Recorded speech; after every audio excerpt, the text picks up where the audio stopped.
흐릿해져만 가는 네 흔적 속에 묻힌 채로 나는 alone in the dark.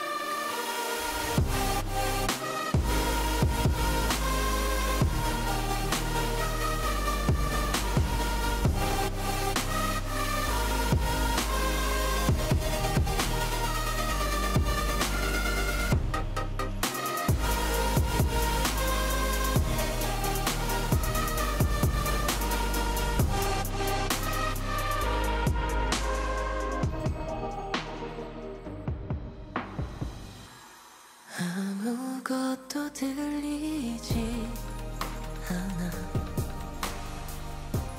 반겨주던 네 소리들만 어제처럼 난 길 걷다 보면 모든 게 날 부르는 소리 같아. 함께했던 기억을 지우는 건 on my own. 좋았던 날보다 더 아플 거야. in the dark.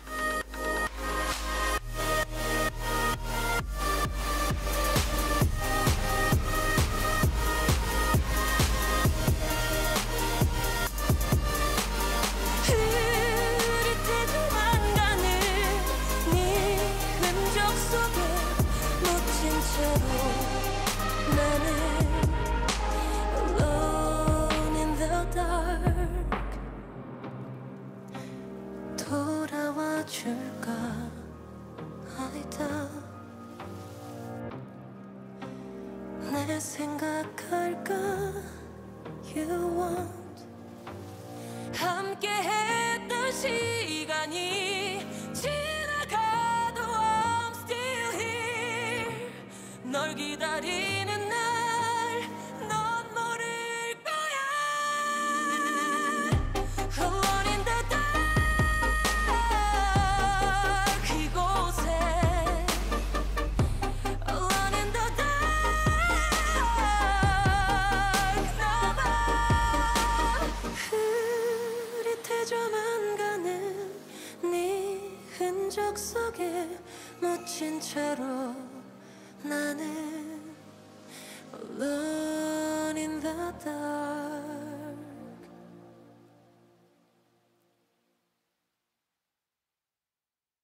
Y'all tryna eat. I'm tryna feast. Y'all tryna eat. I'm tryna feast. You know I'm below her belt. Me when I'm nice, see what you get when I'm untamed. In reality on tape, I'm the same. Carry got the mic, the touch, I keep that Range Rover for my mama. Roger that my mama told me don't you cry over no spill milk. Yummy 8-8, tryna mac kiss meal. Shout out to the homies that be keeping it real. Who that look like they low, all my friends left me last year.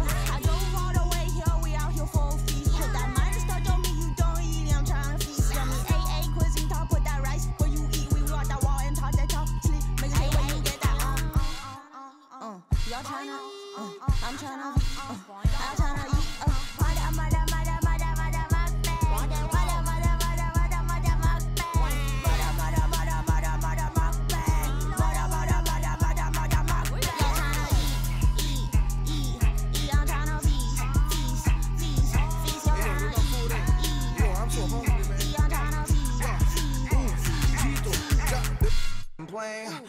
Just saying, God, I'm playing every season you just like I said, ain't playing. Just saying, got the food on bleed. Every season you just lazy. All people spend them better money. All them pull like they just hella hungry. Yeah, I'm tryna eat. First take a seat. Ninja have a seat. Feeling all them drip. All my ninja they just want the beat. All you haters take a sniff. Got the funks on the brain that I flush with that stick. She green tea, slippy, she a real queen. I found out the dear queen. Look at cuisine, so handle like her ass be looking super thick. It's like a rated. Fight out, oh who that is. So I bet at club party. Straight to hotel lobby. Third light, what side you run? No light, no bites, bro. Feel like we know today. I'm young and rich, young and right as me.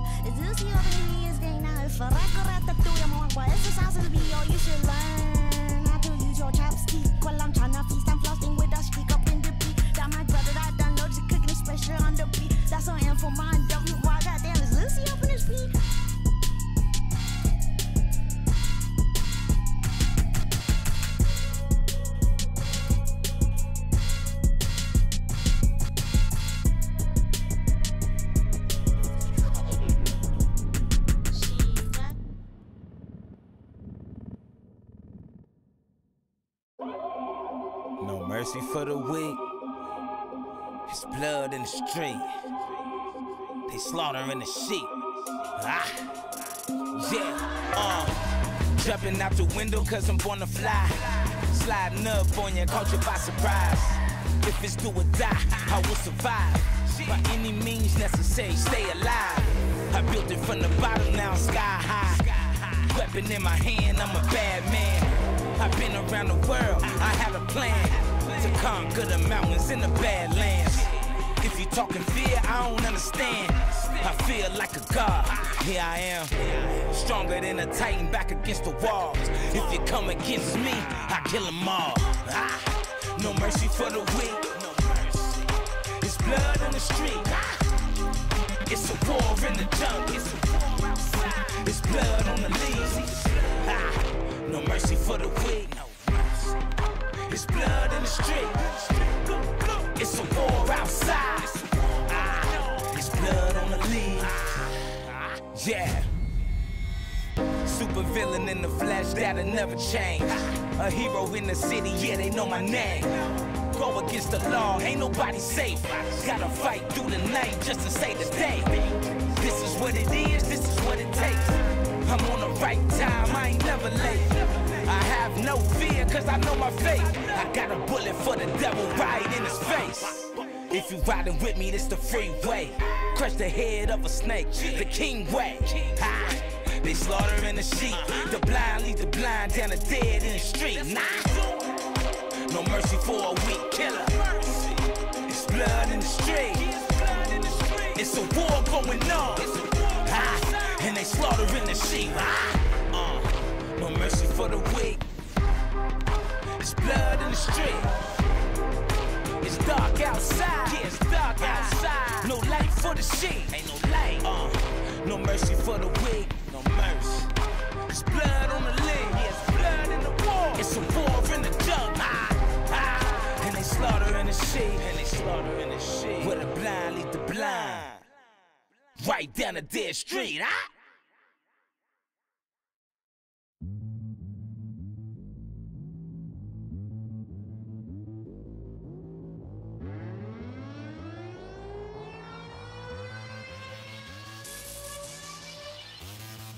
서서히 그래 내 맘이 들어와 너무 위험한 너 그 시선에 사로잡힐 떡떡하는데 참 예뻐 죽겠는 너 아마 다들 가지고 싶은 것 같은데 I don't want to play games 빠지게 해 내가 유일한 구속션 하는데 늘 자유롭지만 can't have it all 내가 네 거 아닌데 나들이 부를 수 없도록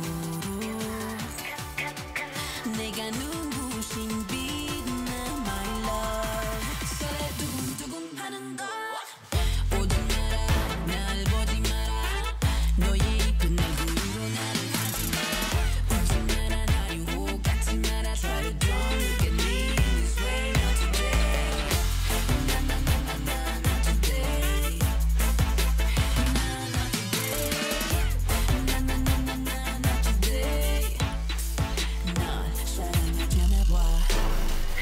I'm trying to escape I said no more 거미줄에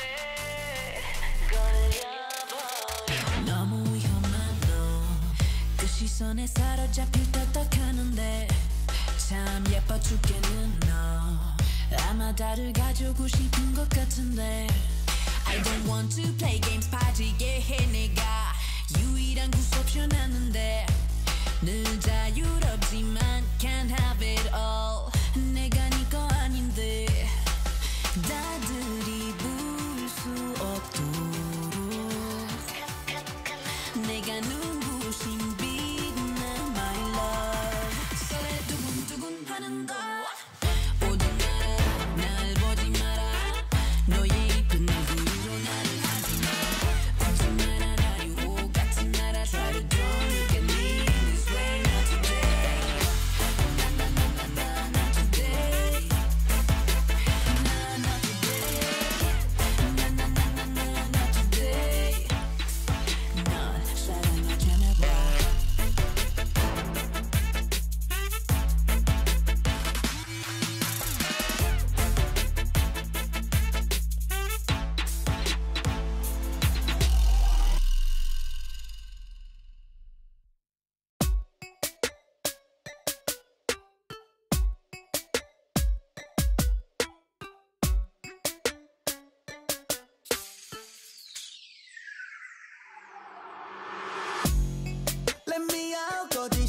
가득한 곳 불편한 진신이 가로챈 네 입을 잠궜나 아무도 모르는 마저 답을 알려줘 좀 더 어둠이 가득한 곳에 무덤덤덤 흔들리는 갈대처럼 사져가 좀 서서 신경들의 대전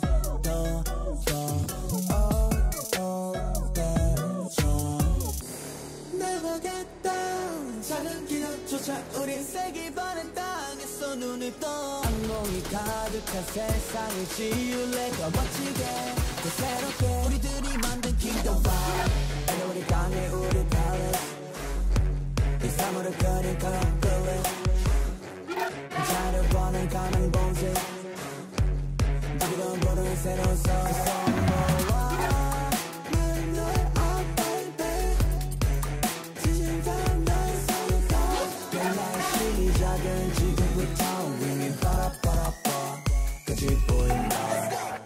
거두장한 거리 빛이 되면서 희망이 쟁취 오직 가려는 진심은 빼지 어떤 허들을 숨겼고 갑작스러운 변한 우리 거 still fine 너네가 알지 못하는 부리 어떤 시련도 우리는 딛고 나지 우리가 만든 kingdom wow Let me out 거짓이 가득한 곳 불편한 진신이 가로챈 네 입을 잠궜나 아무도 모르는 마저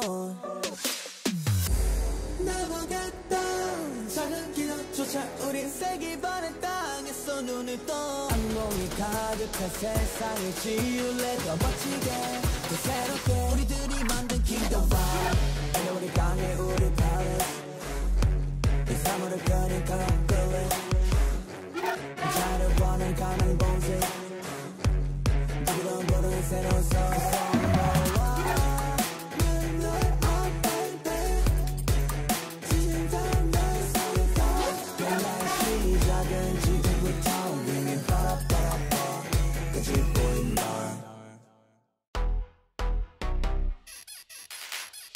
오늘 봤었다 잊어버려 또 오늘 밤에 늦게서 내려 오늘 밥솥 다 지워버려 나서 다 지워버려 오늘 밤에 I'm gonna drop it all 오늘이 힘들으면 눈을 감고 춤을 춰 뻔뻔하게 즐겨 말을 못해 just living it up here 나쁜 순간도 잔을 부딪혀 잠깐 숨 좀 돌리고 즐겨 Let's party tonight Every day Every day 날 멈출 수 없었어 Every day It's my day Drop it low Drop it low Every day 볼륨을 높이고 Every day 모두 함께 미치고 Every day It's my day 나 전부 다 챙겨 Drop it low 의사님 어딜 아파 내가 이젠 음악이 내 약이야 모두 흔들어 내 가슴이 더 떠지도록 모두 흔들어 빰빰빰빰 오늘이 힘들면 눈을 감고 춤을 춰 뻔뻔하게 즐겨 말을 못해 just living it up here 나쁜 순간도 잔을 부딪혀 잠깐 숨 좀 돌리고 즐겨 Let's party tonight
wherever I go. I strike matches just to see the smoke. Let go, turn loose. You better run when I'm lighting up fuse. I'm all in, I can't lose. I'm about to catch fire. I'm about to catch fire.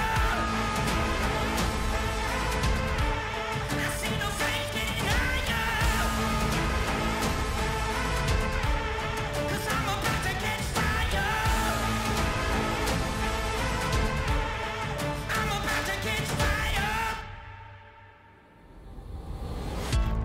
It gets hotter,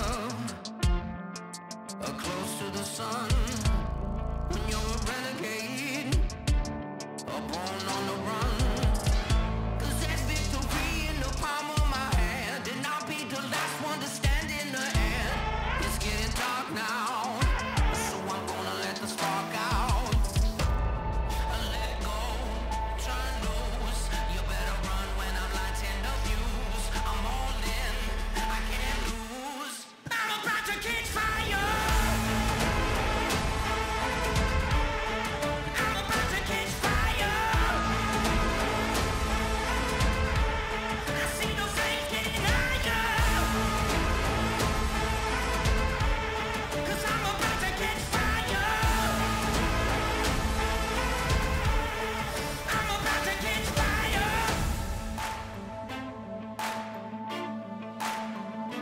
Fire.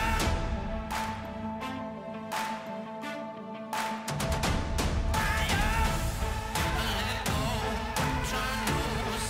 You better run when I'm lighting up fuse. I'm all in, I can't lose. I'm about to catch fire.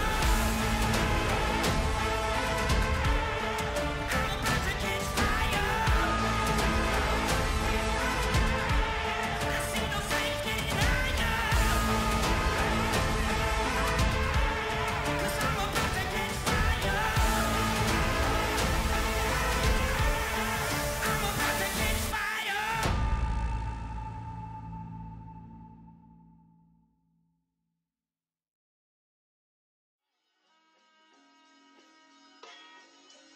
Loving you is wrong. I don't wanna be right.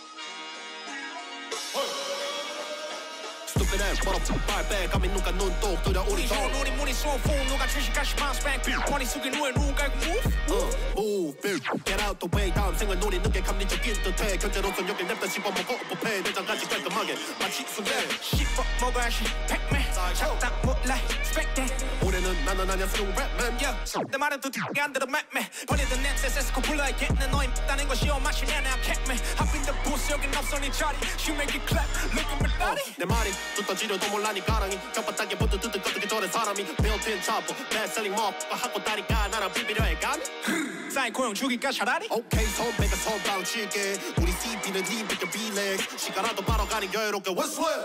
Whistle it whistle it whistle it whistle it whistle it whistle it whistle it whistle it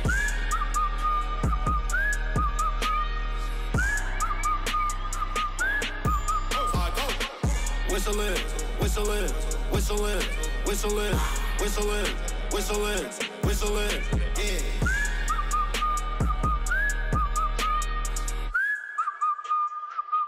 Gotta check my squad 일동대기 시간 up somebody 통신은 애들 사이에서 난 예리 갖다 붙여대 Working my studio 한 지출은 지린 the funniest Just gonna beat Millie Go to the shopping in baby behavior 나쁜 습관이지 돈을 쓰는 거또 한 푼도 너한테 난 쓸 일이 없어 내 솜씨가 달라도 우리 같은 DNA 평정심을 유지 쌓이고 느낌이 혓바닥이 뜨뜻뜨뜻 어떻게 잘해 사람 나니 겁은 나한테 말을 가득하지 mad line like 난 벌써 싸가리 stupid ass right what 정신 차려 너야들 나선다 계속 뱉다 바라보지 마치 지붕 위에 chicken 단지 깊게 생각할수록 느껴지는 distance 두 번 세 번 더해 좀 몇십 fucking another level check my EP like with no peace 손대에 뜨겁지 날아올라 no beef 라하되고 나와 아직 적지 놈들을 다 보지 시켜줄 줄 없이 봐봐 헤이로 with the tat 부터 다음 소리 값으로 따라 하다 캐 목공강을 버린 수두로 빽빽하지 마치 폐업제고 떨이 그래 너지 누구 두리번 거리기는 병 조조 비백과 비대 세운이 10대 초수력 초수와 대지치기 채 한길을 돌파 중 easy easy에 버려 나 own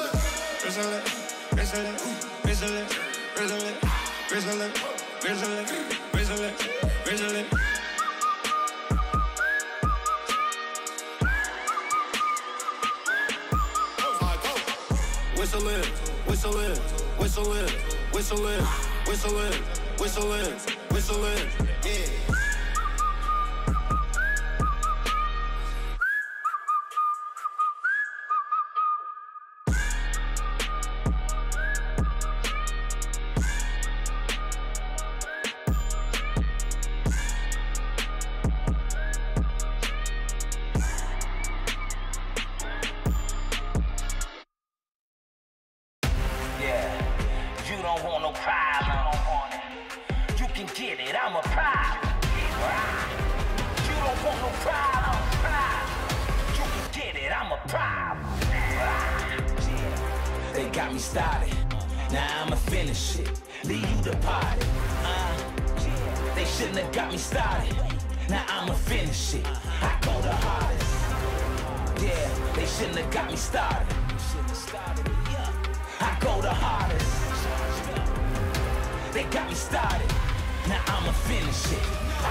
Your jealousy, be me, you will never be. My strategy is a winning streak. Game bread, I'm deep in it. I see the vision and go get it. You want it, I come with it. I'm so relentless.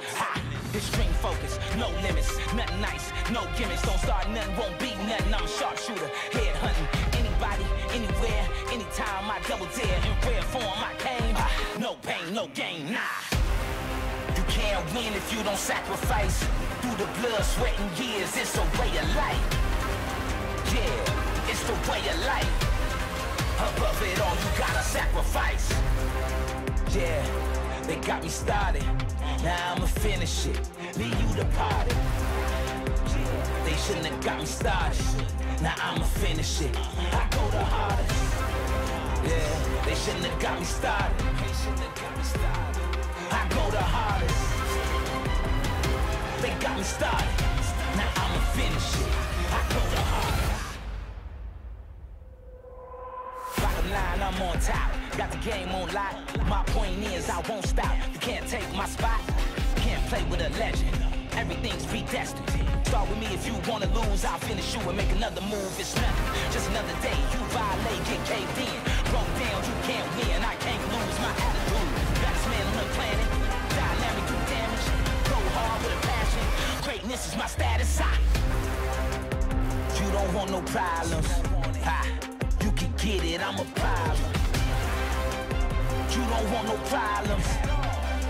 You can get it, I'm a problem. You never win if you don't sacrifice. Pay the cost, it's a way of life. You can't win if you don't sacrifice. Through the blood, sweat, and tears, it's the way of life.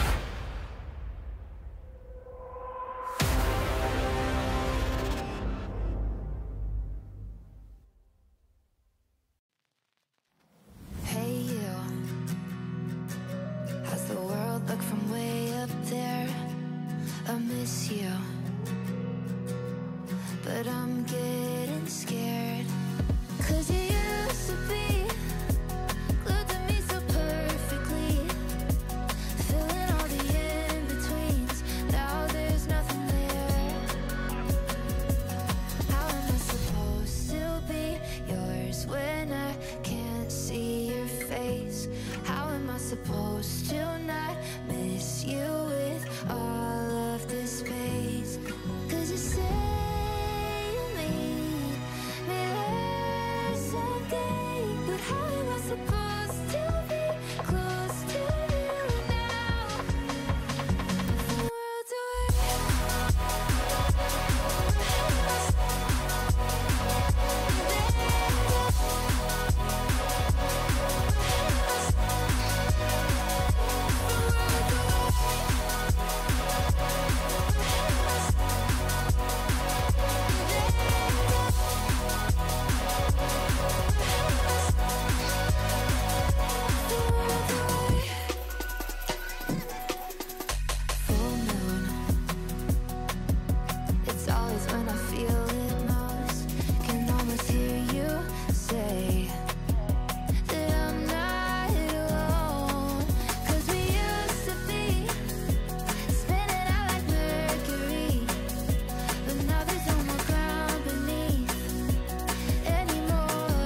supposed to not miss you with all of this space? 'Cause you say you'll meet me there someday, but how am I supposed to be close to you now? It's cold tonight, darling, are you cold tonight?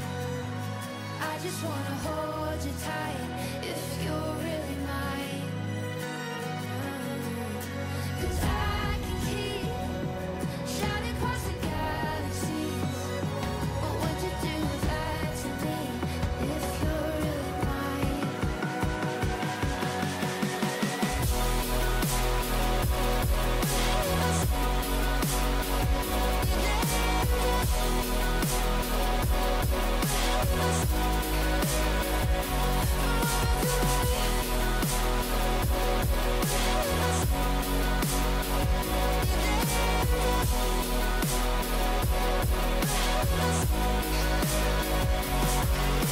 It's cold tonight, darling, are you cold tonight? I just wanna hold you tight if you're really mine. 'Cause I can keep shouting across the galaxies, but would you do that to me if you're really mine? It's cold tonight, darling, are you cold tonight? I just wanna hold you tight if you're really mine.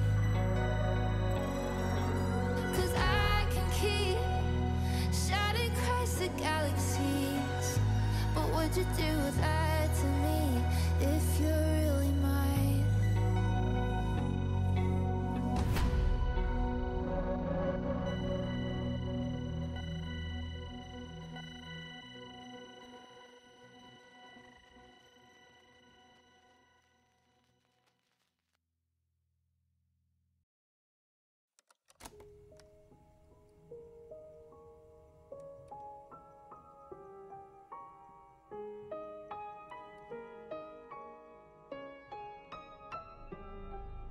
Sweet like sugar, I bet you like that. I'ma cut you off. Playtime's over, take a step back. Think you've had enough? If you push me to my limit, there's no telling what I might do. Yeah, you're gonna regret it. You don't wanna see my bad side. She don't know how to play nice. You can run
side.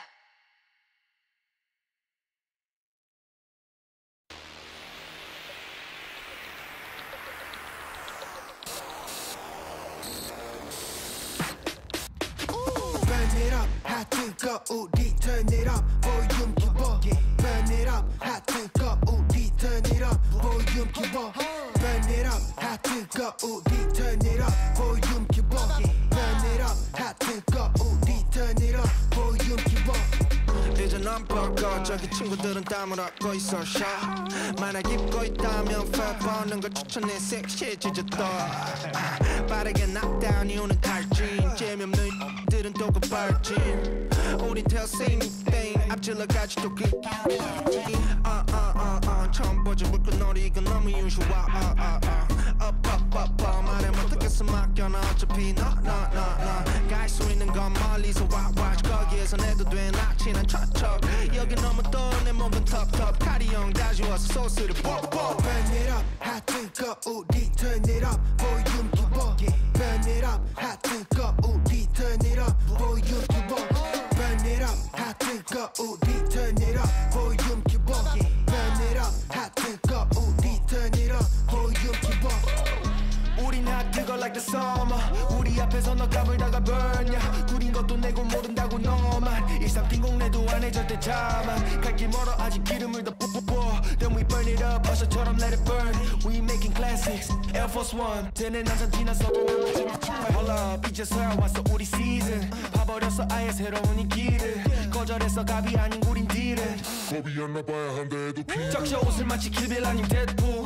우린 직진하지 while they making false moves 막 춤춰도 우린 바다 길이 박수 일상공원 이제 돼버렸나 가수 Burn it up 핫 뜨거우리 turn it up 볼륨 키워 Burn it up 핫 뜨거우리 turn it up 볼륨 키워 Burn it up 핫 뜨거우리 turn it up 볼륨 키워 Burn it up 핫 뜨거우리 turn it up 볼륨 키워 Burn it up 뜨겁게 불태워 버려 배로 버려 배가 부를 때까지 turn it up 안 들리니 볼륨 키워 시끄러워로 참아고 막 찢어져도 죄송지고 온 나의 범인은 내 삶 no doubt 뒤따라봐 지금쯤 핫한 팀의 삶 no doubt 부정 못하지 넌 Burn it up 핫 뜨거우리 turn it up 볼륨 키워 Burn it up 핫 뜨거우리 turn it up 볼륨 키워 Burn it up 핫 뜨거우리 turn it up 볼륨 키워 Burn it up 핫 뜨거우리 turn it up 볼륨 키워 Burn it up 핫 뜨거우리 turn it up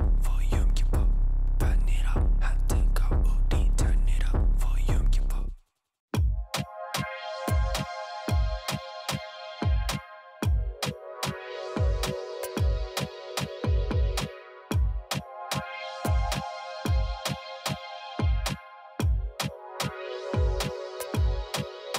Yes, I'm your type 누르게 되지 like 다른 애들은 swipe double tap this site 사랑하지 내게 아트를 준 모든 애들 my friend 얘네기들 상응해줘야 돼 움직여 바삐 double tap 우리 사진 간지 공연 보러 온 누나들의 손가락을 만진다 빼반지 스토리 올려 대결선 건강 남자애들 껴 만들어 mosh pit 한국에 있는 애들 DM 아직 come to Korea 가자마자 벌려 기대한 것이 발을 뒤져 비껴나간 내상어리 피규처럼 smooth sailing 시대 얼음 우리 신경을 안 써 연어 응원하는 애들 숨죽이지 이제 시간은 금이고 우린 bank ice 5배로 벌려 우리 몸값 21세기 boys 우린 못 가는 데가 없어 목소리를 버텨가지고 worldwide Room is my planet I can go everywhere worldwide 인터넷 international to Instagram worldwide double tap worldwide 야 이제 우리는 virtual 가고 싶은 대로 날아가 tight 누르게 되지 like 다른 애들은 swipe double tap this site 일상공공 받지 날기 원하지 나 협찬 날기 오르지 우리는 하이킹 너무 쉽지 마치 사비 스티커 보면 알아 우리 무대 좀 쓸어 담을 거야 진짜 전부 1300 받지 날기 락스타 1300 받지 달라붙어 우리한테 더블팀 레이블에서 연락 마치 허리케인 무시하던 새끼들은 어디에 얼른 숨어 미리 사나 1플러 이제 우리 노래 어디 가면 들려 몇 년 전에 비웃었지 그래 바로 너 생각보다 우리들의 덩치 너무 커 이제 와서 빨아봤자 아무 기억 어서 움직여 넌 어서 뭐 백날 재미없는 노래 뱉어봤자 wow 사자 새끼 어디서 네 명함 내밀어 너를 퇴치하지 우리들은 세스고 on a new level keep it on the low 너가 전화할 때 나는 수신 거부 flow 안 멈추지 마치 Rolex non-stop racks on racks 못 벌면 난 죽어 bounce we got the juice no time 낭비할 수 없으니까 나는 항상 work baby working hard 맨날 twerk bounce we got the juice no time 낭비할 수 없으니까 나는 항상 work baby working hard 맨날 twerk tight 누르게 되지 like 다른 애들은 swipe double tap this site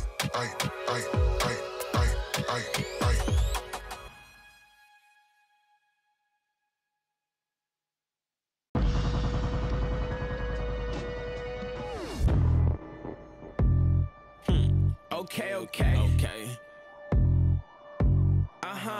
Alright. Okay. Here we go. We got it all. Still we go hard, reach for the stars. Move like a boss. We need a charge, take it too far. You might do it large, but you missing parts and we got it all. Yeah, we got it all. Foot stuck to the gas and we ain't breaking. Had to switch it up so we gon' shake it. Practice always lead to perfect paint this. Whole team on my back, now that's a statement. Say what you want, but when I'm on directions, we never get caught in the maze.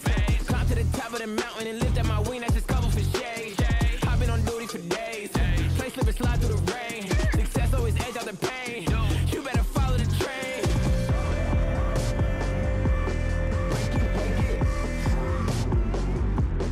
You better follow the.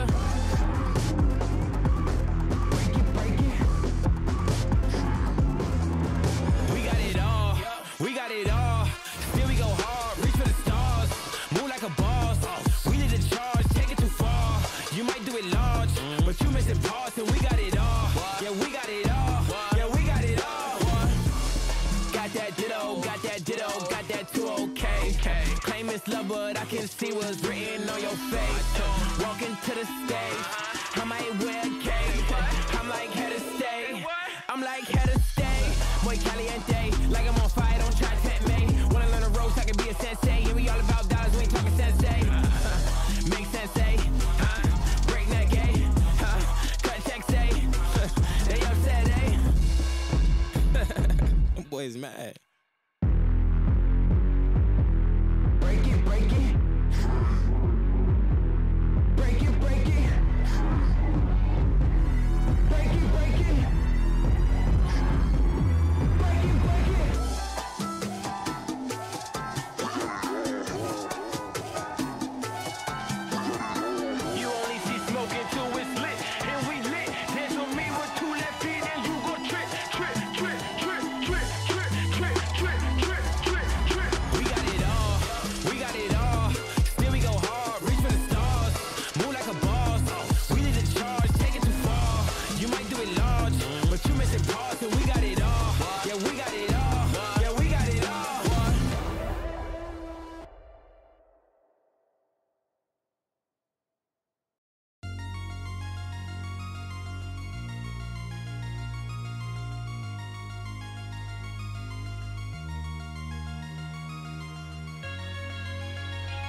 Make love with me, ecstasy. Tango and dance for me, bounce with me.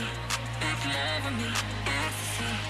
Stay with me, not to run away.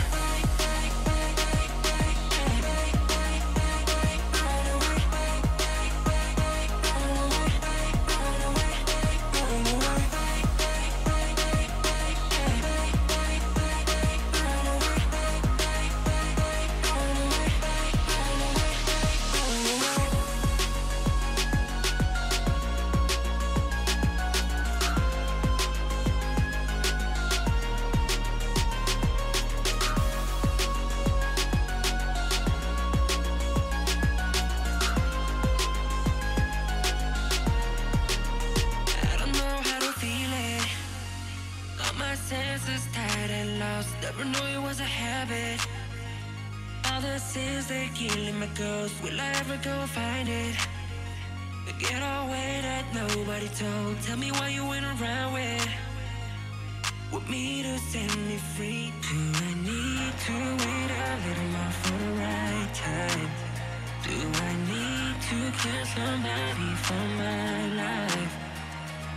Make love with me, ecstasy. Tango and dance for me, bounce with me. Make love with me, ecstasy. Stay with me, not to run away.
Want it, come get some. I will not come out as the victim. Hella options when we press, you can pick one. A, that's a fist to your face, get your bell rung. B, you can run, but you cannot hide. C, we gon' put you where they will not find. D means you done when you come outside. Hold up, let me give you time to decide. I'm like Nemo, have you down in an enemies? Gotta murder my enemies if they planning on ending me. I won't give them that victory, they be lacking the empathy. Put my shrooms like a symphony, now you going for infinity. So please, carry on, carry on. This ain't what you want, want. One phone call, have your bones for my dog. So problems what you want, be my guest, bring it on. Bring it on. The problems what you want, bring it on. Bring it on. The problems what you want, bring it on. Bring it on. The problems what you want, bring it on.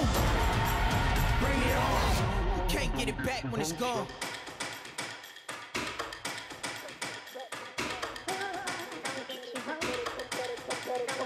Better come with it, we bring in the drama. We bring the smoke like you up in the sauna. No kuna matata, just stitches and doctors. Sick in the head, I blame that on my father. Just a few dollars will solve all my problems. Making sure you fresh to death in your coffin. Gave you the option, but you kept on talking. 4th of July, had to get this shit popping. I am the target, I will not miss. Stir straight for the head like some clippers. No target practice, got no time for practice. I'm just like AI off the 6.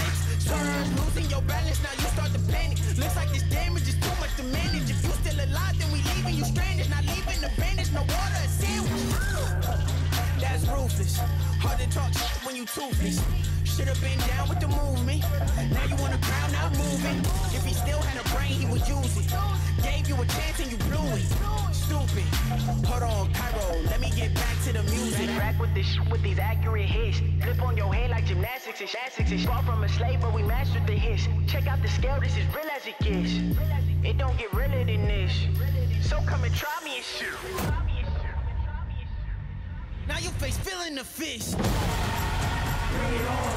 The problems what you want, bring it on. Bring it on. The problems what you want, bring it on. Bring it on. The problems what you want, bring it on. Bring it on. You can't get it back when it's gone. Bring it on. The problems what you want, bring it on. Bring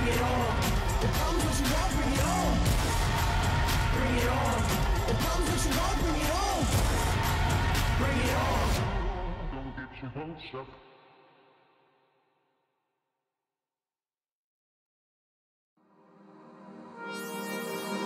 Middle of the night, everything keeps passing by, just passes us by.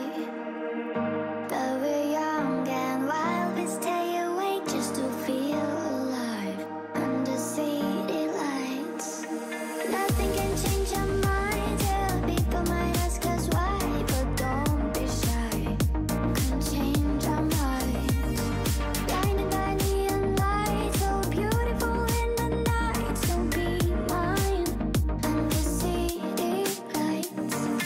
Da da da da da da da da da da da da da da da.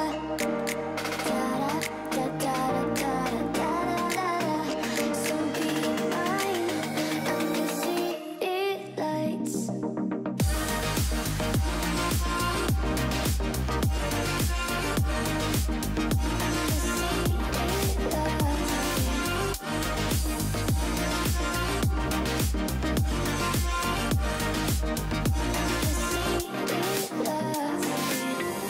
Middle of the night, everything keeps passing by, just passes us by. But we're young and wild, we stay awake just to feel alive under city lights. Nothing can change our minds, yeah, people might ask us why, but don't be shy, can change our minds. Blinded by neon lights, so beautiful in the night, so be mine under city lights. Da da da da da da da da da da da da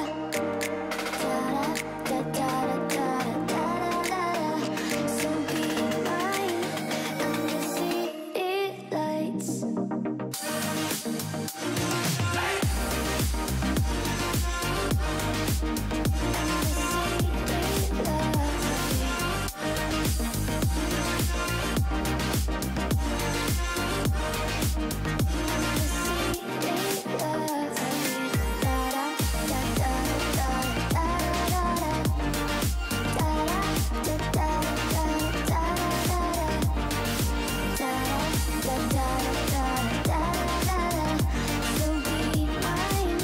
under city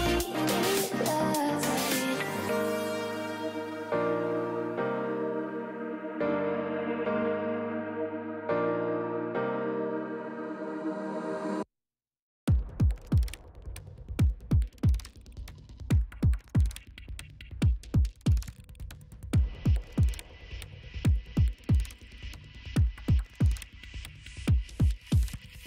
No more time left to pack it up. On the brink of a brand new age, better buckle up. Hey, oh, let's go, have you had enough? It's coming like the fire and rain. When it's over, they will know my name. I'm alive. Come to life in the lights tonight.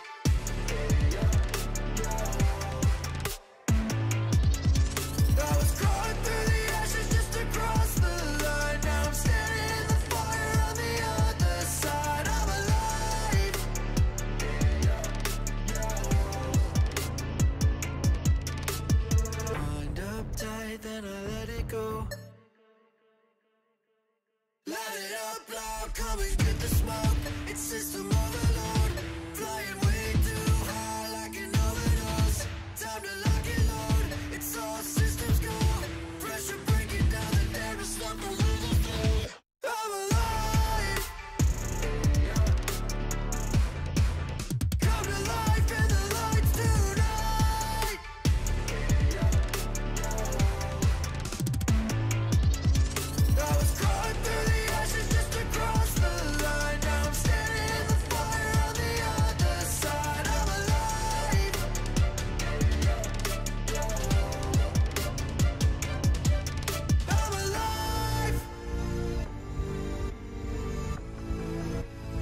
crossed the line. Now I'm standing in the fire on the other side. I'm alive.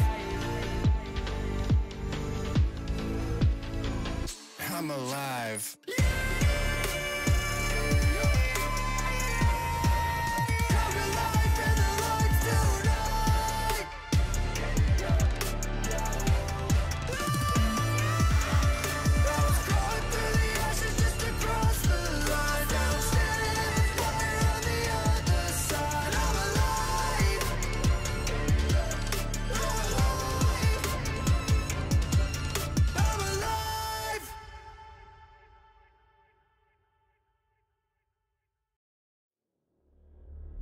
Unstoppable, phenomenal, awakening, the animal, unshakable, optimal, it's happening, can't control, feel it, feel it, feel it. Feel it. Feel it. Feel it. Feel it. Feel it. All this power. Power. All this power.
down for one last time to the KBS Arena in Seoul, Korea. What a beautiful sign. Big shout out to all the signs we've seen over it's the last week. The double sign meta. Yes, Taken it's together. Amazing. We actually see them being made right now. EU quarterfinals, please. I like it. The hope is still alive. Subscribe. It is the final day of the Swiss stage, and it is indeed the final chance for the 6 teams we have today to make it to the quarterfinal, and only 3 spots left. My name is Shax, and I'm joined by Dog Chronicler and Jat to lead us into this maybe 9-game day. It's a long one. It's the most consequential day of the entire Swiss stage. I know, like, it's been this really intense format, but this will be our 9th day of Swiss, and 3 of the teams are getting eliminated or advancing, depending on what they do today. Day 9 games, it all has to come through. You know? It's crazy. But before we dive into it, though, I want to take a minute to celebrate NRG's win yesterday over G2, which was absolutely monumental. And, Jat, I'll let you go first because I know you were at the forefront here, right here, watching these games. I mean, it feels really good. I watched the games, then I went onto YouTube, and then I watched Kadril's co-stream of the games, and then I watched Double's co-stream of the games, and then I watched Perks and Dominate's co-stream of the game. I just needed to soak it in because I've been in withdrawal for so long of NA Hope. And I think part of the reason this one feels so good is we don't necessarily know what comes next yet, because there's been bigger wins in NA's history. C9 3-0ing a Freak of Freaks in the quarterfinals of Worlds 2018.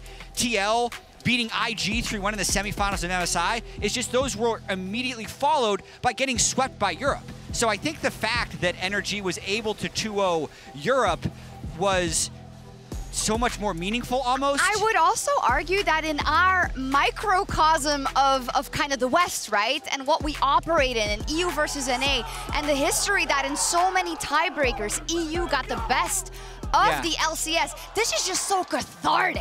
It really is, because what has always been so frustrating as a North American fan is that it's not that NA can't beat EU. Worlds in MSI history, 42% win rate. It's that they could never beat EU when it mattered. And this is one time when they were able to do so. And they're just a team that's so easy to like, right? It's really remarkable, and particularly when you have a story like this. We saw this at MSI, I think, as well, with BLG. Like, everyone rallies behind them, and even a team that's get beaten. And I felt that way. Yep. Yeah, look at this. It was absolutely insane to see. You can see on your screens just the amount of tweets that went out. The insane performance from Contracts and Palafox on the day was absolutely insane. I mean, even one that isn't up here is like Travis Gafford was going around retweeting an old video of him going around with Palafox to be like, oh, can you tell me who this mid laner is? And nobody could name him. After his performance yesterday, I think he is the name on everyone's lips alongside Contracts. That performance was insane. It's just so fun. And just a little shout out.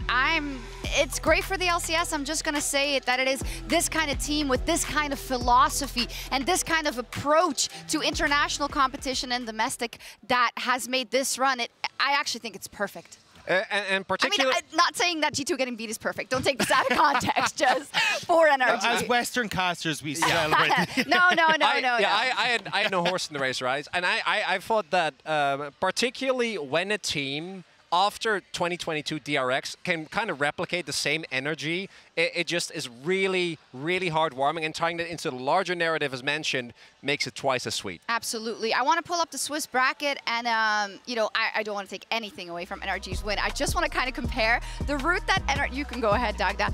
NRG went through to make it to the quarterfinals just to set up today, because obviously the wins they got were versus TL, versus MAD, the loss versus Weibo versus MAD, and then versus G2. And now I want you to underline KT's road, Maurits. No. It's just not all roads are made equal, but you can only be who's in front of you. They are so unlucky, right? And it's, unlucky. Doesn't take anything away from NRG for all the reasons we talked about, but KT legitimately, I think, have the worst draw at the tournament. It's crazy. And I don't think it comes particularly. I think you're right. Yeah, it doesn't come particularly However, close. if they beat LNG, they wouldn't have been drawn against DK. That is true, but getting drawn against LNG in LNG's of itself, when NRG and G2 are waiting in that, although after that series, it is KT, so who knows what would have happened? But it really is, particularly for an org with as many expectations after their summer. they are not getting dealt an easy hand. No. I want to talk about a couple of meta takeaways. Bot lane evolution, you know, pioneered by the visionaries of Worlds in terms of NRG with the Senna Tahm Kench in their first game versus G2, and then seen throughout the day. I think it's sick to see the Senna finally making an appearance. Like, coming into Worlds, she was actually down as my most banned in my pick'ems. I thought she was so strong alongside the Tahm Kench. You can see her with things like the Neela, which I think is another pocket pick that we will see paired with her. She does so well at neutralizing these bot lanes, allowing you to then have an answer to things like the Xayah that have been terrorizing the bottom side of the map. She seems so incredibly strong, and I expect to see her way more in the coming few days. It also is finally an answer, and the meta developing away into from just saying we're going to handshake dive into actually answering dive. And I think that the Kench, even though that's been the main one and it is really successful, wouldn't be surprised if we see that even alone get banned away a lot more. And then maybe we get to see some of these really creative Senna lanes that I think we haven't really been treated to yet. It's going to be something to watch in the first series that will be KT versus D plus Kia once again, but this time it's for all the marbles. And to kick off that LCK elimination series between them, let's hear from Kana after their match versus GAM. 네, 당연히 손은 풀렸고요. 그리고 벼랑 끝에 좀 몰리게 됐었는데 어떻게 다시 2승을 또 아직 벼랑 끝이지만 좀 8강을 갈 수 있는 좀 단계에서 가까이 와가지고 정말 좋은 것 같습니다. 지금 최근 기준으로 얘기를 드리자면요. 최근에는 이제 탑에서는 지금 생각나는 게 럼블이 되게 OP라고 생각하고 그래서 충분히 탑에서 그 럼블 챔피언을 보고 무마를 할 수 있는 챔피언이 나가주면은 이렇게 한쪽은 바텀이나 다른 라인 세게 네 이거 오늘 첫 세트로 예를 들자면요 이제 좀 좋은 챔피언들이 1픽감이 이제 카이사랑 럼블이 남았었는데 저희는 이제 그 중에서 이제 저희는 카이사를 픽했고 좀 탑 라인전이 중요하다기보다는 뭐 당연히 중요한 말이긴 한데 중요하다기보다는 좀 뱀픽에 맞게 좀 수행을 하는 게 제일 중요한 것 같습니다. And they die as warriors. Will they fight it to the last? The hook comes in onto Cannon. The knockback as well. The equalizer already used, and the paranoia comes out to dive onto the backline. Shut down on death, and now GAM start to open up. Cannon trying to walk into the pit, maybe just escaping on a fraction of his HP, but Showmaker has had enough. He will smash the smiles off their faces as he cleans up the fight. 저희가 2패를 하면서 느낀 것도 되게 많고 얘기도 많이 나눴었고 문제점이 뭔지도 찾아서 이제 저희가 잘하는 거로 하자는 얘기가 많았고 그걸로 좀 밀고 나갈 것이고 일단 그때 롤드컵을 왔을 때 생각해보면요 그때는 되게 자신감이 되게 차있고 좀 내가 제일 잘할 수 있어 라는 마음가짐이 있었는데 좀 이번에 롤드컵 와서는 좀 그런 마음가짐이 없었다라는 걸 좀 숙소에서 생각을 해봤는데 좀 깨달았어요. T1에 있을 때와 지금의 나는 좀 자신감이 많이 없다고 했는데 그 말이 좀 저를 좀 깎아먹는 것 같아서 다시는 그러지 않고 좀 마음가짐을 정신수련하고 오겠습니다. A couple of things I want to highlight from that video. I think maybe in the latter part of that, Maurits kind of now also saying or talking about mindset specifically, and I think that's kind of something we've seen along the lines of D plus Kia's run here and also their run this year. I'm thinking of Showmaker. It's literally their entire year they've been struggling with these exact issues, and today is the very last chance. And I gotta say, I think both sides of this matchup, if you're a fan, like it is so incredibly tough because D plus have been like, it feels like they've been building towards almost kind of climbing that hill, resting, actually being able to get themselves into that position where they can live up to the expectations for this roster, and then never do it. So this is their last shot at actually continuing Death's Last Dance. And then on the flip side, KT were the best team in summer by such a large margin, and then fail opportunity after opportunity after opportunity to actually get the win that everyone was expecting. Yeah, I think coming into this, it feels to me like when I look at DK, they're still, or D plus Kia, they're still trying to figure out kind of how they want to approach the game. We're seeing things like the Caitlyn, which they absolutely smashed with, going for this mega long range. You look at things like the Ziggs, which is also this mega long range, but they haven't quite been able to make it work. And I think it kind of comes back to when we see on your screen how KT were able to have a lot of these comeback fights. It feels like when it comes into these big team fights, that's where KT are able to shine. And I know it's dangerous to say, but I think KT is favored based off of the history they've had against D+ this year. And more generally, LCK teams at the World Championship in what used to be the group stage now has been modified to the Swiss stage, generally scale. They're better in week 2 than in week 1. And I think both of these teams, part of the reason that they have been moved to the lower bracket of Swiss and both sit at 2-2 is their meta reads were off. So you heard Kana talking about the fact that they needed to figure some things out and figure out what their strengths are. I think KT was in a similar situation as well, and their drafts have just been different than the teams that we've found success with. So I think they will adapt and battle against each other, which is kind of tragic. Speaking of adaptation, he mentioned the Kai'Sa specifically, kind of the choice between Rumble and Kai'Sa. Yeah. When we look at KT, we've said time and time again that aiming is such a big win condition. I seem to remember in matches versus T1 specifically, T1 elected to pinch the pool from aiming, and that put them ahead. With the current evolution, what we've seen from bot lane and a team like G2 getting taken out completely because of the choices, is that an angle D+ Kia can take? They are definitely going to try. D+ Kia are a team that are really happy to just throw really big curveballs in drafts. And in my opinion, they're one of the most flexible teams. Showmaker and Canyon share a lot of champion pools. They're willing to also go for weird picks. We've seen the Ziggs already. I wouldn't be surprised if they try to go for a Senna lane. But also against KT, that have played against them all year, it just has never been enough to actually beat them. They get early game lead, sure, but then after that, actually closing out the game is something that I still don't know if they can do. Because they've played, right, BDS and GAM, which I think in the grand scheme of the tournaments are still teams that you would consider weaker as D+. Yeah. Definitely so. The momentum could help, though. Like, I've seen this so many times before. You lose 2 games in a row, confidence is Last year, down. yeah. Schedule some easy scrims, get your confidence back. They've had 4 wins in a row on stage, so that's got to be some momentum. They are the team. There's a team that has to run the bracket the other way around, you know. Maybe it's G2 that unfortunately does it downwards. Maybe it's D+ upwards. But I know you wanted to look at the jungle specifically, Doug. That's keep an eye on. I think Cuz had a phenomenal performance in Game 1 versus LNG. My and guy. I want to actually take us through a little bit of a subject matter expert here on Cuz. Because as we start to roll out this tape, you're going to see Cuz starting off on this bottom side. But the big thing I want to draw your attention to is the ward just sitting here for just here, but for KT. And also then how Cuz, as he starts to move back down, skips the wolves. He starts them up, but it's like, look, I need to try and match Tarzan on this play. Because the big thing you got to watch out for as we open up our HUD is this push that you have on the bot side of the map. There's always an opportunity for Tarzan to try and come down into this bot lane and see if he's able to pick off someone here. So that's why Cuz wants to be in this bottom side as Tarzan is making a way down to the bot lane. But there's that ward we were talking about earlier, spots Tarzan as he tries to come in for the play.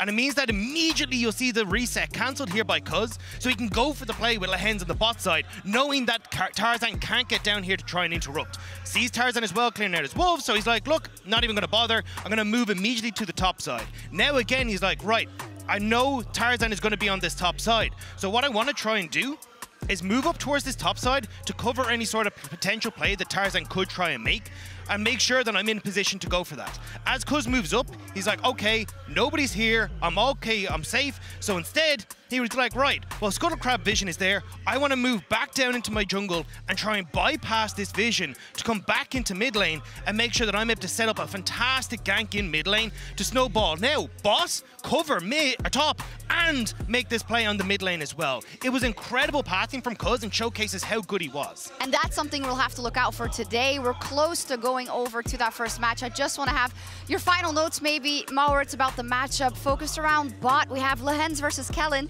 who've had a big story against each other for many years. Really have. Matchup obviously goes way back. Kellen when it was on Team Dynamics versus Lehens on First Griffin, and then a bunch of other teams. And Kellen has not had the best tournament thus far. I do think that the matches that he played really mattered, because that to me was the worst he's played. Like, even when he wasn't on a team that was expected to do well individually, I think those games really helped his confidence. But I also think Lehens looks like regular season Lehens, not playoffs Lehens. Although that def in that replay scares me a little bit. It is scary. You got to tell me right now, D+ Kia or KT? KT, 2-1. KT. It's do or die here on the final day of the World's 2023 Swiss stage. Win and you move on to the quarterfinals. Lose and your entire year ends today. It all comes down to this. BLG, it was not enough. 比赛有时就有赢。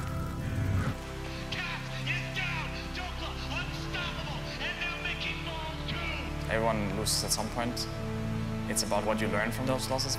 KT Rolster do it again. They have not lost since summer to D+ Kia. 일단 그때 롤드컵을 마쳤을 때 생각해보면요, 그때는 되게 자신감이 되게 차있고 좀 내가 제일 잘할 수 있어 라는 마음가짐이 있었는데 좀 이번에 롤드컵 와서는 좀 그런 마음가짐이 없었다라는 걸 좀 숙소에서 생각을 해봤는데 좀 깨달았어요. 그래서 다시 그때의 기분을 좀 다시 느껴보려고 좀 노력했던 것 같습니다. 프로게이머라면 사실 응당 가져야 하는 상황들이 너무 많은데 저는 너무 스탁이 많이 겪었고 그런 상황이 온다면 아까 말했다시피 후회하지 않은 편이기에 서로 2승 2패고 지금 단두대 매치로 올라왔는데 I feel like I play better when my life is on the line. The more pressure there is, the better it is. 小心点你的野区，不要走出你的野区。 We're gonna complete this trail, so get ready for it.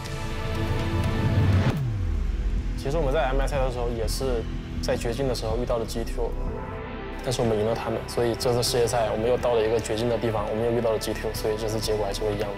BLG will eliminate G2 from MSI. The best players take the best lessons away from the losses. 还是赢下他们，然后进入8强，赢下一支队伍。 This could be our final match, but we decide where it ends. What's your play, God? What's your play, God? They gotta crumble one by one.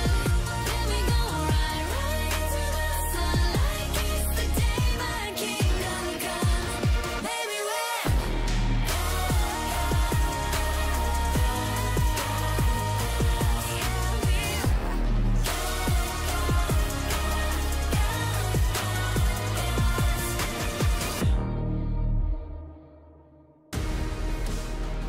Welcome, ladies and gentlemen, to the final day of the Swiss stage. I'm Atlas. I'm joined by Kobe here for the first best of 3. It is LCK versus LCK. And in order to make sure that you guys don't get completely overwhelmed with LCK-isms, I brought Kobe with me just to make sure that we keep it all baseline. Yeah, I'm getting the full experience too because in the West, we always have the setup where the play-by-play is over here, and I'm always on that side. I've never had to switch my headset to this side. Is it confusing? Like, can you is it blocking I'm your vision gonna Zoolander and this stuff? pretty bad, I think. We'll see about the ambidextrous casting. Yep. I'm super excited again for this. Oh my God, it's so hard not to say that. Yeah, for this rematch though. Well, okay, let me give you some options. You've got exhilarated. Okay. You can feel exuberant. I'm just looking forward to it. Yeah. That's another one. E-words generally are okay as long as it's not an EX word, and then you can really get yourself into trouble. I think this is a matchup that should be clearly a KT favored one. But if anything is ever KT favored, it then immediately becomes not KT favored. So it is such a confusing moment, even if you've got a lot of experience watching both of these teams. And strength of schedule is certainly something to talk about. KT have had a rough one. Also, Energy were definitely not favored yesterday. And True. had some pretty big upset wins there. So maybe that is in the air. We'll see what is stronger. Is it these KT kind of reverse curses, or is it the D+ with Deft? The last dance, the dance continues as Season 2 has started here in the lower bracket of Worlds 2023. Yep, and KT have, of course, had D+'s number throughout all of summer, but in spring, D+ did have some moments there while KT were getting themselves together before their best run in history. In the regular season, of course, they were all-pro every single player.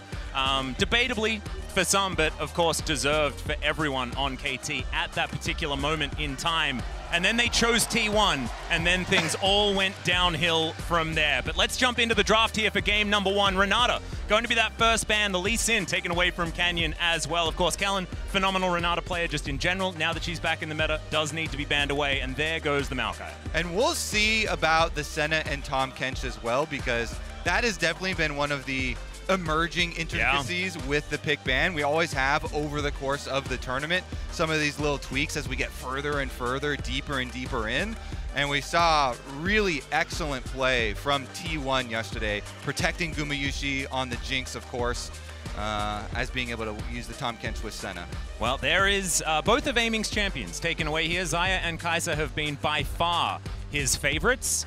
Of course, does have a pretty extensive champion pool. I don't want to say the Ezreal word. Oh, no, I did. There I go. But he is certainly one to default back we're to failing Ezreal. at all these words, Yeah, these banned words. Whew, and it was an E word as well. I think actually Talia is now unbanned as a word after after Palafox Talia yesterday. So we'll continue kind of down the beaten path here with BDD synonymous with Azir. Yeah. So that is a no-brainer first pick, insta-lock there. So much confidence in this player on Azir.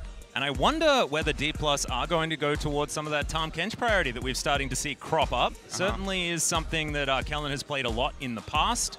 But there's the Caitlyn. It managed to get through the draft deft.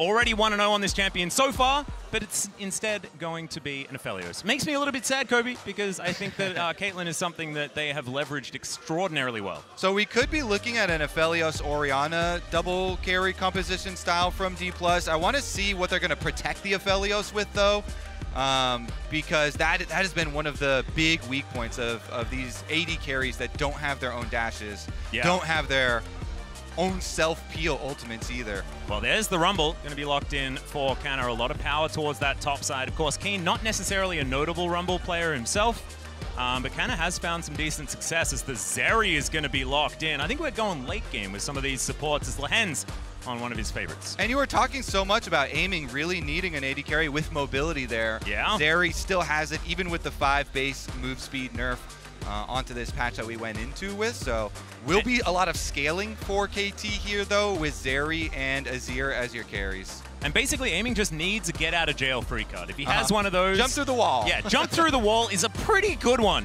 you'd have to say. But there is Jarvan being considered as well. A phenomenal combination alongside the Rumble, and something that Canyon can certainly get work done on throughout the early stages of this game. And the early game is going to be extraordinarily important. We're actually going over some stats together, and I'll let you guys at home know. Both of these teams at 15 minutes have above an 85% win rate across the year.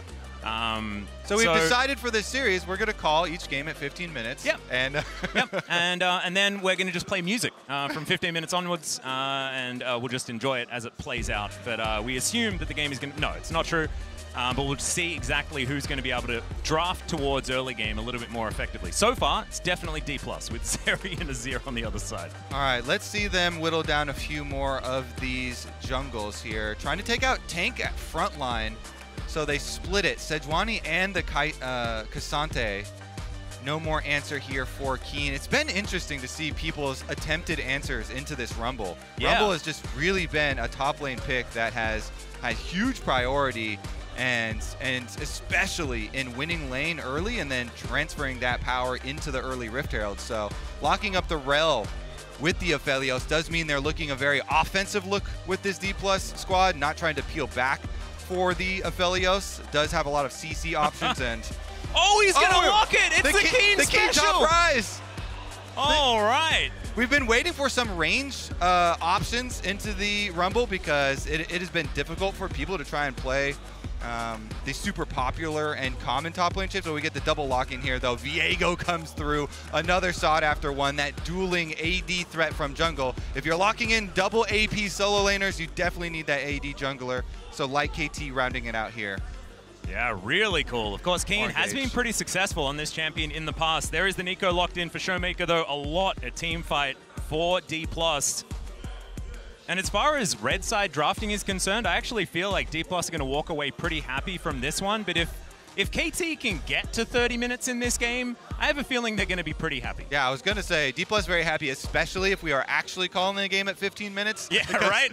Because they have a lot of early game possibilities here. But the late Viego pick, that really is going to be kind of the bridge for KT. What can Cuz do to kind of get them there? A lot of control possible for him. Plus, we have a big magnifying glass on both of these supports. Both of these support players are guilty of inting Alistar, and so they banned themselves with Alistar this time around, but they have gone with 2 frontline support champions, and we'll see who gets added more to the death fund, the Alistar or the Rel this time around. Yeah, I mean, Kellen was Definitely the talk of the town after that Alistair performance, but I still have Lahen's just standing there waiting to die in their last matchup, and that is just scoured into my brain. I really want to get rid of that, so hopefully they have a clean performance here today. Of course, we're going to be sending one of these teams home. The other one is heading towards knockouts. D+ are our 4th seed. KT were very close to being our 1st seed after an incredible regular season, but were then pipped at the post by a resurging T1.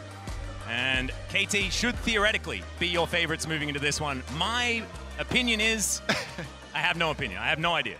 Yeah, we'll see who's stronger. KT 5-0 so far in summer versus D+. But D+, running the lower bracket, they have the unbreakable spirit on their team. They have Kenyon and Showmaker trying to get back to their glory days. And now we can hear as well the fan chants erupting throughout the KBS arena. Feels a little bit like home, you know, it feels like LoL Park. It does. I was looking around when we first got up to the caster booth also, and I saw all of these Canyon, Showmaker jerseys over here, and I was like, oh, this must be the D+ side of the arena. And then I looked at the rest of the arena, and they're just everywhere. Deft jerseys everywhere. So it seems like D+ definitely have some crowd favor. They certainly do. Just a reminder, guys, you can connect your League of Legends account with Prime Gaming. You can grab the exclusive experimentation emote, and then you can flaunt your stuff.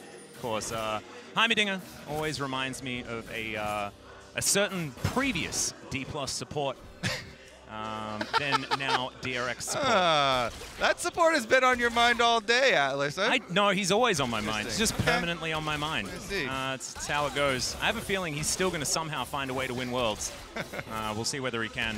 Here on this bottom side, Deft and Kellen, sometimes, as an Aphelios in some of these matchups, you can have a rough time early, but against Eric, you're probably not going to. May not necessarily see too much action in the early game, but Ignite has been taken on the top side of the map by Canna, following the Huni rules. You love to see it.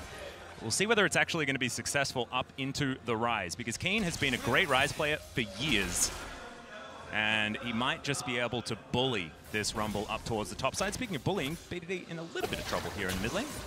Yeah, Showmaker doing a good job harassing here. Mentioned it before, but APA posted on Twitter one of the little tricks with Nico, talking about, cute little hook is going to connect onto Deft there. Kellen just standing in front of his AD carry to try and keep him alive, but a good trade for KT already. If you are Nico and you transform into the minion as your spells land, then you can count as a minion, and so you don't proc a lot of the runes or Doran shield regen that proc only when champions hit you. So That's very cute. I didn't know that. All right, we'll see whether Showmaker is going to utilize that tech. Generally, Showmaker is known for really good emote tech.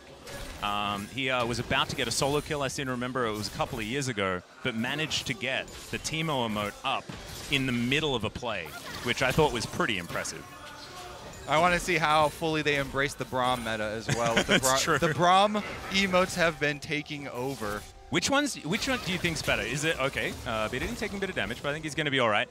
Is Take Notes better, or is the Braum emote better? Because I loved the Take Notes. I mean, I did love the Take Notes. That one's really good for when you make a misplay and you can flash it, your dead body. But the Braum just, it's so good. It really does resemble like the Keck W. Yeah, it's so true. It's gets everybody laughing. Here we go, though. We get our first move after Diego here. Cuz has finally finished up his full clear into his Scuttle Crab, and so junglers, you can see on the mini-map, hovering towards mid, but that's going to be it. Everybody gets out.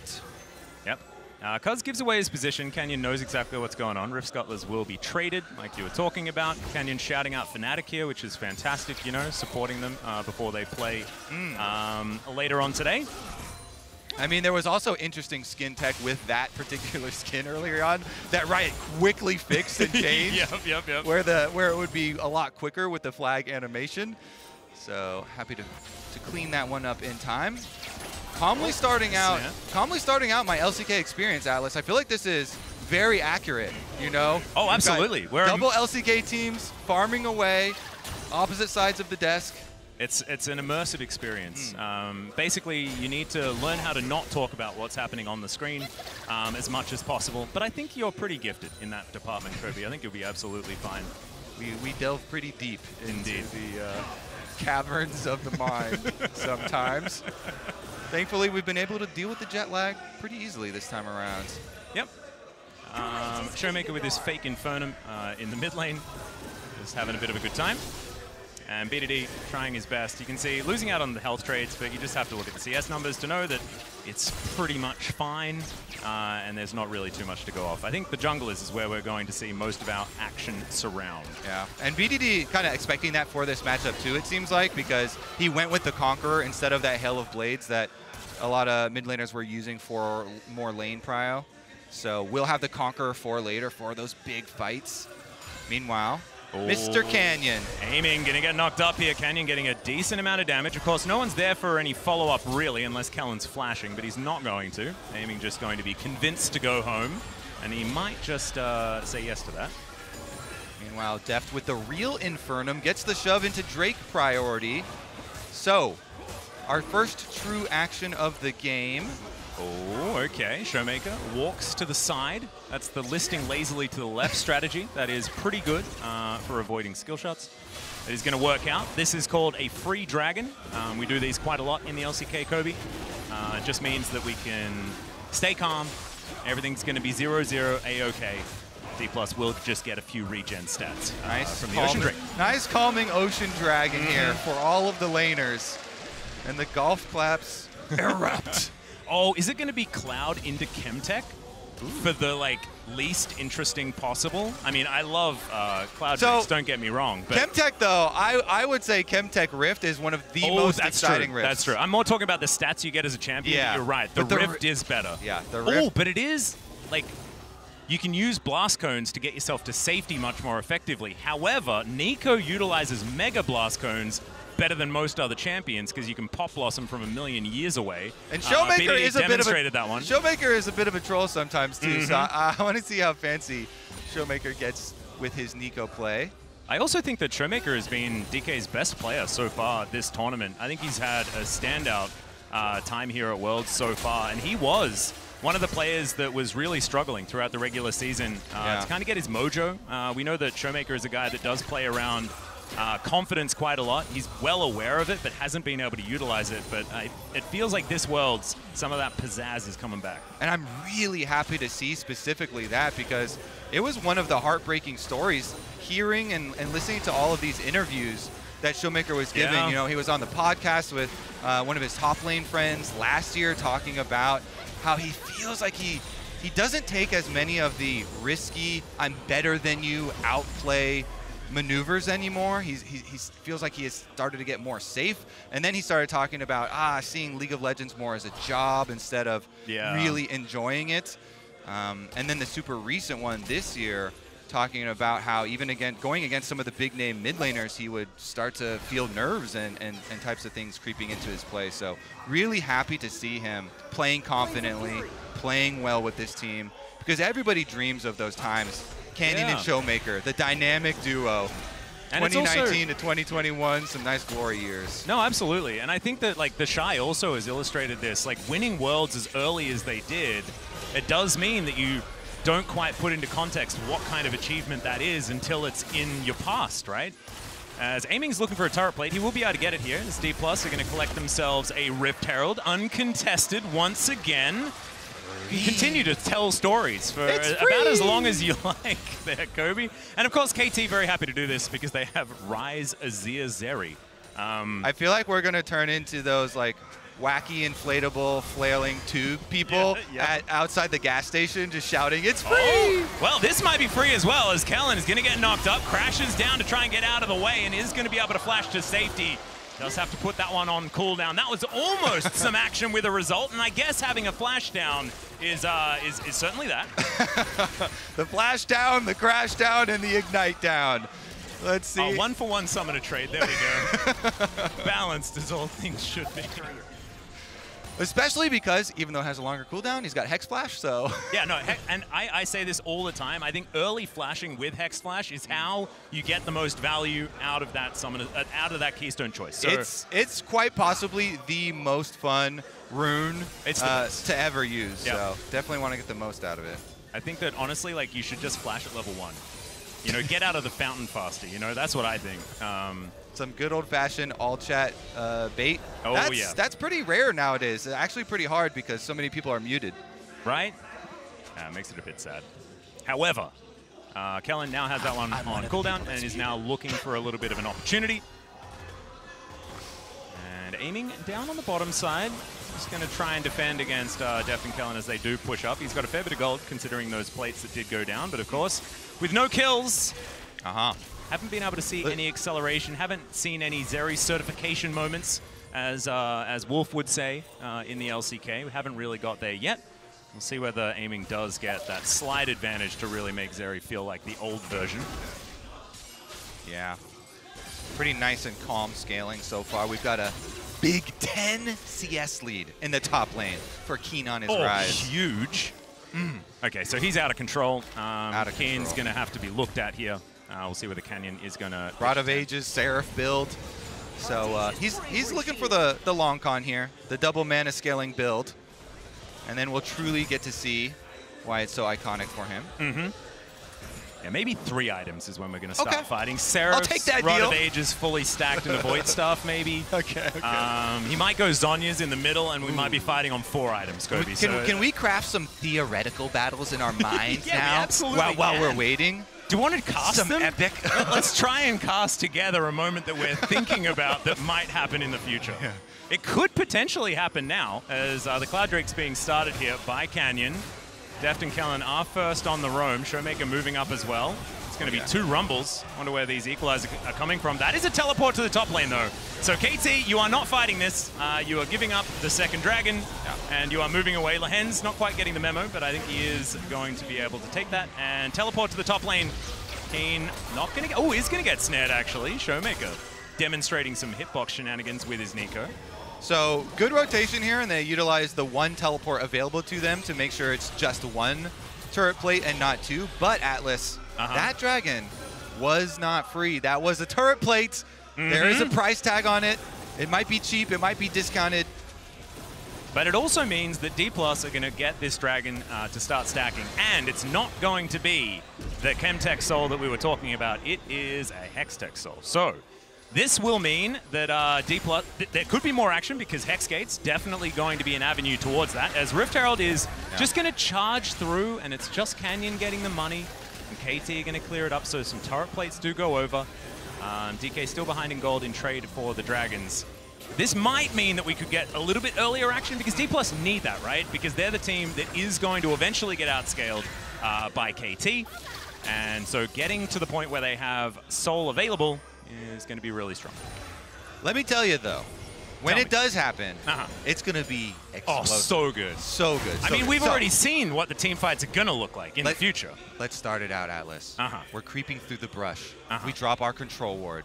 Kellen is there first. On the rel, ready for the flash ultimate crashdown play. He starts it out. Canyon follows up with the EQ, Cataclysm, then Kata lays down the Rumble ultimate, Showmaker on the flank, and they wipe KT.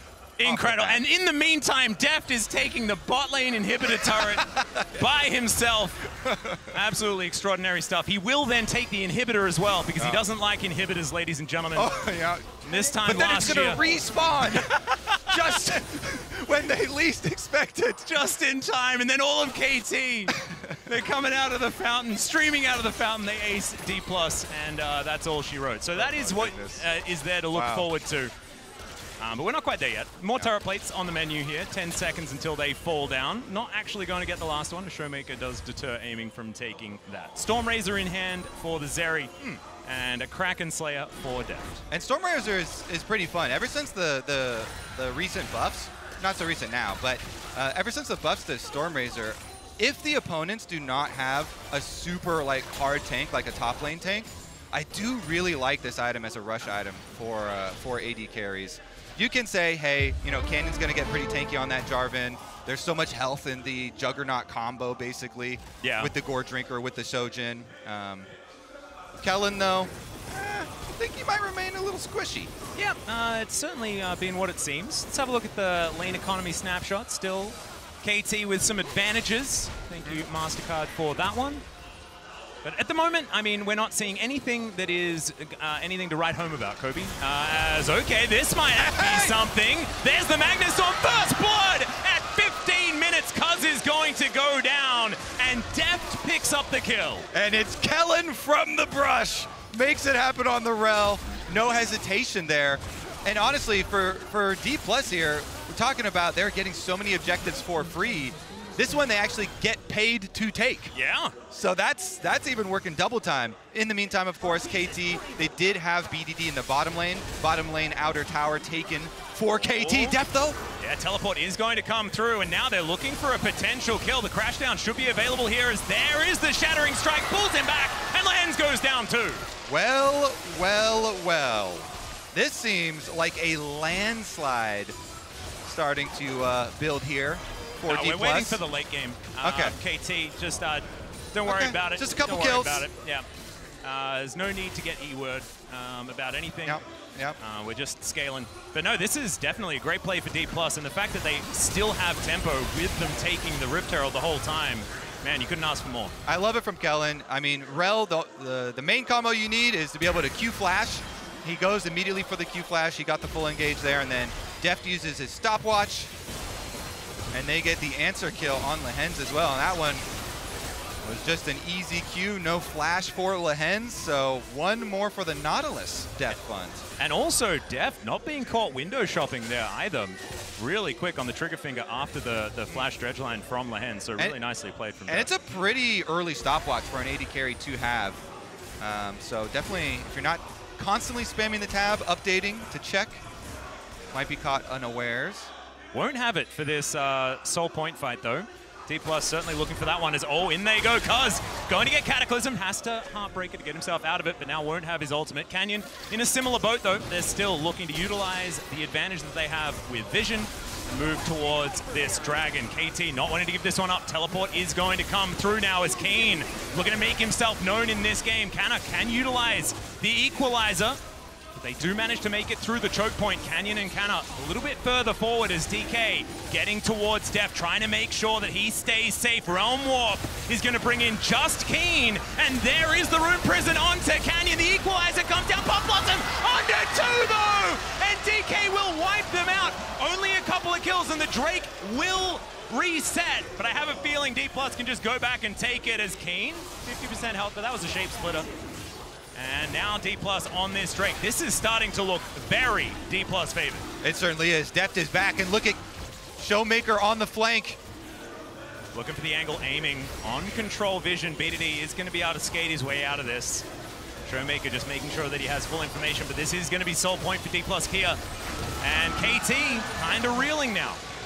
Yeah, as much as we talk about their scaling on this team, with the Ryze, with the Azir, with the Zeri, they are quickly getting outpaced by D+. Well, look at Canyon as he got hooked in, comboed. He did a nice flag and drag over to the rest of his team, though. So Showmaker is able to come in and peel for him. Then he gets the Triumph heal, so he's just fine. They can restart Dragon, and as you know, keep to that very quick Dragon stacking pace towards their Dragon Soul.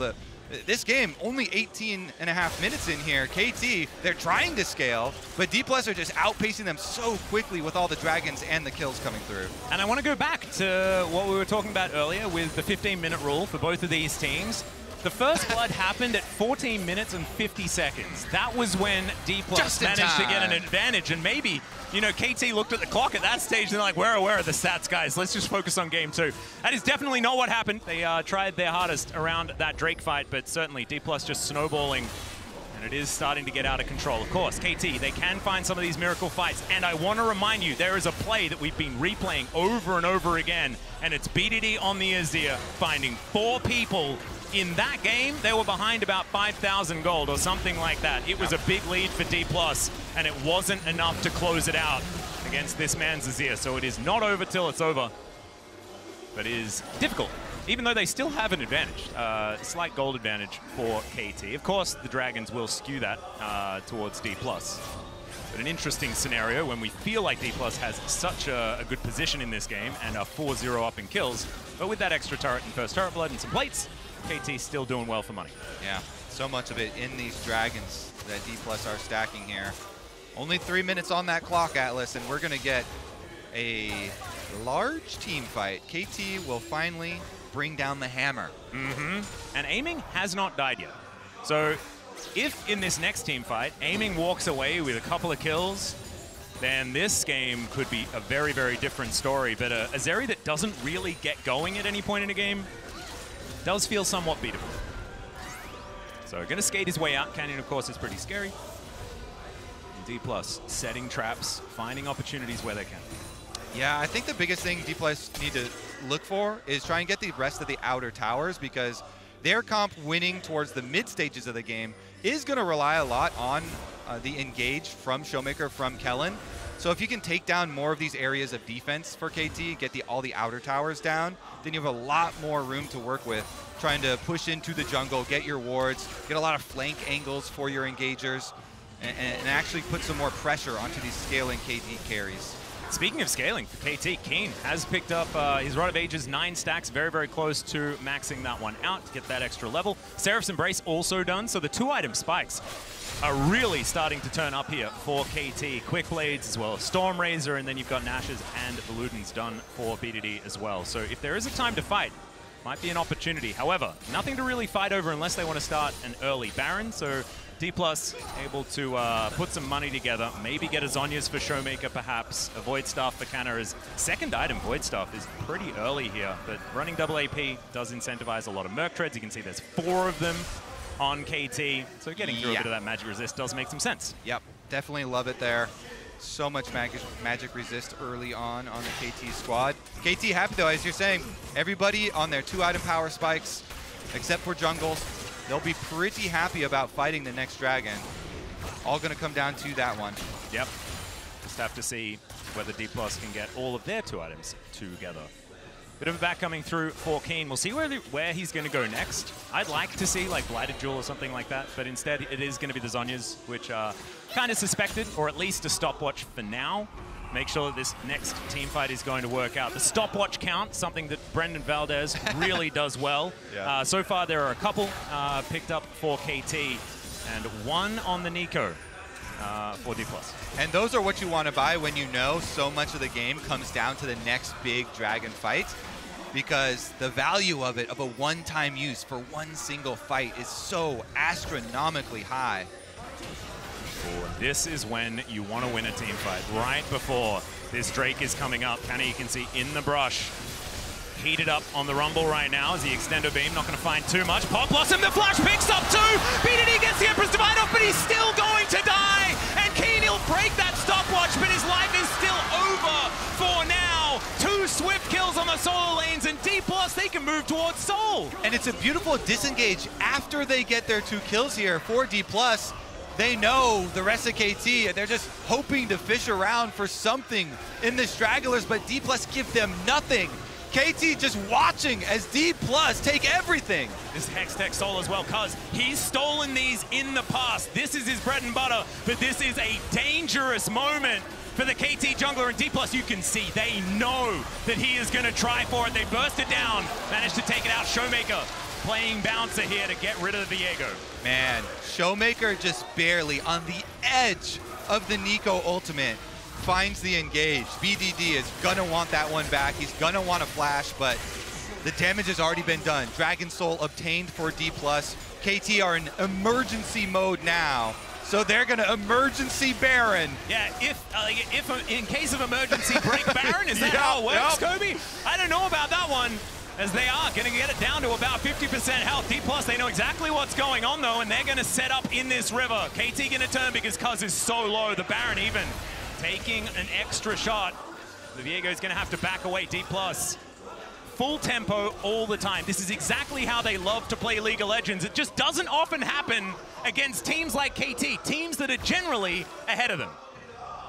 Huge, huge stuff. If you're going to win some games versus a team It's okay if you went 0-5 before Worlds. When you want to win them is on the World stage, so D+ choosing the right moment and really adding to the narrative of the lower bracket run of the underdogs here. And it's still so sad, right, for KT, because their run has been so difficult, but you still have to be able to string these wins together when they come up. And KT are a squad that have benefited from tough opposition, but are also one that can feel that pressure start to mount up.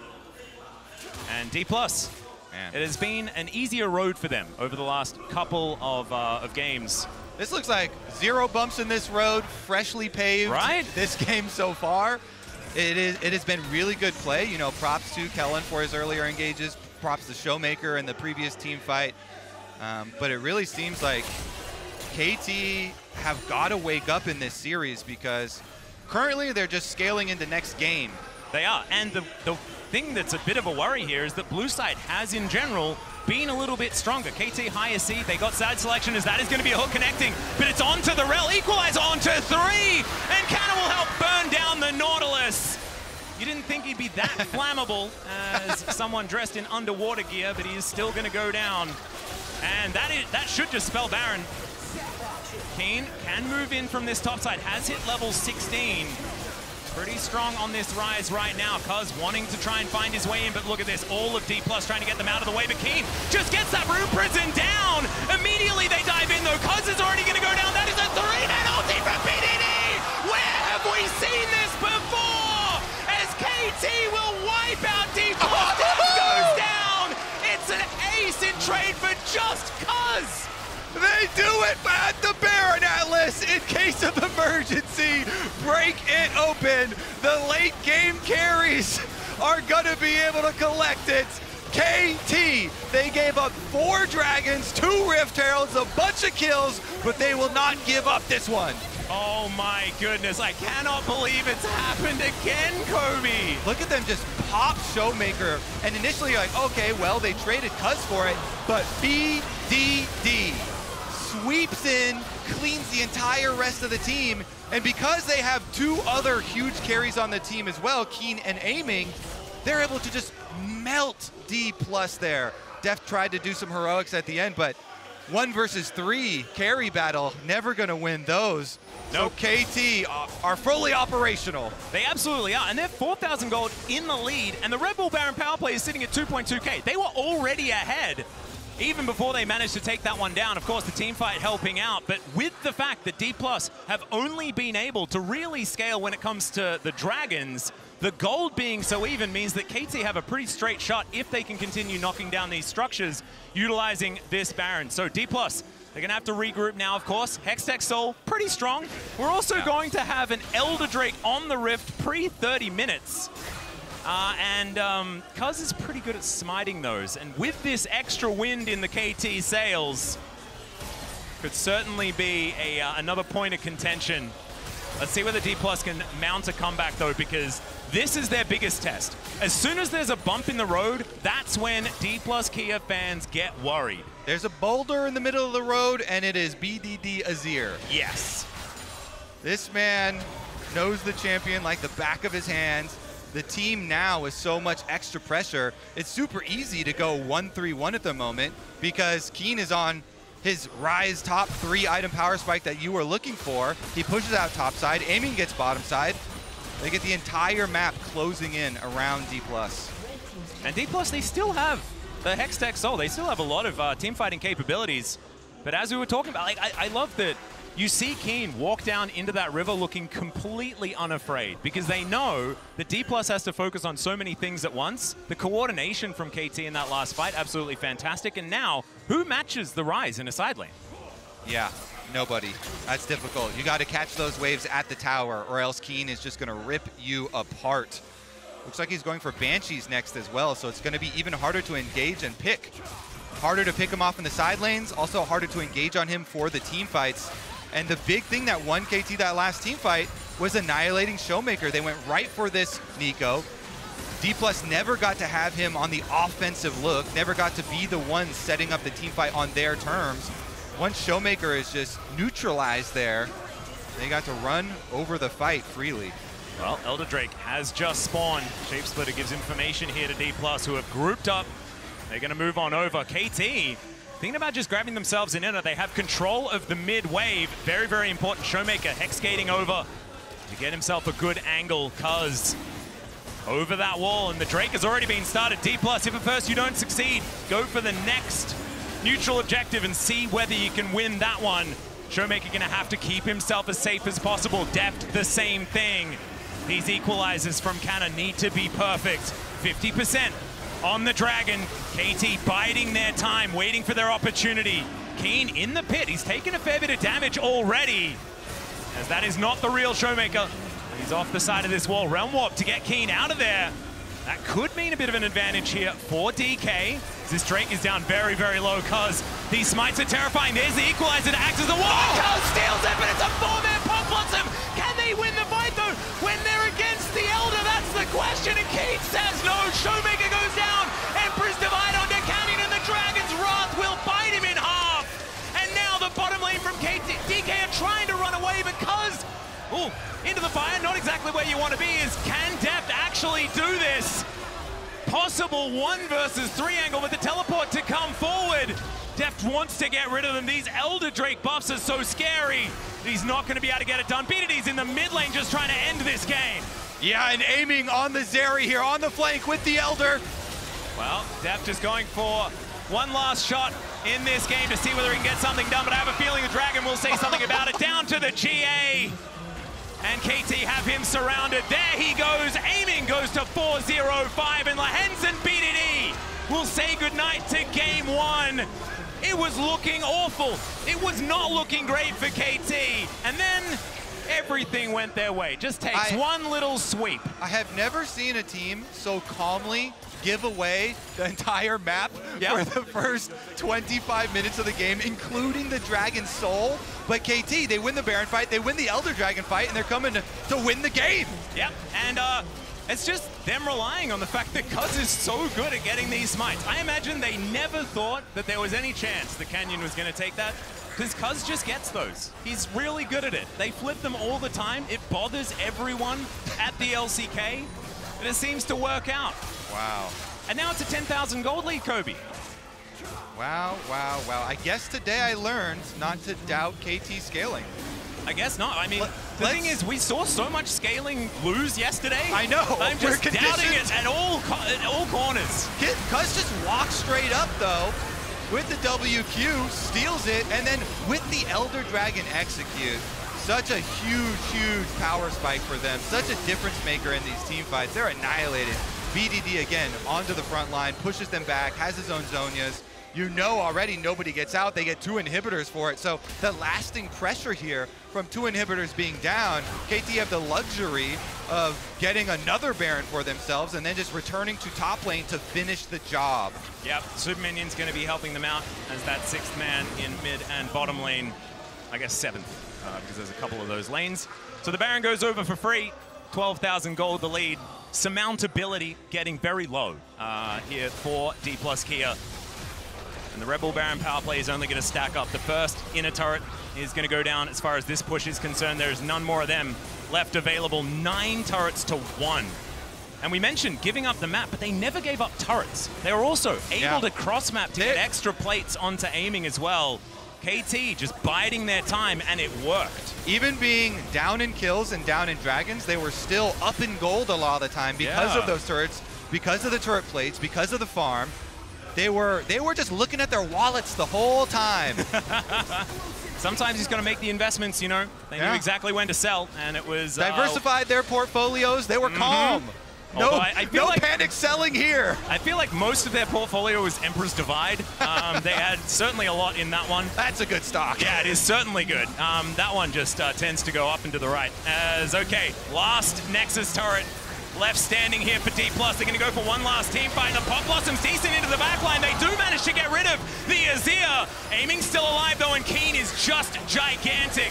That was actually the real Showmaker, and he is going to fall down, but now it's Aiming who's in trouble. He's down to the GA Canyon, trying to keep Deft alive. He is going to be the win condition in this one, but there are 4 KT members. Their health bars are low, but their damage is so high. Red White Guns, I don't think are gonna save TK here as Keen just realm warps on top of Deft. Aiming locks down the kill. That will be the ace, and that will be game 1 for KT.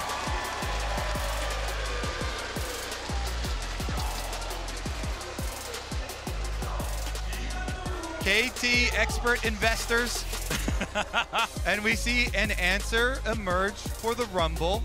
Keen, happy to farm it out. Go ahead, play Rumble. I don't care. Farm up my Rod of Ages. Farm up my Seraphs. Man, the fact that this is so perfectly juxtaposed into the one play that we've been showing over and over to talk about this series, and it happens again around a Baron. Oh, it's just absurd. And now it's time to throw it over to the desk to see what they made of that game 1. Well, I saw Chronicler going through kind of all the range of emotions he could. Of course, 2 LCK teams, but I think specifically in relation to KT in this first game. It's kind of a perfect encapsulation of what so many of the series between these two teams has felt like, because I think a lot of the decisions that KT made in both the draft and in that game were bad. They were bad decisions. But you shouldn't have made. They won. Let me finish, Jed. They shouldn't have been made. But in light of how D+ has been unable to deal with a very specific thing when KT played him, specifically the team fighting, I think in a really weird way, knowing these two teams, it makes sense. But if you're someone like Dagda and you're like, what is going on? I hated this game. I mean, I hated it to its very core. The Hex This made me sad. The Hextech Soul. Normally that just ends the game. But And it was the reverse. They got Hextech Soul. It gave them the confidence to walk to Baron here, and they got destroyed. And I gotta say, the moment when I see Zeri and BDD, or Zeri and Azir for BDD and aiming, they've done this a million times, but usually it involves a lot more early game where they're able to use the power of Viego and Nautilus to like be early to an objective and then get a couple of kills for aiming and Zeri, and then they win that way. They don't generally just sit around and do nothing for 20 minutes. Yeah, I think for me, it was, as you were talking about that Baron fight, like the fact that D+K are like, hey, look, we've got this great term with things like the Jarvan, with the Rel, and they're just sitting in the pit this entire time, letting like BDD set up for that great engage. They're not really trying anything to at least separate out this side of KT, because if KT are able to like spread out multiple different angles, you can't focus one person down, and it makes it very difficult to continue the game. But, I mean, they kind of just gave it to them. Wow. It's crazy. The Elder fight ensued as well. Do you want to tell us what your yeah. Let's actually figure out what happened in the fight. Let's see. Yeah, well, I mean, the Baron fight, I'm still kind of confused, but I do want to give credit to KT. Once they get to this stage of the game, keep track of where aiming and BDD specifically are, because they have played, I don't know how many, I've lost track, but a million type of games like this. Now, does this still come down to just an Elder flip? Sure, but specifically for Kellen, as well as for Canyon, I think it is actually very hard to try and get through.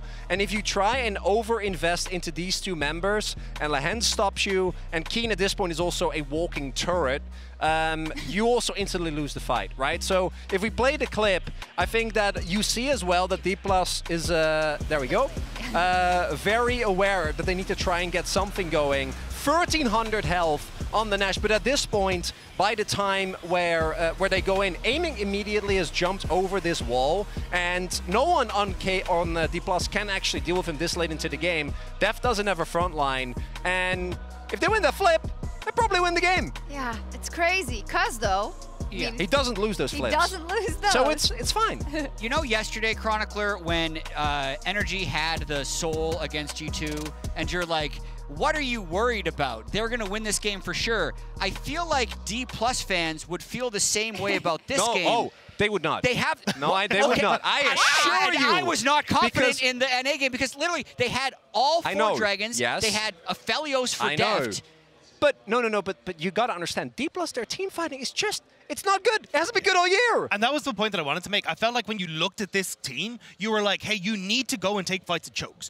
don't give KT the space at the objective to spread out and go nuts and have the opportunities to actually contest you. Every single time it was like, oh, we're going to funnel into Baron Pit ourselves, which means you get this perfect concave that we're able to fight around as KT. Then you look at that dragon fight at the end as well, and it's an absolute mess because Kana's trying to match and mark any sort of potential flank that can come through from KT. So he's separated from the Jarvan. You actually get a great engage from Showmaker, but no one's there to follow up. The whole thing was just messy from start to finish. It goes back to kind of what we set up in terms of like their confidence in these key moments, the thing that you need to push to that extra percentage, specifically in games where you're on the brink of elimination.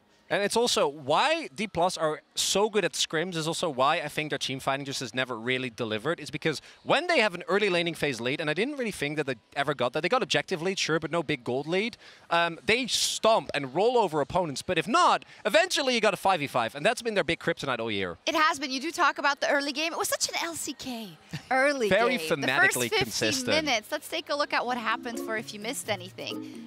It didn't matter in the end. So it's like ASMR, actually. Yeah, this is great. I know we're saying it's an LCK early game, but isn't this actually not very typical for KT? No, because they were stopping people all summer. So yeah, so I think KT generally, even with drops like this, I'd argue that generally they try to play really aggressive, and I think that looking after this early game, even knowing these two teams, I was actually worried for KT because to me, worried? That's an understatement. That's the understatement of the year. I mean, again, I'm fine with either team winning here, but I think that they didn't look like themselves. Yeah. Right, and that to me was something that I thought was really big. Well, didn't you say they looked exactly like themselves in Elimination Series when they were losing early? I did do that, which is fair, and then it's even funnier that they end up winning anyway, because it's KT. It's the roller coaster. For me, as someone with no stake in the game here, I would be happy with either team winning, but when you're the red side team and you get Hextech Soul in your first game, and you're the lower seed, and you've lost this team all year, and you don't close the deal, and you're also D+. That's a mental boom. Yeah. I think this That's is a mental boom KT team. Can we also just like look at the champions they got on red side? Like Rumble, Jarvan, Nico, Realm. Like you're so close to having everything you could possibly wish for in that case. Like this was a game that KT were given the best hand that they managed to fumble it. It is. Oh my God, it's frustrating. They will be on the blue side though, the D+ Kia going into the next one. As we go to break throughout Worlds, we're teaming up with Amazon Web Services to highlight the importance of expanding access to clean drinking water and sanitation to people around the globe through a new campaign called Take the Drake for Water's Sake. The way the campaign works is that every ocean drake taken will result in a donation to water.org. Our goal is to help water.org bring clean water to more than 70,000 people. Currently, 47 ocean drakes have been slain at Worlds 2023. Unfortunately, the second lowest of all drake types. So go ocean drakes, please. Cloud Drake is the lowest. We need the SDK to make up for that. Lately yes, too. and we'll be right back with Game 2 between KT and D+ Kia. Anything to write home about, Kobe? Okay, this might be something. There's the Magnus on first blood. Not going to find too much. Pop Blossom, the flash picks up two. BDD gets the Emperor's Divide off, but he's still going to die. And there is the Rune Prison onto Canyon. The equalizer comes down. Pop Blossom under two, though. All of D+ trying to get them out of the way, but Keem just gets that Rune Prison down. Immediately they dive in, though. Cuz is already going to go down. That is a 3-man ulti from BDD. Where have we seen this before? KT will wipe out D+. That goes down. It's an ace in trade for just Cuz.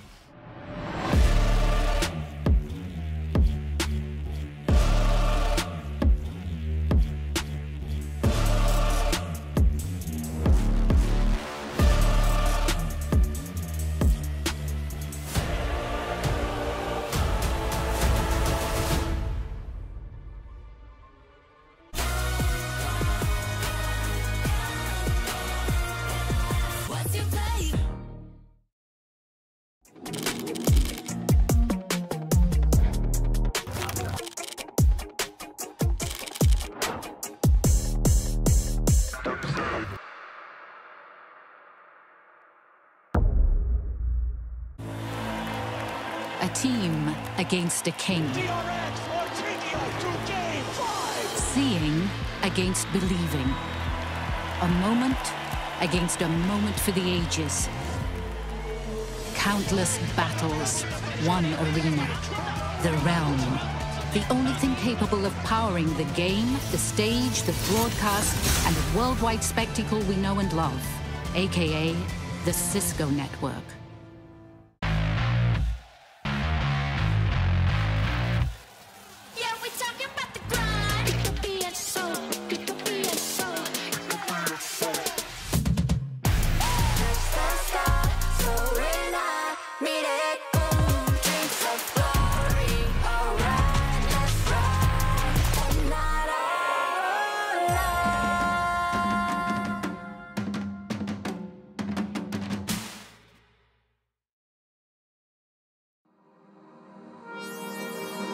Middle of the night, everything keeps passing by, just passes us by.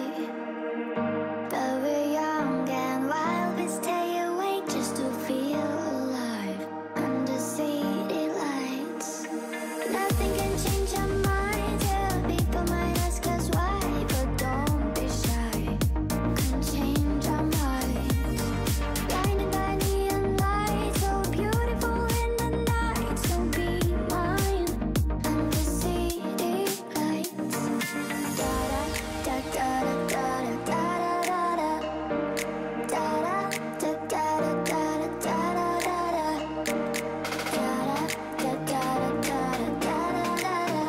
So be mine under city lights.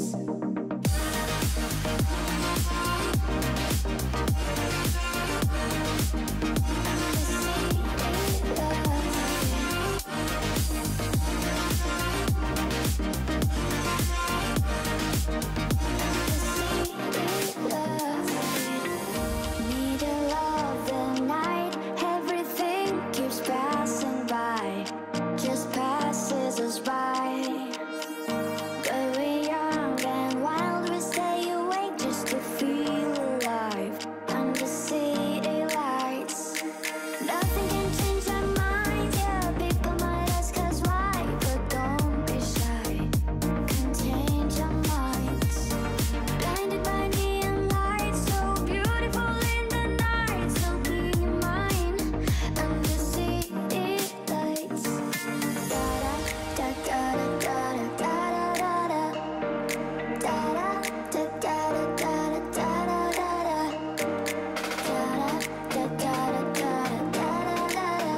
So be mine under city lights.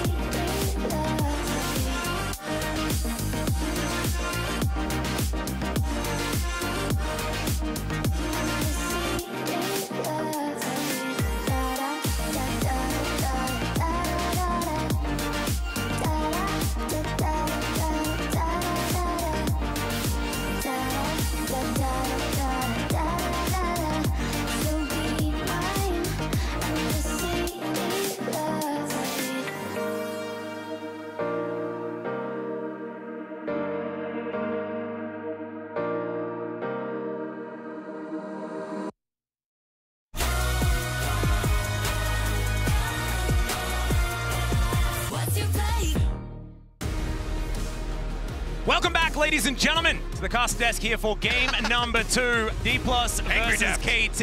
And yes, Angry Deft will definitely be here. I think we're getting straight into the draft as well, Kobe. We don't want to waste any time because it has been so action-packed. We're going to the waste early time game in especially. Game. We're going to waste time in game, so not now. Let's get to it. KT versus D+. Again, KT already up in this series. D+ lives on the line. Double banning again. AD carries from the side of KT from red side. Deft kind of flashed a couple options, and Deft has been very versatile so far with the picks. You know, he already had the Ziggs pick, he already had the Caitlyn pick, so he's definitely one spreading the love around. Certainly is. I think it was the first time he's played a champion more than once in the Affiliates in game number 1. Had otherwise played 6 unique champions. So we'll see where he is going to head towards this time. Because the Caitlyn, still something that's glaring for me, because he's been so good at translating Caitlyn early games into victories. And I think it's that translation that they need a little bit of help with as we move into this one. Jarvan going to be the first lock-in, though, for Canyon. That is going to give over a lot of power to KT. The Azir is coming up. The Rumble is banned from D+ this time. But they're giving BDD Azir again. So with the Jarvan early pick, you're thinking, oh, they already want to pair Jarvan with Orianna because they're assuming BDD is going to pick his Azir. But I would assume, oh, actually they might go with an engage. Like, I mean, I would also assume that because BDD was just so exceptional on this champion. He basically won them that game. Yeah. Even with them giving over Dragon Soul, came in with a huge big play for them. But KT think differently. They don't want to fall into the trap that is kind of set up for them. And they grab the Nico themselves. Showmaker did have a really good engage towards the mid lane in the last one to set them up. But KT are going to actually pair it with the later scaling here with the Zeri. Yeah, so Zeri going to be locked in. The Aphelios still going to be the matchup. Def just happy to take it in there as Kellen, I think there's a few people getting a little bit nervous having a look at this hover, but his Alistar domestically was extraordinarily good. So hopefully he can go back to that one, or at least in the regional qualifier. He practices combos. Exactly. Usually you do it in practice tool, but he already did it on stage. So he did earlier on. The practice, I don't know whether it gave him a lot of information because it didn't work out super well. And position and stuff like that was also a little bit questionable. But Lahen's going to go back to the bottom duo that he was looking at last time. Of course, Nautilus, one of his most played champions, especially this year. And we'll head back there once again. I think it's very interesting that we see face-up Nico and Zeri and not a whole lot of punishment. It looks like D+ just happy to go into the same style of game as last time around. Kind of says to me that they think that it was their own individual mistake that lost them that first game, and if they just do the same thing but don't mess it up, they'll win the next one. Yeah, definitely a bit curious there because now you got to think with D+ dropping Showmaker's pick, KT gonna have double protection bans for their Nico as well. They take the Azir off the table. You know, Orianna, Syndra, also pretty good options. Meanwhile, with the first pick Jarvan in the hands of D+, they're trying to squeeze down Cuz. I would say the Viego, it didn't have what I expected it to do, which was going to be more early game dueling and be like this bridge that allowed them to fight some of the earlier skirmishes and stuff. But he did grab the steal on the Elder Dragon with it. Yep. Cuz doesn't need doesn't matter, Viego to champion. do that. Yeah, just a smite. He needs smite. Yeah, that's basically it. The Sejuani also going to be taken away from Cuz, so that is largely denying the potential Keen Jax pickup here, so they can't pair it with some Permafrost. Yeah. Certainly is an opportunity. Aiming, what is he going to lock away is going to be the question. There is the Viego. Wukong, another opportunity. Wukong might be emerging as the most under-the-radar strong jungle pick right now because so many teams have had such good team fights with it. Yeah. Viego is better at the early dueling and at getting resets and snowballing, which when you have Nautilus and Nico on your team, I do like that pick. But Wukong brings so much to these team fights with the AoE, so we'll see. Cuz happy to pick it up back again, though. It does mean we're going to get the reveal here for the blind pick for Kana. What is it going to be? With a lot available right now, Rumble's the only top lane ban. So K'Sante Jax, do you love those champs? K'Sante, Renekton, Jax, which K'Sante, Renekton, K'Sante, Renekton. I mean, Kana was pretty good at this champion throughout the regular season. So it is the Crocodilian version of the Shuriman options that he had. He's going to go with it. And now, Keen, what are you going to pick into this Crocodile? The Gnar could be an opportunity. I actually would like to see it, and there it is. Pairs really well with the Pop Blossom. If BDD can set him up, then Keen can certainly knock him down. Take some notes from Zeus. That Gnar performance from him was outstanding. Actually just made it look like completely one-sided. Getting solo kills, being a stronger split pusher, being a stronger team fighter later on as well. We'll see how well Kana can actually fare on the Renekton this time around. He does have a Jarvan, but it's into a Viego, so you really do have to be careful about those duels on the top side. Choose your moments going for this mini Gnar. Use your flash. Try and chain your stun into your EQ combo. Or an Ahri roam, you know, from Showmaker as well. Showmaker picking that up. A lot of pick potential from the top side of the map. No, I agree. And I think that once again, D+ will have earlier advantages in this game, but I think that KT can get into this a whole lot earlier than they did last time. It's not Azir Rise, you know, you're not waiting for a Rod of Ages and a Seraph Soul game. It is instead this Mega Gnar that can fight around these Heralds and Dragons in the earlier stages. It's just the Zeri that is going to have that scaling edge. Yeah, these team comps a lot more similar than we saw in the previous game. A lot of similar options open to them. And in these ones where you do have two play-making mid-lane champions that have a lot of autonomy, if you can get early jungle ganks there to unlock those mid-lane players, then that really snowballs into the side lanes. And to quote Cloud Templar, he is Showmaker, the playmaking maker. I heard there was also a call at this Worlds where they called him Scary Maker. Scary Maker? Yeah. Oh, that is so good. It was like some brush gank play or something where he was roaming down. I like that one because it's also Halloween themed Showmaker. We got the Scary Maker version. Oh, see whether it's Scared Maker or Scary Maker this game.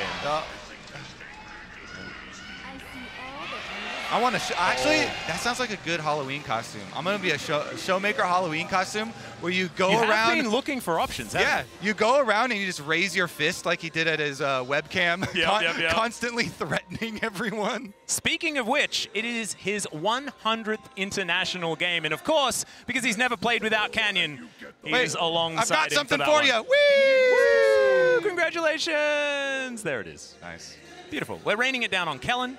I didn't think we'd ever get to use that at Worlds because it's a little gimmicky. No, I like it. That felt right. That was perfect. It's exactly what we needed. And we'll see whether it's going to be enough to get us 3 games out of this series, because that's precisely what we want. We do not want to send D+ home on a 2-0. I laugh every time I see that beautiful bald face pop up on my screen. The Braum meta is in, and D+, they understand. But I don't know whether they're the ones with emote tempo, given the fact that they lost the first game. So, but they're in a good mood, okay? I mean, that's what matters. Let's see whether. Or is it a coping Braum? Yeah, exactly. A coping Braum is not the Braum you want to see. Okay. You want a confidence Braum. Exactly. They're the most successful ones so far this Worlds. Confidence Braum is kind of like a confidence man. He does have a safecracker skin. He does as well. So. Definitely don't trust any emails coming from Braum with any links. What's your favorite? Do you don't click the link. Are you a fan of just the classic door? Do you like the chimney? I personally like the chair. You can put up the chair. I like the wrestler one. Yeah, that's the one where you put up the chair. Yeah. Big fan. Good. Big fan. That's good. This is, of course, an LCK early game, and so we do need to basically talk about skins. Well, I have a good story pinging pinging off of the Confidence Man one. Oh, yeah, there we go. Because I actually grew up, one of my childhood friends, his older brother was a true Confidence Man. And really? Yeah, was taken to jail when we were in high school. We were only 15. I was over at his house when they got raided. And the FBI came over and took his brother out, and we were doing homework, and I was like, what is going on? I got home, and my parents sat me down like, explained what happened? So this is going to be a life lesson. Don't commit fraud. Yeah, your friend's brother made some interesting choices, and they were very concerned about the people that I was hanging out with at that point. I think I can understand that. You know, sometimes you think about like helicopter parenting. I don't think this is an example of that. I think this is definitely good information. Oh, and we're like, you know what? How about you stay inside and just play video games instead? Well, Deft is going to get hooked by Lehens here. Has to flash away. Lehens looking for an opportunity. They may just take the cow as the flash is used after the headbutt. But that is so many summoner spells now burnt. Good trap set up by KT. Okay. Let's see. Jungler attention. Immediately when you see that type of fight, who's the jungler coming down first? Viego's going to get bottom side Scuttle Crab. Dom1 know that they've got a recalling Canyon in top side, so they got to get out of there. No support for them is coming. And aiming gets to eat up turret plates plus denial of the early wave here. Atlas. The Titan's Wrath as well doing so much damage here by Lehens early on, so they'll be able to get a good back timing as well. Oh my goodness, it is a disaster for D+ here on this bottom side, just because they were greeting for a wave, thinking that KT had gone home. Holy. We've seen that trick a couple of times actually. People pushing up the wave and then faking their backs and getting some surprise engages like that. It's so punishing. in the early stages. And making assumptions like that is very dangerous, as BDD is going to get snared. Nice little charm from Showmaker. Would you say it makes anyone our particular body part? No, never mind. He gave me the weirdest look. Yeah, what body part? I was just assuming. I was like, did you say excited? Excited isn't a body part. I don't know. Nope. At this point, you're allowed to say the E word, by the way, because we kind of want 3 games. So I'll let you off the hook, mainly because I just made the mistake of saying it twice in one sentence. Okay, so once you do it, it's okay. Yeah. I make the rules. I don't, actually. Do as Atlas says, and also as he does. Yeah. Len's going to flash for the hook. Canyon is going to respect it, but the snare still connects from BDD. Not going to be too much follow-up, though. So Summoner spells falling all over the place. Lehens, of course, didn't even have to use his flash in the last engage. They held on to both Summoner spells for the bottom lane, as Cuz in position. Canyon shadowing. A feeling that DK have an inkling of what's going on here. Cuz is just going to back away. So D+ retaining some level of control down here, but look at the CS gap. It is still pretty massive here for aiming, given the fact that Deft missed out on that whole wave. Yeah. I mean, that alone is so much more action than we got in the first 15 minutes of last game. Here goes Canyon. There's the headbutt pole onto Lehens, and he doesn't have flash, so he is really dead. That is going to be first blood going over to Kellen. I was really with you until the last word there, and it goes over to the Alistar. Less than ideal, but D+, very happy to pull a surprise play on bottom side as well. Canyon helping them out to get right back on even footing. And the assist money is decent too. I mean, even though it is split over 2 people here in the early stages, happy to get something back for bottom side. Yep, I don't mind a bit of early money going to a support either, especially when they're a tank, so they can get a little bit tankier early. Yeah. They're taking all of the kills, definitely going to be bad news, but this just getting some control in the lane, certainly good. Yeah. Both supports had been sitting on their Hex flashes, so no defensive options available. But KT, even though they give up the first blood, they're the ones after the resets that are able to rotate over to Dragon. Yep, they collect that one for themselves. Next one going to be the Chemtech. Not going to see any Infernal Souls this game. Cloud Soul still an opportunity. But we'll see where it is going to land. KT maybe able to take a leaf out of the D+ book, the red side Dragon stacking strategy. And D+ actually managing to salvage what was a bit of a disaster in that early game. Of course, we didn't get first blood for KT in that play, but it really did feel like they set themselves up really, really well in this lane. And despite Lehens going down, I still think the KT are in a fantastic position as far as the bottom lane is concerned.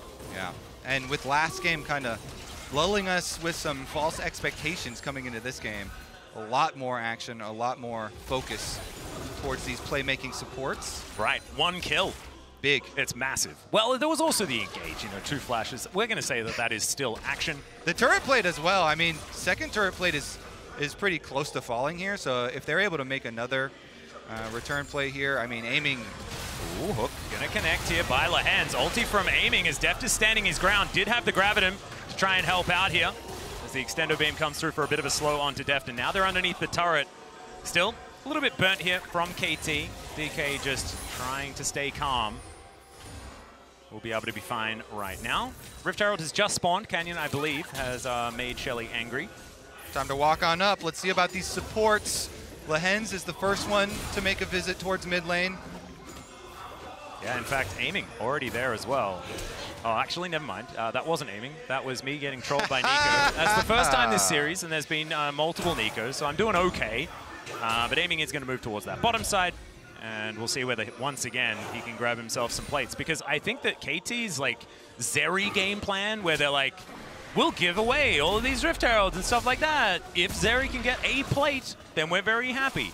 And he's already got 1, and he should be able to get another off the back of this, as Deft going to take a red buff, I believe, and then head towards the So the cool thing also with this play is that Deft doesn't show until just now in bottom lane. So KT were really unsure for real if they actually had Aphelios up by this attempt at Rift Herald or not, or how close he was.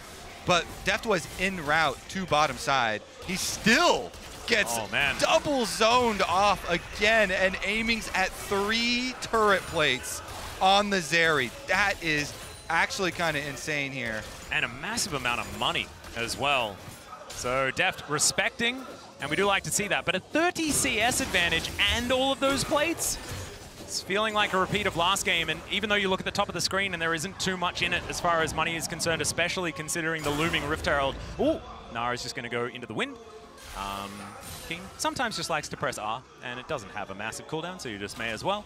Playing the outside on the range, he was like, oh, if Kana makes a small misstep here, then he can pull him into tower. Yep. And make top lane a little bit more exciting than what was last game, where it is We farming. didn't even look at it at all last game. It is farming until Keen has some decent options towards laning later on. Some side lane potential. BDD. Punished for going for his siege minion, as Kanna is going to slice his way out of the way of the boomerang. That is going to mean that BDD is not going to be able to find the gate. So they're probably not fooled, but it is something that you should get in the habit of doing if you're playing Nico, is take the appearance of your jungler when you go for these roams. If the opponent team is smart or they're coordinated at all, then they're going to be communicating and say, hey, Nico's missing, you know, it's probably the Nico. But if they're not, like solo queue or something, and it's always beneficial, really helps your jungler out if you fake the position of your jungler sometimes. No, I agree. I actually think that if you're not successful in the gank, that it's the best way to do it, because that information is always hidden, right? Because unless they press tab and then they true. But if it's like you're seen for a second, you know, and then you're back in the fog of war again, then it's certainly one of these opportunities to hide information. Information is certainly a big part of the game. Scanner gets a bit of hyper stacked up, but is otherwise going to be all right. 30 seconds on the next Dragon. Is it going to be a team fight? It's my question, and I think, you know, it's a bit early for that. Personally, I think that second Drake, not one that you're going to fight for. So I'm going to take that bet, Atlas. All right. I'm going to throw down. Well, the entirety of the gold lead is aiming, and aiming has even more of a lead over Deft than what that tells us. So, yeah, so I'll bet you an aiming. Yeah. Of value. Oh, no, he's got his full Storm Razor. Good Lord. That is a bit scary. That is a bit scary, but D+, wow, they didn't shove the bottom minion wave. So they're leaving the bottom minion wave while coming to push him off Dragon. I think you got to shove that wave in. Yeah, they're going to get down there. So with Callan and Deft in the lane. Oh, Showmaker, he's going to get flashed on here by Lahen's Pop Blossom right on the edge. And that is a dead Ahri served up by the KT support. And now Colors should freely be able to start this Dragon. 26 seconds though. Showmaker does have teleport, so an opportunity to get back towards a potential fight. And DK still set up for this. Yeah, they're getting a little frisky here because they know there's no ultimate up for the Nautilus or the Nico, and they're going to go 45. Yeah, Extendo Beam does come in. Aiming has pressed the ult button. Moonlight Vigil does come down. Though as Kanna is slicing his way into the fight already. They've taken down Lahen's. Keen trying to find the angle, but he's mini Nari's not exactly able to do too much, as it's Canyon that locks down the Dragon. Cataclysm flies in, and Keen has to flash away. It's a Mountain Soul, and DK are on the board. I love it when teams evaluate a pick like that, a loss, and they say, I don't care if you got the early kill onto a teammate, we're still going to fight you because of what you invested into it. The Nautilus ult, the Nico ult, the huge engage tools, 4KT down. D+ are not going to give it to you. They grab the Drake, they grab the kills here. They've got the gold lead, Atlas. Yeah, there's a couple of turret plates there as well on the bottom side. One towards the top side as well as Showmaker. We said he had his teleport up. The fight was over by the time he respawned, so he heads back up there and collects what money he can find. We know just how pivotal his Ahri has been. Quadra kill last time he played it here at Worlds. See whether once again he can have a performance like that as we check this out once again. And like you noted, Kobe, the cooldowns. Yeah, it's one of those moments that's a non-ironic. Hey, they don't have ult, they don't have flash. You know, after you get picked, ping all the buttons. Ping exactly. all the buttons. You're like, look how much they invested into me. And D+, they just annihilate Lahen's because the Nautilus had no flash, had no ultimate. And then the big flashier follow-up. Kana goes in with the Renekton stun, allowing the follow-up there. They do chase out the rest of the team, but getting some summoner spells. Could have been even better for D+ as well. I think Deft flashed a little bit early. Kanna got the flash stun to lock down Keen. If there were chakrams there to follow up, could have been a different story, as Gravitum going to land onto Cuz. And in our MasterCard lane economy snapshot, it is all about BDD and aiming. And honestly, if you want to learn a little bit about KT, this snapshot does give you an idea about how they've been playing so far this year. Fair enough. Cuz I think... Okay, Hex Splash going to be used by Callan here. Extendo Beam going to deter him from wanting to do too much. Cuz I think... 3 in the bottom lane. Has had his share of some exciting early games. Not this time around particularly, but I want to see this rotation towards mid because Kanna's moving down on the Renekton. Doesn't have flash. It shouldn't be able to get too much done, and yeah, BDD will just back off. With his double wards here on both sides of the river, feels pretty safe. And looking at the CS numbers, it really does feel like KT across all of the lanes in the laning phase have had just the best time. You can see in the gold, things very, very even there, but it's been about the plays that D+ have been able to make in this early game, not necessarily how these lanes have actually been functioning so far. I think KT are going to be feeling pretty good about where this game is heading, especially when we're on even footing as far as these dragons are concerned at this point in time. First mountain and second mountain this game, I think are going to be huge for getting tempo advantages in this one. We saw the Soul not necessarily do too much last time around, but I think given the scaling equality across these two squads, certainly could be the thing to tip the scales. I certainly agree, especially with, you're mentioning the champion pool of aiming and how he feels so much more comfortable on these champions that have their own agency, their own mobility. The Kai'Sa, the Zeri champions here, and with him having such a good start in that bottom lane, so rich early on. And I also think that like Zeri is probably the aiming champion that is the most beneficial for him. Because like you remember like playing Doom 2 as a kid, you type in the cheat code ID clip and you just get to go through the walls. Like it's broken. Like it's really silly.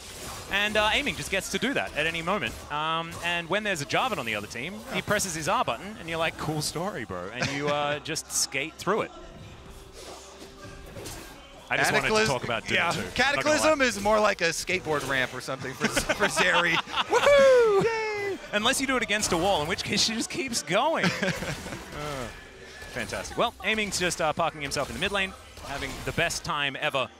And there feels like there's an air of inevitability around KT right now, as aiming just has so much extra But Atlas, the narrative for Deft, right? The unbreakable spirit. It's being put to the test. I mean, this is exactly do or die, right? Yeah. And you remember, this is a team that immediately went down to the lower bracket. Like, they have had their backs against the wall, and yes, strength of schedule is something that you need to take into consideration, but you were talking about narrative, and I want to stick to the fact that as soon as they're on the edge of being out, that's when Deft especially is powered up. It's whether he's convinced the rest of his team to also power up alongside him. That is the question, because of course, Canyon and Showmaker, we know their highs are extraordinarily high. It's just whether they can find that mojo, find those moments in this game.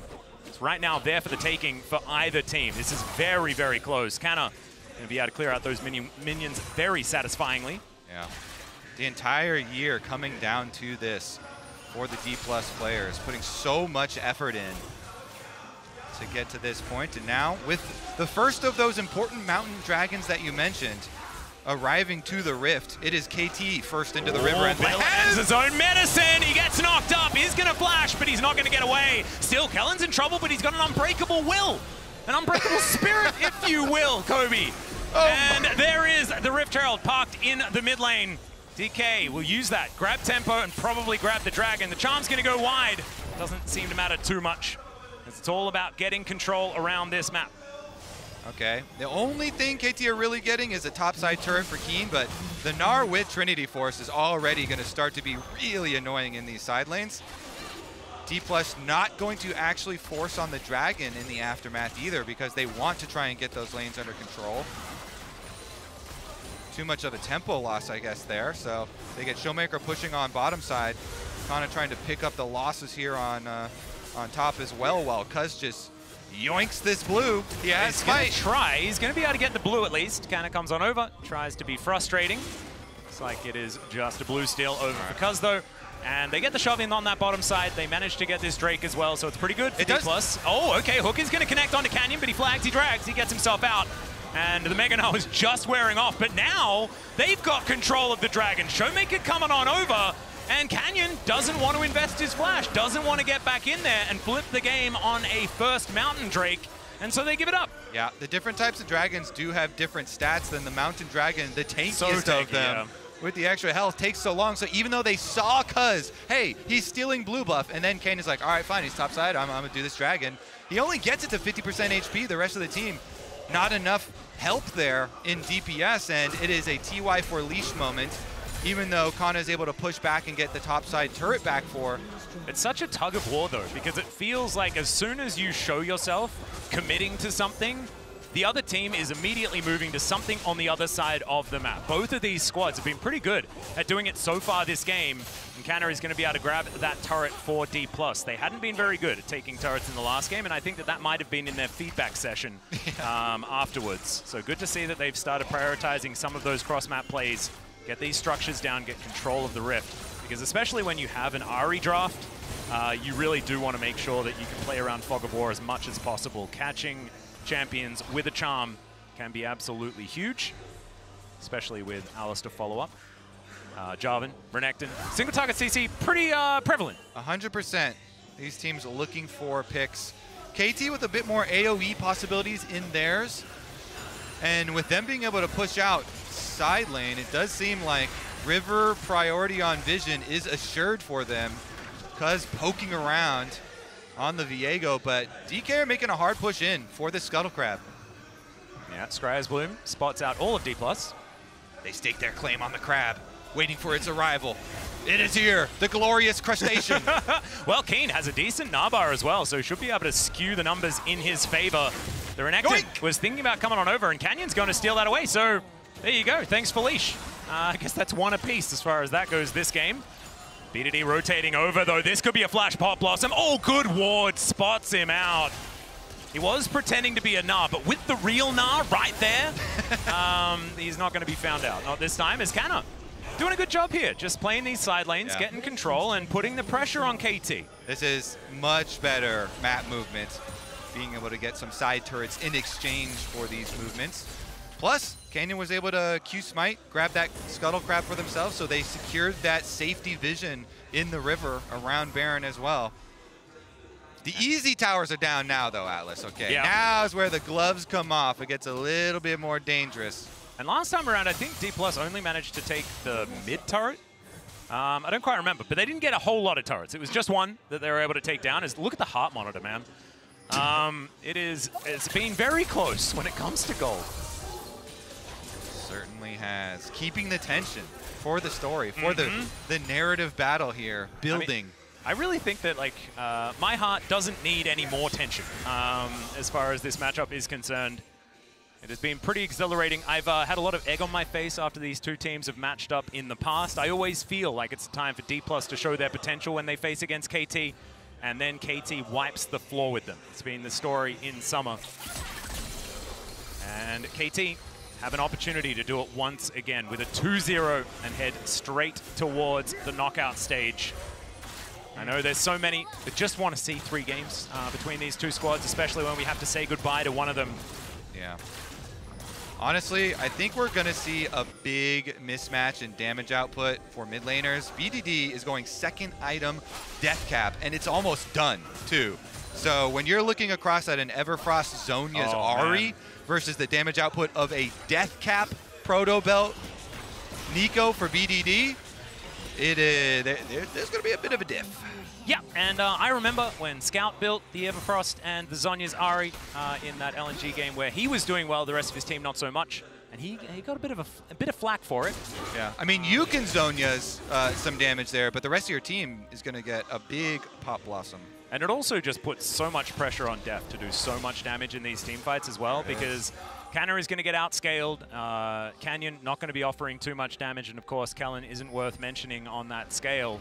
And so KT will just be able to out-damage D+ pretty considerably as this game goes on, because even Cuz will be massive. And if they get that first pick, then the Viego can really cause a ruckus. And that's the thing, too, since BDD's damage is spread We're okay. just engaging onto Cuz here. He is going to go golden. Pop Blossom going to connect onto two, Deft being one of them. They take down Canyon to start this off as Kellen has to flash away. Showmaker a bit late on the teleport. And their jungler is now just dead for free. KT now pushing in mid. That's a dream start for KT. BDD had just bought his newly, freshly printed death cap. He was itching to use it. It still had the tag on it, didn't it? It still had the tag on the front, and he makes Canyon take a train ticket right back home. Here we go, though. Baron now going to get burned down. No smite for D+, but they also don't have a lot of options. Yeah, they have to go for a team fight to try and make this one work. Dominance already popped here by Canna. The knockup not going to be great there from Lehens as the Baron is going to go down, but can they keep themselves alive? Aiming says yes as he pops the ultimate. Kellen going to be the first one to be zapped down. And there is the skater. He gets over the wall, but Aiming's just going to get punished. I don't know about that one. Overly aggressive with these abilities is something he's been known for, and now it's a double kill for Deft. They're looking to turn it. In goes Canyon as he turns back on this. The double knockup as well. Make it a triple kill. And BDD's going to go down to Showmaker. That's the ace. And what happened here, Baron? Now KT. Deft is looking for it, and he almost gets the quadra. It's an ace for Canyon, though, in the end. Deft writing the next chapter in his epic saga right before our eyes with those chakrams. The Aphelios damage, Atlas, it had to be all him. He pulls out the kills, they pull out the ace, and they get the dragon as reward. Oh man, let's have a look at this replay once again. All I'm thinking is, don't start Baron. If you start Baron, it's doomed, Kobe. I was thinking, man, this might be kind of boring series, Atlas, at this point. But then, DK, you said they had to be on the edge of elimination, Atlas, to make their move, and then they do, even though they lose the Baron. Look at the start here. Showmaker using all his Ahri dashes to kite away back to the other side, and Aiming thinks, he's also thinking this game is free in the bag, so he goes forward, chases, after he had just used both summoner spells to kill off Kellen. That was just Kellen. They've got the rest of the squad ready to go in, make some space, and Deft stacking up those chakrams, mowed them down, allowing Showmaker and Canyon to finish the chase. And then he walks up to Key because really he wanted to use this stopwatch because he's about to turn it into a Guardian Angel anyway. It gave me a little bit of a heart attack, but I know that feeling. You're like, well, may as well. I'm going to turn it into a GA, so let's press this button. Yep, and it also gives him the opportunity to potentially get a quadra kill as well. Look at how incredibly close this win probability is, powered by AWS. Finally, it is headed towards D+ after that great play, but by no means a KT out of it yet. And I thought that it was going to be Aiming diff, and he is 80 CS up. Like, it is absurd the amount of money he's been funneled, but if he just skates into a Renekton and an Aphelios with great guns, he is still gonna die, is Keen. Getting run down here. Look at the minimap, the rest of the team is coming. D+ have they're everyone. closing in. Look at this back being channeled by Cuz, he cancels it. And now Keen is definitely dead, but they might get a Viego for free as well. As Keen realizes that he has to fight it, he finds the Gnar. And how much time can he gain is the question. Minion waves aren't really there. And so with that knockup, with that stun, it should just be a Gravitum and then a Q from Deft with a Severum for the kill. Dude, hats off to the script writers if they actually pull off this comeback for DK. What does the script say for game 3 if it happens? Well, we can't leak that. Oh, that's true. That's true. It's so good. We're about to watch it. We don't want spoilers. I almost clicked to the next page because we've got it in front of us. But I'm not allowed to. We have to just... Because even the end of this game is pretty ridiculous. But you haven't read it yet, right? No. Okay. I can't read. Oh, okay. Actually. That's an easy way to avoid spoilers, especially if they're book spoilers. All right, Deft going to clear out the minion wave, and we'll see what the item is that's going to be coming up next. Lord Doms may not necessarily be that important because there aren't any true tanks really outside of, I guess, Lehens, but it's not really going to have too much armor. So you could go for, you know, a Bloodthirster if you like, but you can see the Last Whisper. It is just going to be the standard build here for the Aphelios. We're living in a movie right now. All right, I felt this last year, you know, with the epic story of DRX making it happen. I still haven't come to terms with the DRX 2022 win. Yeah, I'm still actually not sold on this one too. I'm still I don't think DRX can win this year. KT, yeah. Yeah, I don't think DRX are not going to be able to. I don't think you got me with the turn. That was good. Yeah. Honestly, yeah, I'm still favoring KT. They still have so many options available to them. They also have the GA onto Cuz. BDD has a lot of damage that he can actually bring. He's got the stopwatch. He's got the flash ready with his Nico. Level 16 on it as well. Look at Canna's build as well. Deadman's plate, Gargoyle's stone plate. He likes plates.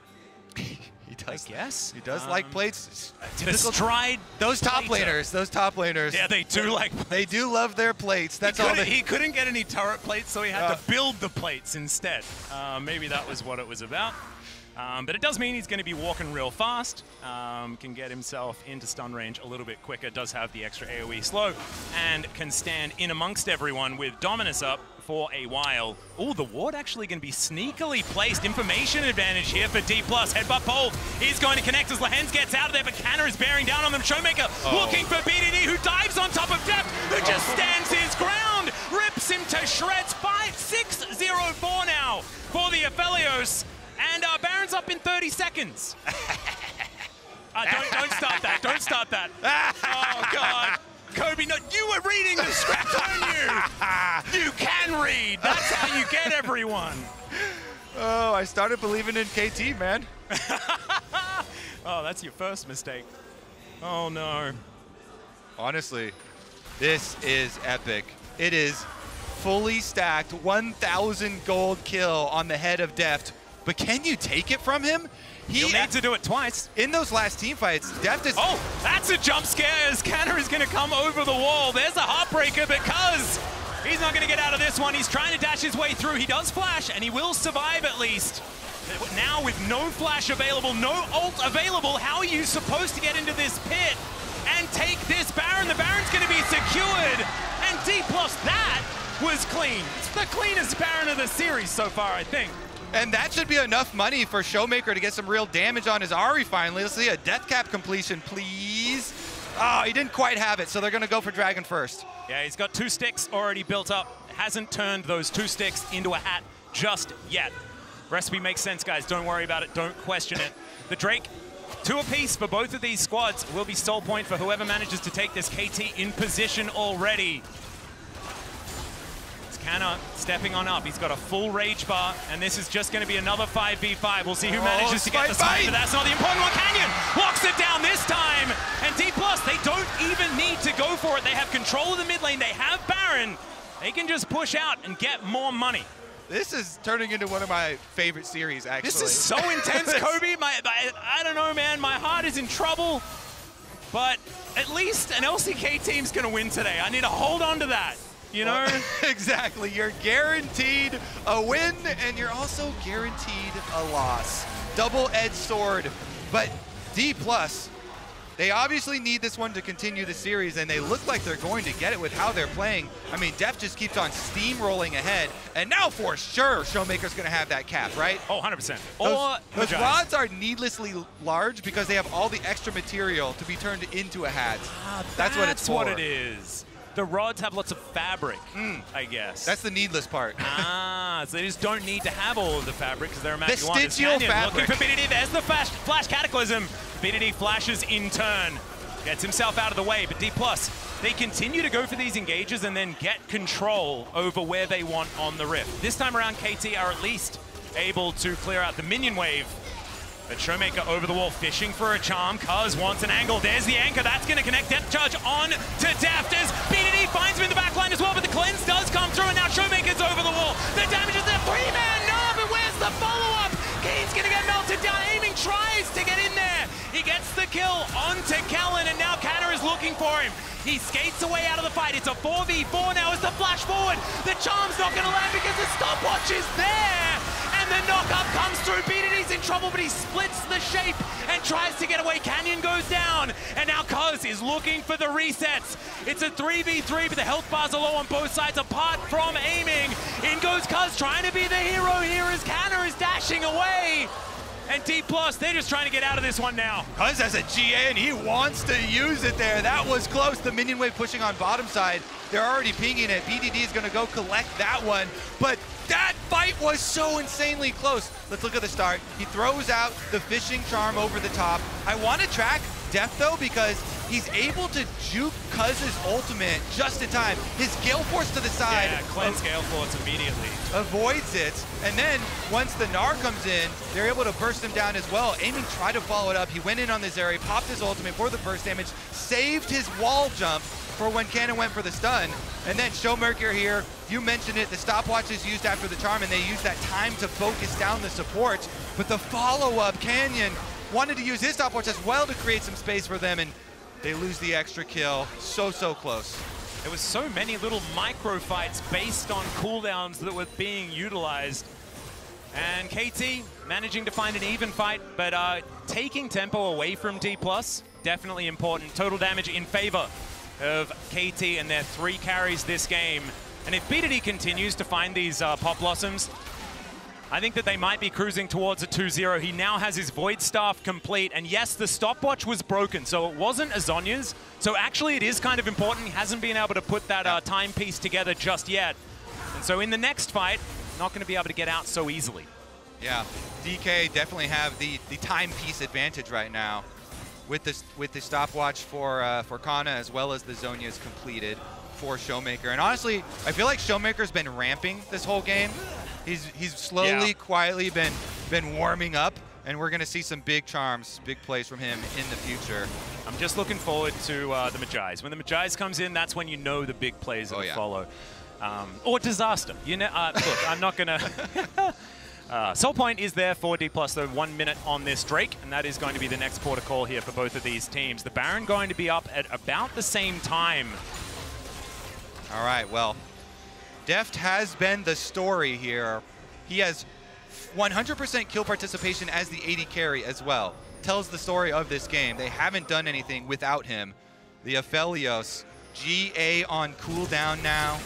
Does have flash advantage over aiming though. Aiming has lots and lots of creeps advantage. True. That is 457 and that 36.5 minutes. And that results in a completed item versus just the pickaxe advantage, which is an advantage, but it's not it's unbreakable. over. And there you go. Now it's not an advantage at all. So Shield Breaker now done here for Deft. So 6 items for the Aphelios, 6 items for Zeri. Both of these champions pretty good when it comes to late game hyper carry-ness. And we'll see who's going to be able to find the better positioning. I'm looking at aiming. If he doesn't skate into his demise, then there's a big opportunity for them. You can see D+ though, they are favoring the Baron. They have Soul Point advantage that they have now lost, giving that one away. But if they manage to get a Baron off the back of this, or at least control of the area, that is going to be a big one for them.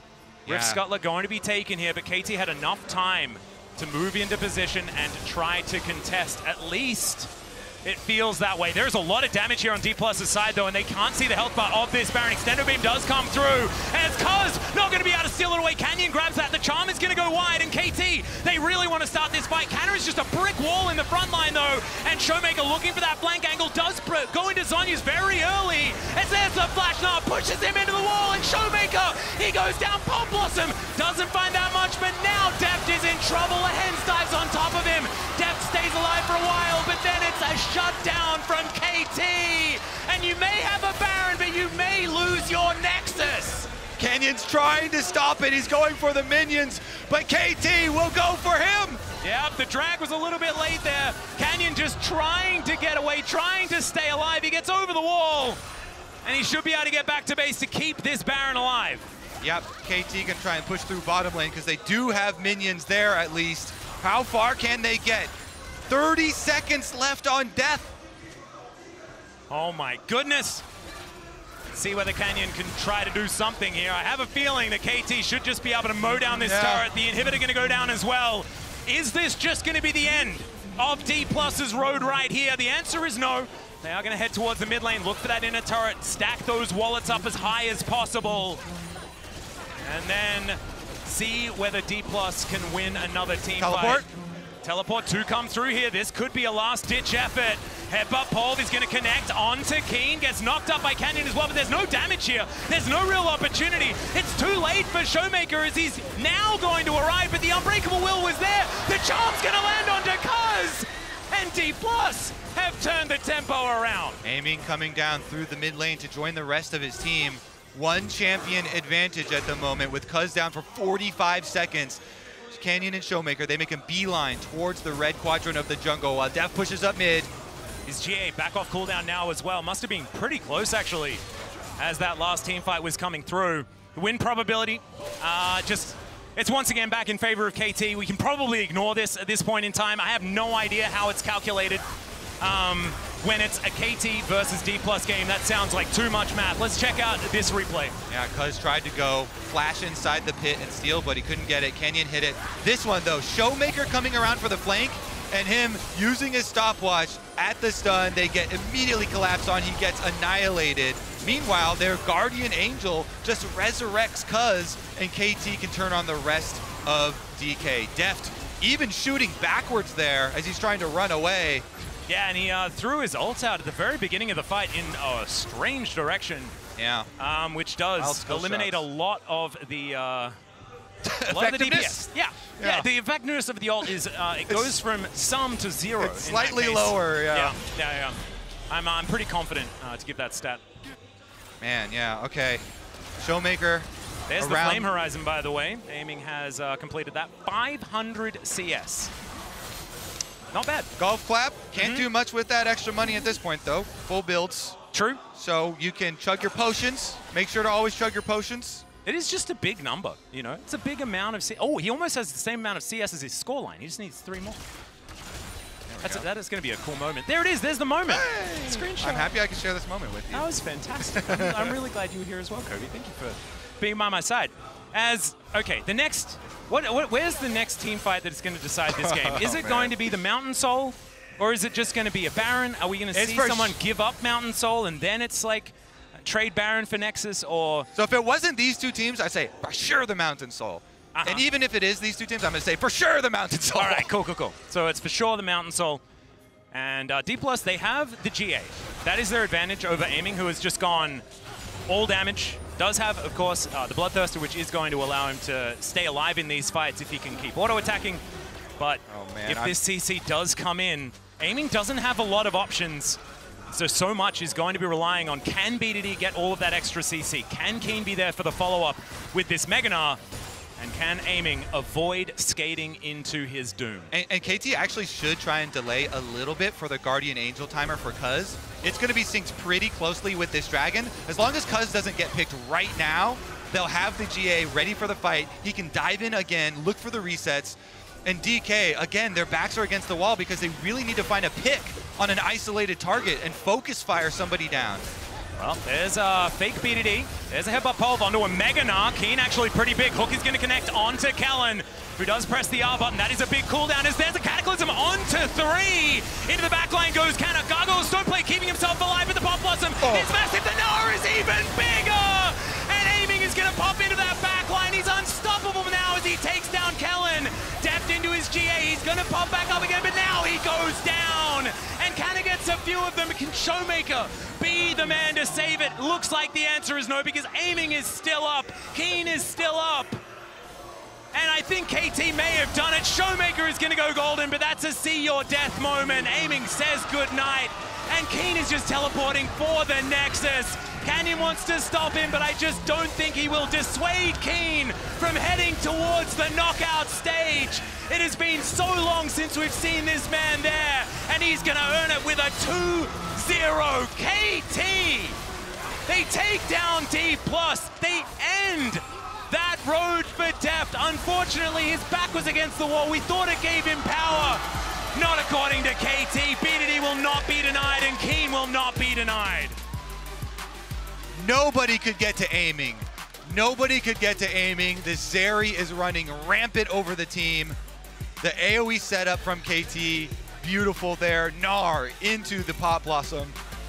Deft really played his heart out, though. He did. Really, really Herculean effort from him, but it's not enough, and KT move on. Incredible performance. And it was a 2-0, but it was pretty close the whole time. I think heads can be held high on the side of D+. It was a difficult road, right? Going down 0-2 at the very beginning of the tournament. Draws Atlas this tournament. And KT, they earned this because they had such a rough run. It's the second time that they were told that they have to take down D+. On the second time of asking, they're able to do it. It was a 3-0 in the end as far as games were concerned. And D+, they will take a bow. It's time for them to go home. The rest of the LCK representatives leaving them behind. Wow. What a day. That was a fun adventure in the LCK Atlas. Thank you for taking me along. I really feel like it suits your style, Kobe. If you're ever thinking about, you know, taking some time off, we could do a trade or something like that. A little exchange program. I'm down to be an exchange student. I'm down for that as well.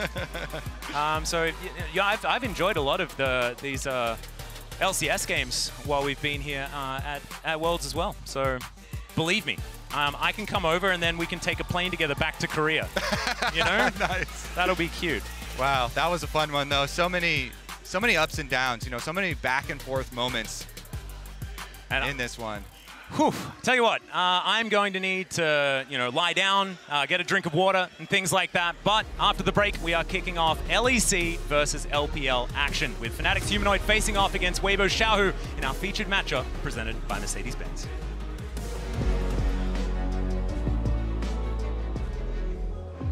In this featured matchup presented by Mercedes-Benz, it is do or die for both Fnatic and Weibo Gaming.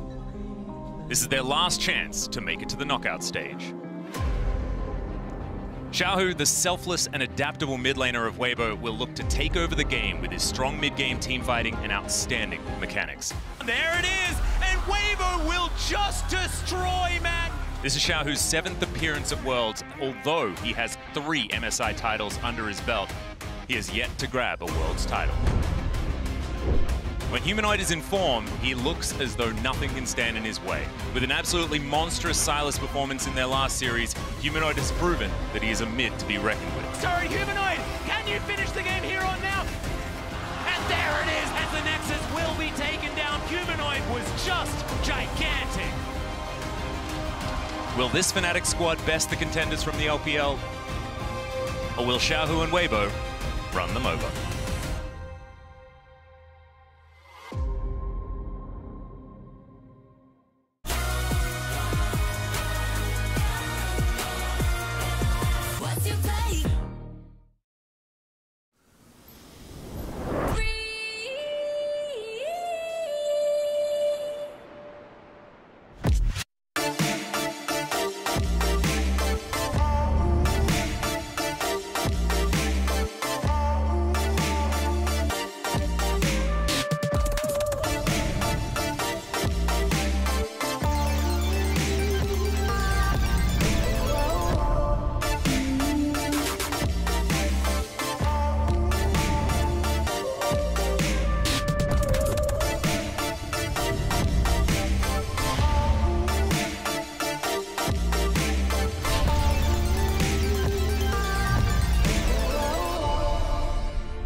Unlock extra loot with the Worlds Event Pass. Every Event Pass purchase will add to the prize pool for Worlds 2023. There's a lot to celebrate at this time of year. Huh? What is this?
Welcome back, everyone, to Worlds, where we are about to head into 2 LEC versus LPL matchups.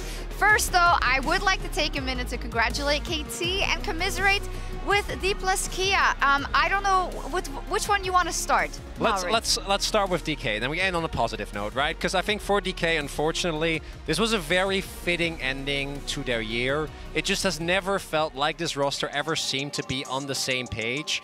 And I think that this is a continuation of this. Looking at their bracket, obviously a little bit of hope, you know, after the BDS and GAM series, but also if you watch this team, you know that that wasn't really going to be a big indicator. And I think that even in this series, a lot of the things that allowed DK to do well were also due to KT just not really having a moment or having too much of a moment, like aiming. And unfortunately, this might also be the last time that we see Showmaker and Canyon together, right? It's also the exit of Deft doesn't make quarters for the first time when he's at Worlds. Yeah, and even though the format is a little different, also for the LCK, we knew it was going to happen, but it does solidify DK is one of 3 Korean teams now to not make it to the quarterfinals when making it to the World Championship. Sad for DK. I do want to get your take on KT as well, because I had a lot of trouble discerning kind of level, I want to say. Perfect. Right? That's the team. That's the team. I have no idea. Is this team gonna be 3-0'd in quarters? Aiming is sick, you know? Except for that one moment where he's except for the Zeri jump. Or they're gonna win Worlds. They made it in with the hardest schedule of any team. That is so. I think that actually plays a big part. I also think this KT team just defies logic. Trying to understand them just doesn't really work. And I have no idea. Are they good? Maybe, they've been probably, training. like they should be. They are good. They are I think good. it's just the fact that it's so inconsistent, right? As you say, like we just highlighted at the start of the day how good Cuz was against LNG, and then I don't know if Cuz was in the game. Like honestly, throughout that entire series. And if it was necessary. Yeah, so it just feels so all over the joint. And even with aiming being the reason why the game doubled in length, he was also the reason why they won. So like, hey, it's KT. Who knows? It's crazy. They're crazy. Yes, but we will be seeing KT in the quarterfinals, and now we have 2 spots left, and we're up against it. Listen, EU fans, I know you were angry. You probably went to bed angry. You probably got up angry. I certainly did. But we got to let it go, and I hope our teams do as well, because both Fnatic and G2 have their work cut out for him. We have Fnatic versus Weibo up first, and then we have G2 versus BLG. Those are the last chances, but of course, I don't want to be too EU-sided here. For the side of the LPL, they do have a chance to get all 4 of their teams out of the Swiss stage into the quarterfinal as well. This is where we're going to start, Jad. LEC versus LPL historically. I mean, on the bright side for LEC, they need 2 out of 3 wins in one of the series. They have 45 wins all time, so it's a small fraction of what they've accomplished. Just ignore the 87. 2 best of 3s. But those wins can come at any moment, and for what it's worth, Shocks, we've been to all of these World Championships, and there have been so many situations where you think the EU team is dead.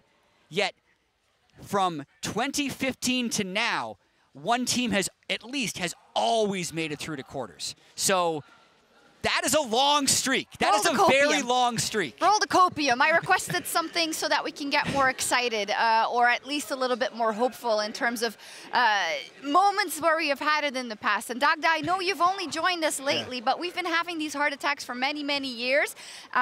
Some of the examples include, you know, G2 upsetting RNG in a best of 5, something that nobody would have expected. Fnatic back in 2018. IG twice. I got some of it. Fnatic starting 0-4 and making it. I just need this in my veins right now. 0-4, and they started that day getting absolutely turbo-gapped by Longzhu to go 0-4 before winning games and then winning the tiebreaker. Yeah, I mean, look, Fnatic have been an absolutely phenomenal team of finding those upsets and finding those moments where they can shine, particularly against the LPL teams, and I think a huge amount of that has come from the consistency that we saw with Caps, but also now moving into this new roster as well, looking towards people like Humanoid, and I think a huge of that is going to be the same for me today, looking to see where they can try and find that success playing around that mid lane and seeing if they can try and shut down Weibo here today. And then they made it through in 2018, last time we were in Korea, all the way to the World Final. But there was 2019 Fnatic as well. I'm not sure if we have this in this role. But I don't think so. We're grouping G2 and Fnatic. There's a moment in 2019 where they were in a barn burner against Clutch. True. The game quality seemed super low. And then they went on to beat Uzi and beat Faker and 3-0 the day to make groups. So one of my theories on Fnatic is the worse they look in their latest victory, the stronger they become in the next game. I like it. Oh my God, you're talking my language. This is also mad. Can't forget that tiebreaker versus LNG, which was insane. I just wanted a little bit of hopium, but as you said already, Dagda, let's get into this one specifically. You brought up the mid lane matchup, Humanoid versus Xiaohu, featured matchup presented by Mercedes-Benz. And we need to dive into it because Xiaohu hasn't been having the best time at Worlds in general, but will Humanoid be able to capitalize? Yeah, I think a huge amount of what Xiaohu was back when he was on RNG and coming in towards Weibo was, hey, I'm going to try and control side lanes. I'm going to like drop waves, I'm going to play for bot lane, try and play for top side, make sure that I'm able to control the game. That hasn't really been happening in this World's Championship. He's been targeted a lot, and we got to see that great against Mad here, where you kind of take out the captain of Weibo, and it's like, well, what do you actually have to steer the ship? And I think this is going to be another tactic that Fnatic are going to try and employ here as well. Fnatic, for Humanoid and Razork, they've been so good at working as a duo all year long, and now here, if they can try and take out Xiaohu once more, it feels like if Humanoid gets in his ear, this is where Fnatic can then play through their strengths, which has been that mid-jungle. Additionally, I also think that Fnatic in the series against C9 showed that it was a messy series, right? Against Weibo, I don't know what the outcome is today, but Weibo is never going to be clean, right? Like, I think that there always is going to be a very inherent element of chaos to this series, and maybe the series that Fnatic have played up until this part can help them a little bit with that and keeping their composure as well. On the counter side, Fnatic hasn't had the best time versus LPL in general. Of course, they didn't win versus LNG.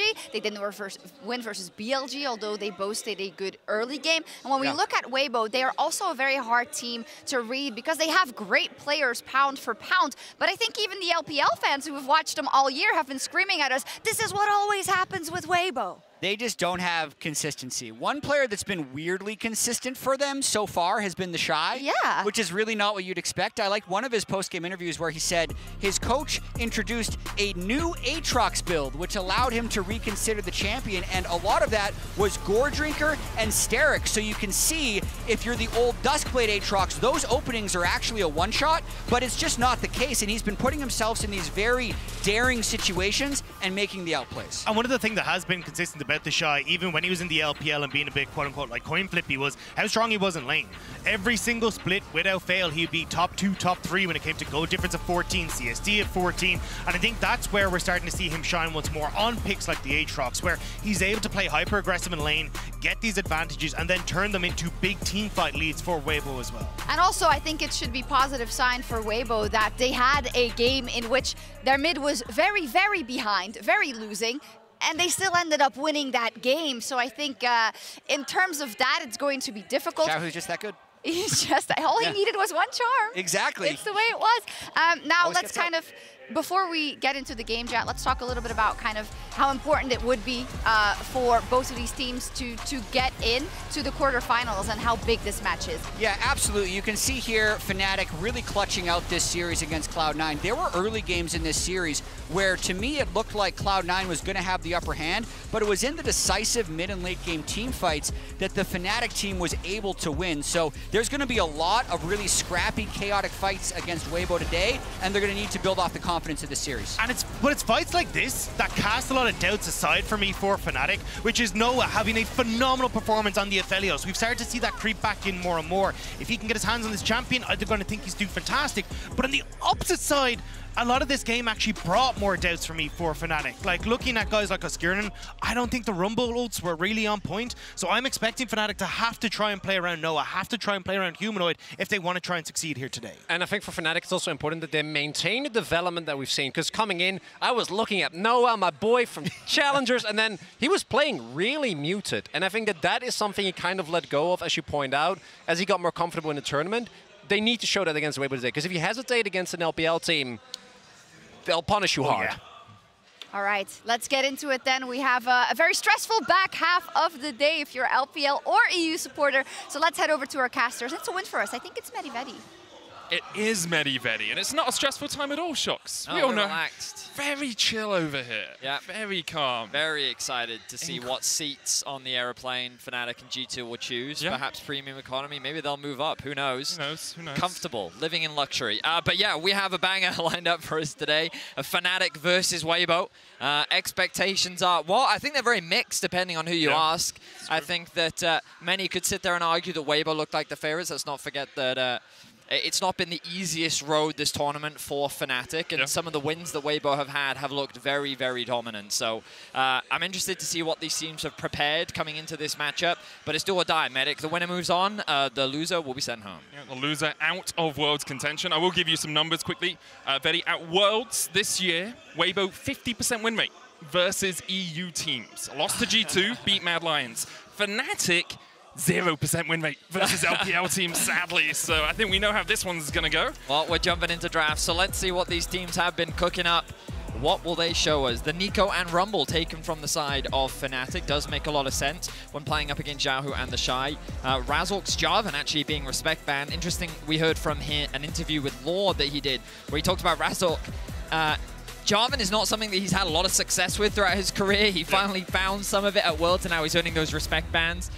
The Xayah, of course, can be taken away from Weibo. Orianna is something I think you do have to respect when playing up against Fnatic. Humanoid, his Azir and his Orianna are both champions that he is extremely comfortable on, has a very long history on, so wouldn't be surprised to see Fnatic prioritize those. I think for both sides, Azir has to be one of those picks you're looking for early in the draft. Xiaohu's put it out a couple of times already at Worlds, and obviously is well known for the champion across his long and storied career. Orianna, though, looks like it's going to be the first lock-in here for Fnatic on the blue side. Obviously, with the Xayah banned away, no priority on AD carries as of yet. Maokai also removed by Weibo. We'll see where they decide to go here. Can just go for Kai'Sa plus a jungler, something safe. Even the Rel can come up, but Renata snuck away through the draft and has been making waves so far here. It's also Weiwei's Poppy, something that for anyone that got to watch the early stages of the Swiss, he had a monster performance on it in his debut game against NRG. It's something that he's extremely comfortable on, one of his go-to picks, and it gives him a lot of agency in the early game. Now, if you really want to go back through history, there was a meta of Poppy Trundle, and Razork was the Trundle guy. It was something that he would often use as an answer to Poppy, so something to bear in mind as we see the Aphelios locked in for Noah.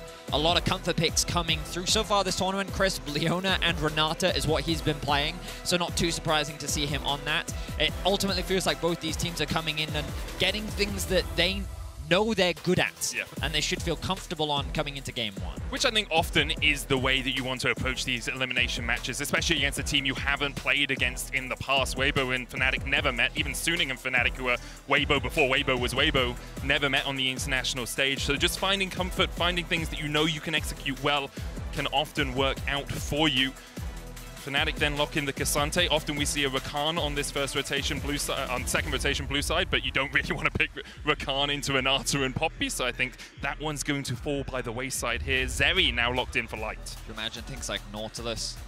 Well, actually, I wonder if they will choose to ban the Nautilus. Renata often considered a pretty good matchup into it. Rel is something they could look to take away from if they're concerned about that engage. Of course, Poppy very good at mitigating a lot of these, well, engage support champions that exist in the current meta, but we are actually going to see that Nautilus taken away from Trimby. Will they choose to remove the Alistair as well? Is this something that they're concerned about? Or will it be something like the Rel? Maybe even the Thresh is something that they're a little concerned about. Not something that we see a lot of, not really considered super strong in the meta, but Aphelios Thresh is something as a bot lane 2 versus 2 can give you a lot of power potential and pick potential as well. Does mean that you lack a bit of engage. Often we do see supports being a secondary or even primary engage here in Worlds 2023. Azir removed by Fnatic, trying to force Xiaohu down a little bit in terms of his champion pool. Fnatic still looking for a jungle and support. Weibo, we assume, are looking for top and mid. Of course, that Poppy can be flexed up towards the top lane if the Shy desires it. Yeah, my expectations are that that won't be the case. I wouldn't be surprised to see something like a Jax ban here coming out from Fnatic. They may even want to get rid of the Aatrox if they are too concerned about the Shy getting his hands on it. Or they might just continue to limit Xiaohu's champion pool. Maybe they want to remove something like an Ahri. I'm not entirely sure if Xiaohu's super comfortable on his Akali. Things like Tristana we saw a lot, but that wouldn't make a lot of sense when paired up with the Poppy. what is Fnatic thinking about right now? So it would be the Syndra. Yeah, that also makes a lot of sense. Two very big and powerful mid laners that exist in the current meta, and both that Xiaohu is pretty confident on as well. Weibo probably going to look towards their mid laner here. Have a few options still left. As you said, the Tristana for Xiaohu, something he's brought out a couple of times, but doesn't really fit too well into their current composition. Could also look for Jace if they really desired it. In fact, actually looks like they're going top first. Aatrox's going to be locked in here. And Fnatic need jungle support on this next rotation. I mean, the Shy's Aatrox, it's a joy to watch, right? He's had so many impressive performances on it when he played against Mad Lions. He was a large part of why they were able to win out on that series. So exciting to see him go up against Oscarinin, a young rookie to the international stage. Going to be a lot of pressure on his shoulders to hold the pressure that is the Shy. I mean, Oscar in his rookie year as well, you have to remember, he did have a relatively good rookie year after the first 3 weeks where he really struggled, but still very new to the international stage. Sejuani locked in, obviously works well with the melee. Cassante up towards the top side and gives you some primary engage. Bard an option as well for Trimby. Has kind of fallen out of all of his engage supports, and it looks like it's going to be an Enchanter down towards that bottom lane. Melio for the first time at Worlds. Well, there's not a huge amount of reliable engage from both sides. Maybe that'll change with Xiaohu's final pick, but outside of the Sejuani, it's not going to be an easy way for Fnatic to start fights, and unless Weibo can find good flanks, perhaps this Sylas could be the turning point. We have seen it used into the Orianna matchup. It struggles early on, but as the game progresses, the threat onto the backline and the flexibility that it can offer is something that can be very lethal. But Fnatic have gone for a very traditional scaling front-to-back composition, a decent amount of disruption when you have things like the Melio and the Cassante as well. Whereas Weibo, a lot of skirmishing power on the side lanes. They are very powerful with both the Sylas and the Aatrox. Again, their team fighting, I think that it has a lot of power if they can find the right fight, but their actual engage options aren't the best. They have a lot of disengage, Poppy ultimate, the Renata ultimate, tools that can be used to zone or create space for your front line to kind of gain access, or rather your back line to do things in the fight. But outside of Poppy, they don't have a true tank, so I think there's going to be a lot of staring at each other in this game. There's going to be a lot of who's going to pull the trigger, but the thing is, we know Razork. We've been casting him all year. He's not afraid to make those plays, and anyone that's seen a Weibo game knows that any single member on their team could be the player to start a fight, so you've always got to be ready, and whenever you expect a slow game, these two teams are the ones that will often usurp that and find a way to fight. I have to see exactly how they decide to enact their compositions on the stage. Often you look to the supports for early game action, whether they can roam level 3, level 5, get up towards the top lane. Here, both the supports aren't really on roaming champions. Crisp obviously playing the Renata, Trimby on the Melio, both champs that really want to stay around their AD carry, keep them safe. Renata has a little bit more flexibility, I think, when it comes to joining up with a 5v5, but obviously we'll see if Trimby can match that. Expect a few battles around objectives, but I wouldn't be surprised at all, Vetti, if we are just in for a bit of a scale-a-thon here. Pressure. Pushing down on me, pushing down on you. And the players, because it's do or die. This could be their last series of the year, and it's EU versus LPL. You saw it on the desk earlier. All-time record heavily in favor of the LPL, 45-87. And Fnatic, their all-time historical record against LPL teams, 18-32. Yeah. Now, depending on how you look at it, initially you can sit there and go, that's not a great win rate. Or you can do the Jad approach, which is they've won 18 games against LPL teams, and they only need to win 2 today. Hey, every game is 50-50. You either win it or you lose it, right? You either win and or lose. So far, the odds have not been in Fnatic's favor. So eventually, they've got to even out, right? That's how statistics works, right? EU's just going to go 42-0 against LPL across the next few weeks. Sure, G2 listening to that will be very happy. Like going for the Doran's Blade start in the bottom lane, expecting that he'll need a little bit of Omnivamp and a little bit of health helping him out. Noah going for Cull. I prefer this, especially into a lane where you're kind of expecting just to farm up. It means that you get that 300 gold infusion, and it means that you can build up towards your first item a little bit quicker. And it's a Fnatic game, guys! Confirmed!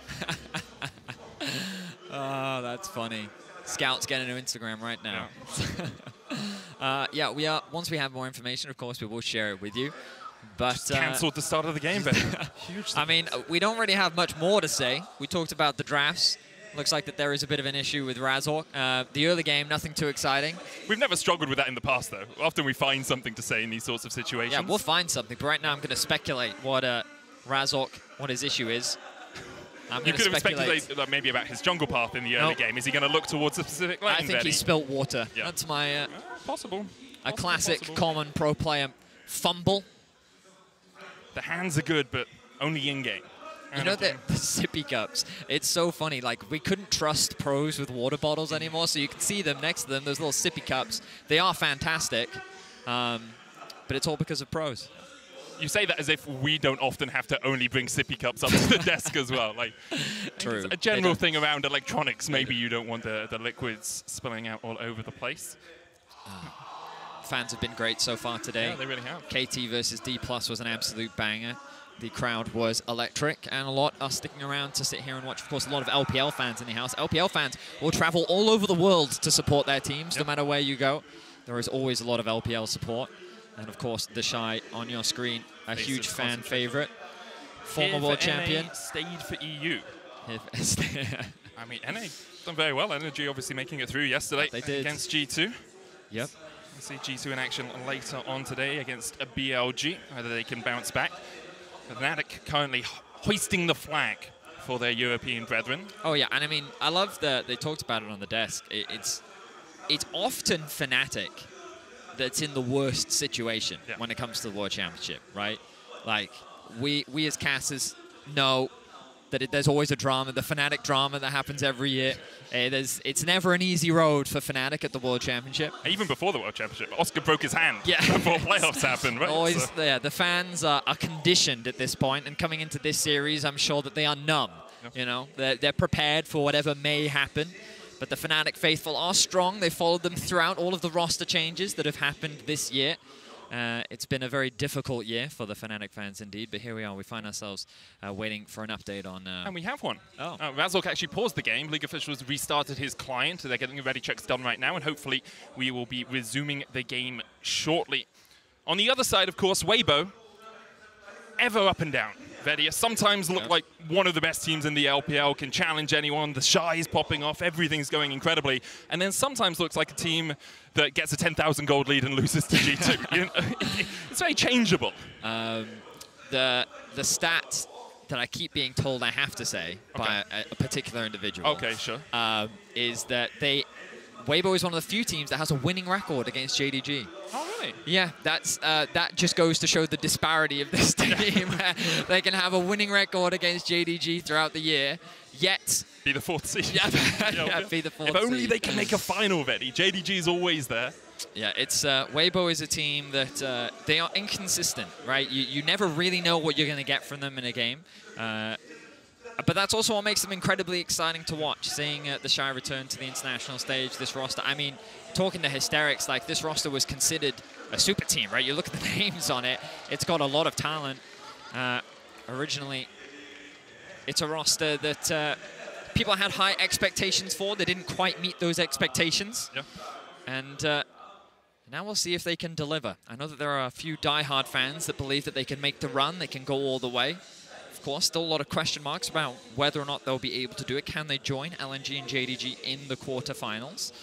Of course, reminder that the winners of the 2-2 series are much more likely to go up against a JDG or a Gen G in the quarterfinals. Basically, one of the winners of the 2-2 series today will not face JDG or Gen G because there's only two of them, and then the other two will. So you have a 1 in 3 chance of avoiding JDG and Gen G in your quarterfinals as we get on into the action 2 minutes in.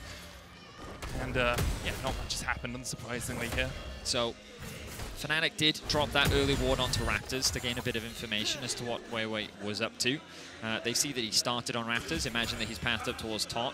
He's going to be doing a full clear. We'll see if he looks for an early gank. Crisp getting that early level 2 from the push that they have in this ward. I wonder if it'll time out on the Raptors or if it will spot out Razork. It looks like that it will spot him out. So Weibo getting a bit of information. You'll see the pings coming down now. So both sides have a rough idea of where the junglers are.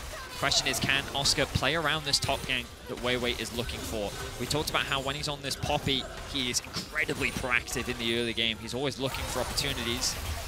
Good handshake back there onto Trimby. Cozy Campfire goes down, but it's not going to heal him up too much. Already down to about 150 HP. Wei looking for the mid lane. Humanoid flashes away from the chains. Summoner burnt there in mid by Weibo. I'm kind of surprised the Humanoid flashed. I guess the moment that he saw the Poppy knockback, he was paranoid about Xiaohu following that up, but Xiaohu completely missed. Sitting in the fog of war now is Razork. He doesn't get spotted. He's mainly here just to cover Humanoid, make sure that he can get that push underneath the tower, look for a reset, maybe even TP back into lane. I mean, also because he knows Wei path through the top river, he's going to be slower to the Scuttle Crab. So Wei hasn't taken as many camps. Razork's already got a couple of camp leaves. Wait, in fact, even smited away his blue buff. So really intelligent pathing there by Razork, knowing that Wei was behind on his clear because of the mid gank, could come across and steal away the blue. Now, he's not going to be able to get the Scuttle Crab unless he's able to fight Wei off it, because Wei does still have the smite. The bot lane moving up from Weibo. Razork going to look for more. Flash handshake, Crisp cleansed away by Noah, but now Razork is coming in from the side as well. Crisp going to get caught out by Razork. The heal has been used, but already first blood to Fnatic. Light trying to dance around the wall, can dash away to safety. Wei still has his flash and will use it before the permafrost stun comes down. A hyper-aggressive play there from Crisp, committing the flash so early on, but Noah just responds with a cleanse. He disengages from the situation and Razork sees his opportunity, flashes onto the flashless Crisp, and they know that they have the damage. Razork will steal away the Gromp. Wei falling a little bit behind, but already Fnatic find themselves with a 1k gold lead. We talked about it, Medic. Fnatic and Weibo, they're not afraid to scrap. And we see it right here. Razork able to get this cheeky steal. That's a 50-50 as well. Both of them had smite up for it. And then I was surprised that Razork continued to invest around this Scuttle Crab, knowing that he didn't have the smite. Well, the thing is, Humanoid has push in mid, and the bot lane can respond. So Trimby flashes away, Noah cleanses, and look at this flash in from Razork. The Q also connects from Noah, meaning he can land that auto attack for that final kill. And then the rest of Weibo are forced to retreat. Fnatic off to a good start. Even get the flash out from Wei. Missed that live. Razork will trade back the crab. So overall, great start for Fnatic. And good gun management from Noah as well. Was able to get his Gravitum switched into in that fight, meaning the root could come down. It gave them a little bit more priority in terms of the battle. A 700 gold lead for Fnatic in the early game. We have seen them garner these leads a couple of times throughout this tournament, and often their mid-game is what lets them down. A few decision-making errors, but if they can continue in this sort of route, in this sort of pattern, it's a good sign for all the EU brethren who probably woke up at around 7 AM to watch this series back in Europe. It was against BLG where Fnatic were also able to get a good early game lead, but in the team fights is where they ended up falling short, and Bin was able to find some incredible plays on the Jax. And the Shy's Aatrox is something that many EU fans will remember, so we'll be keeping our eyes on him and seeing how he progresses. So far, overall, the lanes have gone pretty even. It's only the junglers where we're seeing any sort of big discrepancy. But so far, things are looking pretty positive. Fnatic will be the first to start the Dragon with the priority that Humanoid maintains in mid. He's going to work down with Razork, who now has a full level over where you can see that little pink bar underneath the champ icons to indicate the experience and how close they are to the next level. And you can see the Razork with the camp advantage that he has as a full level over his jungle opponent. Let's see where the middle wave is, because Humanoid came down to help Razork after pushing out the lane, but that wave is frozen. Wei could be in a good position to actually get a gank off. Has the Hex Flash, yeah. Humanoid, the wave a little bit too far up for him here. He has to respect the fact that Wei is waiting in the bush, and Wei has been incredibly patient in staying here. A lot of time wasted, though, for Wei, and he really isn't finding anything. Humanoid doesn't have the flash, and Xiaohu, like, he's positioning very aggressively. Humanoid sniffing something out, knows that he just has to wait for the wave to come into him. Oscarinin in a similar position. He doesn't have to overstay his welcome. He can just wait for the wave to come, and then they can clear that one out. So Weiwei's, again, wasting a lot of time. Razork now level 6, looking for a play in bot lane. No flash on Crisp. Should be the target. Light still has the cleanse flash, and of course, can always surf across the wall if so required. Light's going to body block for the moment, but Crisp, his flash almost coming back off cooldown. There's the Glacial Prison. They look for Crisp. They lock him down. The shield coming out. He might be able to survive this. Noah does still have the flash. Will they go for more? Noah takes him with a flash forward. Light able to dance his way away from the oncoming hordes of Fnatic, but it's another kill over to the LEC second seed. Noah had to sacrifice his flash, but that's 2 kills for the AD carry of Fnatic. A player that at the start of the tournament seemed to be struggling a little bit with nerves, but he really found his footing against Cloud9, and he's finding it once more today. Nearly 2K is the gold lead now, and most of it sitting on top of Noah. Fnatic finding more advantages, and Wei his early proactive style not really working out. He did get that flash out from Humanoid. That's now back up. He's been looking for things on the map, but it really hasn't converted into anything, whereas Razork now finding 2 early kills for Fnatic. Razork stealing away that blue, stealing away the Gromp, getting those 2 assists early on just accelerated him in terms of experience as well. You can see Weiwei just going around doing a second clear right now up towards that red buff. Razork waits. The Oracles will spot him out, as you can see, but there's just no reaction available to Crisp. Yeah, it was a close one. He almost got away with his life. Noah had to commit the flash to secure it, which is something that Weibo could look to punish moving forward. The wave should now be bouncing towards that bot tower, but the Herald is alive and Fnatic are there first. Crisp has made his way up alongside Trimby.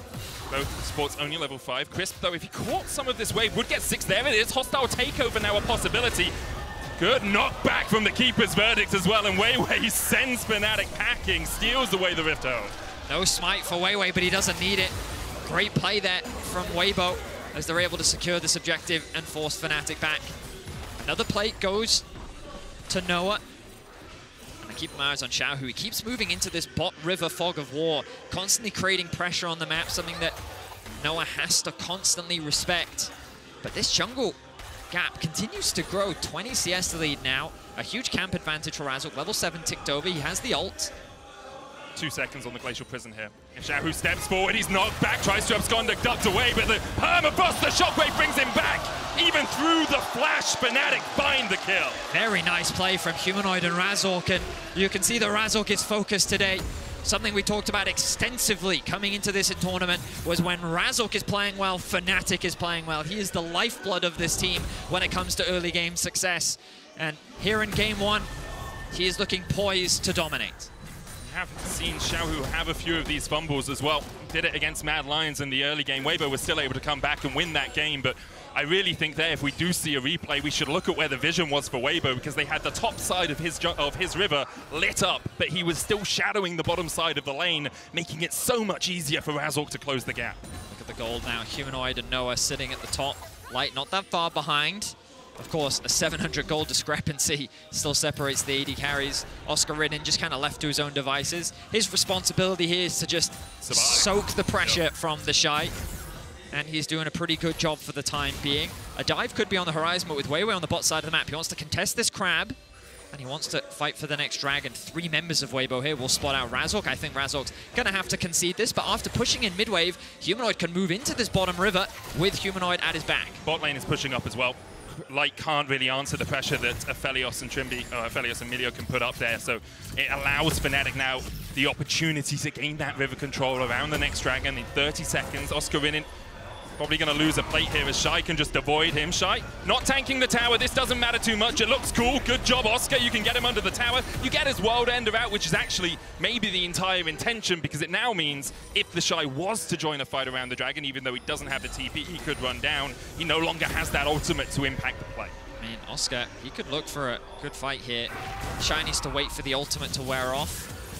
Oh, this may be the window. Ooh, nice sidestep there from Oscar. But the dragon now started off. Weiwei's positioning does give him a bit of access into the river.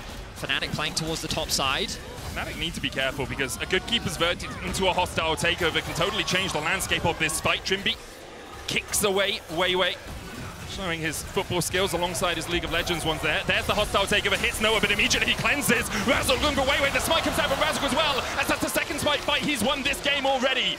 Weiwei able to shuffle his way away, but Fnatic get the objective. Razork is just on point today. The second dragon secured for Fnatic, and he came to play. Throughout history, Fnatic have been able to make miracles happen, and of course, we're still very early on, but perhaps Razork can continue that legacy. A 2k gold lead now for Fnatic. 2 dragons in their back pocket. And they're looking to get a few more plates for Noah. Oh, no, all right, he's choosing to reset. Oh, no, the pings. They're going to greed for it. A bit of indecisiveness there, but they are going to choose to reset. Impressive stuff from Fnatic. Calm, calculated, punishing small mistakes from Weibo. And while they did, of course, lose the Herald, they're going to drop that mid now. This will funnel a bit of gold back into Weibo. Keep my eyes on Crisp as well, moving into Fnatic's jungle, trying to get a bit of vision. That gold will largely go over to Weiwei. Xiaohu not really being able to pick any of that up. Didn't get in range to take away the plate gold there, so obviously getting the gold is good, but on Weiwei, who is predominantly going to be a utility champion through this game, it's a little bit of a struggle. A 1,600 gold lead for Fnatic in this early game. Getting up towards those first items as well already. Kraken Slayer completed on Noah. His flash back up as well from the earlier play in the bottom lane. There's the Everfrost, Weiwei on his way as well, but Humanoid has the fancy feet and doesn't even need to burn the flash to escape the mid gank from Weibo.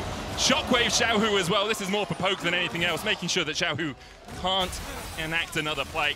Noah now in the bottom lane will know that Weiwei and Crisp are on their way. You can see Weiwei is looking for things. This is what he does. He is a proactive early game jungler, but Fnatic are stifling the proactivity of Weibo in this early game. I mean, all I can say is I'm seeing Fnatic ooze confidence, you know, and not in a disrespectful way. It's just that we talk about the potential of this team, and we've seen it domestically, but internationally, this is the first time we get to see this roster play. And obviously there were question marks, and in their debut, I feel like we didn't get to see full strength Fnatic, but this is what this team can do. When they're all on point and they're finding plays in the early game, they can really leverage that momentum to their advantage. And Humanoid demonstrating it there. Completely calm, doesn't panic flash, uses the mobility, procs the phase rush, and walks away out of a dangerous situation. The plate's still overall even for both sides, both securing 700 gold, but these early kills for Fnatic converting into that early gold lead. It feels like Weibo will be looking towards 2 minutes away. It is only a Chem Soul, so it's possible they actually will decide not to fight the third Drake, because Chem Soul not as impactful as if this was an Infernal or a Hex. I think they will, though, when Noah is this strong. Like, look at that gold advantage, right? That is I'm saying Weibo will fight. Oh, right, sorry. Yeah, they may choose not to because it's a Chem Soul. 100%, yeah. But they likely look towards that because the Shy has been farming up as well. He is in a strong position on this Aatrox. He's picked up plates. He's got that gold drink already. You can see Weibo now shadowing him, making sure that he can push in. The Rift Herald up as well for them. I doubt Fnatic fight this. Well, Humanoid has TP, Noah's resetting, but I think it's going to be way too late to the play. They're just going to give that one up. And you've given it up for the bot tower, right? Because that's what Noah was pushing in. You've already taken the turret, plates are down, so there's not that extra gold infusion from a Rift Herald charge. In totality, it will be a relatively even trade, assuming the Rift Herald doesn't get 2 charges off or takes a tier 2 somewhere. Oscar here underneath the tower, just trying to clear the wave before the Rift Herald does go down. This is already gone, so now Fnatic move Noah and Trimby into the mid lane. Light will answer. And Weibo will be looking to 1 minute's time, and whether or not that Chem Drake, third dragon of the game, will be there. Fighting point to Xiao, who flashes. No vision really for him. Had to respect the fact that Fnatic could close in rapidly. Complete respect being shown from Xiaohu there. He did not want to get shockwave. TP. They just saw Oscar in TP top, so the Shy is now looking for a flank position on Humanoid. Humanoid has TP and flash, but how do you get away from the Shy's Aatrox? He's done this so many times before to European teams, and Humanoid is not long for the Rift. Weiwei here as well, a good shockwave, but it's only going to buy a second as Weibo get on the board. Chris caught out, but Fnatic can't find more. A very nice punish coming out from Weibo. The Shy with a good flanking TP gives them control around the dragon, and this makes it that much harder for Fnatic to contest. They even get Humanoid's flash, setting up for a play later on, unlocking this bot lane tower as well. I think in an ideal world, they would have loved to use this mid. Relatively short range comp can be difficult to break open this tower, and Fnatic are going to look for it. They see a window. Still 2 seconds on the Drake, 10 seconds on Humanoid, and he does have TP. Mid lane tower falling low. Xiaohu has TP as well as Noah steps in. Trying to get the damage down onto Light, but Light able to dance his way away. Rift Herald's going to get a charge in the bottom lane. Now Humanoid is back alive, and Fnatic, with the pressure that they have in mid, should be able to TP and answer this. Humanoid's ultimate, I can't quite see if it's off cooldown just yet. It's not. And the TP now coming in from Xiaohu, so we will have a brawl around this third dragon. Shy caught out a little bit, Oscar in, looking for the knock-up flash, knock-up onto Light, who cleanses the handshake, pulls Oscar in away. An incredible keeper's verdict from Weiwei. Disseminates the fight, forces Fnatic to the wins as Weibo pick up another. Oscar in and now falling. Will Fnatic fight 4v5? It's a possibility, Do but they wanna it's so take this dangerous. gamble? The Shy 6 seconds before the world enders back up. The Shockwave pulls him back as Razork and Fnatic dive in. There's another. Both top laners down, and it's a 4v4 brawl about to erupt in the river. The hostile takeover finds two. Humanoid and Noah able to dodge to the side of it, and I believe the Breath of Light was used by Trimby as well to cleanse away. The ultimate Familio gives Razork the ability to get towards this dragon in time. Permafrost on the Drake. It's down to 4,000 HP, and now Weibo still looking for their fight position. Xiao, who has the Glacial Prison stolen. Sejuani ultimate across the wall of Razork has won every Smite fight so far, and he finds another. Meteor caught out as Trimby will fall. Lightning crash from Light. Is he going to add an aim to his death note? Looking for the E. Light Yagami here, but he's caught out, and it's Fnatic, in fact, who strike in the river once looking again. for more. Another fight position is coming in. Oscar in the no TP. He's going to try and join the fight as quickly as he can, but the Shy has the defender's advantage, and Razork and Fnatic will back away, but they got everything they wanted out of that. Razork refuses to get outsmited today. That's 3 for 3 on the Dragons. They put themselves to sole point. And the crowd is coming alive. Fnatic, they end up trading in every single situation. It's Weibo that finds that initial pick onto Oscarinin, but Oscarinin did a lot of work. He gets every single summoner spell out, and we're going to get a look back. Yes, Oscar is alive at this point, so we're going all the way back to the start of the fight. So he forces the flash out from the Shy, flashes in to get the summoners out, cleanse flash from Light, Crisp with great utility, and as you highlighted, Medic, a really good ultimate from Weiwei, protects the backline. Yeah, yeet! Knocks them all away, leaving Oscarinin isolated, but then Fnatic find a great trade back, getting that pick onto the Shy, turning it into a 4 versus 4, and while Trimby does lose his life initially, Weibo end up split up, 3 members run south, and then Razork. This man is on fire in game 1. And importantly, as you mentioned in the replay, Oscarinin made that happen. No cleanse, no flash on Light, so when he dashed away, when he was separated, Fnatic could strike. The entire team working together here, and now Noah, Infinity Edge, Kraken Slayer complete on the Aphelios. Across the year, he has only lost 4 games on it out of the 16 he's played. We saw against C9 how powerful he can be on the champ. It's what kind of dictated him. It's what made him a name on the European stage when he joined. The fact that he could bring out this Aphelios, but the question is, can Fnatic fix their mid-game woes? Because it has been at this point when they've been in leads here at Worlds and they have struggled, and Weibo are just so good at pulling teams into the chaos, at finding flanks, at finding skirmishes. And that's exactly what they're looking for here. The goal difference isn't so dramatic that Weibo can't turn this around. The Chemtech Soul, while still a Soul, there's no reason why Weibo shouldn't be able to turn this around. Weiwei now setting up for a pick. He has found Humanoid, no flash on Humanoid as well. Razork coming to support. Razork spots the Shy. He's going to get knocked up here. Trimby and Noah on their way to defend as well. Weiwei still hidden in the bush. Sneaky. Glacial Prison going down onto the Shy. There's the hostile takeover. All of Fnatic able to dodge away from it. The Shockwave takes down the Shy. The Baylai won't bring him back in time. The Keeper's Verdict dodged by Trimby and Noah, and now Weiwei is stuck in the midst of Razork and Humanoid, stunned up with the Permafrost. Oscarinin looking to tank a tower, but they back away. Patience from Fnatic. They found the kill they were looking for, and perhaps they can look for more.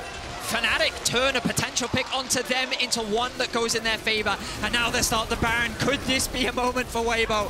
No, Have they learned from G2 is the question, Betty. Fnatic step away. They don't take the gamble. They walk away with the pick happy. The Shy is fallible. Medic against Mad Lions, he felt like an unstoppable wall, one that would not falter when he was on this champion. But for the second time, they find a pick onto him. Razork in a bit of danger, 3 members collapsing. But with the support of Humanoid and Weiwei, not in a great position to support, they find that pick and they disengage. And look at this sidestep, Noah and Trimby moving away from Weiwei, and at this point, Weibo are just forced to disengage. Weiwei burns his flash. Let's have the Hex Flash for an ensuing fight. A minute now on the Drake, and you can see Fnatic setting up their deep vision, getting in here, making sure that this blue side jungle of Weibo is no longer a safe area of fog of war. There is always the risk that Weibo see this and say, the Baron's on the cards, we could just run towards it. You have Light at 1.5 items, and Xiaohu on Silas isn't going to be the quickest Baron in the world, but sometimes you can sneak these things under your enemy's noses. 50 seconds on the Chem Soul. Fnatic gaining control of this bottom side. TP on the Orianna as well. Wouldn't be surprised to just have Humanoid catch that top wave, get level 14, and then have the TP ready to move into the bot. looking at the win probability powered by AWS, obviously heavily in favor of Fnatic right now, largely because of all these objectives that they've secured for themselves. 2 items fully completed for both mid laners. That Sterak's yet to be finished for the Shy. Really instrumental in giving him more survivability in these fights. That 3rd item getting closer and closer for Noah, who's sitting, look at, by far and away with the biggest goal lead, Xiaohu. Spotted here, pulls the all out, but the all out comes back and everyone giving it all in the fight. Xiaohu that's going to retreat as Noah begins to step forward, and Xiaohu now has to burn his flash. Noah flashes for the shutdown. Glacier Prison's going to land on Weiwei as well as the TP comes in from the Shy to try and rectify some sort of situation out of this. The Shy though, almost locked up underneath the tower, but that Infinity Edge last whisper Kraken on the Aphelios is looking a little bit like 200 years, Betty. Noah is saying that there's no room on the arc for you, Xiaohu. He sends him straight to the fountain. They're setting up for the Dragon. I think Noah's just doing it solo while the rest of Fnatic stare down Weibo. The gold lead isn't getting out of control, but it feels like that this game certainly is. Fnatic with the soul, and now setting their eyes on the Baron. You have to think though, and maybe it's the pessimist in me, maybe it's the person in me that's seen EU fall so many times to the LPL. Noah burnt his flash. That is a window. That is a possible moment for Weibo to find him, especially if Weiwei can find a good knockback onto some of the tanks with the Keeper's Verdict. Xiaohu burnt his flash as well, the only player on Weibo yet to get kills in this series. Xiaohu, I think at this point he's like, okay, I'm gonna flash away. I don't think you expect Noah. He wants that money. You saw the shutdown as well. But Noah, 3 fully completed items. He is a monster, level 13, same level as Xiaohu. And the Baron is being baited. Farsight being used. That's now not available. There's no vision in the pit outside of that control ward. Yep. Just got put in by Weiwei. That's what we see great teams do, is just constantly have a way to refresh that vision. But if you look at the it. inventories, the vision is now very limited. Still a control wall ward available for Trimby, and 4 control wards littered around this Baron area for Fnatic. Excellent patience being demonstrated by them. And this is great as well. You step deeper, you get your vision just that slight bit further into the enemy jungle. You start to deny things, and if you can hold this for a while, it becomes very tricky. Trimby here, stepping forward, misses the knock-up onto the Shy, and is immediately knocked up himself. Pathmaker coming out from Oscar in the Shy caught with the Glacial Prison, the Keeper's Verdict comes through, but it goes through the goalpost once again, and Weiwei is dragged back into the meat grinder. Hostile takeover only hits onto Razork. Fnatic have been dodging that incredibly well in this series. Humanoid on Weiwei, lay up towards the top side, but Razork immediately turns on him. Oscar and keeping 3 people at bay. Down towards the bottom side is Light. Now only with a cleanse to try and get away. The all-out on the Shy. Pulled back with the Pathmaker. Infernal chains the knock back with the Intofos. The Shy down, and nothing can bail Weibo out of this team fight once again. Oscar in! Can't quite land the Q3 and is able to dodge away from Light just in time before his life is forfeit. All 5 members are alive. The jungler is dead from Weibo. That's no smite, and I think that's a Baron for Fnatic. 25 minutes in, Fnatic have Chemsol. They have what's gonna be a 5,000 gold lead. They have a massive lead in terms of inventories, and now they have the Baron as well. It's hope beyond hope here for EU, but what a game it has been from Fnatic. The Shy gets focused down initially, but he's able to disengage. Then they turn their attention to Weiwei, and you can see that Weibo is just split up in the fight. It's hard to know who to focus. This front line of Oscarinin is just soaking up so much damage. They think that they've caught Humanoid, but then Razork turns his attention to Light. Oscarinin zones 3 on the bot side, while Fnatic can just chase down whoever they want. And it's just a one-sided affair. Noah is untouched, and he is lethal. Fnatic, 3 kills, 2 rather, my apologies. Fnatic with the Baron, and Fnatic looking to secure game 1 in what has been one of their most convincing games here at Worlds. The shockwave once again from Muno pulls the Shy back. He has to pop the World Ender, but those wings only carrying you down a coward's path back towards your base. Fnatic now pushing in 2 lanes. You can see Oscarina shifting from bot into mid. The rest of Fnatic now moving up towards the top side. Humanoid can shadow this red side jungle to make sure he can react to either side as necessary. Noah has the Calibrum and the Crescendum, and he will rip these towers to shreds. Like butter, they melt before him. Oscar pushing in mid with the Baron buff as well. The Shy's going to try and answer that. No ult on him, remember, but he does still have the flash. Oscar under the tower, keeping the Shy interested. Top lane inhibitor now falling lower as Weibo look for their opportunity, look for their moment to strike. Is it a flash shockwave from Xiaohu? Is it a keeper's verdict from Wei Wei? The Glacial Prison comes out, but it's short of locking anyone up. And now Xiaohu kept at bay with an incredible Arctic Assault from Razork. The inhibitor tower falls, Oscar in and all outs the Shy, and he's gonna pull him back. Oscar not shy of this fight right now as Fnatic collapse from the top side, and the Shy found wanting yet again by Fnatic. A TP behind though as Xiaohu is looking for something. Can he find the fight? Great flash and Tofu, Light dashing away with the cleanse. The hostile takeover hits one, but Noah immediately cleanses away from it. Captain Jack from Noah, Infernum, bail out! Light is down! And all light extinguished from the eyes of Weibo. Fnatic are knocking on the Nexus. Xiaohu's trying to catch the wave to stop the end, but I don't know if it's going to be enough. Fnatic have their eyes on the Nexus. In the most convincing form I have seen Fnatic all year.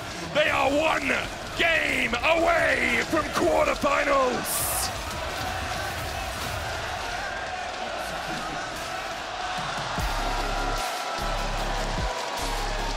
What a performance from Fnatic.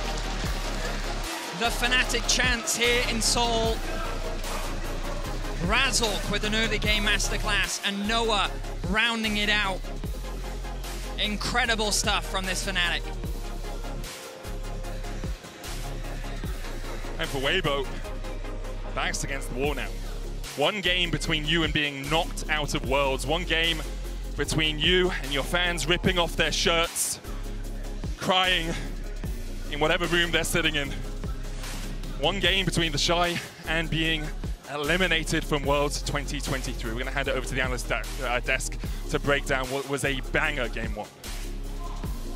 I hope you're in a better mood now if you're watching from Europe, because out of the bingo card in terms of watching a clean performance for Fnatic versus Weibo, I don't think anyone thought it would be clean regardless, but I definitely didn't think that it would be this clean from Fnatic. Have we learned nothing? Final day Fnatic, backs against the wall, 2017, 18, Listen, 19. I'm going to apply the KT strat here, and I am not getting 20. excited, but you guys can.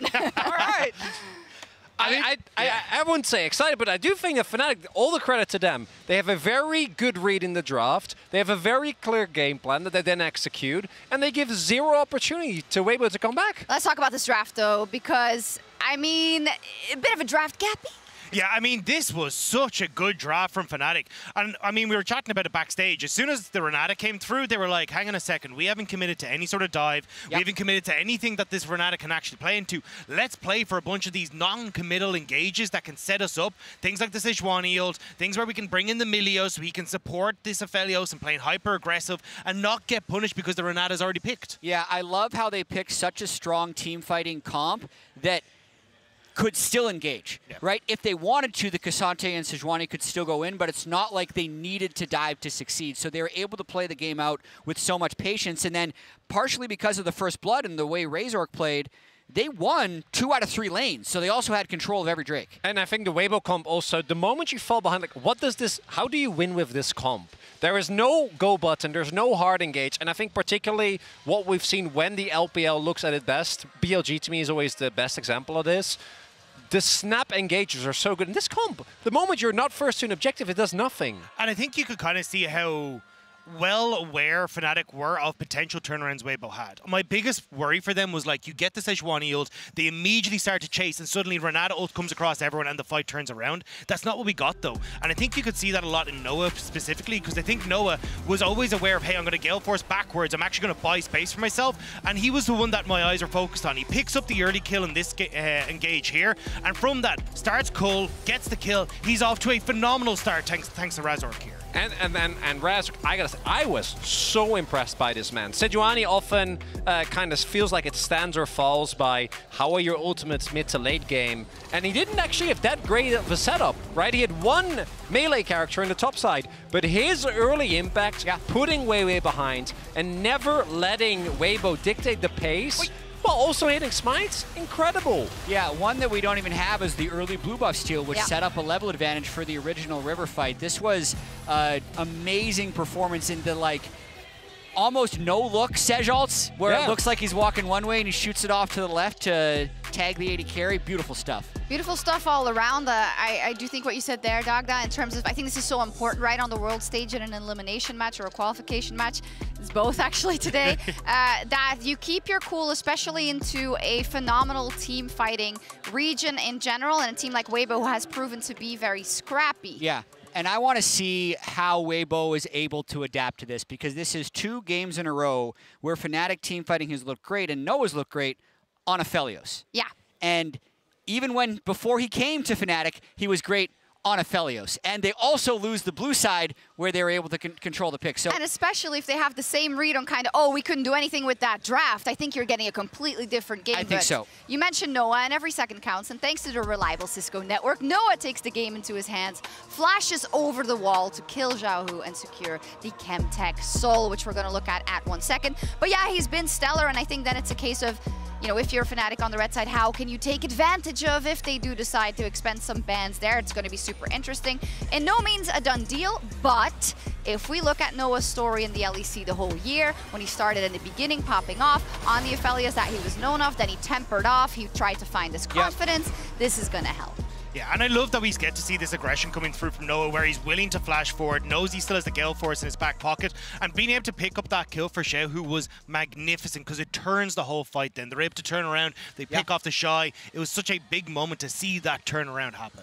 1 game away from the quarterfinals when you look at Fnatic, and I think they look very poised. We're going to get the side selection in just a second. I'm going to wager that it's going to be Weibo on blue, so I want you to do a little exercise about, you know, what you think Weibo should change. Well, that's the big question mark for me, is actually for Crisp. It is. So when I look at Renata, right, I feel like this is nearly like a band-aid for Crisp. I think he's looked absolutely fantastic on the pick, but the problem is he hasn't looked so fantastic over the course of the year on Nautiluses. He's been going back towards the Leona as his other pick. It feels like Crisp has actually had a bit of a struggle, and this Renata seems to be the, hey, we can fix this, play far back, you don't have to worry about trying to set things up.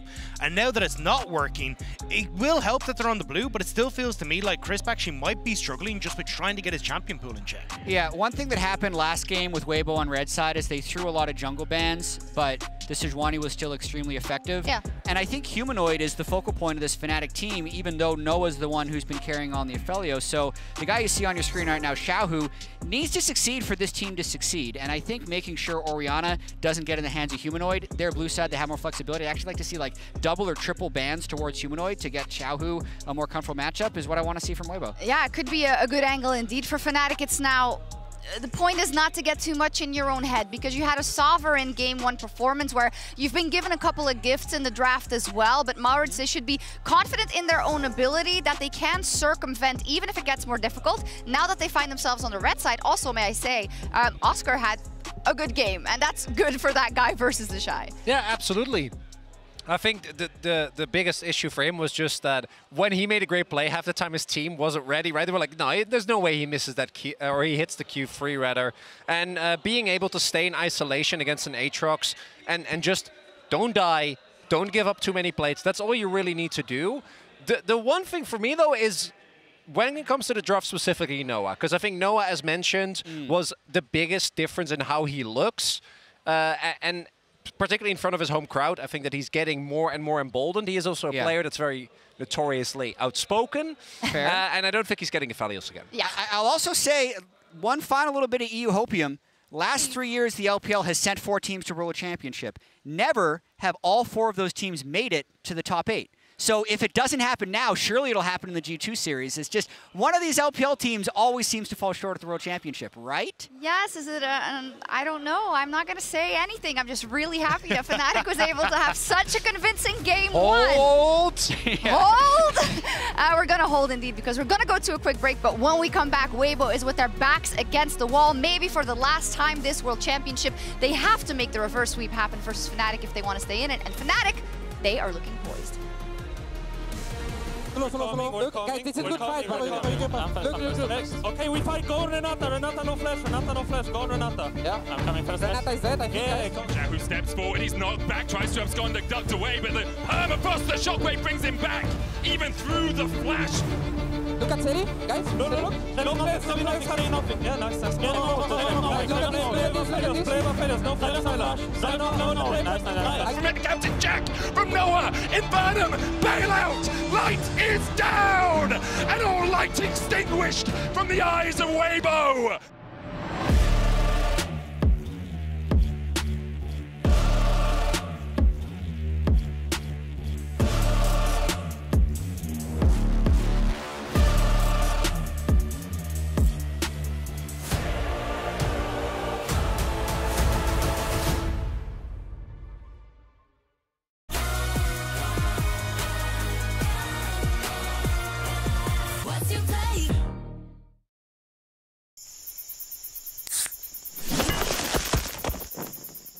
Red Bull gives you wings. Bringing in a new roommate to save money, is that the plan? Say hi to Glenn from work. Yeah, I think I have a much better plan. We switched to my plan from Verizon. That is a good plan. Glenn. Get my plan starting at just $25 when you bring your own phones. Plus, save when you add perks like the Disney Bundle. It's your Verizon.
Tell me why you went around with me to set me free. Do I need to wait a little more for the right time? Do I need to kill somebody for my life? Now climb with me, ecstasy. Say go and dance for me, make love with me, ecstasy. Stay with me, need to run away.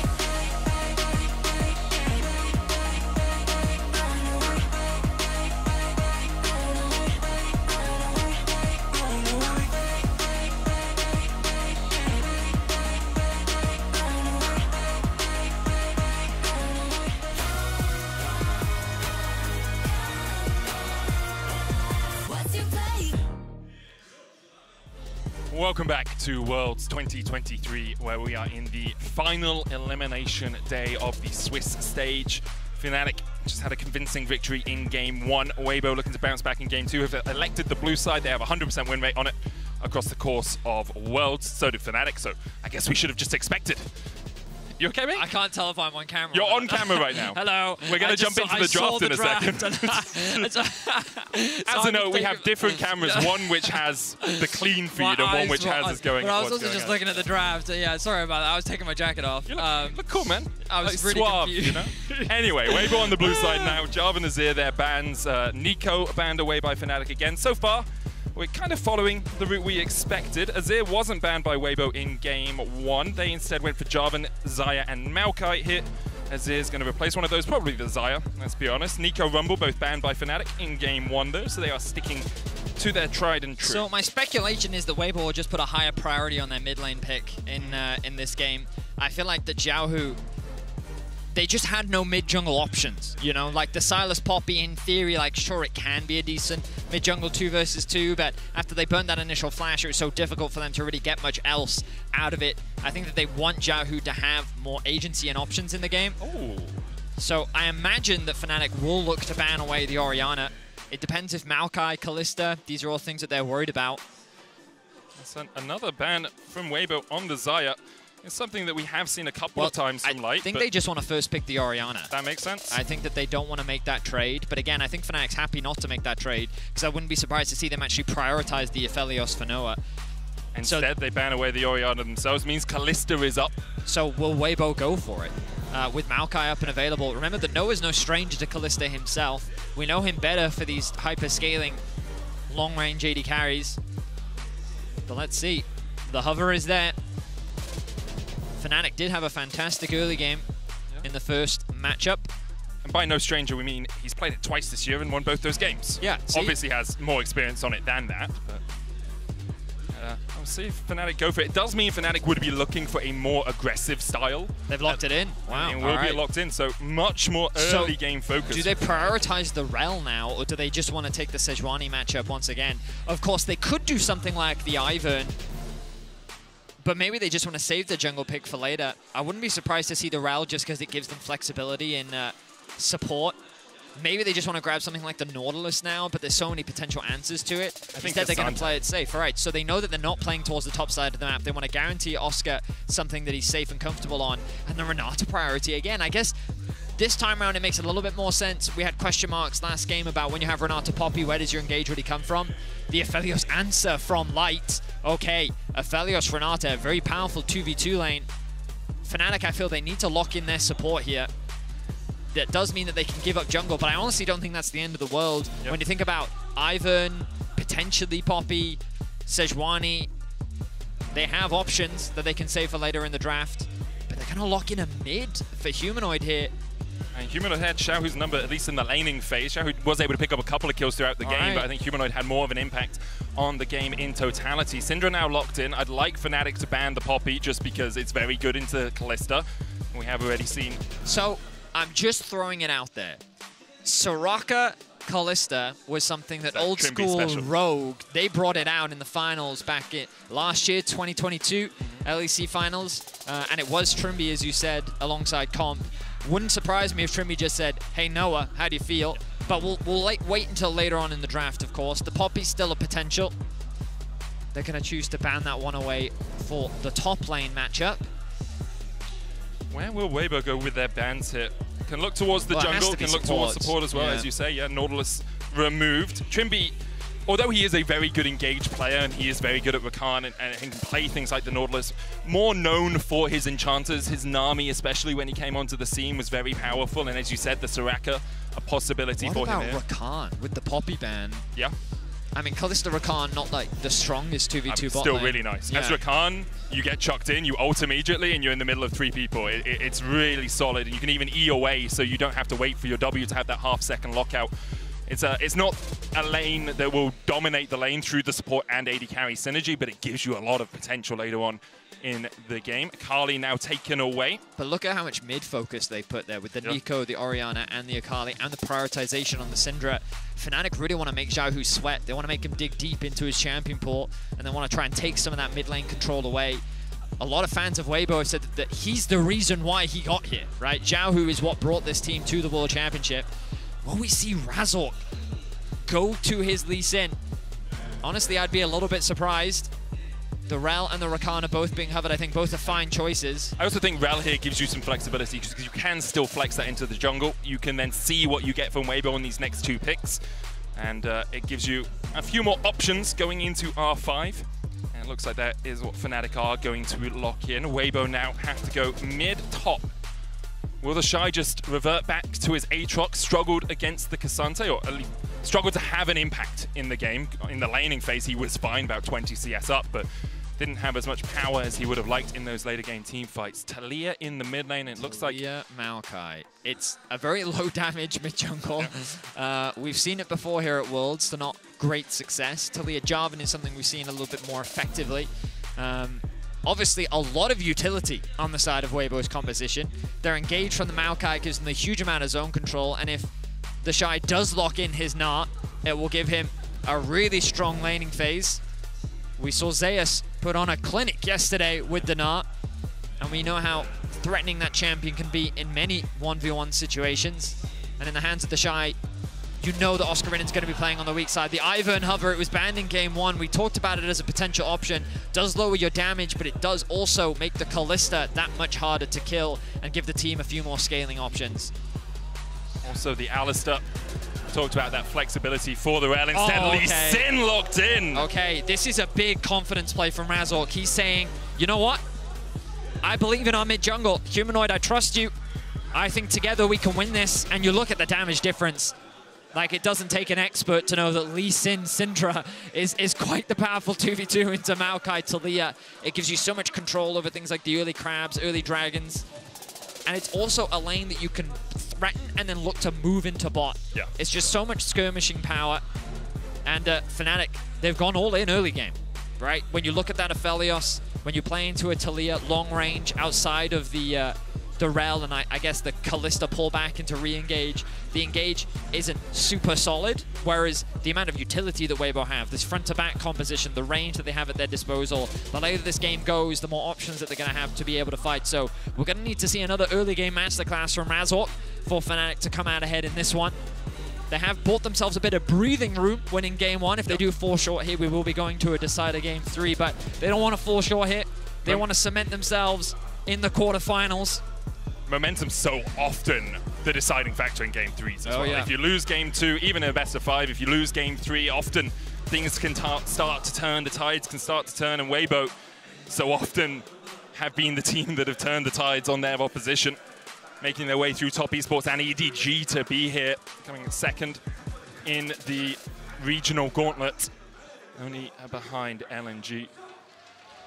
So let's see what they can do. We return to the Rift. Game 2.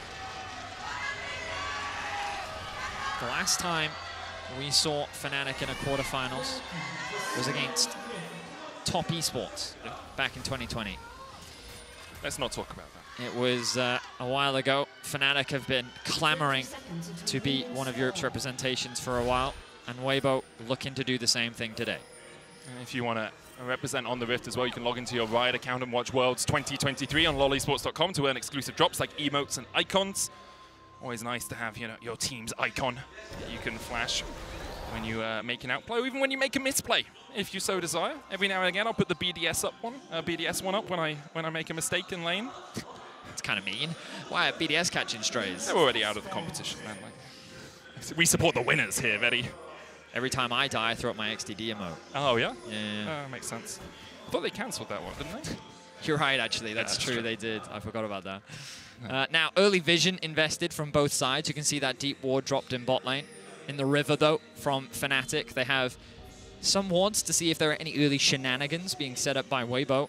But it looks like Weiwei will start on the top side. Razork will look to do the same. I can't quite see, given his icon, if a ward was dropped. It doesn't look like it based on the cooldowns of the wards on Weibo that any more than this initial blue ward bot lane. So no information garnered from either side as to where the enemy jungler is starting for now. Razork just doing his top side camps. Wonder if he'll look towards top lane. Always a possibility, that level 3. Weiwei matching, though. He'll be going down towards the wall, so his path kind of leads him away from top. Actually, it looks like Razork might skip out on his Krugs and just go down towards the bottom lane with his positioning. I mean, he needs to play towards this lane, right? Yeah, you can see they've already gotten the early push with the range advantage that they have. The level 2 is going to kick in soon. Noah only has a single CS, but that's kind of expected. Started with the Raptors, went to blue. I was like, there's no way he's going to go for a level 2, right? Surely Gives blue, not. goes Gromp, and they can go back towards the blue. But it's a fast clear, right? And the goal is to get an early level 3 and look for a play. The ward is dropped, though, and it has been pinged out by Fnatic, so they know that it's there. So if he does want to find a play, he's going to have to get creative with his pathing. Keep your eyes on Razork on that minimap, see what he's up to. And keep your eyes on Light and Crisp in this bottom lane. Already a 10 CS lead. There is a big stacking wave here, obviously. So Light and Crisp, as they push this in, could look for a recall. Get back, get yourself, you know, an extra longsword or some boots. But they might even just look for extra pressure. Calibrum giving them that little bit more range in this lane right now. Trimby and Noah looking for 2, but they're not going to be able to do too much unless Razork comes around. Now he can ward hop into the tri-bush here. Maokai's going to try and match him. Weiwei on his way, still on the red now, and Razork's worked his way all the way around. How close is Weiwei to joining this fight? Because that could be the deciding factor as the stun comes down and Crisp has to flash away immediately. Exhaust still available to him. Goes down, Razork, Tempest cripple. There's the slow, the Sonic Wave goes wide, but Crisp is ripped apart by Noah's spears. It's first blood for Noah once again. Fnatic start off strong on the bot side of the map, and we could see it from Razork's pathing. His goal was to find action in the early game, and they're able to do it. They set their sights on Crisp very early on. They knew about the cleanse on Light. They didn't care about it. Getting his summoners means that they're looking for a repeat play on that bot side of the map, and Fnatic will find first blood onto Noah. And Razork once again with the creative pathing, showing the top tier that he often showed in Europe. Sometimes, though, did really struggle, and today seems like he is just on form. Good engage by Trimby to kick it off with the flash, making sure he couldn't be handshaked away. Yeah, and the exhaust comes out as well. Razork, he just flash commits. He does miss the Q, but at the end of the day, they get the damage done. The execution from Noah, and the Fnatic flare is flown. So good stuff from Fnatic here in the early game. A very small gold advantage, but crucially, summoners burn, and that's what matters, as these players are going to be looking to make repeat appearances on the bot side of the map. And again, like, you look at top lane, and credit to Oscar, dead even on CS, even with the pressure that's being put on him underneath the tower. Small CS advantage for Humanoid in the 1v1. And this is great news for Fnatic. As long as those 2 solo laners are stable, it makes it so much easier to build more leads in the bot lane. Good news for Weibo, though, is that Weiwei hasn't fallen as far behind as he did in Game 1. His jungle wasn't stolen from him, no blue buffs seal early on, so he's just been able to farm up. Yes, hasn't been part of the action yet, but he'll be okay with that. And also, Light in the bottom lane does still have this 16 CS lead. It's almost 2 waves over the course of the first 5 minutes of the game. Even though Noah was able to pick up the kill in the pure 2v2, the control still very much in Weibo's favor. And the Zerka's Green's already picked up for Light. But keep your eyes on the jungle here. Already going to look for a dragon 5 minutes in. Oscar needs to be careful. Takes a lot of damage from the Shy.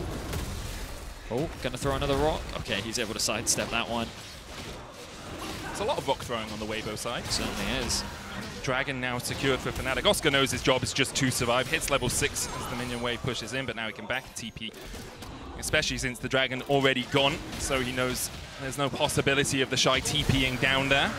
So this wave is in a bit of an awkward spot right now for Fnatic. In an ideal world, they want to push it underneath the tower, but they don't have a huge amount of vision around the tri-bush. And if they walk too close, then Light can just trade on them. Look at his guns right now, the root from the Gravitum and the damage from the Infernum. Not something you want to play against right now. There's such a threat as well. You get Gravitum rooted, you get Hand Shook, and then Weiwei can have all the time in the world to walk through the tri-bush and round. Flash Twisted Advance, and you're basically gonzo. Does have the cleanse. We saw Noah very fast on the trigger with that in Game 1, and Razork once again shadowing. None of his camps are up, so not wasting too much time here, just making sure that his bot lane is as safe as they possibly can be. This wave slowly pushing back towards Noah and Trimby, so they're perfectly fine. Weiwei now shadowing. Both junglers level 5. Razork has his eyes set on mids.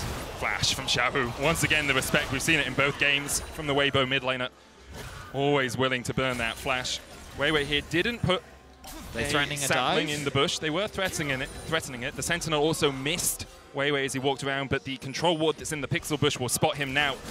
So Fnatic know there is that possibility. No wards on them. I think Trimby's probably 25 seconds away from coming back. Would love to put that in towards the tri-bush. in that bottom lane. So both Humanoid and Oscar have used their TPs, so that's not an option as a defensive play. Looks like that the dive isn't going to come through right now, though, for Weibo.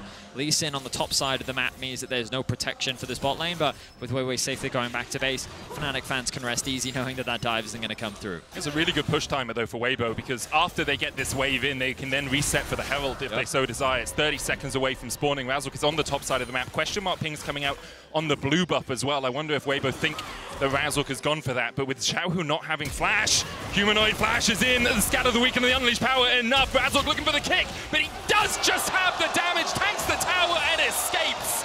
It was a little messy, but Fnatic get the kill in mid. Well, the Unraveled Earth is what made it complicated, right? Humanoid flashes in with the ultimate to get as much damage as possible at the start so that he can guarantee the stun connecting to then allow the Q to connect, and then Razork realizes the only way I'm getting this kill is if I flash R to get the lower health damage and then execute, but now Weibo's bot lane looking for something. As Trimby steps forward here, the handshake always a possibility. Noah trying to dance around, now hits 6, has that base call. Noah looking to get away from it, base call coming out as well. Noah burns the flash and will escape. Moonlight Vigil invested by Light. He has all those chakrams, but they fall off relatively quickly. And with only 2 minions here, no more plates a possibility for Weibo. Weiwei will start up the Rift Herald though. Razork on the bottom side of the map, no way for Fnatic to respond. A really nice trade there from Light and Crisp, just giving the impression that they had gone back to base. And with the play that was made in mid, Razork's not in a position to contest this Herald. Plate should go in favor of Light as well. So overall, a lot of gold still going towards Light. And they can just funnel this Herald towards the bot side of the map as well. So Weibo, even though they're down 2 kills, definitely not out of this game. Light is the win condition, and we talked about how Fnatic are going all in on these early game plays, and while they are finding a couple kills, they're not really converting it into anything significant for the time being. Xiaohu now on the roam. We'll spot out this control ward. Yeah. Razork looking for him. Might have to dance away. Doesn't have a ward right now, actually, so if he was caught up there, he would have been a little bit stuck in the enemy jungle. Red buff not going to be stolen away. The Shy doing a good job of keeping Oscar in below full HP, usually around half. Razork now clears out the control ward, but no red buff steal for him. Let's have another look at this mid lane play. So again, Humanoid flashes in first, throws the ult out, guarantees the stun. The Q then connects. He realizes if he follows that Q, he's going to get stunned. So he flashes to ult to then guarantee the execute damage on the Q. Well played from Razork. He's having an incredible series so far. A 30 CS difference in mid lane. A full level advantage for Humanoid. Now 20 CS after catching that wave, but still, this mid gap is continuing to grow. But still, Light in a great position. We look at the total gold, he's not that far behind Noah. The concerning thing for Weibo is how many Fnatic members are sitting near the top when it comes to total gold. Only the Shy ahead of Humanoid, Noah and Razork there. With 30 seconds on the Drake though, Light and Crisp getting control through the bottom lane. Something Fnatic would have been looking towards is, can we stack these Drakes early? You can see first one taken only 5 minutes into the game, but because Noah and Trimby are behind in this lane, because they cannot get the push, it becomes ever so slightly more tricky, and you can see Razork deciding to play through mid instead. Unleash Humanoid on the map and then play around him. Rift Herald a possibility here in the bottom lane. The handshake just short. Weiwei puts down the Rift Herald. Razork and Humanoid move from mid after they gain the prior and might join up a play here. It's Xiaohu backing, but he does have the TP and he has the wards aplenty to join this fight as needed. Light, 175 gold for him from the plate. I like this play from Weibo. I think it's smart to just keep funneling gold into Light. He is going to be your late game insurance. He is going to be your hyper carry. And it's a clean play on a stacked wave. They drop the Herald. Little that Fnatic can do to contest it. The Shy just clearing out the wave with his ultimate. Yeah, and if you get Oscar in it, it's a bonus, right? Yeah. But his main goal there is just to keep that pressure up. 2 plates secured for him. He's constantly had push on the top side. Not really had to be afraid of any gank from Razork. If he does, then that bot lane tower is going to go down, right? So Oscar does, of course, have the TP. He should look to base here. Weibo now on the Dragon. And Fnatic not really in a position to contest. So overall, this is still a fantastic early game for Weibo. Fnatic have been finding kills, but we talked about the scaling. Weibo have great scaling. Their range is going to become a real problem later on into this game. And Fnatic, they've only found a dragon off of these early kills. Herald and the second dragon gone down in favor of Weibo, and all these plates still being collected by the Weibo members. Weibo will be very happy with this position, especially against a lane that can be very aggressive in the Kalista and the Rel. Obviously, we do still have mid-game fights, second fights. Weiwei looking for the Nature's Grasp. Noah has the cleanse, the root lands, but there's the face call to get him away. Summoner burn for an ultimate there from Weiwei, but it's still the pressure as well. It's not just about the fact that you are getting these summoners out of Fnatic, although that's obviously a huge benefit. It's also about the fact that Fnatic now have to think, is Weiwei there? Can we step up? Can we go further? Because if we do, I no longer have the cleanse. He could flash root me, and then I'm pulled back with a handshake, or even with the hostile takeover. Razork coming to support his bot side, but Weiwei once again here. Everyone knows bot lane is the place to be. Now there's a fight in mid lane over that control. Both of these mid laners want to be able to roam down. Humanoid going for a nice trade will proc the phase rush. Gets the splinters as well, 58 of them. 120 is when you get the extra AP, 100 is when your ultimate gets that execution threshold. Does have some power as we get towards the mid game, but Xiaohu absorbing the pressure really well in the mid lane. Such an experienced mid laner as well. Obviously MSI champion many times over. Very good at understanding how to play when you are not on the strong side of the map. Weiwei doesn't have the ultimate, but it will be up soon. Again, Humanoid continuing to poke away at Xiaohu. So Leandri's doing that extra bit of tick damage as both supports make their way towards mid. The game slows down a bit, Betty. Oh yeah, but I mean, I think Weibo's really happy with this. Yeah. This game state is a very comfortable one for them to be in. Crisp. Jimmy gets the stun. Humanoid looks for a little bit more. The scatter of the weak. Exhaust, the unleashed power won't be enough through the exhaust as Humanoid's intent to kill is stifled by that summoner from Crisp, but both his flash and exhaust now burnt. Light stepping up a little bit. They're looking for the flank as well as Noah flashes forward, cleanse away, but there's the slow onto Light, and you can see where Trimby's trying to get in from. No flash, no cleanse on Light. Trimby can flash in and look for that Magnet Storm. Razork on his way as well. Trimby takes the knock up, the Magnet Storm possible as well as Light will fall, but Trimby follows suit. Razork gets the kick away to make sure that the Shy can't close the gap. Noah can dash back for the safeguard. And Trimby actually didn't have the Magnet Storm in that plate, so that's why he didn't use that ultimate. No, also didn't have mana for the ultimate as well. But now Humanoid's in a bit of danger. Weiwei sees the play. Oh no, hang on a minute. Flash for Weiwei. Humanoid has flash as well. Humanoid sees it, was in the shot, knocked back though, and now Xiaohu can look for the seismic shot. The Nature's Grasp hits just at the tip. The seismic shot back on Humanoid, and he falls to Weibo in mid. A nice collapse and response from Weibo. The tower secured in bot lane as well. And very quickly, this gold is going in the favor of Weibo.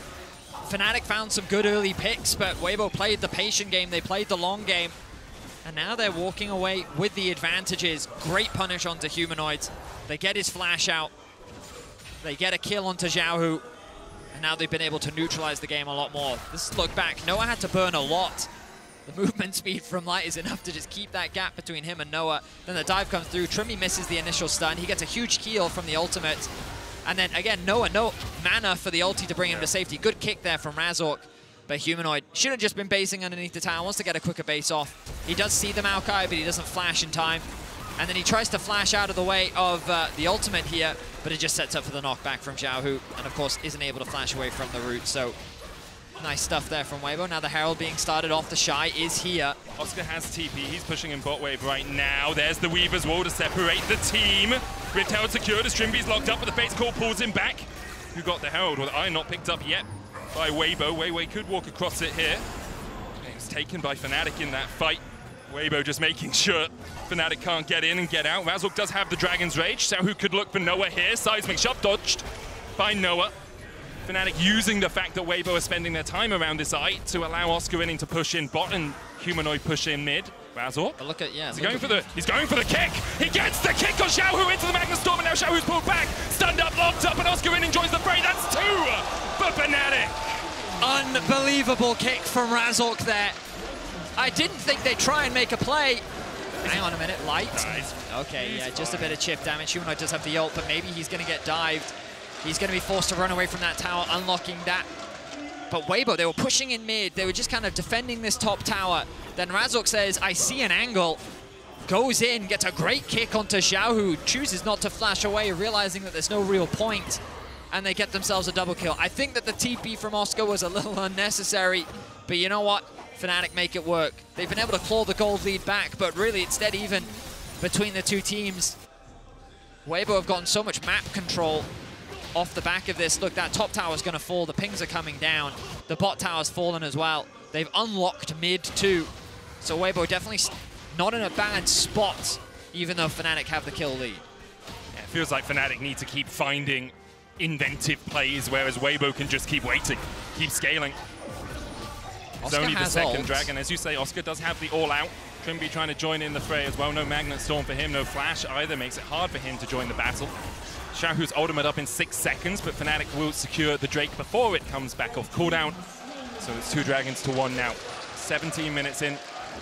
Basically honors even between these two teams. Only the Drake really separating them. We'll have another look here as Razork flies into the backline using Weiwei as a taxi.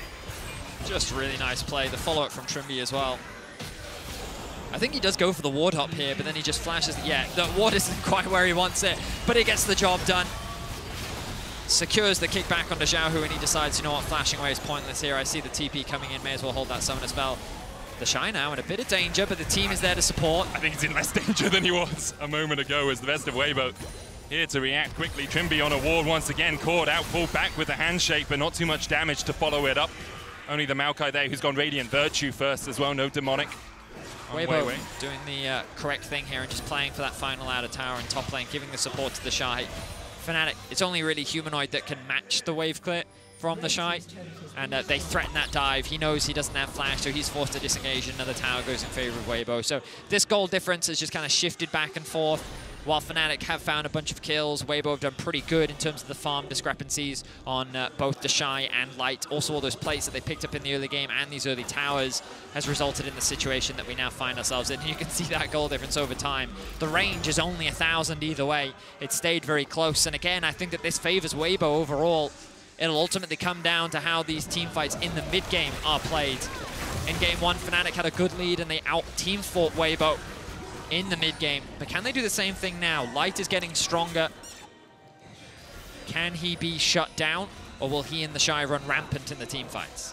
And the big fight we expect to see is in 3 minutes' time around that Mountain Drake. Weibo will want to stop Fnatic getting onto Soul Point. They can delay if they feel necessary, but it'll be a little bit trickier for them because at that point, every Drake is Soul. Xiaohu here does have the flash. He has Renato in his pocket as well as Fnatic start to deny the vision. The wave cleared out as Razork's just going to tank it. Dragon's Rage kick gets back. Trimby with the flash stun as well as Xiaohu is locked out. He thought it was safe, but not for long as Trimby now tanks the Nature's Grasp. He can be pulled back with the Fate's Call as Noah flashes away to escape the Shy. And Fnatic, clean pick there in the top lane, but once again, it doesn't really amount to much. The Shy is here to defend a good TP, and I guess Xiaohu just felt safe.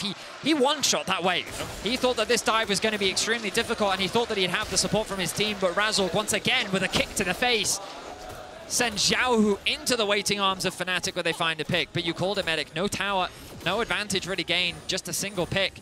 And that's Noah's summoner's gone. 2 minutes until the Mountain Dragon, and the Shy is going to know that. Xiaohu invested nothing. Only the Weaver's Wall has the flash, has the TP. TP immediately by Weibo.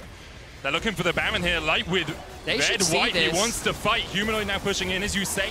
That ward in the back of it is actually cancelled. They cannot see it right now. Now they can because of the fast sight alteration. TP in. Razork now tanking up the Baron. Oscar inning joins the fray. Weiwei on the front line. Nature's Grasp not available for him for a few more seconds. 15 at least as Weiwei's stunned up. The unleashed power. Oscar goes in, but Light able to flash away just in time. For me and Tofu strikes the hostile takeover being used as well as Noah tries to get into the battle. But Trimby's already down, and now Weibo can start to turn it around. The Baron down to 3,000. Humanoid dancing around, doing everything he can. But he's locked up, stunned up as Oscar dives in front of his mid laner, can't stop them.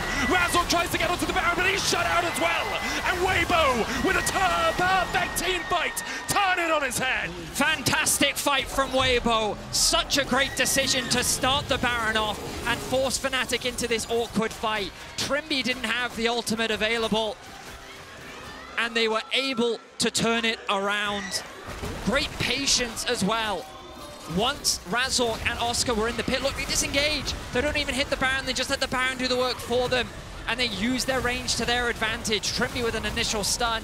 Oscar goes in, but then the follow-up just isn't there from Trimby. A great Renata ultimate to zone Noah and Humanoid away. And look, the backline of Fnatic isn't hitting onto anyone. Weibo play patiently, and then this pick from Xiaohu, nicely done onto Humanoid. He loses his life, a lot of the damage disappears, Noah can't get involved. And just this range discrepancy, Weibo leverage it perfectly, and they send Fnatic to the fountain.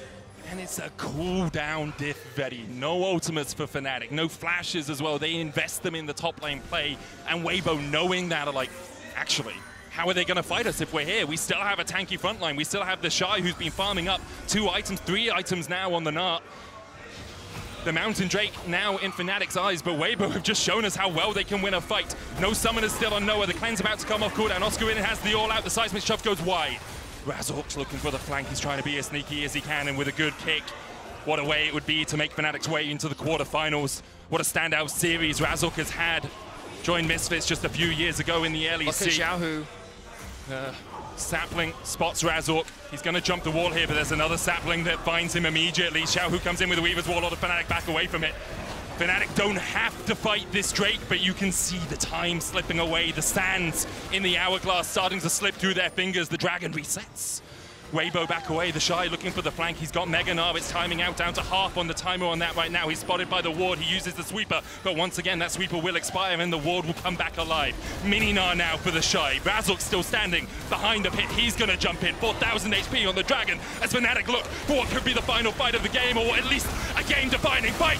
The smite comes out from Weiwei, and now Fnatic try and turn and burn and do everything they can to kill off the Shy, but once again the Shy, it's just too damn good. He dodges away as Light goes on a killing spree. A double for him. Humanoid.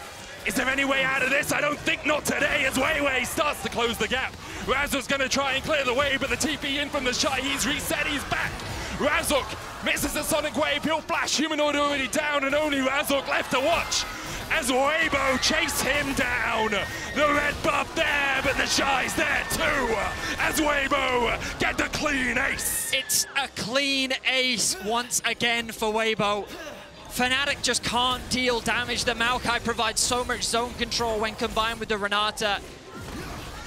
The Shy continues to be unkillable, but like, look at how the Fnatic fight this. It's so difficult for them to actually get in range. Oscar takes so much damage initially. Humanoid and Noah zoned in the back. The early cleanse from Noah. He goes over the wall to try and create space, but the moment that he's taunted, the flash in from Weiwei, and he loses his life. The front to back is so much stronger from Weibo with this composition, this prioritization on the Aphelios. And it's making such a massive difference. Weibo come out on top in the fight. Weibo dominating for Fnatic. Dominating Fnatic rather, and they're looking to equalize this series. And they just waited their time, Betty. They played it safe and steady in the early game, and now 24 minutes in, it is a 10,000 gold lead for Weibo. Light 5-1, writing names in his death note left and right. The Shy 404, enemies not found, at least here in game 2. It feels like we're going down to the wire. It's a series. It's on our hands. We have to say that at least once. That it is. For Fnatic, it would be the most unlikely comeback to win this game, but you have to think their minds now on how they change in game 3. Blue side, a certainty. The question is, will it be enough? That's the question. I mean, just look at the level difference between the AD carries. Light about to tick over to 15. Those 3 items primed and ready to go with the Vam Scepter to boot. He's about to change guns. Saving that last tick of ammo, I imagine, for the Q usage to help build up those chakrams should a fight take place. The Shy continuing to pressure in bot lane, a 2-level advantage over Oscar. And look at how much damage he's doing in these fights. The Shy, the quiet unsung hero. No insane 5-man Gnar ultimates this game, but it doesn't matter. The Sterax, he's proving, has a huge amount of value in these fights. He often looks like he's out of position, takes a lot of the cooldowns, then tanks it up, disengages, then when the team sees an opportunity, they go for the fight afterwards. And just look at where the vision line advances to as soon as Weibo gain control of the game. There is not a single ward for Fnatic outside of their base. In fact, there are no wards in their base, only their towers granting them vision where they are not currently standing, and Weibo have littered at least the top side. They have a control ward at the blue as well to allow the Shy to push out. Light standing back just in case as Fnatic push out mid. Xiaohu pushing in top. It's a reset timer for Weibo. And the timer starting to tick over for the Baron as well. 17 seconds on it. Fnatic have not denied all the vision in their jungle. There are still wards there. There are still positions top lane for the Shy to TP in. As you say, top lane pushing on the inhibitor tower. Fnatic trying to find anything they can. I mean, Weibo playing this incredibly smart. They set up the vision. Fnatic's forced to clear it out. But while they're doing that, Xiaohu pushes in top, the Shy pushes in bot, and now you have these 2 big points of pressure, and Fnatic's kind of forced into this awkward situation where they now feel they have to fight. But look at the Shy, looking for a flank. That's the flank. Noah has flash cleanse. The Shy gets the slow though, no Mega Gnar. Weaver's Wall separates Trimby. Nature's Grasp. I think that will be short. It's a lot used though. Agree. Razzle could look for the engage, but Wei Wei stands in front of his teammates. I feel like Fnatic should consider sending someone bot just to catch those waves. A lot of farm is being lost right now. Level 15 is very close for Humanoid. Have you heard of a 50-50 Baron though? Oh, Razzle. Whoa! Oh my goodness, Razzle absolutely melted there by Light. Long-range Moonlight Vigil as well, and Noah and Humanoid follows suit. Wards go in the bushes. Oscar tries to tank it up. The hostile takeover short, but Oscar trying to keep his team alive. May have sacrificed his own life. TP behind now. Xiaohu looking for the flank, has flash. The Gnar into the wall, finds 2 as Oscar goes in. Trimby gets a Magnus Storm. Noah trying to do everything he can, and Humanoid just about able to survive. Xiaohu going low. Razzle, he gets the kill, but he gets outclassed by Weibo. Noah, Humanoid, and Trimby can only stand and watch as their inhibitor towers are razed to the ground, and Xiaohu, the only man to fall here for Weibo. Inhibitor will fall alongside it, and Weibo can turn their eyes back towards the Baron. Oh, Light with a great Aphelios performance. Only a single death this game. And his range was just so incredibly difficult to deal with. You're going to see it here. Starts with the turret, that applies the green gun auto, applies another one. 2 autos basically execute Razork, remove him from the fight. Collector almost finishing that kill off. Then Oscar tries to go through the unsafe way, almost loses his life as well, and then the Shy says, you know what, I'm TPing in, I've got Mega Gnar. I can immediately ultimate when I arrive, and that's exactly what he does. Humanoid has no flash. You'll see a knockback from Xiaohu. Doesn't really get that initial kill onto Humanoid. He throws his whole combo onto the Shy, he just brushes it off. Razork does get that kill, Flash is out, but the damage is done. The inhibitor will fall, and Weibo looking fantastic here in game 2. The Baron secured, the Dragon as well. Dragon went over to Fnatic actually while Weibo were doing the Baron. At least that's what our scoreboard shows us. Still a 12,000 gold lead for Weibo, and with the power that the Shy has in his back pocket right now, you have to think it's just going to be a 1-4 split. It looks like Light currently pushing in the bottom lane. Crisp and the Shy will meet up in mid. Vision control gained around this blue side jungle. Fnatic forced back, found wanting so far in this game. The series will be evened out at 1-1 unless something truly special happens. And although Fnatic have been doubted many times, and I think game 1 started to silence those doubters a little bit, I don't think that they have a path back to victory, at least in this game. Weaver's Wall once again. Xiaohu looking for Razzle. He dashes back, but immediately is locked up. Jumps onto Crisp, who flashes away. Meanwhile, the Nature's Grasp on the top side of the fight means that Razzle is entirely separated with the rest of his team. 4 members of Fnatic just trying to fight against Light and Wei Wei. Hostile takeover coming out as Wei Wei dashes forward and kills off 2. Oscar and Noah sent packing. An early grade for them as Humanoid will follow suit. It is a meager grade for Fnatic in this game. They tried everything they could in the early game, but they just could not match Weibo. And we are going to game 3. I mean, Weibo, they just slowed the game down. They changed the Poppy to the Maokai, and they got themselves a very solid teamfight comp. Fnatic went all in on the early game, and they just could not make it work. They could not find those early game advantages. And in the team fights, Weibo just came out on top.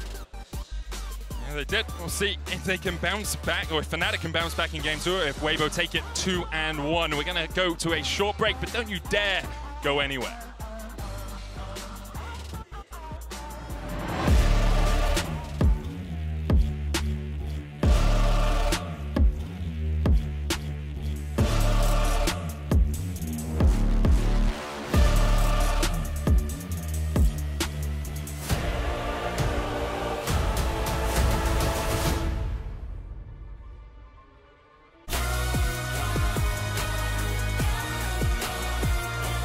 What's your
face.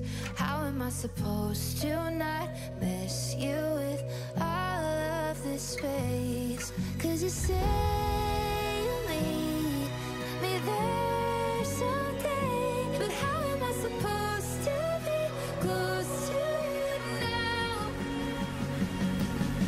It's cold tonight, darling, are you cold tonight? I just wanna hold you tight if you're really mine.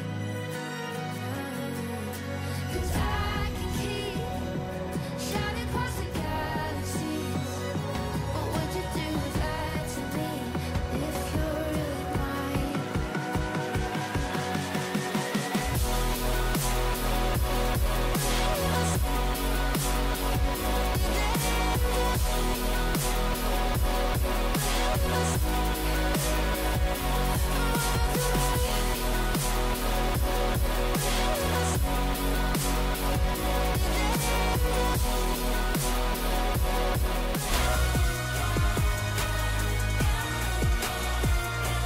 What's your play?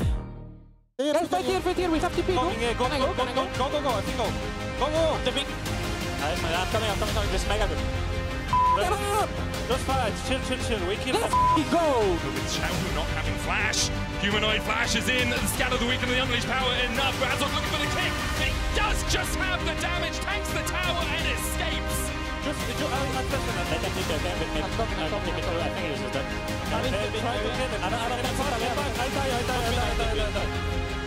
And now Fnatic try and turn and burn and do everything they can to kill off the Shy. But once again, the Shy is just too damn good. He dodges away as Light goes on a killing spree. A double for him. Light on Aphelios is lights out for Fnatic in Game 2. And even though they had the early lead, maybe they were feeling it a bit too much. And the comp wasn't as much as the game progressed. What are you showing us?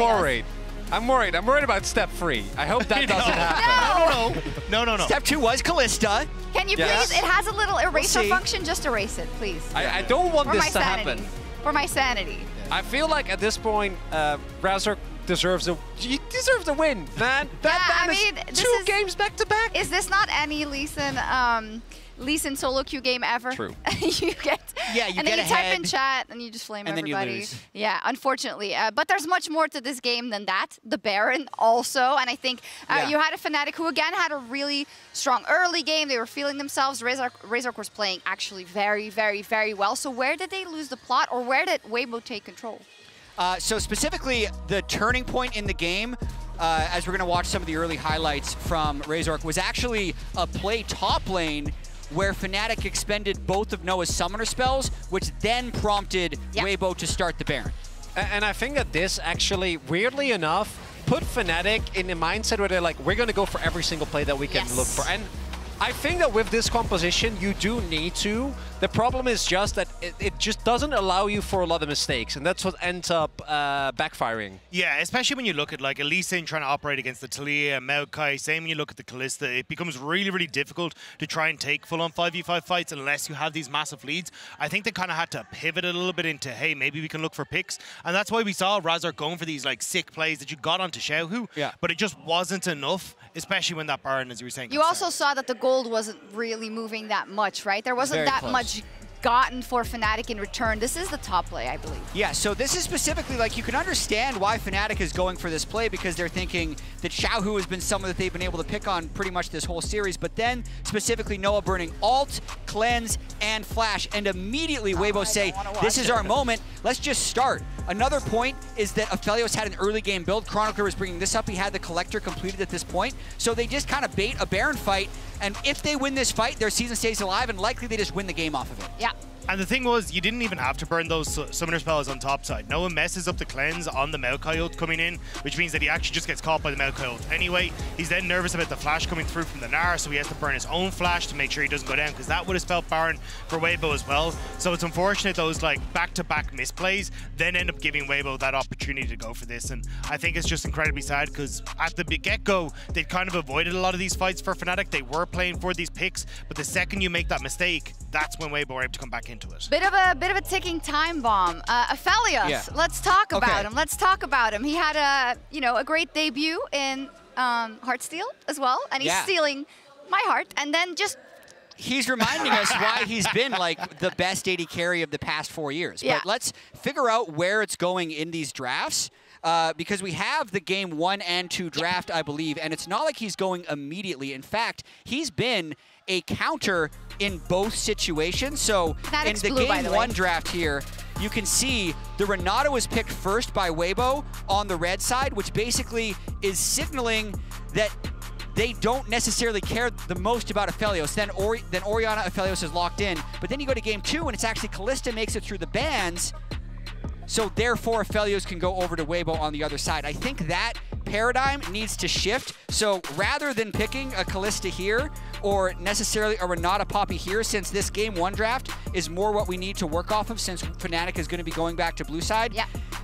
Either Fnatic has to pick Aphelios here, because Weibo's going to pick it on the 1-2 if they don't decide to ban it early on. That's the thing that I'm going to be watching for in this final game 3 draft. It's like you made a face with a tear. I don't know what that spells. But. I think the fact that you are moving over to the blue side is massive for Fnatic. I think, one, you open up the Xayah ban, which means that you don't have to ban it away. You can actually ban the Kalista and then go for the Aphelios yourself, which makes things easier. Also, I just really didn't like that Rel flex. Nope. I think if you're going to take Kalista, you need to play an aggressive lane that enables her. But because you end up in a matchup where it's range versus melee, you're not able to exploit the Kalista as much as you would like in that bot side, and you end up in a position there where, what we saw, you're 20 CS down from the get-go, even with the early kill that had gone across the Kalista. I think there's so many mistakes that Fnatic had made on the red side and also got exposed a little bit themselves because they needed to take the Kalista. Coming back to blue side, I think you can shore a lot of that up and make things a little bit easier. Yeah, as they go into this, of course, now both teams find themselves on match point, but nothing really changes because you're on the brink of elimination or the brink of qualification. The pressure could not be higher, and it has not been this high for either of these teams in this World Championship yet. We talked about kind of the clutches that Fnatic has been able to do in the past, but I add on to that a team that has some players, the Xiaohu and the Shy, that have done tremendous things in their career as well. Well, they did beat the Shy Aatrox. They made European history in game 1.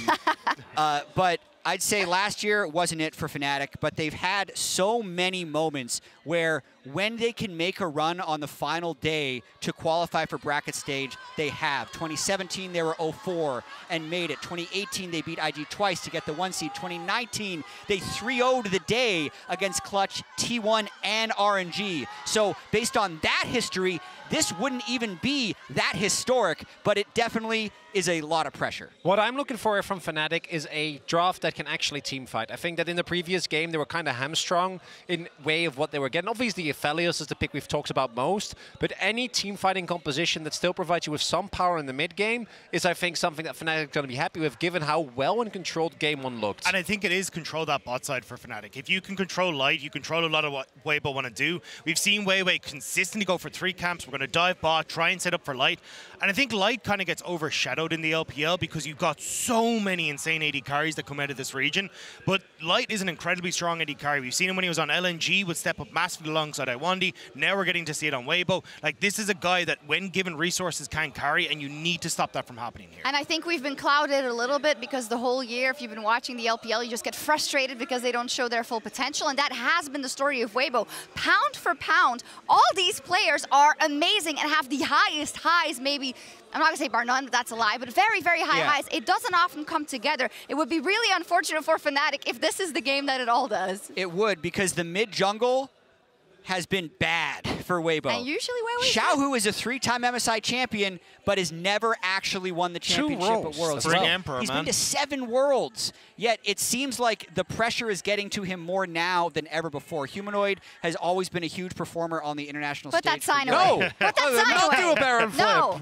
That's possibly what this is going to come down to, because if we don't get an Aphelios diff, it's going to be a very close game. Yeah, I mean, just going off of Jazz's point, though, like, kind of going back to Xiaohu, it's like Spring belonged to Xiaohu and RNG in the LPL. It was Summer always belonged to EDG. Now, EDG didn't end up making it in the end, and it kind of feels like the time has shifted over towards JDG. But Xiaohu, it really feels like he needs to step up now on this world stage. He hasn't done it before, and if you can control that mid-jungle, it makes things 10 times easier for Weibo. Who will it be? Who's going to step up in this final game for either Fnatic or Weibo with a spot in the quarterfinal on the line, or you go home? Take it away, Medifetti.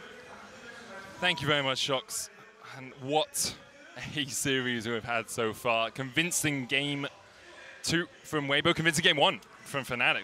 You know, to put it out there, it was very strong from both teams. Haven't really had that sort of mid-late game, both teams kind of winning fights battle as of yet. I'm hoping for it in game 3, I'm going to be honest. This Aphelios is what I'm curious about. Yeah.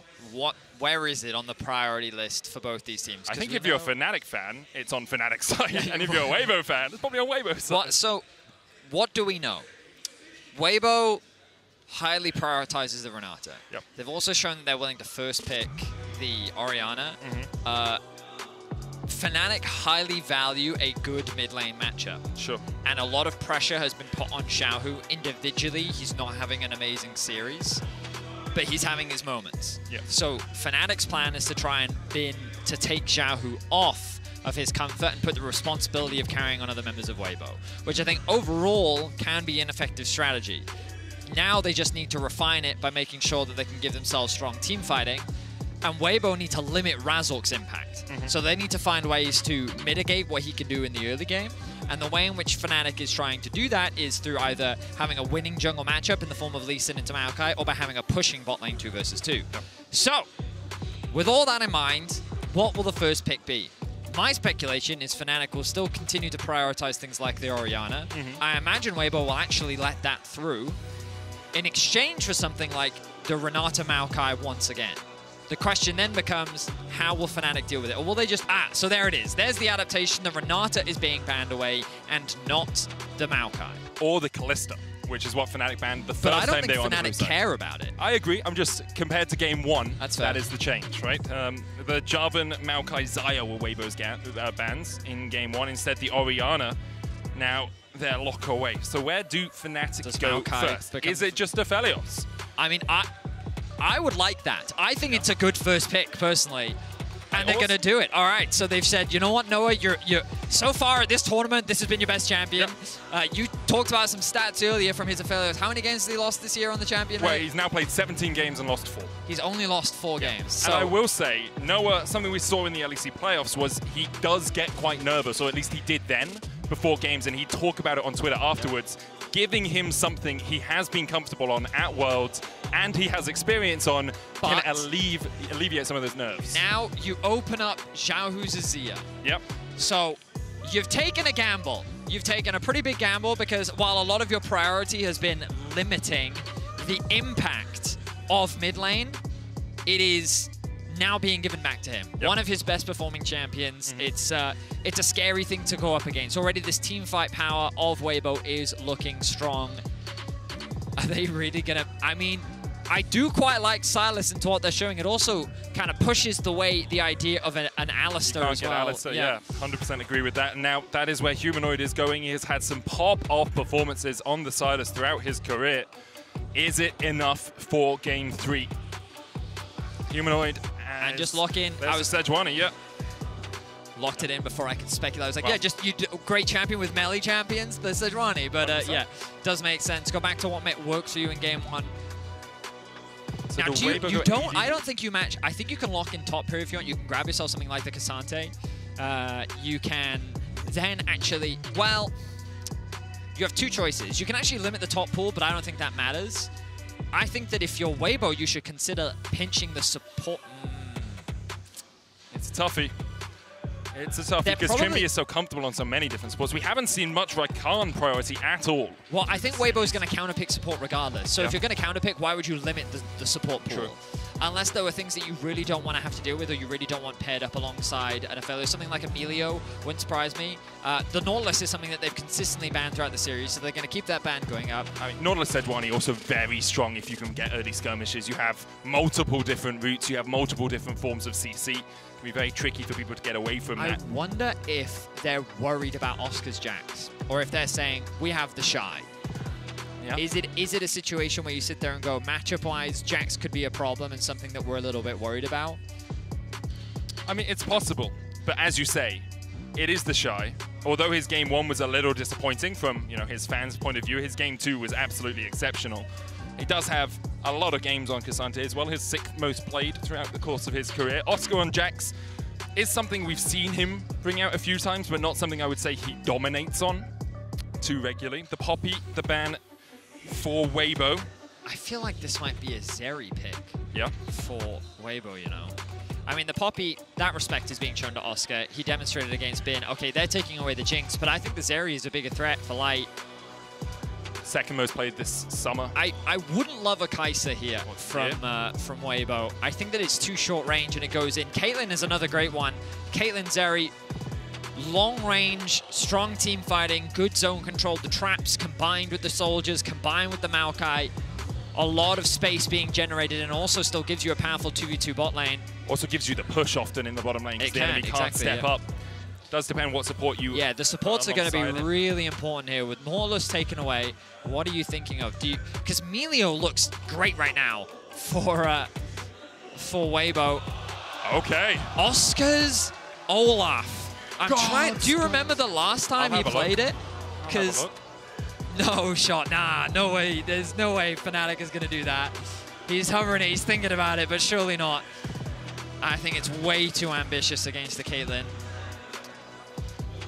Oscar brought out the Olaf against Heretics in LEC Summer. Did it in groups in spring as well. Has won every game he's played on it this year. I will say, played against Mad Lions, Astralis, and Heretics. The Shy, slightly stronger competition. True. And Lux, Caitlyn gives you so much push in the bottom lane. I liked everything else more than the Alistair. Saying Hilly and Mickey have set the expectation. Okay? I mean, that is a terrifying bot lane. Caitlyn Lux. It's something that Europe has never been good at. Yeah. Or good at playing against as well. They come to international competition and they get bullied. Don't get me wrong, if that bot lane loses a flash, then it's a lane that you can easily play around, but they have to absorb a lot of pressure. Yeah, that's going to be so hard. And so the thing is, Weibo, what I think would be smart for them is a delayed invade bot sides and try and split the map. Yep. Like completely isolate Noah and Trimby and mitigate Razork's impact on the bot side of the map. Even if the Shy gets bullied, even if he goes 0-4, the question then becomes, do you think that an Olaf is strong enough to 1v9 the game? And could they even get Oscar in ahead enough that he could even do that? And what a weight on Oscar's shoulders that would be as well in his first Worlds. His first international. So I like the adaptations that Weibo have made. I think that they've got a really good long-range composition. They feel like that it's going to come down to the team fights once again. Their front-to-back, again, is very strong. They've got so much zone control. And while Razork has had some great early games, he's going to have to find a way to unlock this bot lane for Fnatic. A lot of responsibility falls on Razork, as it has this series. We're jumping into Game 3. One more time into the breach, my friends. Weibo and Fnatic fighting for a spot in the top 8 at the World Championships. On to Summoners Rift we go. And I can hear the heartbeats in Europe from here, Vetti. No one under 150. Fnatic pushing out, guarding that bottom side of the map. Sometimes we see an Olaf look for an early invade as well. The Undertow can do so much for you. I think Fnatic expecting the bot side invade are setting up. Now they dash forward. Everyone was ready to collapse, but no one there from Weibo. They've just set up their lines of scrimmage. The Shy will walk in, place a ward. There's one in Pixel Bush as well from Weiwei.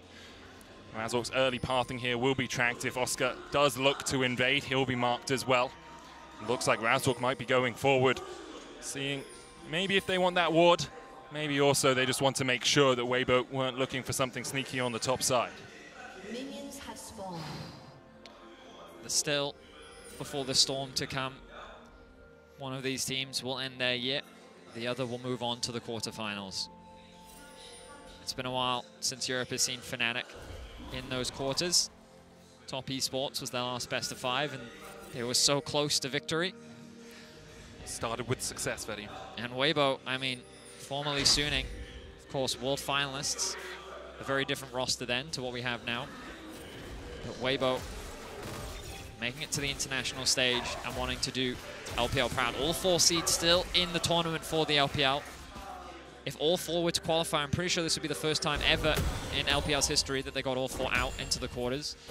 Often there is that one sacrifice. There's always the one. Oh, and already the damage is being dealt Like, what can Alistair do in this lane, man? It is absolute misery. They signed up for this. And now look at the zone that's going to come out from Crisp. The harassment continues. Pushing lane top, pushing lane bot. Top side clear from Razork. Humanoid looking to trade in the mid lane. Nice We'll get Shahu trade. low. No ignite on the Silas, though. Expected that he runs the TP, so just trading forward on his bot lane, struggling to even step forward in the lane. Oscar in here, pushed under the tower by the Shy early on. Now, this Olaf will be difficult to deal with late into the game. Like, no one can stop it. That's the whole point of his ultimate. If he gets strong enough, he can just deal with a Caitlyn. Absolutely zero problem. And there's nothing that a Lux can do to protect that, right? Zero utility. Unless they're able to land that binding. And again, against an Olaf, that won't be a problem. But in this laning phase, it's relentless. Just look at the poke. They're already going to get themselves a plate. You can see Trimby running the DMAT as well, knowing they're always going to be pushed in. Doesn't want to have to step forward for those cannon minions, so just DMATs, tries to get Prio back. They're never going to manage it, but every small inch you can take back in a lane where the enemy's taking miles is always a bonus. Light and Crisp, though, doing exactly what the Doctor ordered for Weibo. Getting bot Prio, it's been so important through this series, and it allows Weiwei just that extra bit of safety as Razork spots him out with the Scryer's Bloom. Oscar trading with the Shy. Shy has, and Tofu strikes, can knock back Oscar here, holding it. Knock up just wide as Oscar puts on his dancing shoes for a second. Oh, he misses the bring back. He's trying to bring him underneath the tower. Oscar gets a nice trade. That's Q3 again. Oscar needs to be careful. Low on mana there. Yeah. But both top laners just skirting on the edge. The Shy trying to set up a bit of a freeze. And bottom crab secured for Razork. He's getting a bit of information. He'll find the respawn of the Raptors, and he should be able to steal those away. So great awareness there from him. It's also, Weiwei decided to shadow Crisp and Light to make sure they weren't getting ganked. So he was in the bot side bush, allowing Razork that little bit of extra time. The Light binding into Lucent Singularity, once again finding Noah and Trimby. Crisp running a little bit lower on mana, but I believe he pops a biscuit and he'll be okay. Credit to Humanoid. He's also winning in this 1v1 matchup. I guess the Hail of Blades not coming out from the... Oh my god, look at it. It's just... If you step really forward, fun. you get light binding, you then get trapped, and you're done for. So Noah has to step back through the Lucent Singularity there. It's going to be 2 plates as well. They know Razork was on the top side of the map a little while ago. No vision on him now, but Light and Crisp have the safety of a Tri-Bush ward. They have the safety of Xiaohu moving forward to ward around the Razorbeaks as well. And they are safe as houses down here with a 13 CS lead already. Like, you can see how difficult it is for Noah to even hit the bottom CS because Light is standing on top of them, and if you try to get in range to auto them, they're just going to harass you back. It's such an oppressive bot lane 2 versus 2, and already, what's that, 600, 700 gold lead being built up for Weibo just off the back of these plates in the bottom lane, and the constant harassment. Relatively healthy for Noah, but he's going to need to go back to base soon, and that base is going to be the hardest thing to get. You can see once again Weiwei hovering around the bot side of the map. Oscar trading. Pathmaker from the Shy, looking for the Q3, gets the knock-up shield from Oscar. Will keep him okay for the moment. Razork spotted on a ward. Weiwei not the same as he's managed to sneak his way in towards this bottom side. As always, the point of weakness for a Caitlyn Lux lane is after you've pushed this initial pressure, getting ganked on the 5, 6, 7 minute timer, which is why Weiwei is so often shadowing them, even to the detriment of his own jungle clear. But Crisp and Light have done a really good job of cycling through their vision. This Tri-Bush always warded by a 5-second gap between the vision that they have kept to themselves, allowing them so much more safety. Because Trimby can always look for the taxi, headbutt a minion, flash Q, or Q flash. Yeah, just really good vision overall from Weibo. Keeping track of where Razork is, what he's up to. Yeah, he's built up a pretty big advantage jungle camp-wise, but frankly, it doesn't matter. Weibo knows that as long as they keep this Caitlyn healthy, they are chilling. The tower siege, the team fight threat they're going to have the longer this game goes on. And again, that's not to say that Fnatic don't have options in the team fights. We talked about this Olaf. This Aphelios can still be a threat. It's just about how strong are you when you get there. Yeah. And right now, this bot lane is struggling for Fnatic. This world's so often defined by which AD carry is stronger in a fight as well. We've seen so many times fights turned on their heads, even Noah turning a fight on his head with a Moonlight Vigil Cataclysm combination against C9. Saw it in game 1, saw it in game 2. Oscar scaling up though. Trimby spotted on a ward, and the vision control from Weibo has actually been exceptional. Pull back, Ragnarok used it, but Oscar can't follow that any further. Was worried about the all-out combo. Glacial Prison used in the mid lane as Xiaohu is caught out, but he gets the knockback under the tower. Humanoid flashes away, Xiaohu with the shield, and Humanoid tanking the tower will fall. Xiaohu outplays the 2v1 in mid. Xiaohu's Azir, he responds perfectly, throws the ultimate out. Humanoid takes a second, he double backs, thinking that he can get one last tick of damage in, but he can't, and he pays the price. And you can see the damage that comes out if you're hit with a light binding into the snap trap. That's another plate going down as well as Noah tries to step forward. Good graviton for the root, but the Piltover Peacemaker comes out, and I don't think Light and Crisp have any mind to peace. They want war in this bottom lane, and Weiwei is here to facilitate it. Instead, he'll take the red, steal away the camps as the Rift Herald is being secure, but Light now with the ace in the hole, an ace in his pocket. There's the flash combo we talked about. The taxi flashed away by Light. Incredible reactions. Graviton gonna come down on Crisp, but Humanoid is trying to make his way down here as well. Flash is burnt from Light and Crisp, but they will be able to dance their way to safety. Ace in the hole, tanked by Trimby, down to 100 HP. Dancing on the edge of death, the brink of the abyss. Able to survive, and now does have that unbreakable will as well, but what an unbreakable spirit Fnatic will need to survive this bot lane barrage. This tower's going to take so much damage. Oh, and they snipe him. Trimby can't pop the ultimate in time. Crisp finds it, and look at how quickly this game feels like it's falling apart for Fnatic. Razork is not finding anything on the map right now. This tower is falling apart in the bot lane. Xiao, who gained so much off of that roam from Humanoid as well. Weibo are poised to end this series in convincing fashion. And this is how you play an early game lead. Light and Crisp so far ahead, almost double CS in that bottom lane, and Noah and Trimby an expected deficit, but they have been found wanting. Can Razork find something, or Trimby in fact find something in the mid lane? Xiaohu kept his flash through the dive underneath the tower earlier on, so he has that to survive any further aggression. A 2,000 gold lead now for Weibo. And the Merc Treads picked up for Xiaohu means that that risk is so much lower of him getting ganked. And again, you see this jungle discrepancy, but it doesn't matter. So much vision has been invested early by Weibo to keep track of what was going on, where Razork was. So Razork did walk over a ward as he came across. But he tried to make it fast, like it didn't matter. And look at this hesitation. A Humanoid like double backs. And if he'd kept walking, there's a good chance he makes it out. Now who's in danger here? It's Crisp. Has been caught out, has no flash, remember, but Weiwei is on his Weiwei as Razork tries to flash, but Crisp puts on an absolute clinic. He dances away from death. The final spark, a final dagger through the heart of Fnatic, perhaps, as Trimby now in the meat grinder, but Noah's on his way. The Moonlight Vigil comes up short as Weiwei able to dance away as well. Weibo get out, they lose one, but it's a 1-for-1 trade. Weibo, I mean, that's not a bad trade for them. Yes, they lost Crisp, but I mean, it was actually Crisp that ended up getting the kill. I guess depending on your perspective, could be a good thing. He is building AP. Yep. Weibo hold on to the gold lead for now. Well, looking back at the snipe that happened. Oh, well, we're going back quite a ways now. Trimby not even level 6 yet. And the snipe that comes through. If Trimby had popped the ultimate, maybe he would have had enough resistance to survive. Oh, actually, I think he tried to pop it right there. at the end, but the animation not quite fast enough. Yeah, you can see him pressing the R there. He's frustrated.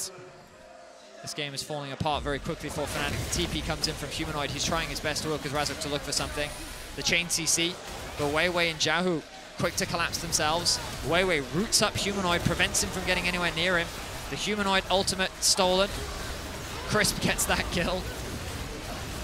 And Weibo's then forced to retreat, seeing that Noah gets to the fight earlier. The ultimate from Noah not quite in range, means that they don't have the damage. But the game state doesn't really change here. The damage continues to come through from Weibo's bot lane, 111 CS. Chip, chip, chip. Cannon will be secured there by Noah. And Razok just doing his best to cover, resisting the potential dive. But still, the vision control from Weibo allows them the luxury to step up this far in the lane. You can see Oscar starting to win some trades against the Shy, but you don't really want to dive. The Ragnarok can be extended a little bit, but as it expires, you don't want to be in danger of being pulled back underneath that tower. Xiaohu extending his lead in mid lane as well, 20 CS up. The Shy has flash. Also has ult. He has the damage to get the kill here. No TP for Oscar with his back being interrupted. The Shy rather can push that underneath the tower. Hell being spawned mid. Not optimal here. Weibo should be able to stop this. They're going to. Razor coming in, but he's going to get locked up, and Weiwei can look for more. Instead, decides to go for the tower. Humanoid shuffles him back, and the tree is going Timber in the mid lane as Fnatic able to find one, get their second on the board. The Rift-Held Eye is open, though, and Weibo can still look to deny the charge. Lucent Singularity doing a little bit of work. Trimby trying to push this forward. Humanoid locked up. Trimby going in. Xiaohu no flash, but the shuffle back as Humanoid tanks and Humanoid falls. And the damage now lacking for Fnatic. They'll get the charge in, but it's that enough for them as Trimby continues to trade, but Xiaohu has had enough of this. Get the hell out of his mid lane. He finds two, and Light finds another in the bottom lane. It's 3 for Weibo in mid. Fnatic are collapsing everywhere. 4 kills quickly picked up for Weibo. And Xiaohu's Azir, something that has been kept away from him this series, finally returns to his hands, and he finds himself with a 3-0-2 scoreline. The bot lane tower, 600 gold for Light. Fnatic are crumbling under the pressure of Weibo. And the darkness starts to encroach for Fnatic. What can you do from here? 4,500 gold behind. Your towers now falling. They will fall quicker as the plates are lost. A 700 gold deficit in terms of just plates. But everywhere on the map, Weibo are ahead. The only saving grace is top lane is even.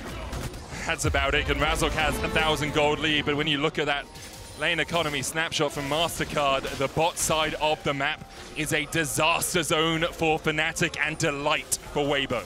I mean, it's a 2-level lead. Humanoid's about to get level 10, but the experience difference in mid is massive, and now Light is unlocked on the map.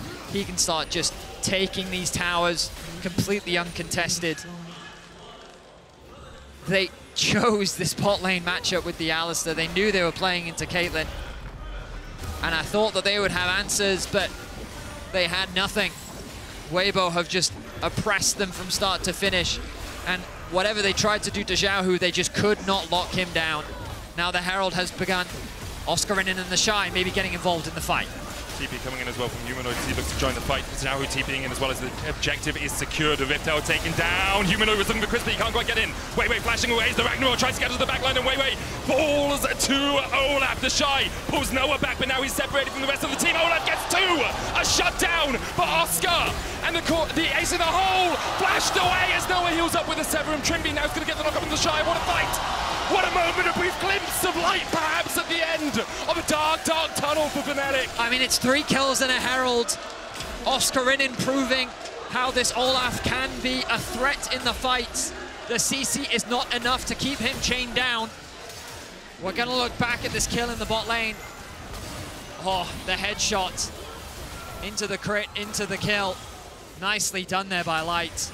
But looking back at this fight, look at the positioning of Oscarinen. You see him skirmishing with the Shy at the top. Weiwei's going to be forced out of the fight very quickly. Humanoid going to steal away the Maokai ultimate. No. Yes, he does. He steals away the ultimate, comes through. Humanoid now caught, though. Yeah, he's dead. Headshots from Light. Taking heads, taking names. They can't afford to make those mistakes. That was a massive play that they found. I believe the Herald was dropped top, so they did get a bit of gold back. The deficit not quite as dramatic as earlier. It's still 2,500. It's still 2,500. Weibo still very much in control of this game. A momentum swing, but not a momentum shift over these last few moments. Xiaohu now Nash's Tooth complete, almost at his second item. In an incredibly powerful position, and towers basically forfeit when you're against an Azir Caitlyn in this sort of power in the mid game. Razok trying to come in from the side here, but Weiwei and Crisp are here to defend their mid laner.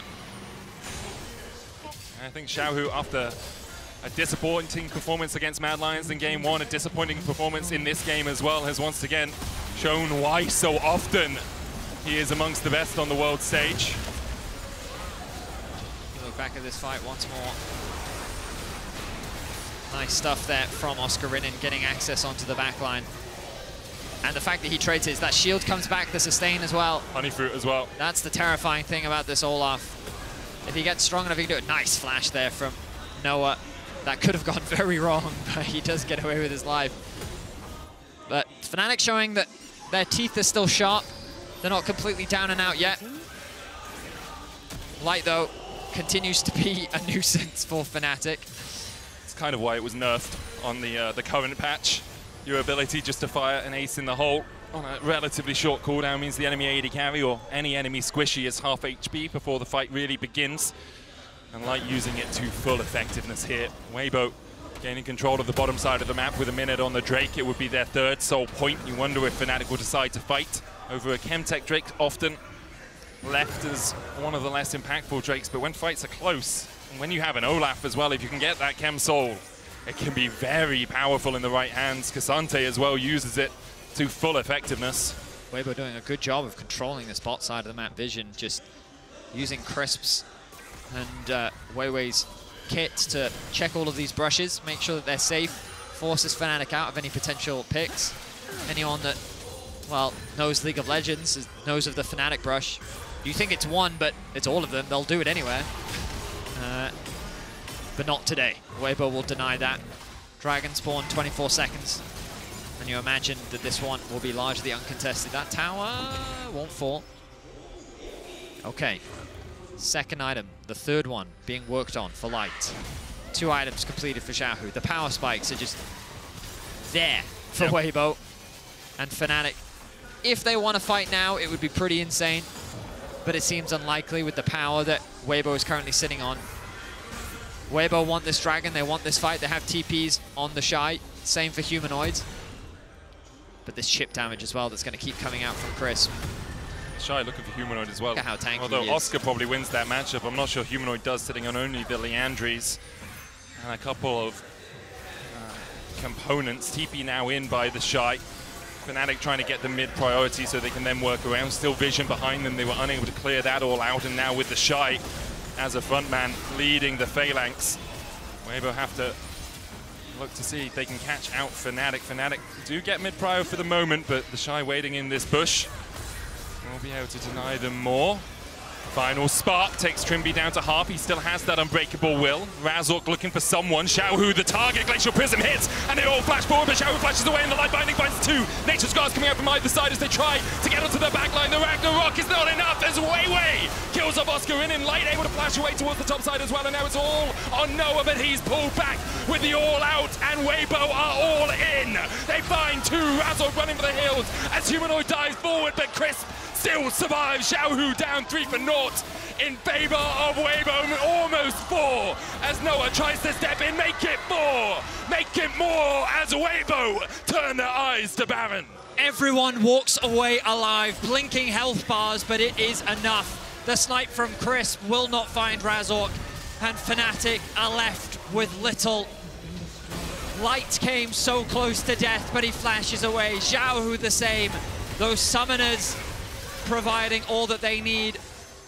You see the initial health bars. The engage looks promising for Fnatic. A very quick response from Xiaohu gets him to safety.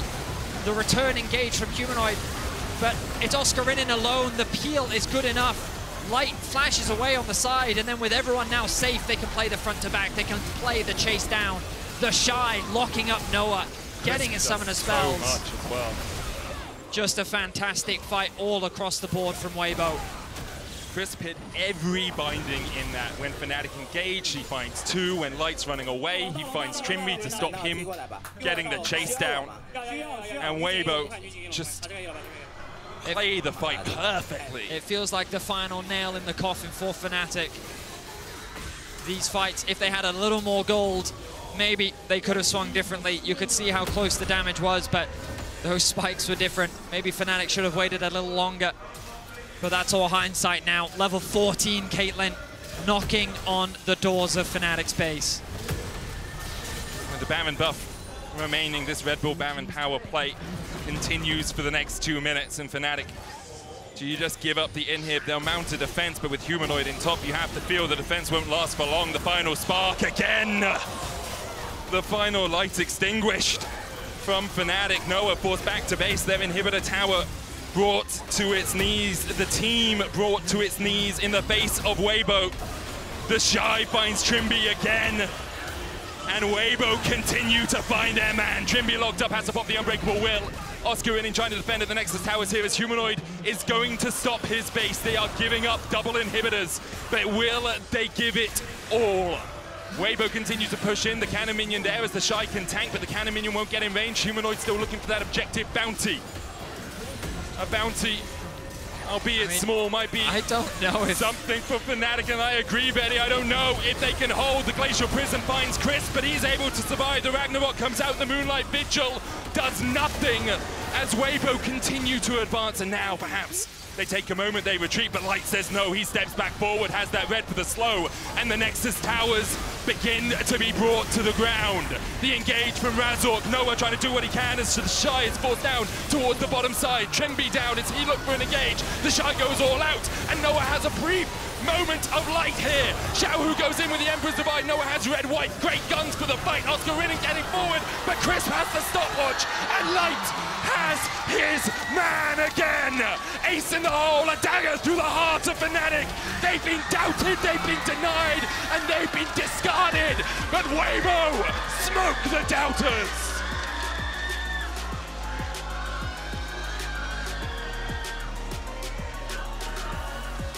A clean game 3 from Weibo. They knew exactly how to deal with Fnatic's comfort. They saw that Aphelios lock in, and they respond with Xiaohu's Azir and Light's Caitlyn. 2 incredible performances.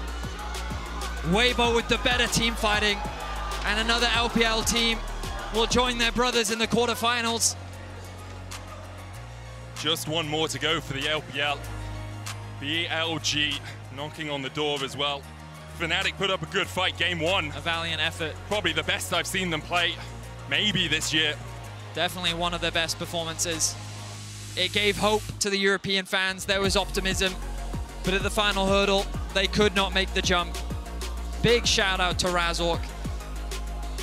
Fnatic has had a very difficult year overall, but this man has come up clutch so many times for the organization, helped bring them here. And they take a bow. It will be a frustrating loss for these players. They knew that they were close. They were optimistic that they could do more, but they could not do it. It was Weibo's day today. They will move forward to the quarterfinals. And they're back amongst the best. And they're back amongst the best.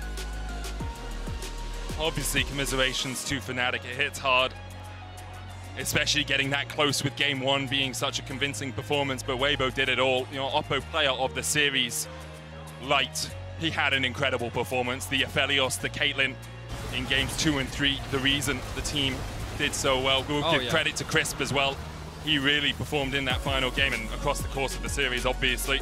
I mean, all good AD carries are a product of their supports, right? I mean, but he really was so incredible in the fights. His positioning continued to be perfect, and just the way in which he played the lane in the bot lane was fantastic.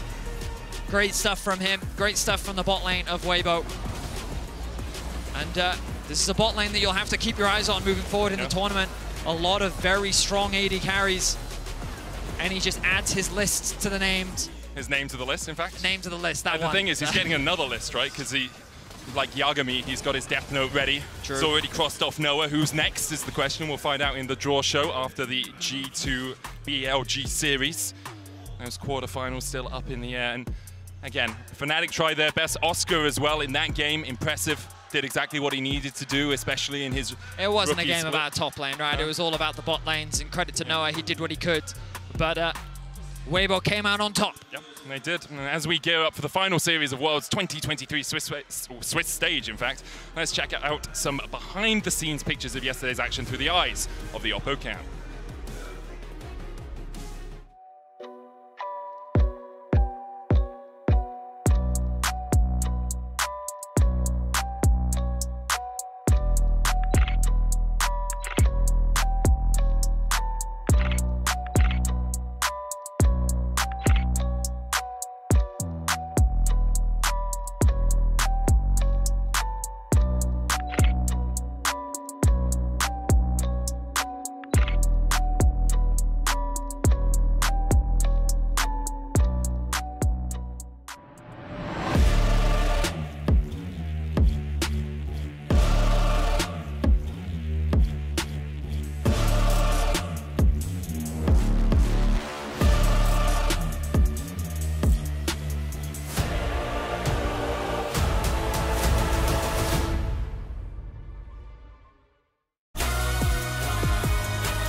How do we keep holding on? Lights flicker from afar. I'd rather stay in the dark if I'm with you.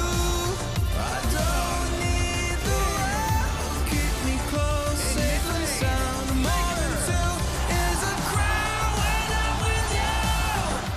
Time is passing, it knows no manners. I'm finding comfort and hope.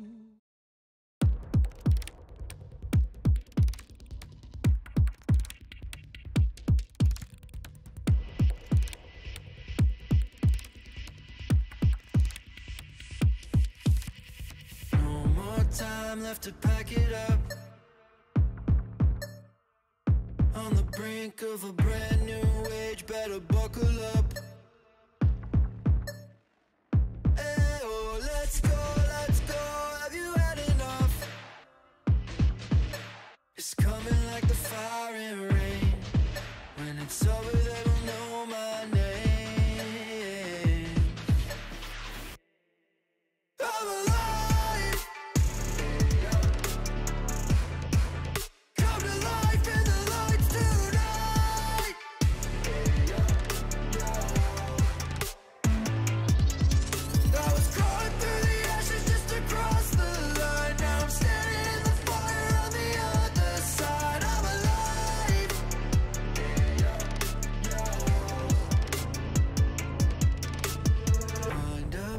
Then I let it go. Light it up loud, come and get the smoke. It's system overload, flying way too high like an overdose. Time to lock and load, it's all systems go. Pressure breaking down and there is nothing we can do. I'm alive. Come to life in the lights tonight.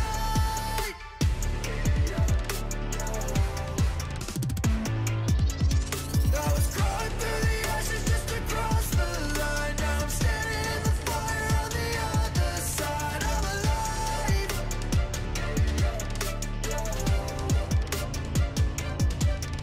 I'm alive.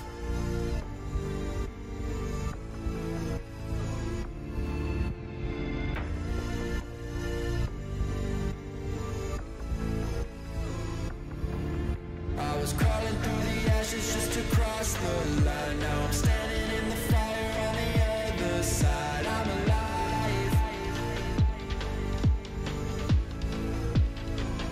I'm alive. Come to life in the lights tonight.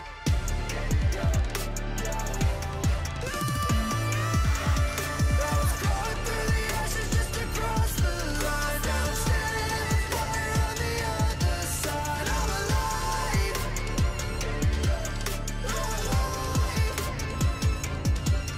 I'm alive.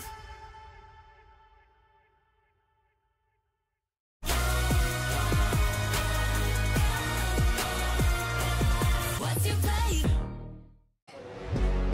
And welcome back to the backstage area for the Verizon post-game interview. Here joined by Xiaohu, who just took down Fnatic, and with this victory will make it to the quarterfinals. Thank you so much for joining me. Ni hao.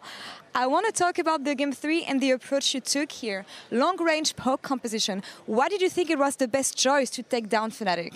首先，恭喜你们获得了本场比赛胜利，也成功的挺进到了8强。想问一下，在第3局，你们为什么会选择这样一个相对长手的 poke 阵容？而且为什么觉得说这样是最有效击倒 Fnatic 的一个阵容呢？因为首先红色方我们的辅助是可以后出的嘛，然后在下路可以拿到一定的优势，然后我们下路组合也玩得特别好。然后我认为我们第一盘的阵容选的。有点过于着急了，所以第3盘选一个发育打团的英雄是一个不错的选择。Because we during the pick and ban phase, we can choose our support champion later, and also our bot duo performed really well through the champions as well. So I think in game 1, we locked in our composition to rush, so we decided to play more scaling champion and more scaling composition in Game 3. It's definitely the best approach here. You just mentioned Game 1. I want to follow up on this because you had a difficult Game 1, being honest here, and you managed to bounce back so well in the rest of the series, which is not surprising given your experience. But can you talk me through the mental process to get back on track? And did you feel pressured coming into this series, Xiaohu? 因为其实你也刚刚提到了第一局，其实第一局可能对于你来讲打的确实不是特别的顺利，但是能够看到你在后面的一个表现是非常出彩的。当然，这跟你本身的一个经验丰富也有很大的一个关系。但是还是很想问一下，你在第一局之后做了怎样的一个心态调整？包括说你的一个心态是怎样趋于稳定，去让后面的比赛进行的这么顺利呢？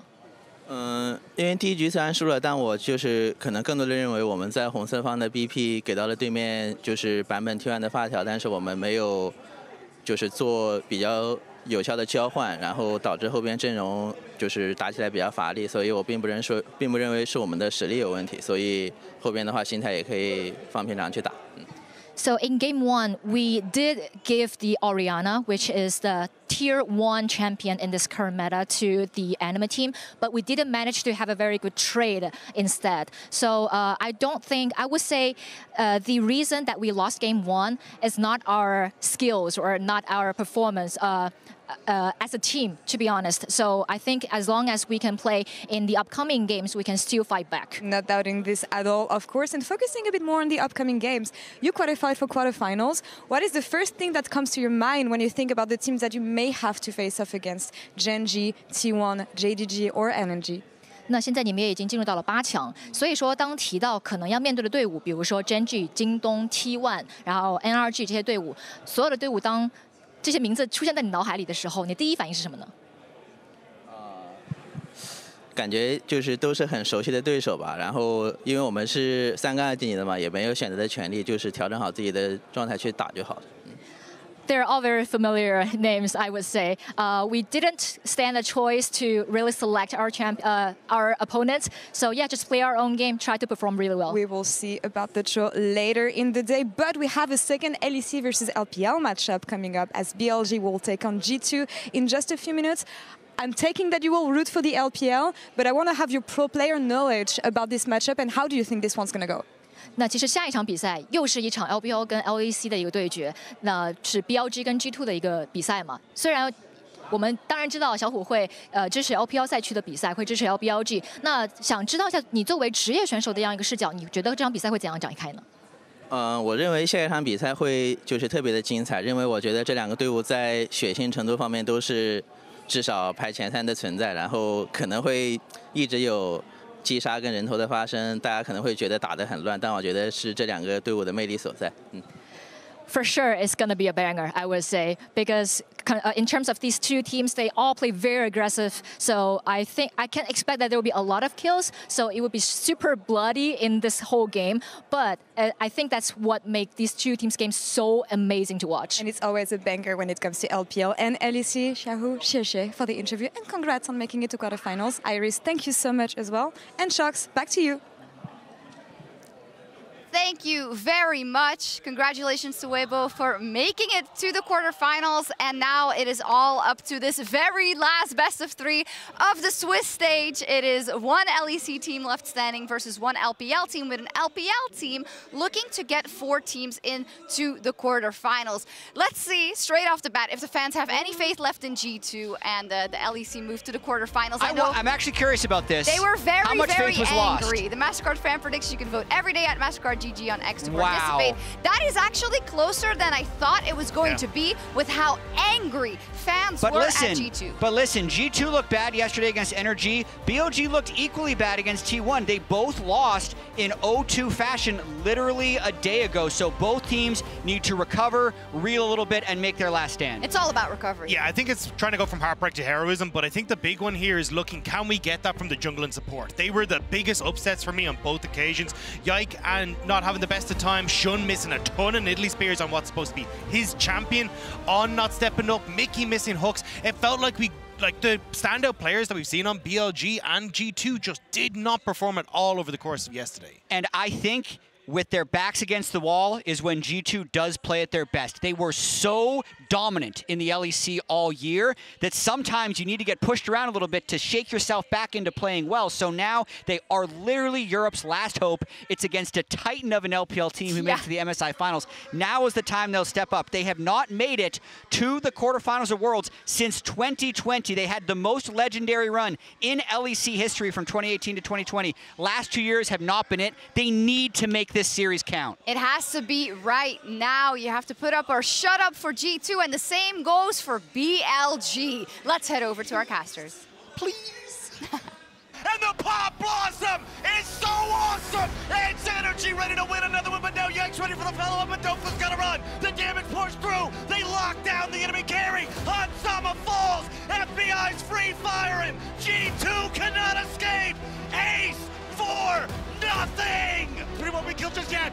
Caps is down. Dokla unstoppable. And now Mickey falls too. Broken Blade will be broken in half. Yike and Hans are on the run, but they won't get far. Poppy can't live. Hans can't stop him. The loyal, the unwavering, the faithful shall be rewarded. It is an ace for one. Nobody thought they'd win LCS. Nobody thought they'd beat G2. It's time to change your minds. Energy, win the game, defeat G2, and go to the quarterfinals.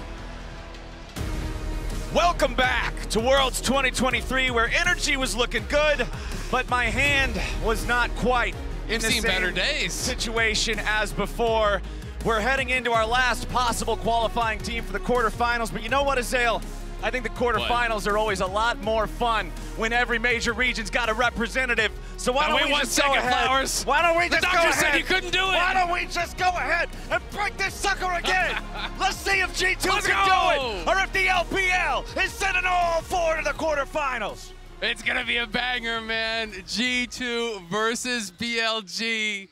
The lone remaining representative of the LEC, last shot to make it to the quarterfinals here. Haven't done it since back in 2021, are trying to make that run. Were massive favorites yesterday against Energy, weren't able to take them down. BLG as well, I think people would say that one was closer, but most people were predicting BLG to take down T1. So both these teams coming off some surprising results, some disappointing results, and it's going to be about who can bounce back better on the day. Who has the mental fortitude to forget what happened yesterday and perform at the tip-top level today to make sure you do not miss out on your quarterfinals chance. It's what separates the goods from the greats on the biggest stages. You've got to be able to have that mental resilience, that tenacity, that endurance to show up when you need to show up the most. Let's get into it. It's G2 on blue side, BLG on the red. Nico, Rakan banned out first by the LEC's team. Over on the other side, LPL making sure Kalista does not show up. And Draven gonna get banned out as well. Everyone is rinse and repeating this similar strategy, it feels like, against G2 ever since Gen G was able to do it. They dominated G2. Hans did not look comfortable on a lot of the meta AD carries, right? He's not really a Zeri guy. He's not really an Ezreal guy. Xayah and Kai'Sa are not his comfort picks. So you want to see, can Hans really step up when the team needs him most, find comfort on these picks, perform at that top level, because they really need him to do it. And if he can have a pop-off game on a Xayah, on a Kai'Sa, on something like that, all of a sudden, maybe the Draven and the Kalista, those bans get dropped. Maybe you can create an opportunity for yourself to get on one of those picks that you're so feared on. But the pressure is then on Hans to put up that performance on a different champion first. Last two bans of the first half of the draft are going to be two of the biggest power picks in the game right now. Orianna and Jarvan. Pretty much everybody is playing those champions. Nobody's playing them here in this game, but the Maokai, you saw that get locked in for G2. The number came up 95% pick ban presence. That's a very powerful first lock-in for G2 and for Yike. It absolutely is, and we talk a lot about combinations of ultimates. I am such a fan of Renata. You know, we were seeing that in the last games. The Renata plus Maokai ultimate. I would also say Rumble plus Maokai. Maokai makes you stack, and those other ults make you want to spread, right? And when you combine them together, it's incredibly difficult to deal with. The Rumble is going to be available for Broken Blade if you wanted to go that route. though it hasn't been, one of his primary picks. He hasn't actually played it so far throughout the event. Whoa. But it is going to be the Cog Braum. This is one of the LEC specials for G2. People have been asking, where did it go? If you're not comfortable on the meta picks, where are these other picks that you look so good on in the LEC? And finally, backs against the walls, G2 will bring it out. It's the Cog Braum special here. Hans and Mickey, if they can show out on these picks in game number 1, maybe you end the Draven Callista bans, because this is 5 straight games now that has been banned against them. No one's going to change it until you show you can beat it. First 3 picks on the other side, though, BLG, they're also going to lock in a powerful tank jungler in that Sejuani. They're going to pick up the Xayah in the bottom lane for Elk, and Bin on Jax. We know this man can get things done on the champ. Absolutely, Bin on Jax is frightening. Hans, though, 9 games on the Cog this year, won 8 of them. So really was one of their primary picks, that people kind of knew as one of those pocket picks that they're terrified of.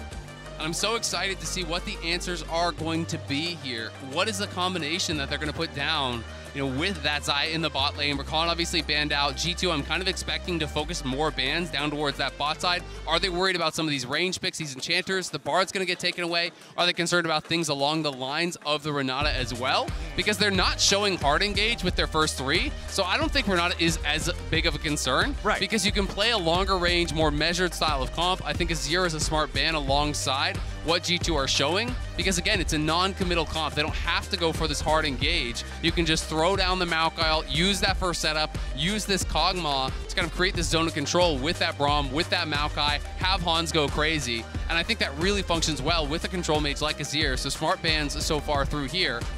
And the Renekton takeaway is just removing some of that comfort from Broken Blade, trying to put him on a matchup that he's not going to be as practiced on against this Jax here. But this is a guy who brought out a lot of flavor picks as well, and I'm going to be interested to see if any of those will pop out. Right. We saw him bringing out things like the Kled and the Swain against Renekton in the LEC playoffs. We've seen him bring out, Yone. He can play, obviously, the Cassante. He can play things like Ornn. He can play really a wide breadth of picks.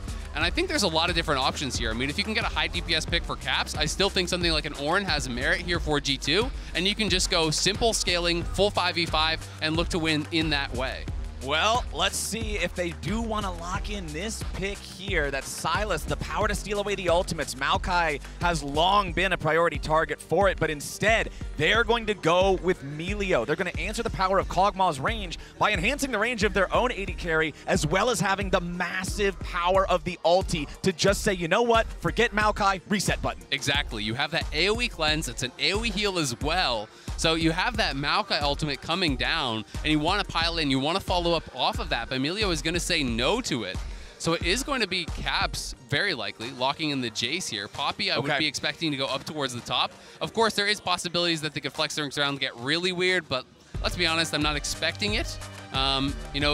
So it should be Poppy top into the Jax. That's a strong matchup. You do have the advantage, I think, for quite a few levels, honestly. And if Poppy's doing well early, even on 1 completed item, you can definitely brawl, you can definitely compete. So you're going to be strong on that side lane until Jax has multiple completed items, as long as you are staying in parity. The question is, can you compete in the 5v5? How is that going to work out here? Because BLG, with that Melio, definitely giving a lot of added strength here to Elk. The Talia, a really controversial pick. We've seen some great games on it. We've seen a lot of losses on it, though. It has an abysmal win rate here. And it is something that is potentially going to be pretty outranged by what G2 have drafted, but at the same time, G2 do have 3 melee champions that are going to be trying to charge in, get in on top of the Xayah. And when you're having to walk into and attack this Talia, it becomes very, very difficult because you're walking into the Unraveled Earth. You're walking into all of this Q poke that's coming down. So I think it's a really interesting game 1, a really interesting draft, and I feel like it could go either way. I love the fact that we're getting to see some signature champions from both sides here in this game number 1, when we started off by talking about needing to see them bounce back from their defeats yesterday. Bin on Jax, I'm loving the fact that they were just confident to lock that in, say, we can deal with whatever you got. And over on the other side, Cog, Braum, that's big. Having the confidence to play that pocket pick that's so far outside the meta right now in what is the elimination series here in Worlds 2023 for G2, I'm loving it. And we have to see, what is the strategy going to be here for BLG? Because when you see Sejuani, Jax, Talia topside, as an enemy top laner, you're kind of shaking in your boots a little bit. That is a terrifying prospect to be going up against as Broken Blade. Even if you're comfortable in the 1v1, all of a sudden, there's this assist that can come through from Shun on the Sejuani. That 2v2 is incredibly powerful. There's magic damage and roaming potential there from the Taliyah that can get up there. If you can stay in parity, you can scrap with the Jax, you can win this matchup. But if all of a sudden 3 members are up there top and you're getting dove and the Jax is getting put ahead, it becomes a very different story because BLG will have the advantage in playing through sides. But that being said, even with BLG, yesterday against T1, when Bin was able to get multiple early kills, it didn't amount to anything because the game in that game became all about 5v5, and they couldn't make it happen there. And I think similar things are possible here for G2, as we're seeing some players step off the stage. We'll give you an update as soon as we do have anything about that. Yeah. But either way, hopefully going to be getting quickly into this. And yeah, G2 just obviously, can play through sides, can scrap early, but much more focused, I think, on 5v5 and on being fully grouped, where BLG want to split the map.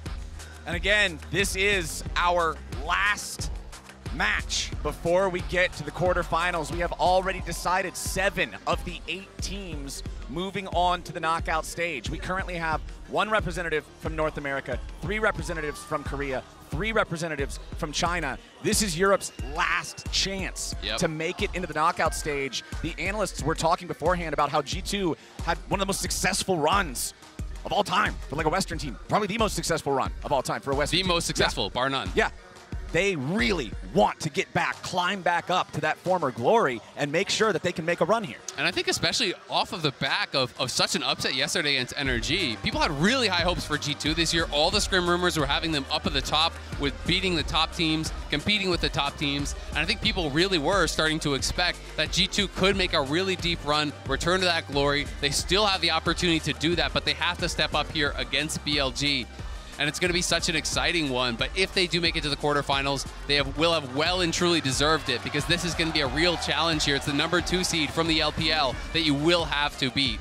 And you and I were talking about this in the ride over here earlier today. Everybody's looking at this tournament. They're looking at JDG, they're looking at Gen.G as favorites to be able to win the whole thing. And we were talking about, okay, if somebody's going to rock the boat, if somebody's going to change that up, who does it look like? And 2 of the teams that immediately came into the conversation were some of the other top LPL competitors, BLG being one of them. When these guys are in the zone, when they're firing on all cylinders, they are a ferocious team.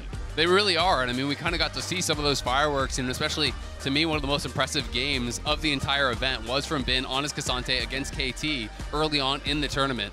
Just took the game into his own hands. Absolute monster performance, and we've seen that from Bin over the years. We know that these guys, when they are on, are really, really on. And the same thing goes for G2. These players, all 10 of them at their peak, are some of the best in the world. All right, ladies and gentlemen, let's rock and roll. It's time to get into it. The pause has been resolved, and we're on to the rift. The dog maul. He's ready to go. Who let the dogs out? Let's see if G2 or BLG will strike first. Quick reminder, you can connect your League of Legends account with the Prime Gaming account to grab the exclusive experimentation emote right now. So Hans forgot to buy items. Okay, that's... So he is basing, okay, thank God. I was getting really nervous for a second. That could have been a problem. Okay, Hans has gone back to base. Yeah, dagger, 4-pot start. Yeah, so really worried about potential poke there. You know, about getting maybe kind of whittled down here by this Enchanter support, by the Milio, plus the Xayah. Obviously, Q poke from the Xayah can come through.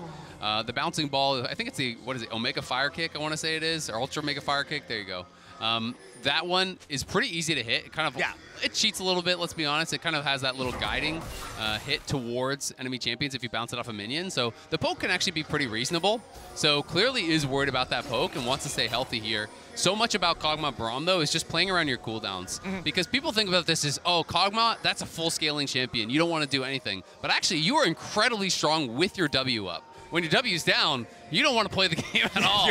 You're a nice ranged minion with a dog skin. Yeah, nice is even pushing it. But when you have the W up, you can scrap. You can step forward and take these aggressive trades. So it's all about playing around those cooldowns for both sides. For BLG, they want to track the W cooldown here from Hans and look to take aggressive trades when it is down. And you can see the ping there on the enemy red buff as G2's ward spotted Shun walking through. He doesn't start the red yet, goes from the Raptor camp to the Krugs instead, but they at least have the exact position on where that enemy jungler's at. I mean, this is so interesting, right? You know, clearly G2 are trying to trade really aggressively. They know they have the sustained advantage, but it is longsword 3-pot on the other side, so it's not a massive advantage.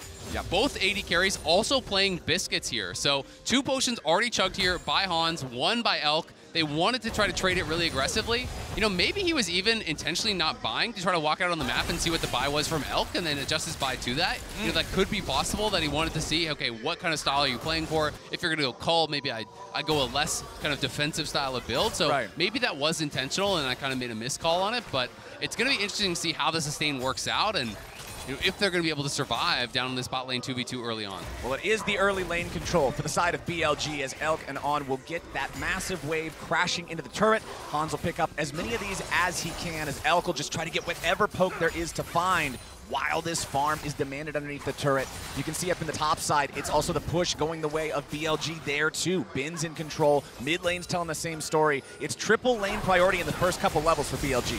Yeah, absolutely. They do have that push in, and that's going to make the job that much harder here for Yike. You know, when you're taking a look at the mini-map, there's already, you know, multiple deep wards here trying to track. There's a ward in the river as well, all trying to track where this Maokai is, because when you're playing aggressively, when you have push, you are exposing yourself to the enemy jungler, you're exposing yourself to that gank, but you're also gaining the advantage of being able to get these deep wards down and track the enemy jungler to keep yourself safe, which is going to allow Shun to have kind of that edge, right, where he can have the priority on moving laners, where they're coming to help him first. And Bin, again, just trying to play this aggressively, trying to push in as Shun completes full clear, does bot side scuttle, and he's going to have an early base and be back out on the map. You can see Caps moving up towards the top side. He's trying to make sure that he can defend this scuttle. It is a pushing wave in towards him, but they want to secure that topside scuttle for Yike, and they will be able to do it. Yep, it's going to be junglers both doing full clears, +1 scuttle crab. Everything settles out even. Yike throwing the sapling into the enemy jungle. Now he's going to make his recall, but it still is tempo advantage for Shun because he's back out onto the map as Yike is doing the recall. Exactly, and you can tell Yike with the first strike, he is going to be solo AP. You know, it is going to be very likely just on hit cog. Yeah, there's a little bit of mixed damage, but let's be honest, it's mostly solo AP, so he's very likely going to be Demonic Embrace, so we mostly see that into tank mythics. Ooh, as Hans, nice. Oh, Hans is getting real low. Well, meanwhile, top side, Shun coming trouble. up. Immediately the flash from Bin to guarantee the land and the counter strike. Broken Blade, he's trying to get away, but he gets stunned. The flash is wasted, and Broken Blade falls first blood over to Bin's Jax. The flash is wasted, and bot side, they've already lost a play and a 10 CS advantage here for Elk. That is massive, and I'm not sure if BB wanted to actually tackle the minion back up, or if he was trying to get a different angle. He was clearly trying to avoid the counter-strike there from the Jax, but that angle, man, he's so far up the lane that it's almost impossible to avoid the gank from that spot. And then flashing with the Sejuani passive stacking up means you're just going to be stunned up afterwards and taken down, so it's pretty rough there for BB. Now, correct me if I'm wrong here. Hold on, we got a little bit of a scrap between the junglers. Caps has to be careful here. Only 300 HP left. Hitting level 6, turning back. Going to Yagao. Nearly kills him. Forces out the flash from the BLG mid. Nicely played as Broken Blade rotates down now too. On has made the rotation after his first lane and jungle duo. And now Shun stepping forward. Caps still at about 400 HP. They're really, both teams just dancing, trying to see if they can find the angle to push this just a little bit further. They both know that if there's a slight misstep from the other side, you got an opportunity. And that was beautiful movement from Caps, and Caps at his best is known for that. The sidesteps there took what was looking like a really hard losing fight where Yagao had a massive HP advantage and turned it around, forced out that flash, but now Shun and On are behind him. And they are in trouble. Mickey and Hans got to try to get out of here. Hans going to get stunned up. They don't want to go underneath the turret here. Instead, going to turn the attention over onto Mickey instead. Not much more to find. So both summoner spells from Hans Sama. They're not going to get the kill, but that Kog'Maw is so vulnerable now. And look at the wave. Shun's just going to walk around, but he was spotted by that river ward, so Yike has to get down here and cover them because this wave is pushing away from G2, so they need to crash it. The problem is, even with Yike here, he's low. You can't win the 3v3. Yep. So I don't think you can crash this wave even with your jungler here, and they're disrespecting. They go for the flash, and it's Hans Sama immediately killed. G2 do not respect the return gank, and they pay the price. They knew he was there. They saw that he walked around into the brush, and they just didn't think that he had stayed, and now they get punished so heavily. Bin taking a big hit, but does actually proc his demolish and will take a play, but that is devastating for G2 because now you crash the wave as BLG down in the bot lane 2v2. You deny another probably, I would say, a wave to half a wave. There is a cannon wave, so it's not going to be nearly as bad. But Hans is going to walk back to lane. The wave is going to be pushing away from him. He's going to have no summoners, and you can just call down the repeat gank. Even potentially if Yagao can get pushed. He's 6 now on Talia. You can look to visit again. So we can watch this one more time. He uses the tackle to avoid the counter-strike. There was no angle for another minion, so I'm going to say, you know, that was still a good play. But the problem is, you're so far up the lane now that there's no getting out. And then this ward here, that ward spotted him. They knew that Shun was in this area. They knew that he was going to be around here. They saw him walk out of the brush, but they're just saying, he's not going to stay surely this long, right? But then there's no summoners on Hans. Q flash from Shun. It's an easy kill there. G2, a bit of disrespect. I mean, they really wanted to crash the wave because this is in a horrible spot, but bad goes to worse. They didn't have the health to do it, and they get punished. It's a tough early game here for G2. Been on this Jax. When they first went back and shopped after the scrap up here in the top side, after the first blood, Ben went straight for the plated steel caps instead of a tier 1 boot and a sheen, for example. He wants that extra move speed to be able to play these trades and play this lane however he needs to. If his jungler comes back up and he's already got move speed advantage, it makes the gank into a kill so much easier. Absolutely, and Poppy does a lot of physical damage in these early trades, has to be respected, so is going to be effective in that regard as well. There's also going to be caps. You can see he's building lethality, so if you're thinking about who you're going to face in the side lanes, later on it's someone doing physical damage, so you're going to get value out of the move speed, you're going to get value out of that armor here as well. And it's G2 starting this up on the top side.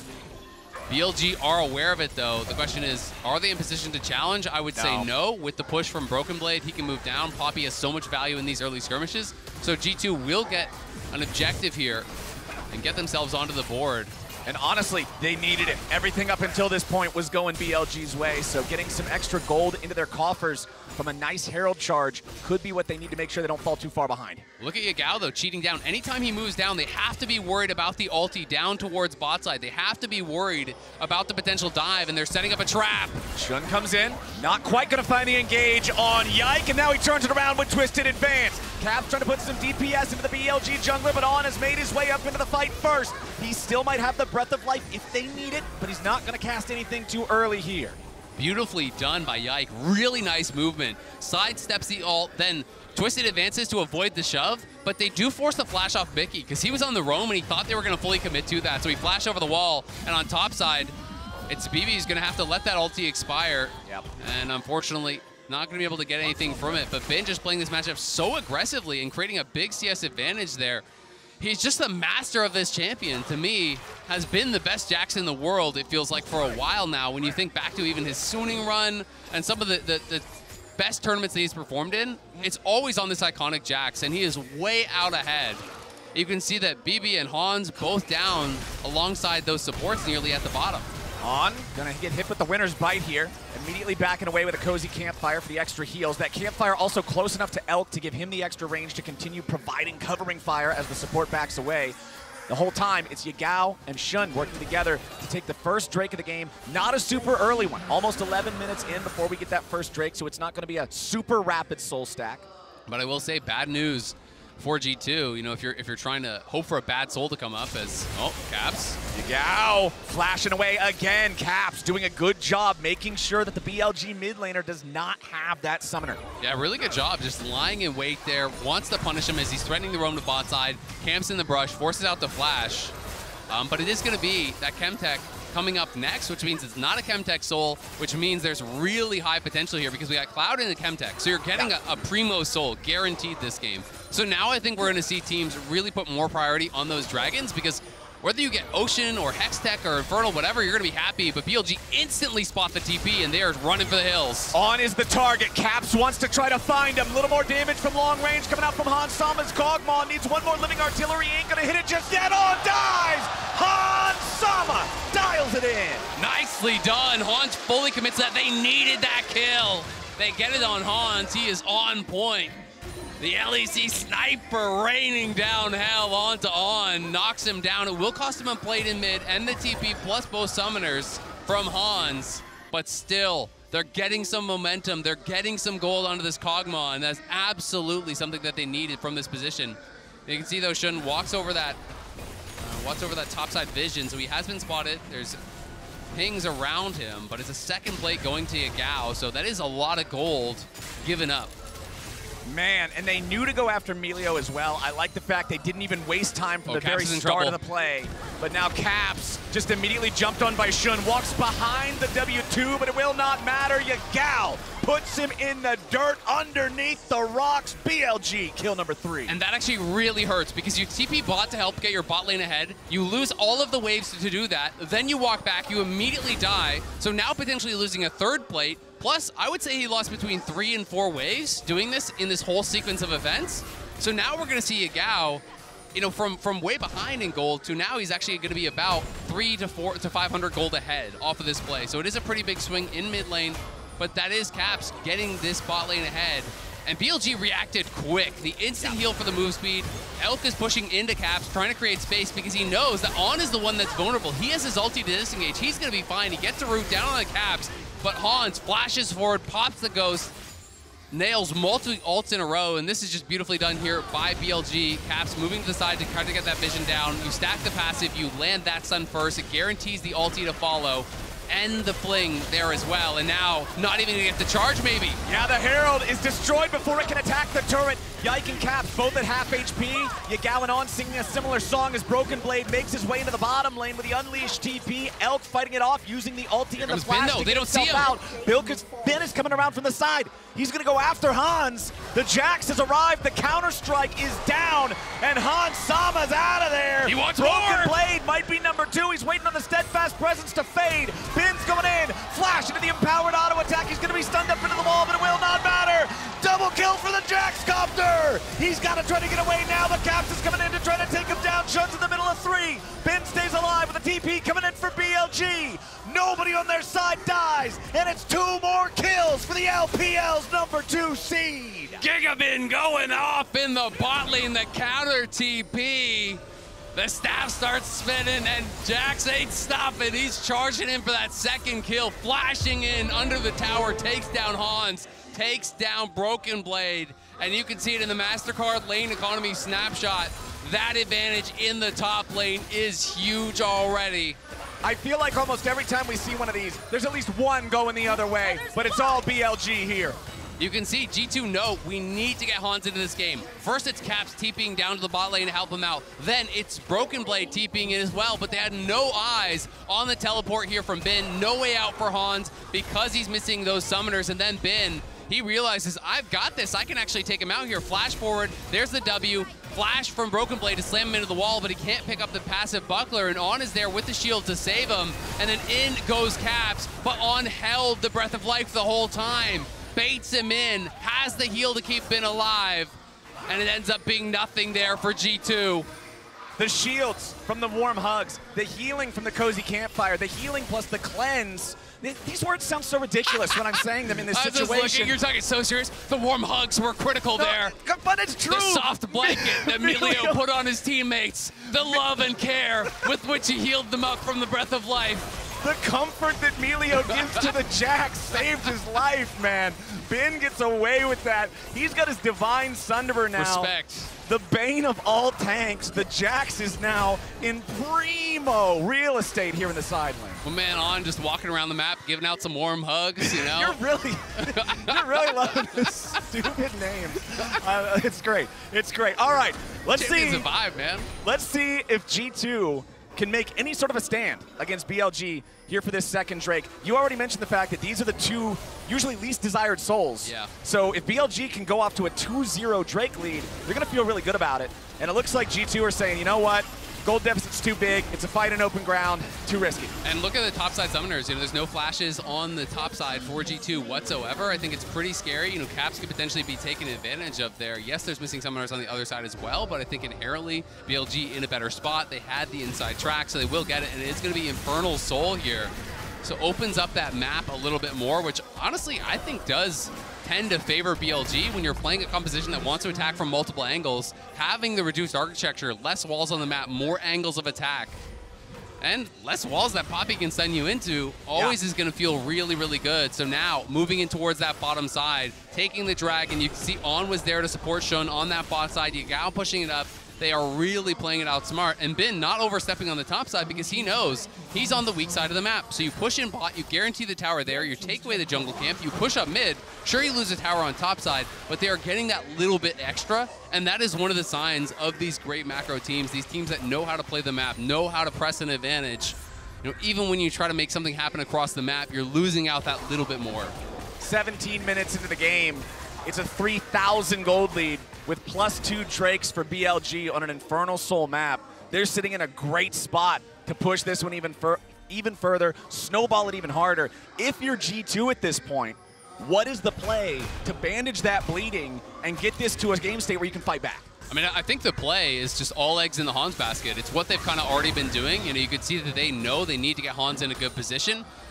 Your side lane can be losing, but if you can get Hans in a good enough position and everyone just collapses around him, peels off these melee champions, you give that Kog'Maw time to stand in fire with the Braum passive stacking, he can win you a team fight. He can make some magic happen, but they have got to get him the gold that he needs. They've got to keep him safe. So G2 are going to try to set up shop around where Hans is. They're going to set up wards. They're going to try to create these safe spaces to get him gold and make sure that he stays accelerated. Well, the problem is peeling off a melee champion is one thing. Peeling off the best Jax in the world, who currently has 3 kills, very far ahead of the curve of the game, is an entirely different matter. So much of this game is going to be on Bin's shoulders, one way or the other. If Jax gets to play the game he wants to play, G2's dead in the water. And that's a terrifying thing, right? You're playing Ghost Flash, you're not playing Cleanse, so if he gets up on top of this Kog'Maw, even if you have the peel there, is they're going to look for a pick here on Yike. Oh, they lined up the Weaver's Wall to just barely reach the part of the terrain, so Yike had to flash over. He keeps himself alive. Broken Blade nicely timed on the ulti there to knock Yagao away so he can use the Demolish proc, instantly take that tier 1 turret in the bottom lane. Good stuff there from Broken Blade. Needed to get a little bit of something back because he's likely going to be the person who's taxed with stopping Bin here in the side lanes. And it's going to be a really tough challenge. Elk feeling himself a little bit, trying to get aggressive there. We'll see where he wants to go, you know, with his build next. Hans, I'm also curious as well because there's so many different thought processes on how you actually want to play Kog'Maw. Some players will just go 2 damage items into full tank. Some players, you know, really will stack the damage items and depend on their team to keep them safe. Yeah. You know, so there's a lot of different options that you can go. You almost always, you know, want to have Hurricane. You almost always want to have Rage Blade. Sometimes people go into Bork. Sometimes people just go pure tank from there and just rely on the base damages and the attack speed to be more than enough. You can also see Mickey going Locket. You're going to go those most kind of like altruistic, the most helpful items towards your teammate. Kog'Maw's the main character. He is absolutely the main character. You're the supporting guest. It's protect the president in this one for G2. So going to be really interested to see where Hans takes his build. You know, does he feel like he's going to be safe on just purely damage items with his team's peel, or does he feel that he needs to build some resistances and some safety himself? And we're talking a lot about Hans because he is on this champion that almost always commands its entire team to play around it. Hold on now, on face checking, Caps ready to bring it down, but it's Yike with the sapling that ends up getting the kill. Caps drops the hammer there on, who tried to check the brush with his Q. Didn't hit anyone. He's like, well, guess it's safe.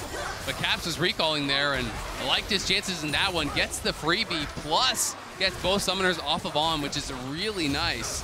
It's those kind of plays that you're going to have to get. And you can see that G2 really focusing on topside vision.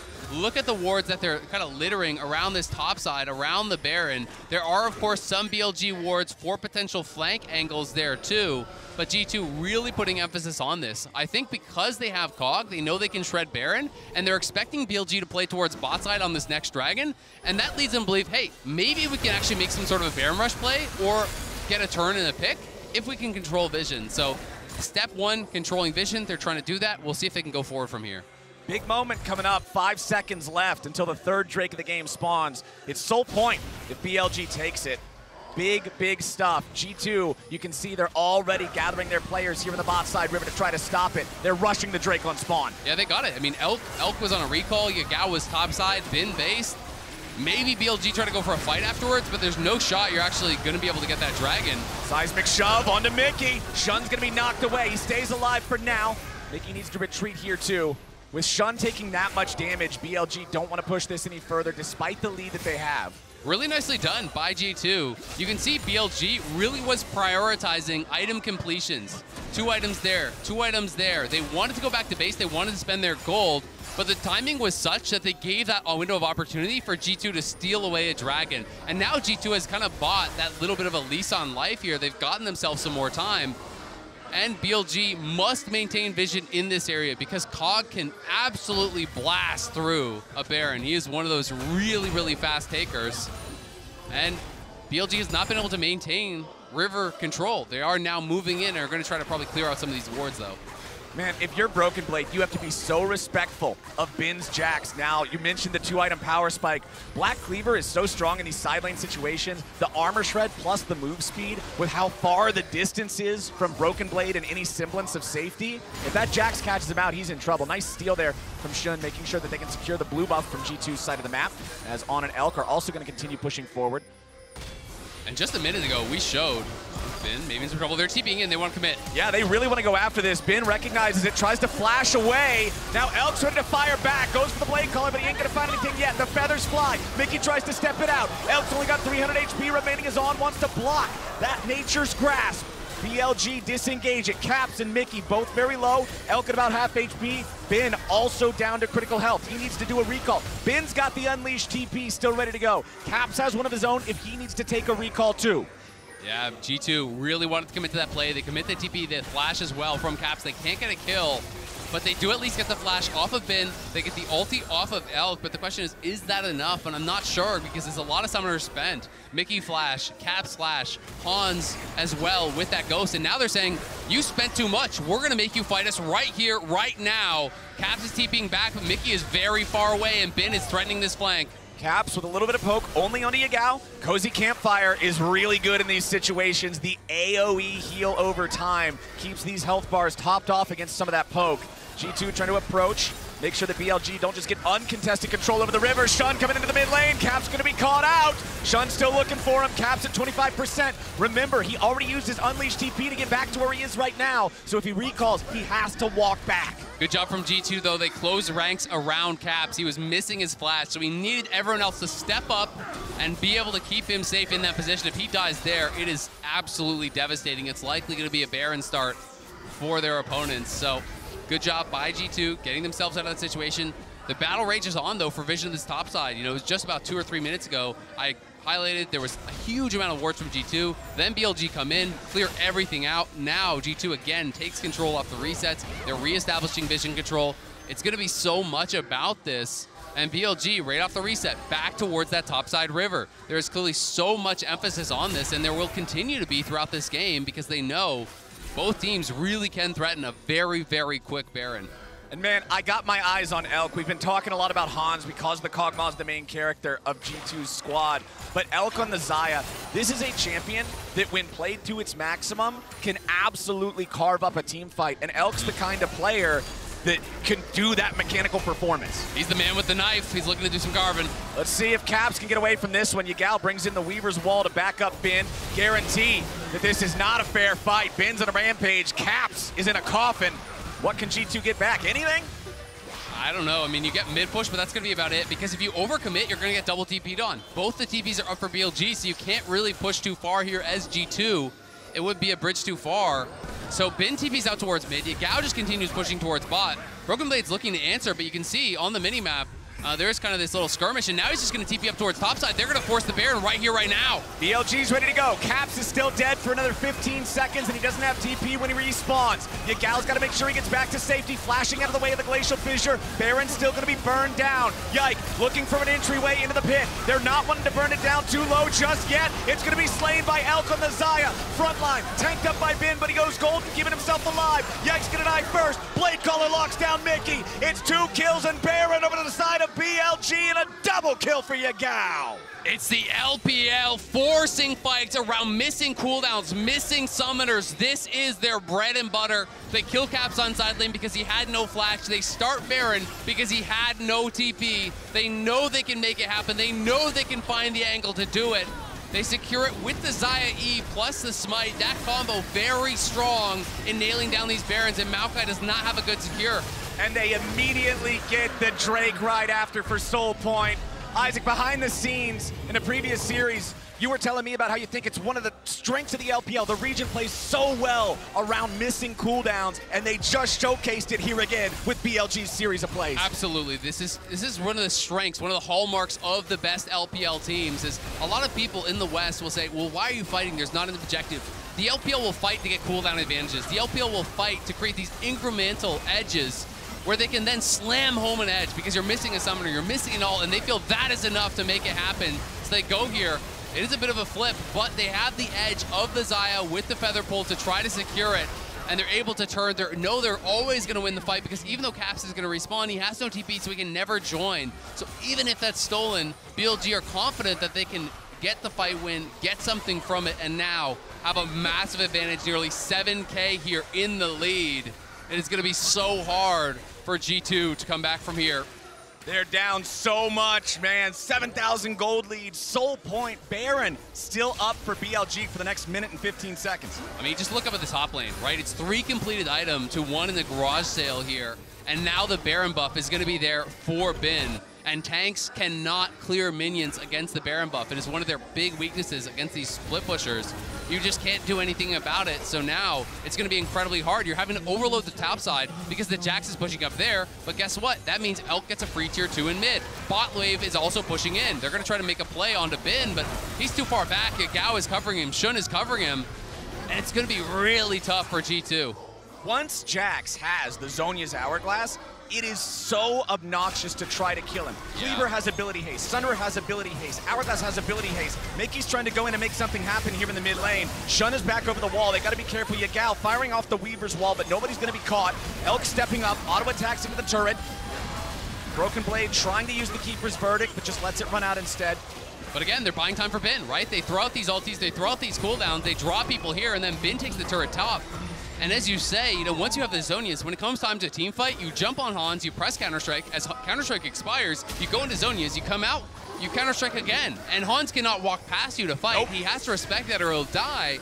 But it means that he's not going to be able to effectively deal damage, and that is the problem that G2 have. They're looking for an engage, though. Yike wants it. Nature's Grasp goes in. They get the Keeper's Verdict for the ejection as Mickey is in the front line trying to get himself away. The feathers fly. Elk's only got 10 HP left. He's got to get back out of the fight now. BLG have been held at bay. G2 will hold the line. Almost was able to take down Elk there out of that ultimate from the Xayah. Kog'Maw shot one of those ultis out, almost clipped him. Elk had the flash, so they do get the summoners, they do get the ult. They hold the line here.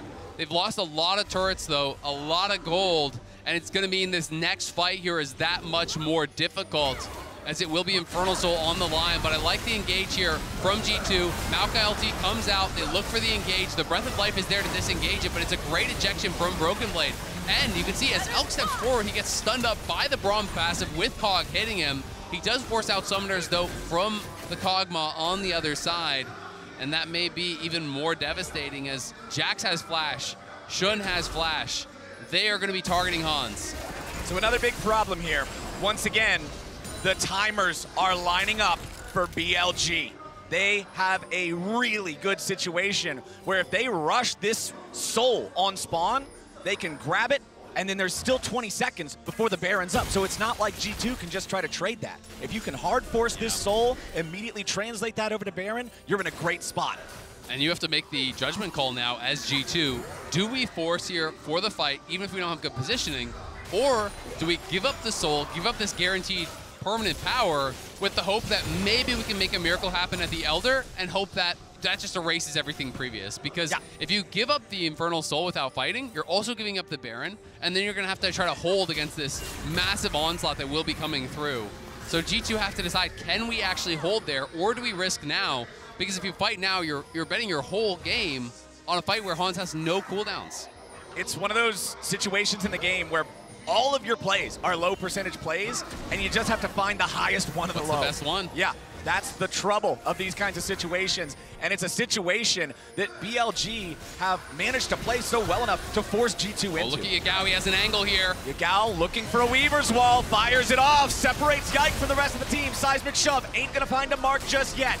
Nature's Grasp flies out, Shun trying to block it from the rest of the team. Broken Blade here in the front line. Not a whole lot coming out of that one. No, not going to be able to get much. They do get the ulti off of Shun and Yagao, though, so relatively even trade. And G2 clearly have drawn the line in the sand. They're going to fight here. They're going to fight now. It'll be all about Hans. Elk is onto the Drake. He's going to start DPSing. The rest of the team's just keeping everybody away. Shun is close enough to smite, but that's it. Broken Blade goes for the Keeper's Verdict. Ben is going to be taken out with the Infernal Soul. Gold's over to BLG. Shun here with the front line as Mickey's taken down to 10 HP. Elk going to find the kill on that one as Ben re-enters the fight in the back line, grabbing the kill on Hans. Broken Blade trapped in the pit, has to flash out to try to get away, but it's already 3 dead bodies in G2 jerseys. BLG just won the game. Ben found the angle with the TP, gets in onto Hans, takes him down, no problem. They get the Infernal Soul. They're going to head up towards that Baron. They don't feel that they can close it out just here right now, so they're going to try to guarantee it, grab both of these buffs, and then they're going to have everything that they need to make this happen. And again, Ben, you can see him on the side here. G2 are marketing him. They actually knock him out, but watch this. On the minimap, he TPs. He TPs to this ward instead of running back. G2 did not expect him to get there that fast. He gets right in onto Hans. Smart stuff there from Ben. And on the other side, the Dragon was secured. BLG, no doubt about it, looking in form today.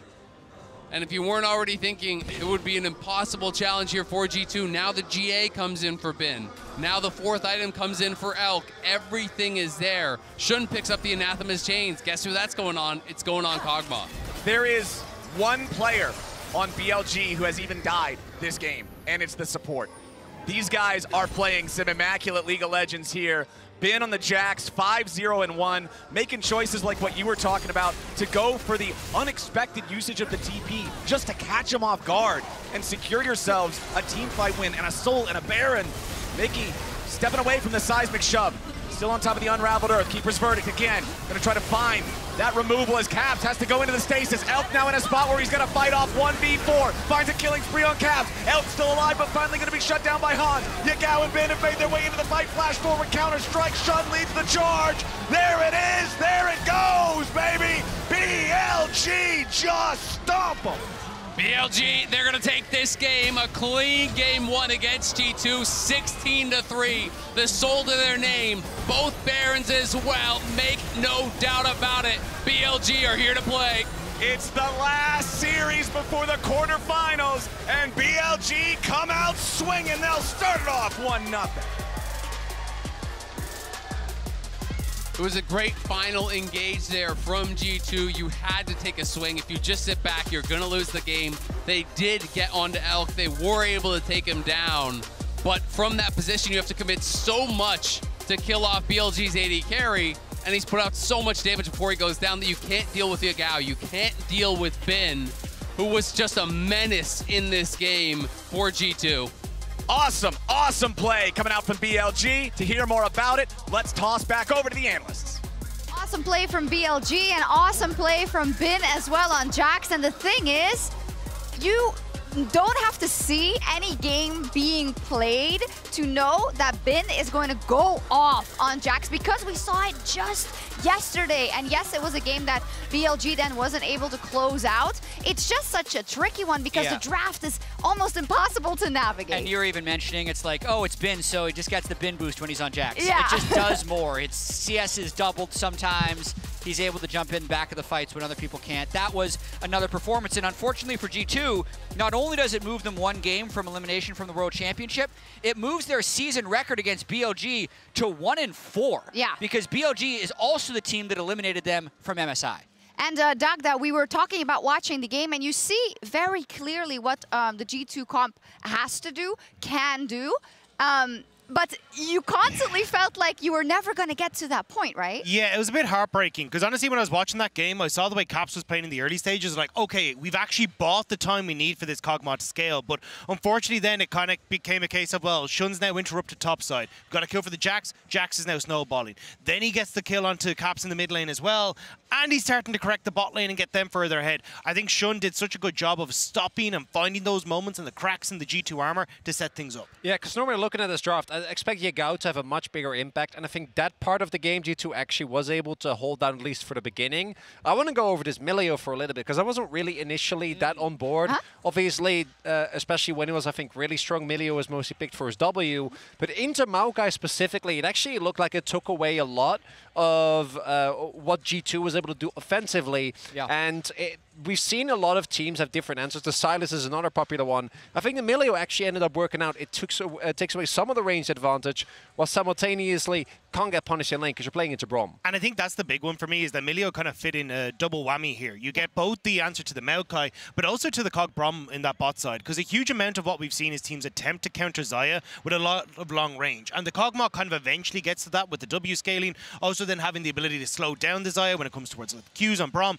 But we haven't actually seen that be massively successful in a lot of situations, just because I think, one, teams haven't been playing as well around that bot side, but also then just because this Milio did such a good job of giving that extra range to the Xayah, the Kog'Maw never actually outranges it, and when you finally do get a CC or a stun onto the Xayah, well, cool, there's the ultimate, we're popping out of here. Yeah, what a good read, and it's what you saw played out once that G2 was feeling more comfortable when they hit a couple of power spikes, rather when you saw what the Kog'Maw was able to do, the poke situation, but it actually was negated a bit more than meets the eye. I think so. I think as well, if G2 does get eliminated, I think they're going to have a long thought about how they approach the meta here at the World Championship. Because before the tournament, they talked about how other teams are learning from them and that they can counter a lot of the meta champions. But the Gen G series exposed, for them, the Gen G has a high priority on Xayah, and Hans Sama's Xayah Kaisa wasn't up to the level of the World Championship. And then it felt like yesterday they tried to just play the Xayah Kaisa, but now they're trying to counter it. I feel like they're in the situation where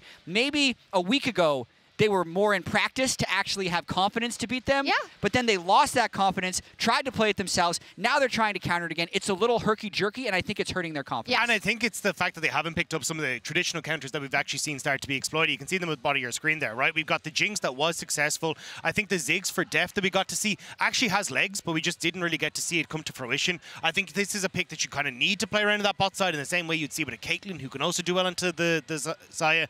And unfortunately, the Kog'Maw just didn't have the opportunity to get that ball rolling again. Milio ruined that opportunity, and then as well the ability for Shun to interact in the spot lane so effectively to just get in Xayah's favor. It's a Xayah we saw being so oppressive also in the beginning of the tournament, and I always think when you give it to someone like Alec as well, he doesn't need the same advantage that you or me need. Absolutely not. On top of that, they had Bin on Jax, who was absolutely popping off, and I just want to kind of continue the story that we've been following in terms of the rivalry with 369, and then the talk about the best top laner and whatnot, and the MSI eye-opener that it was for the international audience, and the fact that he's so much at the forefront of this BLG evolution. And I also want to highlight, I think Bin is one of the biggest benefactors of, you can only, when you're going into a draft, when you're a team, solve so many problems. And Bin just keeps getting Jax. And I think it's very easy to be like, why does he keep getting Jax when you see games like this? And I think that is a champion that he is absolutely magnificent on,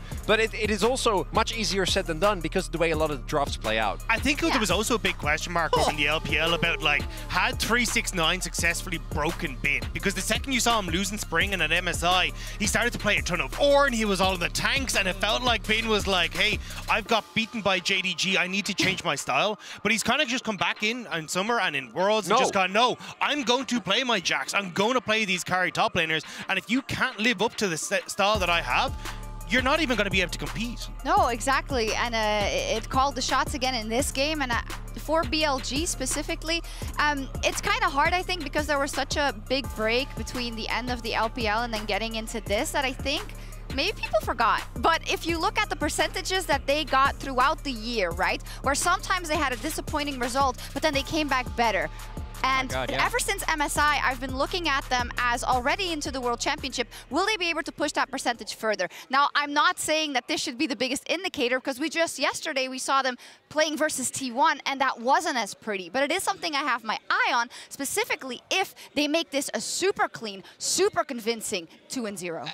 Especially when you look at them coming in as, hey, look, yes, they technically came in as the second seed, but everyone's like, they're actually the third. Like, LNG managed to beat them coming into playoffs. It felt like a lot of people have been doubting BLG, and it kind of felt like this almost that LNG broke them in a way coming in from playoffs. Now they're trying to have that recovery, and I don't think T1 yesterday really helped a lot of people in the doubts that they had for BLG. And this game is kind of helping a lot of people go, okay, no, they do have the ability to just take over and run a game whenever they get a chance. Yeah, I mean, I disagree with the analysis for BLG. I had them as the second best team from the LPL because they were 15-1 in the summer split, and from MSI to the start of Worlds, it was the one series against LNG that they lost, other than losing to JDG. So I felt like they were super dominant, and that we're going to have to see. The proof will be in the pudding as this tournament continues. What I think they changed for this game compared to their loss against T1 yesterday was, weirdly enough, with Yagao's champion pool. And I know that Talia didn't seem to make a huge influence in the game, but when he's playing like control mages like Syndra and Orianna, I think he's a different player than when he's on a champion that can move, right? He plays on the outskirts of fights, he flanks, he plays to side lanes. That's what enables Bin to be Gigabin. And when their backs are against the wall, that's the type of stuff I actually like to see from them, rather than try to morph into some other team when they truly play into who they are, which is play around Bin early game, let Elk carry late game, and have Yagao just do random stuff is when they're at their best. I don't think it was that random, right? We saw the zone control. We saw Kog'Maw actually getting completely zoned off a couple of times in those team fights where it got dicey. So that is definitely something to track. G2 is on the back foot. They are one game away from being eliminated from Worlds 2023. And BLG could be bringing the 4th LPL team to the quarterfinals. Now you can stay up to date on all of the action at Worlds by downloading Riot Mobile now. Receive alerts when your favorite teams are up and tune into live tournament streams on the go. Maybe no more LEC teams, but maybe you have other favorites. Keep tabs on the score and turn on spoiler-free mode if you want to catch up on games you missed. Download Riot Mobile now, available in the App Store and Google Play Store. Game 2 between G2 and BLG is coming up right after this. And then Game 3 after that one. Yeah! Instantly spot the TP, and they're running for the hills. On is the target. Caps wants to try to find him. A little more damage from long range coming out from Hans Sama's. Kog'Maw needs one more living artillery. Ain't gonna hit it just yet. Oh, dies! They're not wanting to burn it down too low just yet. It's gonna be slain by Elk on the Xayah. Frontline, tanked up by Bin, but he goes golden, keeping himself alive. Yike's gonna die first. Blade Caller locks down Mickey. He's shunned here for the front line as Mickey's taken down to 10 HP. Elk gonna find a kill on that one as Bin re-enters the fight in the back line, grabbing a kill on Hans. BLG just won the game.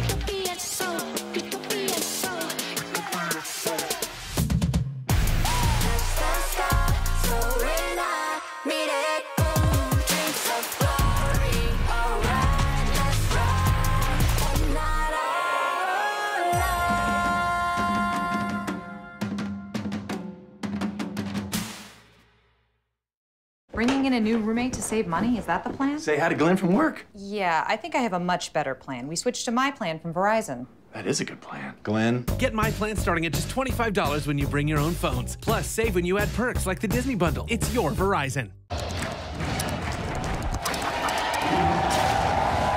Red Bull gives you wings.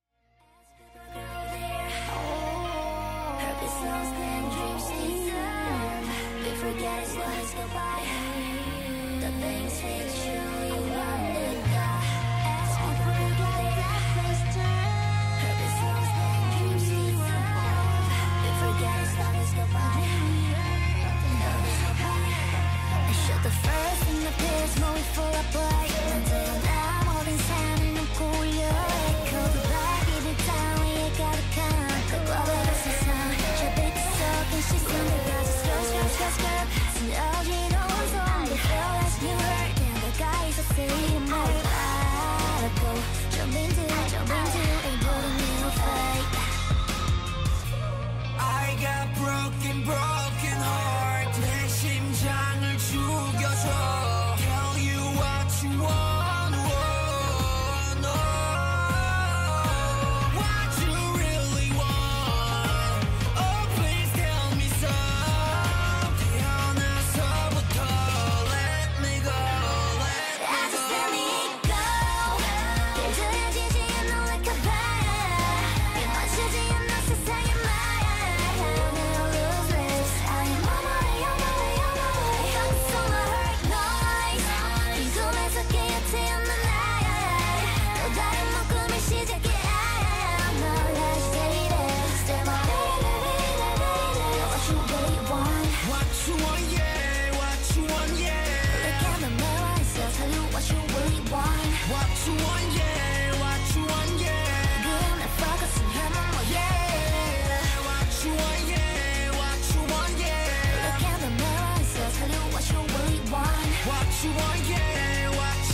느껴져 그냥 먼 거야 우리 사이 좀 숨 쉴 때 빠른 심장을 기억하게 오지도 대로 불이 내리는 나무보다 흙탕물 속 더럽혀지지 않는 꽃처럼 멀어 forever I just let it go 들려지지 않는 like a band 입 맞추지 않는 세상의 말 하늘을 lose it I am on my way, on my way, on my way 항상 hurt noise 이 꿈에서 깨어지 않는 날 또 다른 묶음을 시작해 Now let's stay there Stay my baby, what you really want What you want, yeah, what you want, yeah Look in the mirror and say, tell you what you really want What you want, yeah, what you want, yeah 그럼 내 focus on your number, yeah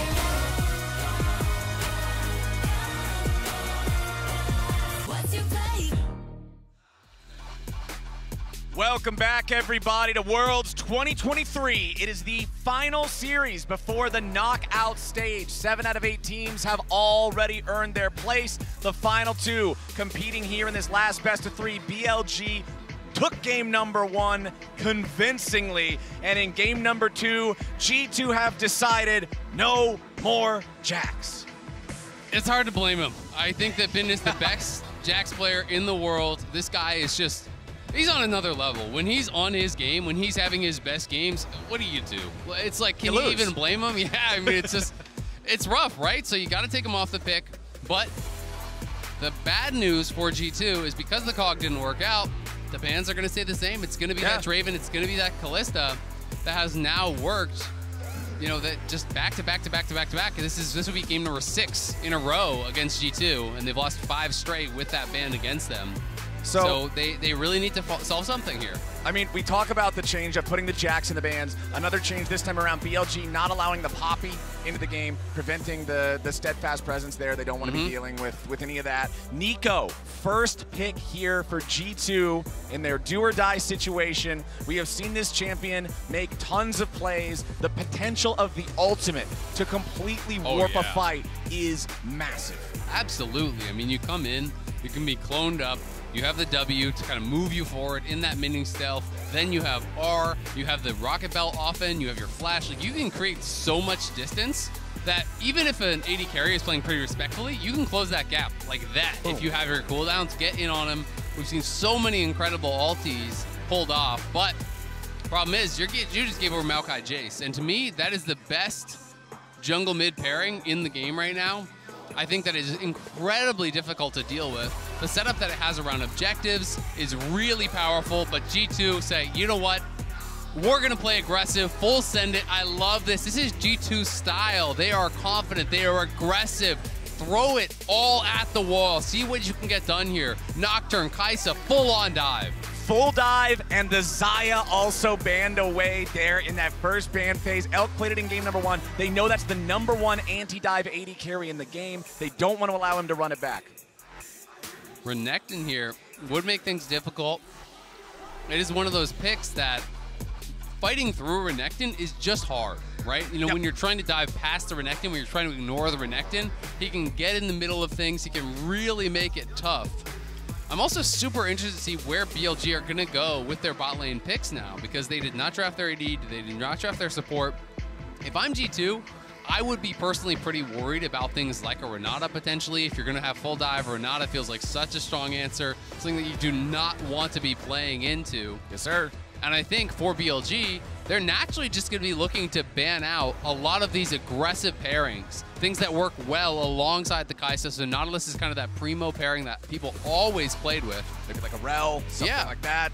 Yeah, I think Rel would be another great ban if they want to look towards that direction. For G2, you're trying to ban out the picks that are going to be the best into a dive comp, right? So everyone memes about Ezreal, but maybe you're worried about that. Tristana, I think, is low-key super underrated. Tristana has some of the best self-peel, some of the best disengage with the Buster Shot, with the Rocket Jump. So I think that's a great ban from G2. It's also high DPS. You can make individual plays, and it is a smart ban there from G2. And they just have to start to really figure out what are the AD carries that we can attack. You know, what is the easiest AD for us to dive? And you try to push Elk towards that. So there's the Rel, as you called it out. Look at that brain on you. Hey, we got it. We got it. You learned something you can after do more than press Skarner Q. Playing League of Legends for 13 years or whatever. Butt twist, ban predictions. Yeah, there we go. Breaking his hand. What can he do? We got it all. Let's see what the last ban is going to be here for G2. The Renata, exactly what you were talking about. Wow, great job. Great job. Yeah, fantastic. Well done. Handshake on that one. Firm handshakes all around. Renata's banned away. Pretty obvious choice there, like you were talking about. She's so good against dive. So instead, it's going to be the Rakan picked up for BLG. Exactly. And the Rakan is basically the third ban here, right? Because you're taking out both the Nautilus as well as the Rel. You're saying, okay, what would be the next engage champion they want to pair with this Kai'Sa? And so you just deny it. You grab yourself one of those really strong engage options here for On, and you take it away from Mickey. So now, where do you go? And it's going to be the Olaf. So they're going to slam down the Olaf. We saw Fnatic bring it out. It really was. Oh, this is going to be the Lissandra counter pick. The support Lissandra. This is so interesting. They did play this. I want to say it was against Gen G in game 1 against Gen G. It did not work out, but it has worked out really well for them in the LEC. Both games that Hans played it, it did win, and other people really kind of adapted that. So it's fun to see some of these picks that started as niche picks in the LEC spreading around, right? Like the Olaf is spreading around kind of from Adam. You can see this pocket pick here of the Lissandra as well, and is very clearly full-on dive. The Lissandra meant to be a really good answer to that Rakan. You can W him, lock him down as he's going in, throw down that ulti, and you just pin him in place, because a lot of the survivability about that Rakan is about the mobility, about him, his ability to go in, dive out. All of a sudden, you're just getting locked down, burst down, that free kill right off the bat. And then Lissandra with that passive, the Frozen Thralls do so much damage, and they are an AoE slow while they are walking. They are really underrated as a part of power here. So G2 are full loading up on dive, and they're trying to get these burst kills where you can have Frozen Thralls running over everything. Broken Blade staying in melee range, keeping that ulti up. Everyone piling in onto the back line here. And I think Elk's positioning is going to be so key. On the Zeri, if you're in open field, you could get smashed. But if you hug the walls, if you stay towards these spots, you could use that to retreat with your E over a wall, and that is going to still leave Yagao as a great target. So this is going to be a really exciting game. This is one of those ones for G2 where it's like a 0-10, 10-0, right? You know, it's going to either work great and they're going to run over BLG, or it's going to start to fall apart fast, and then you're going to have a lot of concerns about what they can do to come back. Right. When everybody just runs in, it's so hard to run into somebody with a real big wallet. That's the problem with these types of comps. But man, when they get ahead, they just feel like a bulldozer. There's nothing you can do to stand up against those things. And particularly with Broken Blade on the Olaf, we talk about the importance of peel against compositions like this. Can't peel him. You have to kill him. So if you can get that lead where now he can start ball of stats, just stat checking opponents, what's the answer here? Exactly. It becomes really, really tough from that spot. And you can see the respect being given to the dive. It's phase rush for Shun, it's phase rush from Yagao here. They want to have these summoners to be able to play it safe. On is not going to be playing Ignite. It is going to be heal cleanse in the bot lane. They know they don't need to burst someone down. They just need to survive and keep that DPS rolling here. Love the invade here. Olaf so strong at level 1, the ability to pick up the axes, remove most of the cooldown, and just continue those plays. But look at this, BLG anticipate it, and they pull up On. They have 4 members here. They're going to be searching for this ward. Will On find it? He will over the wall. There we go. So they clear that out, and now Shun has the ability to either go down towards bot side, still do a top side start. You can see Broken Blade is actually walking up into that tri-brush, so he wants to get a bit of a poke down onto Bin. We'll see if he's going to be able to do it, but also spotting that ward down on bot side. So G2 are really trying to track Shun. They did have that D ward on the red buff, but they have another ward down on blue buff. And they're going to know that he's starting topside here because he's not going to be leashed on that blue. They'll have eyes on both Elk and On.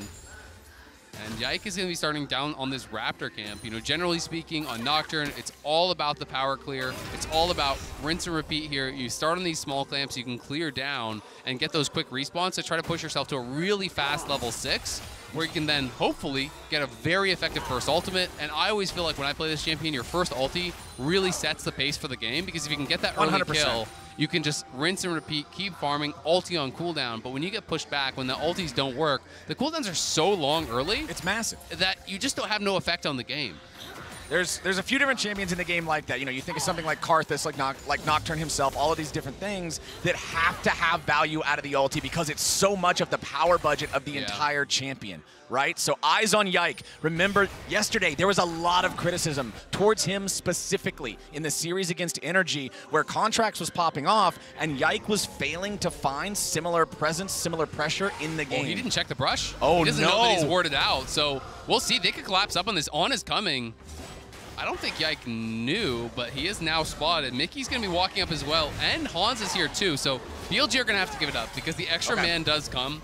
So G2, clearly they wanted to get that vision down. They want to be able to set up these aggressive moves. They will be able to take away the blue buff, so it is going to be a 3 buff very likely.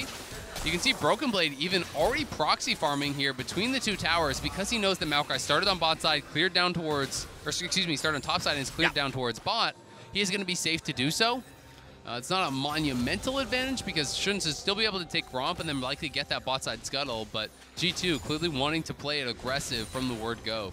And I feel like if you're an LEC fan, that's what you want to see from G2. You remember G2 at their glory days, at their peak. This was a team that was aggressive. They were constantly making movements as a team all the time, playing stuff like mid lane Pyke, whose job is just to roam around and set things up.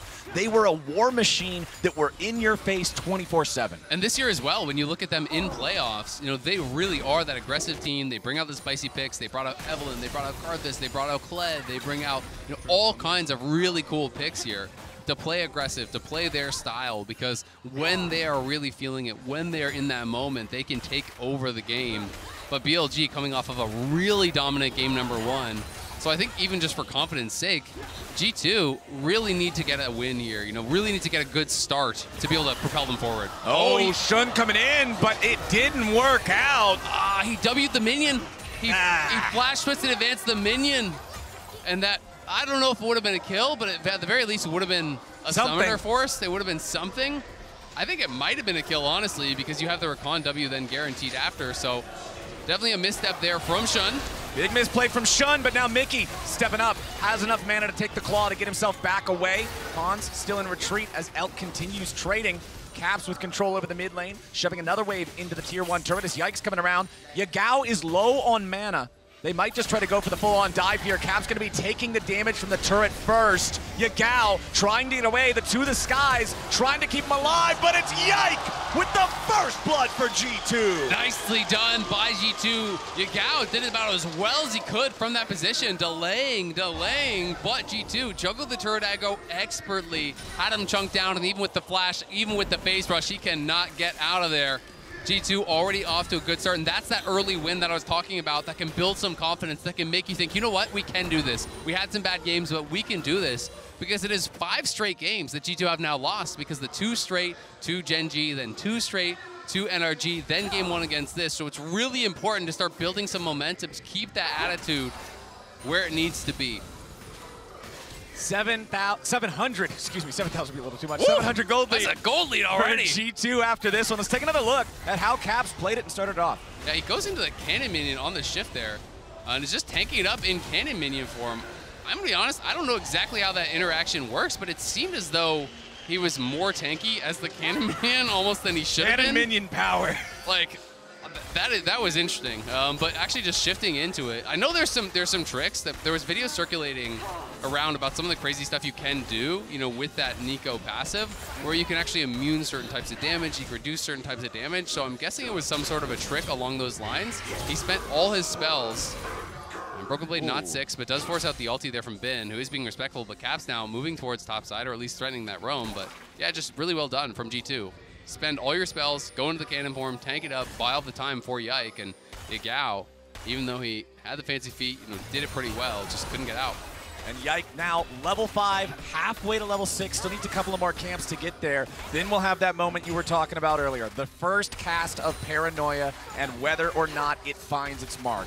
Going to be a huge moment for these guys. You can see Shun a little bit behind that level of EXP. He'll clear out this ward down here. First Drake of the game this time around is the Hex Drake, which he's great for stats on his own, but unfortunately it means he will not be the soul. Exactly. If you're looking towards those best souls, that's the one you definitely want. G2 aware that they are starting it up, and Yike crossing down towards bot side to push them off.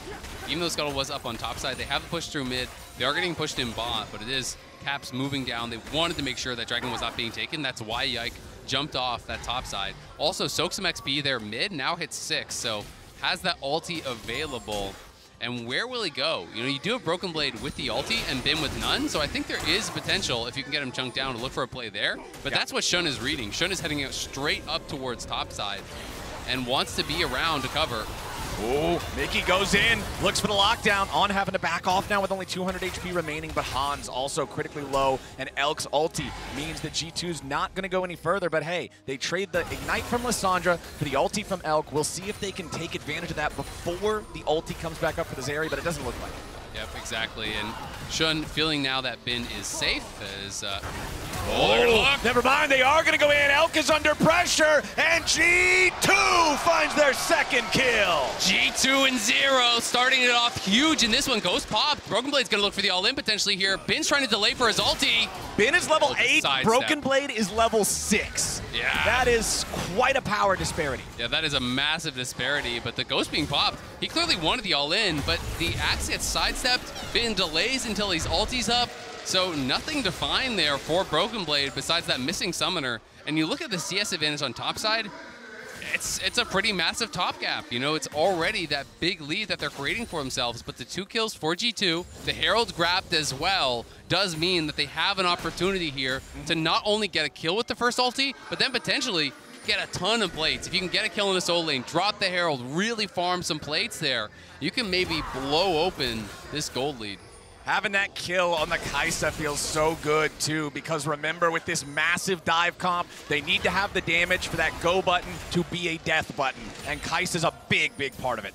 Also really fun just seeing how these Nikos play around with the clone. You could see Caps there use the W and microed his clone forward in front of Yagao to block the shock blast that was going to be used the last hit. It's just these little things that you can do to kind of harass your opponent, to deny them CS. Yagao's having to play so far back because he has no flash. That is why he is so scared to walk up, because he has no vision on top side. You know, if you're looking at the map, no wards in this whole area, and he knows that Nocturne could be ulting in, right? So he has to play so far back so respectfully, and it's allowing Caps to create these incremental advantages that are becoming big ones. He's only able to far from max range. There they are, flash ulti, Yike coming in over the top, Paranoia claims Yagao. It's a 3-0 game for G2. Look at the flash, the timer just barely not up. G2 picture perfect with the timing on that one. They get in on Yagao, who is playing so respectful, so defensive, but Bin going aggressive. Bin level 9 to the level 7 of Broken Blade. A commanding lead in the top lane for BLG, but the game itself is in G2's hands. Caps crashing a massive wave into the mid lane tier 1 turret. They're up 1,500 gold. A TP's coming in. BLG wants to make a fight now as the Drake is going to be taken low. Shun comes up. The Drake is claimed by Yike, but it's going to be a kill and a shutdown. Back over to Bin's Renekton. Honestly, not too bad. The fact that you're going to be able to just lose the 1 kill and be able to get that dragon, plus you're buying time for Broken Blade, who is really falling behind in this matchup, to crash a wave, to farm some plates, is going to be pretty big for him to stay relevant in this. G2 doing a great job, really off on the right foot here in game number 2. As they have been punishing Yagao. I mean, he's been playing respectfully, he's been playing so far back, but that early dive was expertly executed, then forcing just before he had flash was great as well. Again, it's all about the flash timer. He had it in almost, you know, it was under 5 seconds, maybe even 10 seconds after he died, so really good timing on that. But then BLG say, hey, we can punish here. They go with the Maokai ulti to try to set this up as Bin arrives over the wall. Yes, they do get the shutdown. It goes on a Bin, which is great, but just a little bit too late to try to get that denial of the dragon. Seems like for BLG, there is a lot of weight on Bin's shoulders in this game. So much of this game being even as close as it is on his advantages up there in the top lane. So we're going to need to see a lot of presence from this Renekton as we move forward. Even though Broken Blade was able to get some extra farm, get himself that turret plate up there in top side during the TP to go into the bot side river dragon fight from Bin, he's still down over 30 CS. Yeah, it is really, really rough up there. And Olaf from behind is just not that good. It's just not that threatening. And you can see, again, Caps playing this minigame where he constantly pops out his W there, and he puts it in between Yagao and the minions to deny farming with that shock blast, because Yagao is frightened, as he should be. He knows that look at the itemization. I mean, he's got Merc Treads, a tier, and a longsword to a fully completed rocket belt. It's not close. Yike also has a stride breaker and has ulti up. All right, Elk's going in here in the bottom lane. Mickey goes over the wall there with the claw, trying to stop this play from happening. Yagao from downtown. Mickey trying to get himself away as Yagao is locked up, having to flash back the other direction. Yikes is here. Out. On's in trouble. They've brought Caps into the mix. He gets a root. He gets the extra damage from the blooming blows. Caps, Hans, Mickey, and Yike all trying to get away. Now they got what they came for. 4-1 game, G2. It's blinking health bars there for G2, but they get out, and again, Bin is making the roam, but he hasn't, okay, now he's spotted.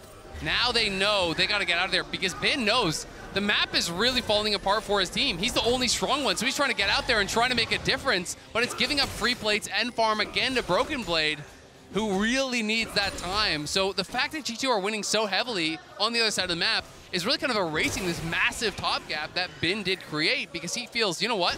We don't win this game if I just sit and farm. My team is bleeding out. I am the strong member. I need to be there and be ready to fight. And he's also not on something like Jax. He's on Renekton. It's not like as the game goes forward, the clock favors him. Yagao steps up there, hurts Broken Blade a little, but doesn't want to chase him too far outside of the range of the turret. Knows how deceptively difficult Olaf can be to 1v1 in those fair fights.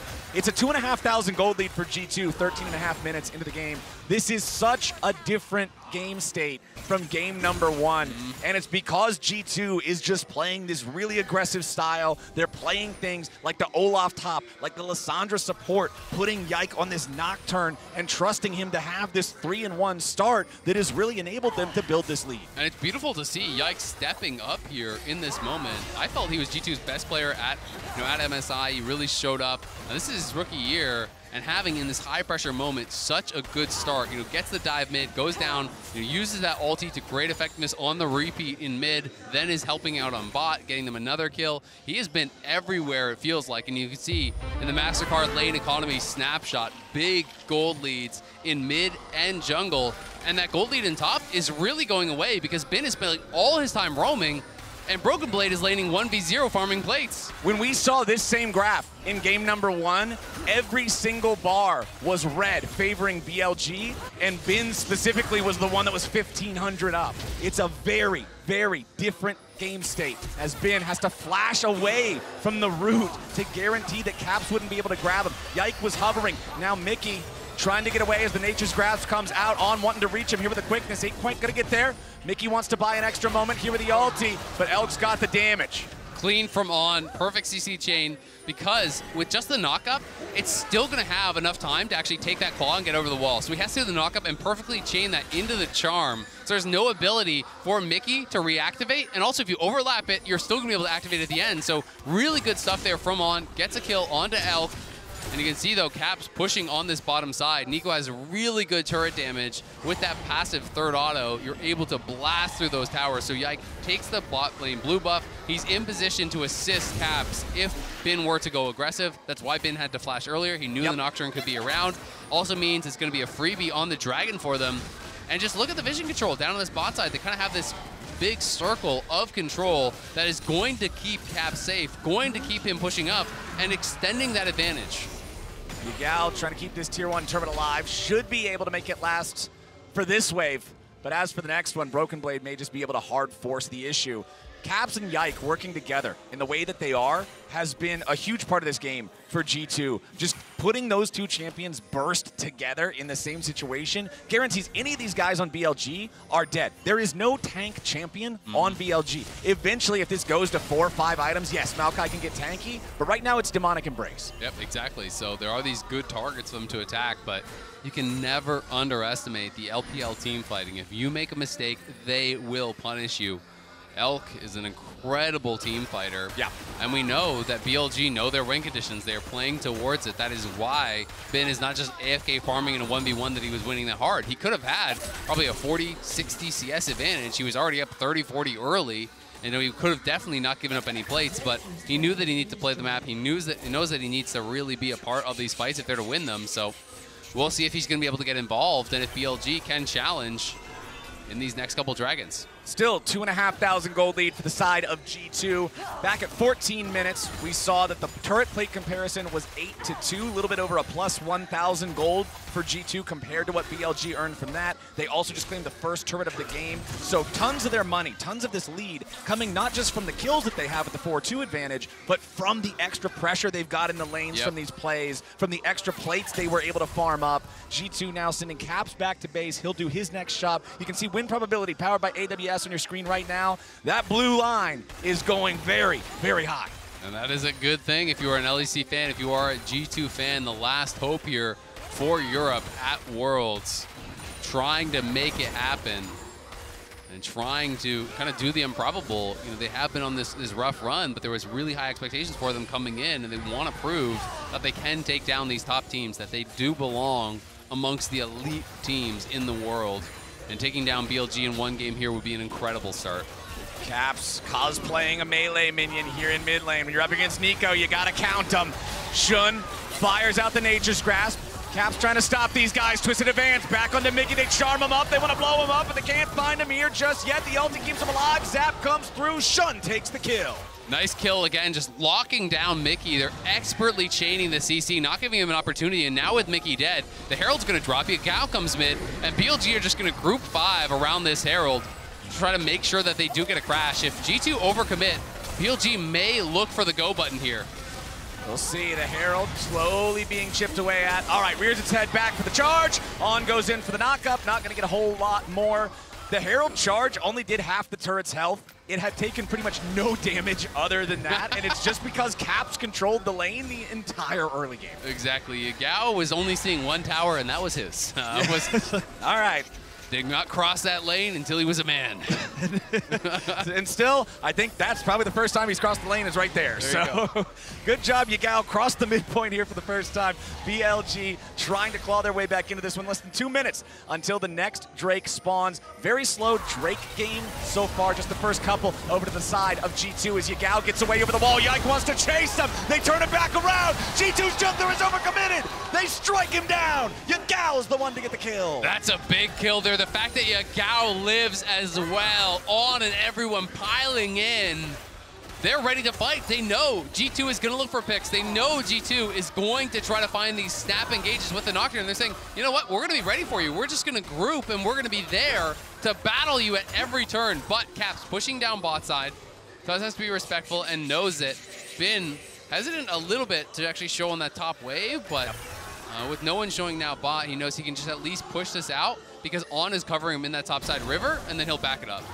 All right, let's take another look at how this happened. They thought, oh, this was beforehand. Excuse me, never mind. This was the initial catch on Mickey. Exactly, and it's just all, again, about the CC chain. Look how well they did that. The Maokai ult into the Maokai knockup, into the ult, the charm there from the Rakan, then the knockup from the Rakan. There's just no way for him to move. And then here again, Yagao flashes over the wall. He has that phase rush proc though, but instantly everyone comes in. Double shield there by On, the knockup, the twisted advance, the knockback, everything there. They throw it all in the kitchen sink to protect Yagao, who has been the target of so much attention throughout this game. Yagao jumping in now to the skies after Broken Blade, who goes for the Ragnarok.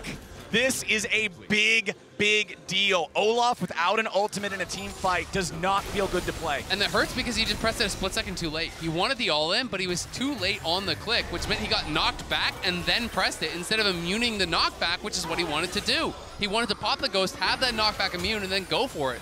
G2 though, good positioning here, pushing up mid. Yagao and Shun trying to wrap back around, but again, you can see Bin moving down to the team. He wants to be here. They know they don't want to give up a third dragon for free. They want to start building that up for themselves. Zap through the wall, won't find a target. Mickey's at about 2/3 HP. We've seen him survive a couple of situations a lot longer than he should thanks to the Lissandra ulti. Broken Blade still has a little bit of that cooldown left in the Ragnarok. G2 wants that back before they fight, and I think BLG wants exactly the opposite. Exactly, BLG so good at punishing missing cooldowns. They will force here, but Hans is pushing mid, so at the very least, G2 is going to get that tier 1 for free. BLG, though, might end up in a fight because Broken Blade about to have that ulti. Here he comes. Yikes, ready to jump in with a paranoia. Mickey goes in for the claw. He finds a lockdown onto 2. They want to burst him down, but they won't find him just yet. There goes for the kill. Pop Blossom! Caps found everybody, but is it going to be enough? He gets the kill on Yagao. Hansama goes back over the wall, but Bin hunts him down. Broken Blade and Yike back over onto the dragon. This is going to be taken very low. It's claimed by Broken Blade. They're on soul point, but at what cost? Broken Blade cuts down Bin. Elk is melee range against the Olaf. He flashes away, but he still puts the bullets through him. Caps, can he find any more? Holy cow, what a team fight. It's mayhem at the Dragon Pit there, but critically G2 get the Dragon. They walk away with the bigger prize. Bin crushing through in that team fight. Elk making magic happen for BLG as well.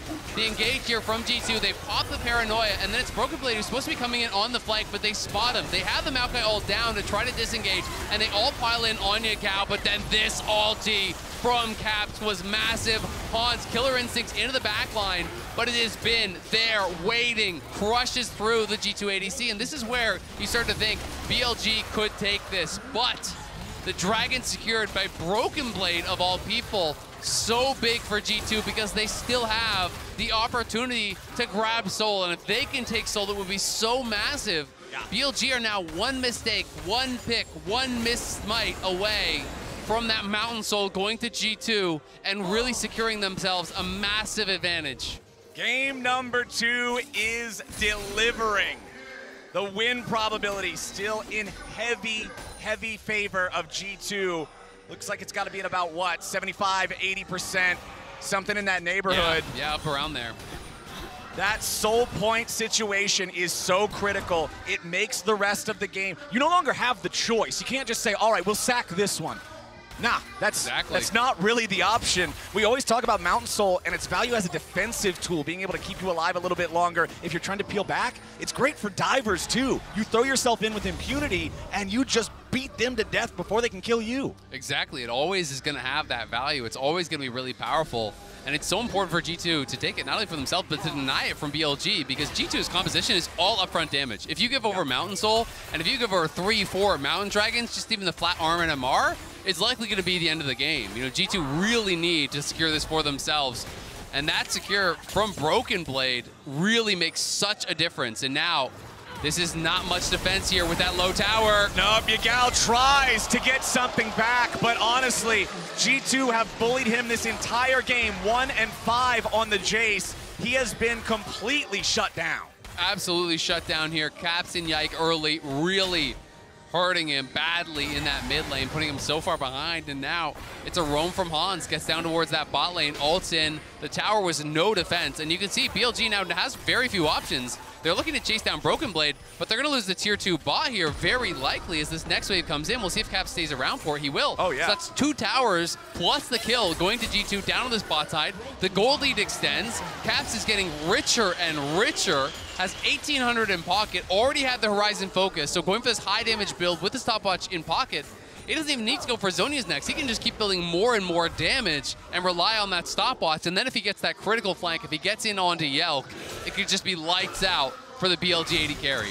Caps showing up big here in this elimination game for G2. We're talking about the greatest Western mid laner League of Legends has ever had. We're talking about a guy who had some struggles at MSI. I remember personally watching his games and thinking, this is not Caps in peak form. He's recovered since then. He's having a super strong showing right now, and if he keeps playing the Nico like this, we're gonna see a game 3. And to me, that has always been the magic of Caps. This is the guy behind all of Europe's greatest international results. World Finals for Fnatic, Caps was there. MSI Championship, Caps was there. World Finals for G2, Caps was there. This is the guy to see who has led the way. This is the guy who was chain winning championships on Fnatic, then went to G2, and it became a dynasty. It became a team that sat alone at the top of Europe. And when he is on, he is really magic to watch because he plays so aggressive, and that's one of those things that allows him to pull off these special plays. Mickey and Yike jumping in. Hans ready to follow up as they want to find the pick onto Shun. He tries to get away, but the guy said damage is more than enough. G2 have found the enemy jungler. Baron is on the map. G2, what are they going to do? They also only have 20 seconds until the next Mountain Drake spawns. If they just want to take that one, if they don't want to risk the Baron, they could guarantee a soul in a 5v4. Yeah, they're going to go for the Dragon for sure. You know, this is going to be massive if they can get it. Caps potentially he's trying to set up a flank here as they know BLG are going to be forced into this play. It's the jungler dead. It's not like he can TP back and join in. BLG are going to have to buy so much time, and if they overcommit, Yagao is hunting, but Caps might just 100 to 0 him. Oh, he missed the Q. Blooming Blows not connecting means there's no insta-burst there, but it's still G2 on the Mountain Soul. Bin trying to step up and challenge these guys, but it ain't gonna happen. He has to run.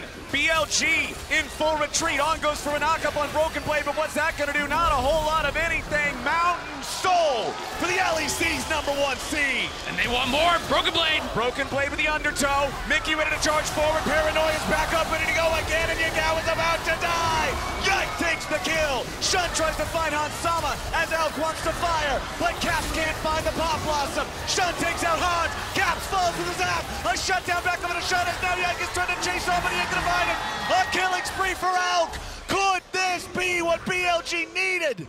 Elk just went crazy in that fight, anticipates the R flash from Caps, gets back, they get the bounty mid, they're gonna get the Baron as well. BLG flipped this game on its head. Elk absolutely takes over in the 5v5. We have seen it before, we're seeing it again. Elk's team fighting saves the day for BLG. It's a thing of beauty for BLG here as the G2 pick was excellent. They take down Shun. They know they can move towards the Soul. They do secure it, but then it's about the fight on the chase afterwards here, as Broken Blade had already used the ulti, but they wanted more. They wanted to try to push in. They wanted to try to close it out. And after they secure that Soul, you can see they push up here and they go for the engage. Flashing forward there from Broken Blade, but On just dashes out. They go for the engage on Yagao, but guess what time it is? It's Zeri time. Pops the ulti, creates the space, watch this flash, anticipating the ulti flash from Caps. Fool me once, shame on you. Fool me twice, I won't be fooled again. Elk goes crazy in the fight. And that is an AD carry from the LPL representing their region at the highest level. Even gold. Before that, it was the biggest advantage G2 had seen yet in the game. Now, although they command the Mountain Soul still, that permanent buff, it's BLG in control of the Baron for the next 2 minutes. G2 need to dig in their heels and defend. They cannot afford to give any more of those openings. Absolutely, and you also have to take a moment, collect yourself, realize, yes, BLG just had a big win. Yes, they do have the Baron buff, but you have the permanent power of the Soul. The game is still well within your grasp. You can still win from here. Just wait out the Baron, play towards Elder, keep doing what you've been doing because it has been working throughout this game. But I will say, at this point, you've killed Yagao enough. You have to start, like, I'm not even saying it as a joke. I know it's not a joke, but it just sounds fun. It does, but it's like, you have to realize when the guy is no longer a threat, right? You can't full send everything at Yagao and ignore Elk, because if you do, you're gonna have a fight like you just saw.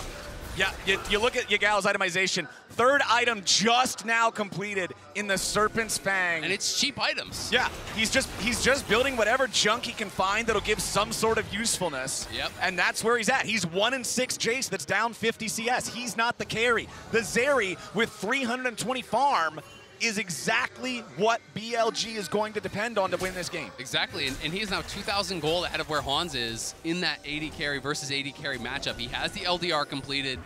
He could be going GA next to kind of answer this full-on dive. It could also be a BT angle and just sit onto this stopwatch. We'll see what it's going to be. Bin also very tanky. Look at how tanky he's going to be. Spirit Visage, Sterix, Gore Drinker, Stopwatch, level 16 Renekton. If you try to fight through this guy, he's going to make you pay, and they're setting up here, trying to control vision on this bot side of the map to enable the split push down through bot. And even though the Serpent's Fang is a cheap item, you're up against Mountain Soul. You're up against Nico's shield on the... Well, used to have a shield on the ulti. You're up against Kai'Sa's shield on the ulti. You're up against the shields that Broken Blade gets for himself. It's not without value, but it's usually not what you see Jace build 3rd. It's still going to be effective. The big thing here, Mr. Azael, is the Elder. All the Drakes thus far may have gone to G2, but none of that's going to matter here in about 2 minutes. I mean, that's the tough thing, is when you make that one mistake in the late game costs you so much more, right? Because you can grab a Baron, because you can grab an Elder, because you can grab these buffs. And the Elder especially really feels like if you mess up there, it wipes away all of the good work you've done throughout the entire game. So G2 have got to button it up, have got to be on point here. This next fight, for this Elder is going to be completely psychotic. We have 1, 2, 3 stopwatches on the top side of the map for G2. Broken stopwatches for the bot side, so we'll see if the Kaisa can get that Guardian Angel up or not. It's Guardian Angel for the Zeri. It's stopwatch on the Renekton. There are so many tools available on both sides to make this fight chaotic. And every flash is going to be available. They're just now coming up across the board, all 10 members. This is going to be a challenge of how well can you coordinate, how well can you communicate. Your entire year is on the line, the last hope of the LEC here. If you lose this fight at Elder, that could be it. That could be it done. But if they can take that fight, propel themselves forward in this series, we know that they are capable of getting these wins, but it is a monumental challenge standing before them. BLG, some of the masters of team fighting here.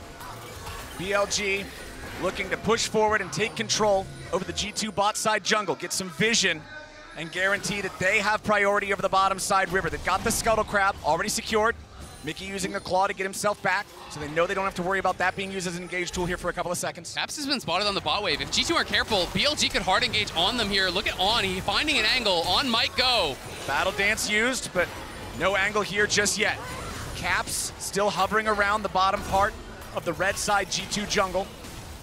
Poke from Yagao, a little bit, not a whole lot.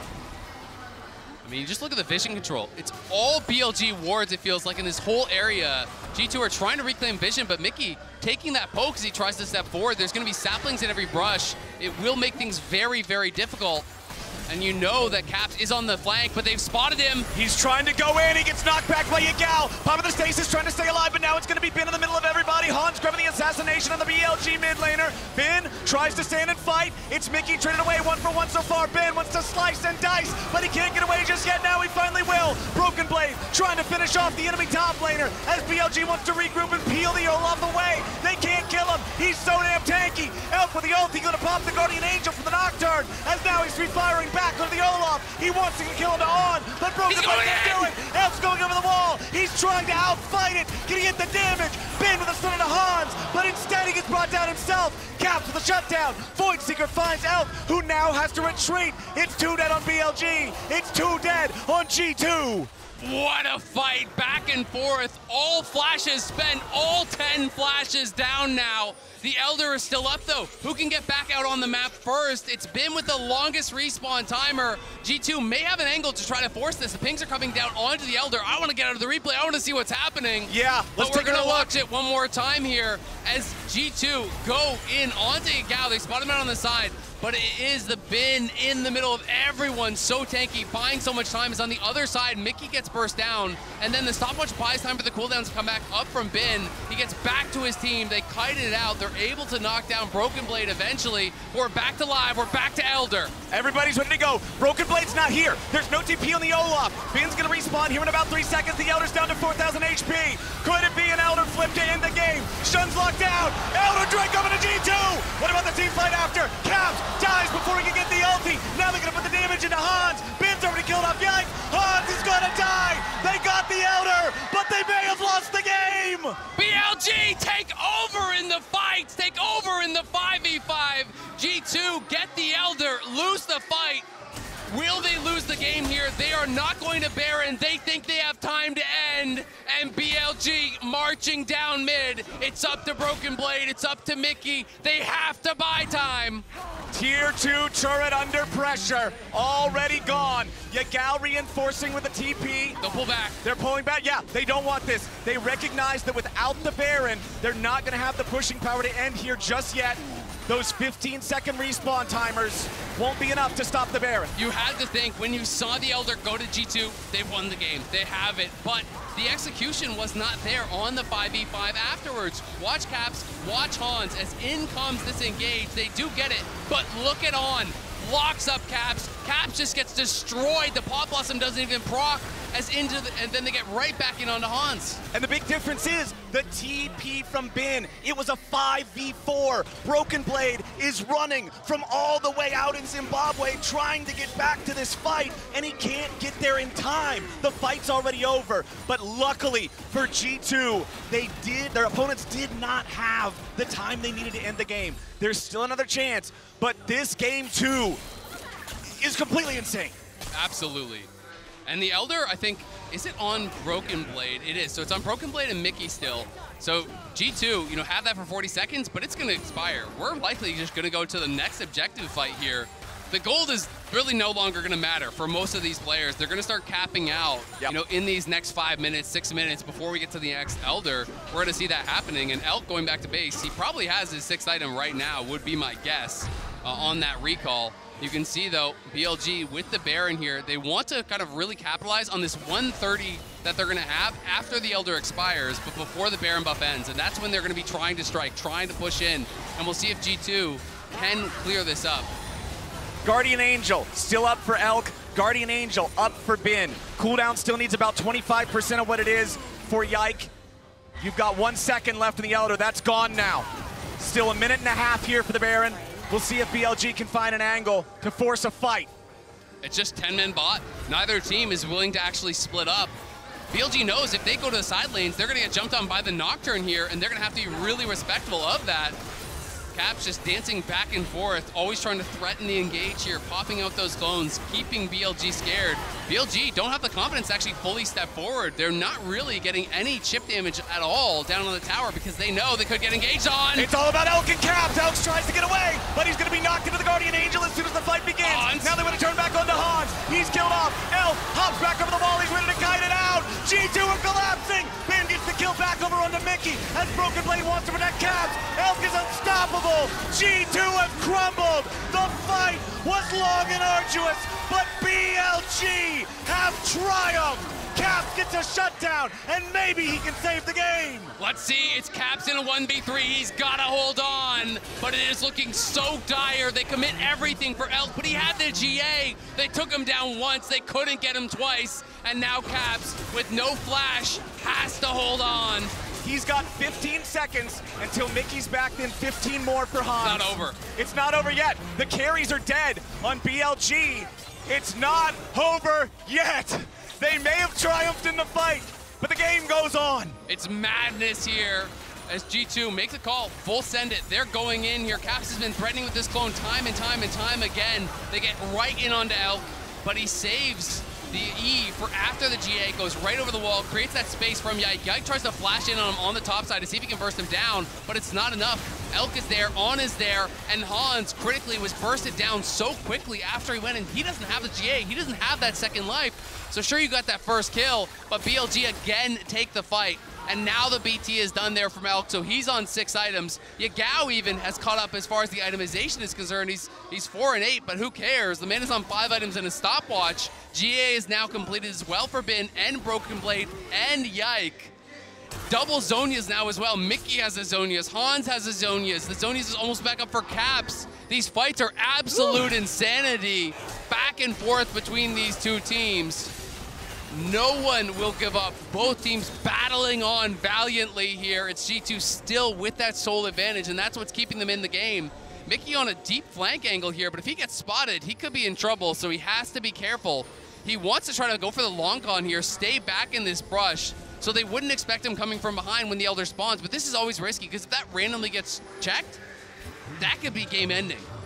Well, I hope you like Elder fights, Isaac, because we're in for another one. 35 seconds from now, and once again, it's BLG looking to take control of Vision in the bottom side G2 jungle. Caps waiting. I think BLG are going to start getting suspicious. They haven't seen Mickey anywhere. You have to start thinking, where could he be? And they're trying to look potentially here for a pick onto Caps. Oh, it's very Caps! far. If he gets caught, that's huge. Pop Blossom ain't gonna get anything. He fires off another route to try to lock down Yagao. On goes in. Now they're turning it around. Elk is gonna die! Huge play from Onsama! He'll be turning away for Caps, but now Ben and Shun will be killed by the might of all of G2. Ben cannot survive for very much longer. The Guardian Angel's gonna bring him back, but On and Yagao will not save him. G2 just found themselves a fight and found themselves an Elder. And it was all down to Mickey. He stayed so long there in that brush. He got the engage onto Elk. He put the plasma on him. Hans can get in. That risky play. He bets it all, and he comes up big time. That's your LEC MVP. Getting it done and keeping G2 alive. The crowd here in Seoul erupting in G2 chants. They love the battle. They love the fight. Watch Mickey, top of your screen, right here. That long flag, that right there is an engage from the LEC MVP. And he sets it up for the squad. So risky staying back there for that long. He was on that flank engage for a full minute at least. And they get the pick onto Elk with no GA on him. It means so much, and now they get Elder. Now they get Baron, and it is BLG who are gonna be so hard pressed here to hang on with this double super buff plus Soul. G2 need to close it out during this window. It does not get better for them ever from here. This is it. You take the Baron, do a recall if you need to, and then you get your asses to the enemy base. It's time to make the play. It's time to end the game. And they also have double GA advantage. Massive for G2. Broken Blade and Yike, neither of them lost it.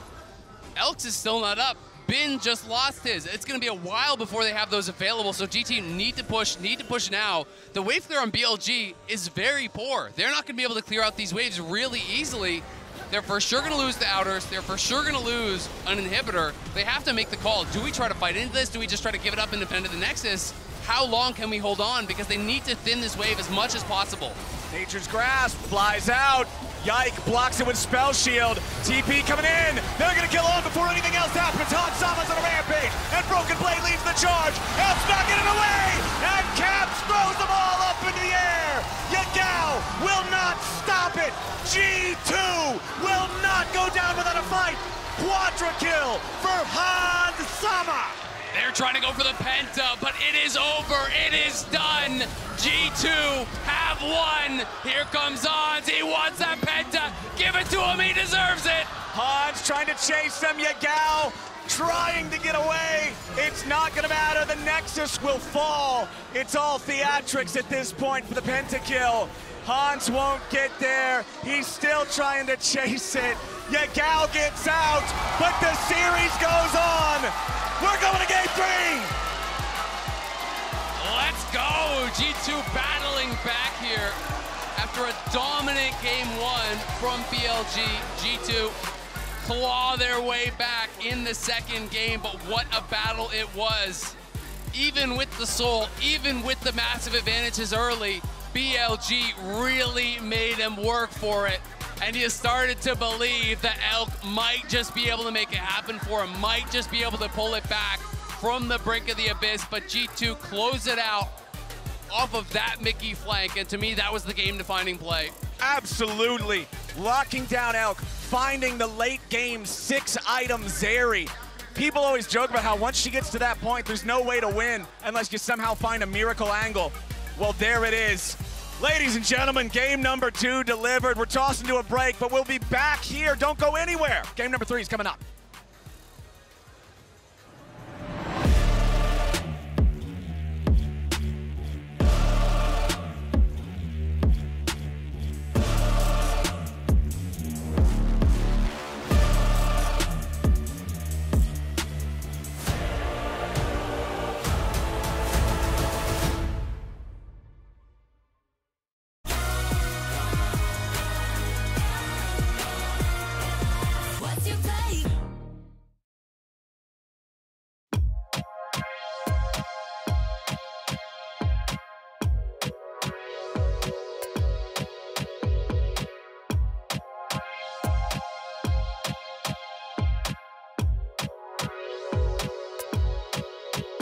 I'm your type.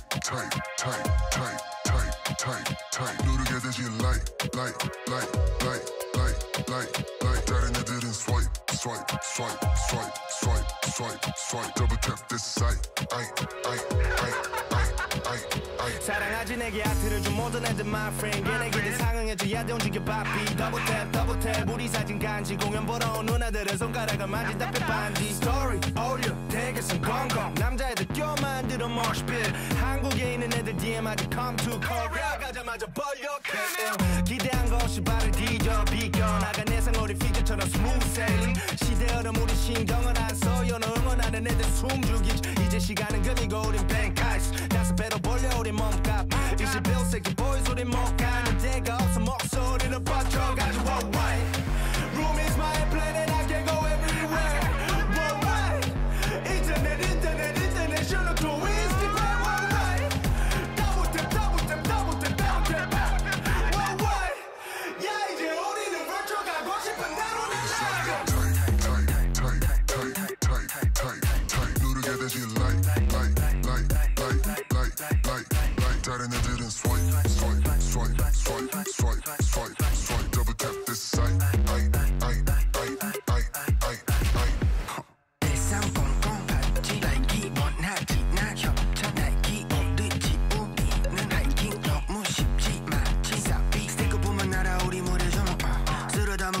진짜 전부 1300 Like rockstar 1300 이제 달라붙어 우리한테 더블팀 레이블에서 연락 마치 허리케인 무시하던 새끼들은 어디에 얼른 숨어 미리 사나 1플러 이제 우리 노래 어디 가면 들려 몇 년 전에 비웃었지 그래 바로 너 생각보다 우리들의 덩치 너무 커 이제 와서 빨아봤자 아홉 기억 어서 움직여 넌 어서 뭐 백날 재미없는 노래 뱉어봤자 사자 새끼 어디서 네 명함 내밀어 너를 퇴치하지 우리들은 Let's go On a new level Keep it on the low 너가 전화할 때 나는 수신 거부 flow 안 멈추지 마치 Rolex Non-stop Racks on racks 못 벌면 난 죽어 Bounce We got the juice No time 낭비할 수 없으니까 나는 항상 work Work Baby working hard 맨날 twerk Twerk Bounce We got the juice No time 낭비할 수 없으니까 나는 항상 work Work Baby working hard 맨날 twerk Twerk tight 누르게 되지 like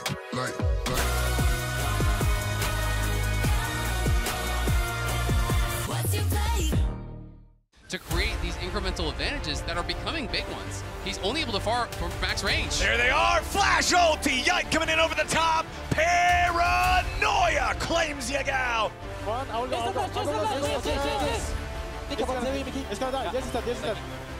I'm looking there with you. Yeah, look at Jerry.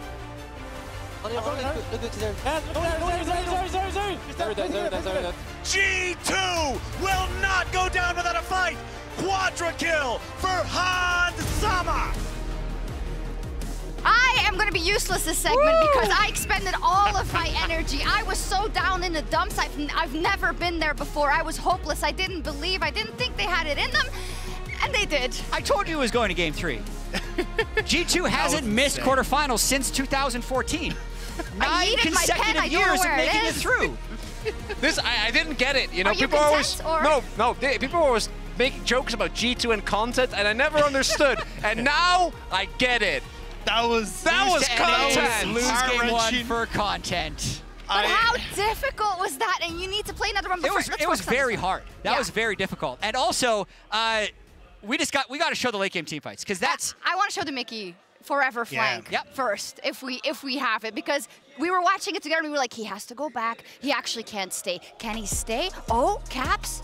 The timing on this was so sick though. So watch as Mickey goes over the wall, the Nocturne ult comes in to let Mickey come through across the ward they know is there so he doesn't get spotted. So even though Caps is overextended here, it means Mickey's able to get access to Elk in the backline and set up perfectly for the rest of G2 to come in. It was such a sick play to use that darkness and the lack of vision to set up for Mickey.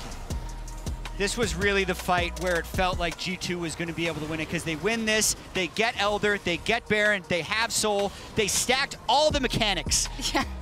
The anti-Jin stalling mechanics, as Chronicle was talking about, to win the game. Somewhere out there, Teddy's like, no! They got all the pieces! The Soul, the Elder, and the Baron. And then from that point on, as you see in the end, they're not afraid to pull the trigger. And I gotta say... But we talk about momentum a lot. Yes, are you gonna now? G2 has it. Okay. And you know who doesn't have it? Is Elk.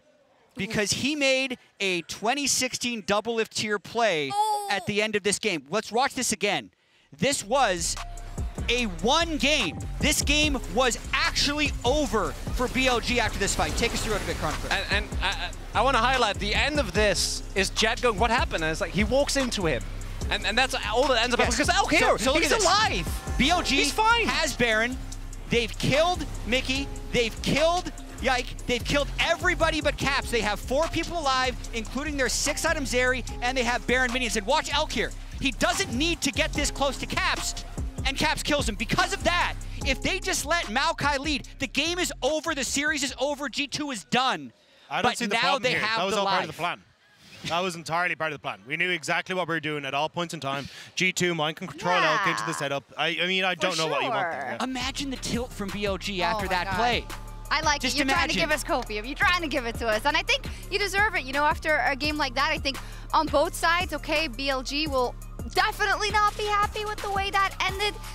But it was just so close, fight after fight after fight. I think the thing is, though, like, it didn't have the right to be, realistically. Like, G2 had control of this game. They got the ball rolling in the early stages, and then it was those late game fights, the Baron calls that were coming through from BLG that really got them back into this. And I think that's where the biggest upset is just that G2 had the control in the early stages. Follow me.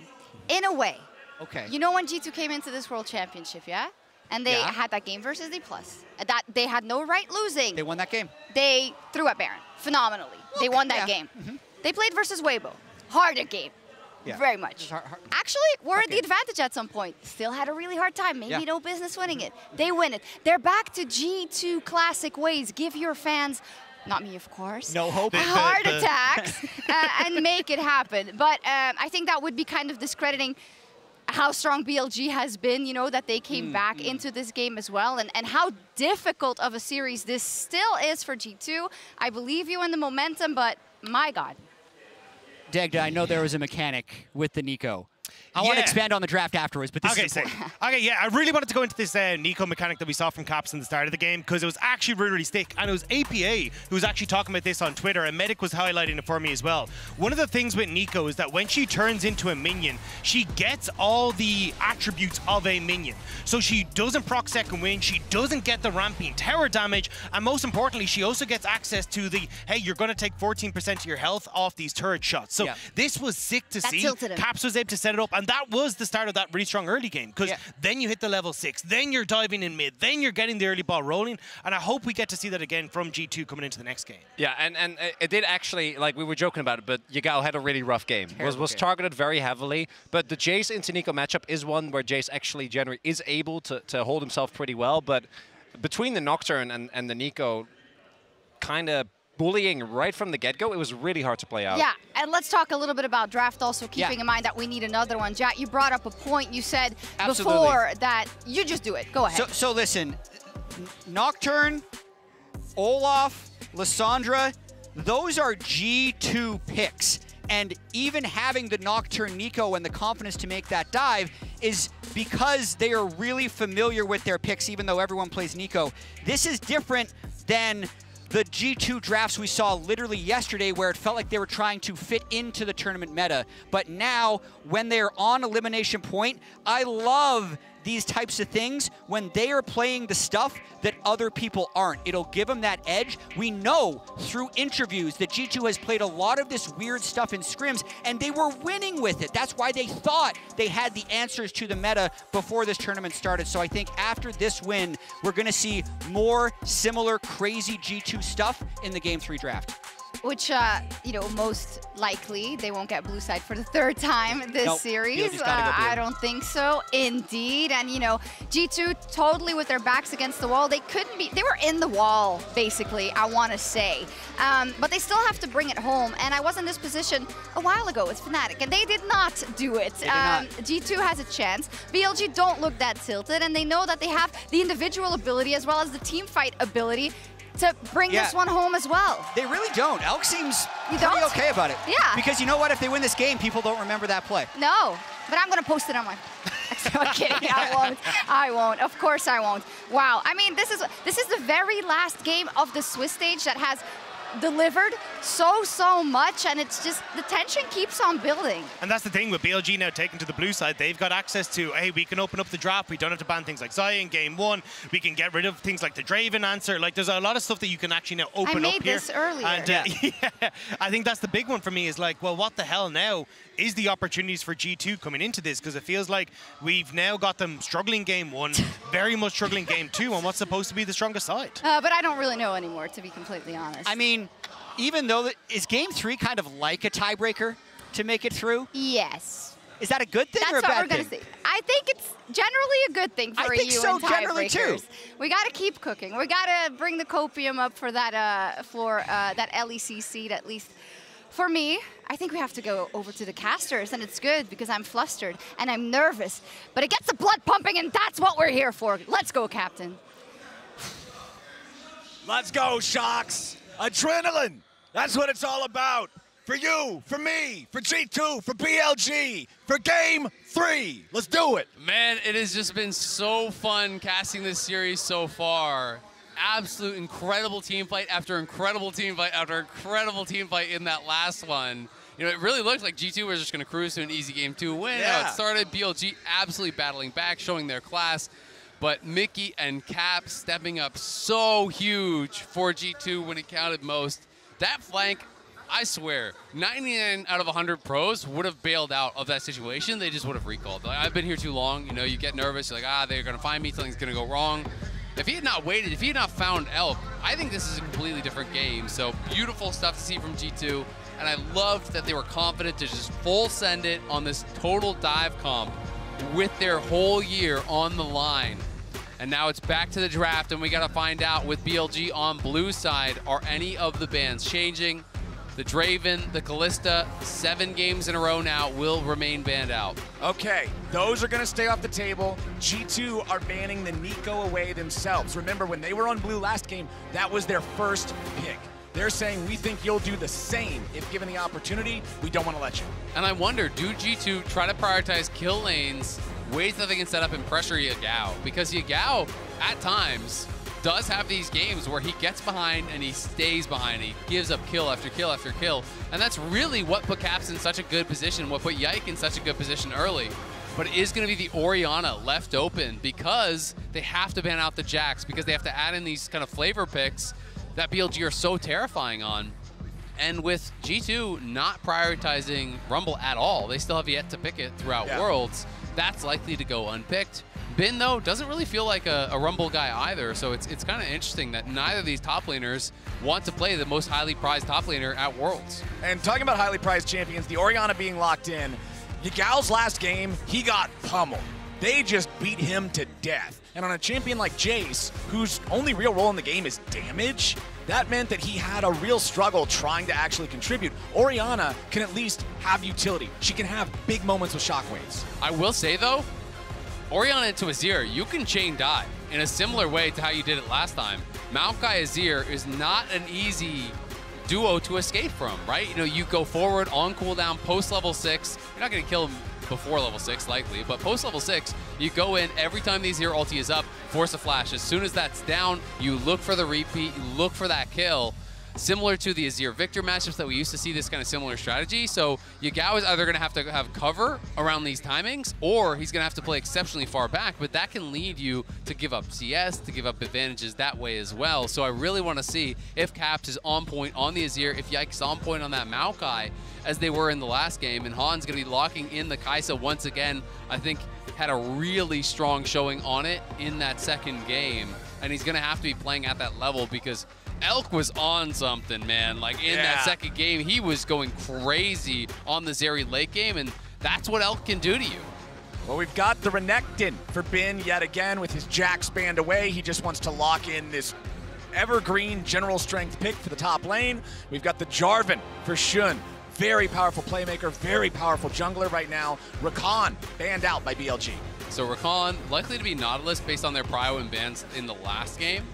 So I'm expecting Nautilus to get banned away. It does mean that Rel would be available. It does mean, of course, that you could do Lissandra and stuff, but they're not going to do Lissandra because it really is just a specific answer into that Rakan. So I'm super interested to see where they go. G2 has banned away the Alistar as well as the Aphelios here.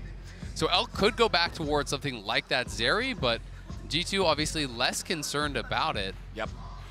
What's the final ban going to be here? Is it just the Nautilus? I think it's Nautilus. I mean, unless they're more concerned about a top lane pick. If they think Olaf was problematic, if they think something along those lines is problematic, you could do it. I think Rel is the other option. Okay, so they're going to do Rel. But, I was just thinking Nautilus because that's what they banned first in the last game when they had these options. Right. So Nautilus is available for Mickey. Will he go towards it? Is his most played so far at the event. Just 2 games on it. Of course, they haven't played that many games, but has played a couple of Nautilus games already.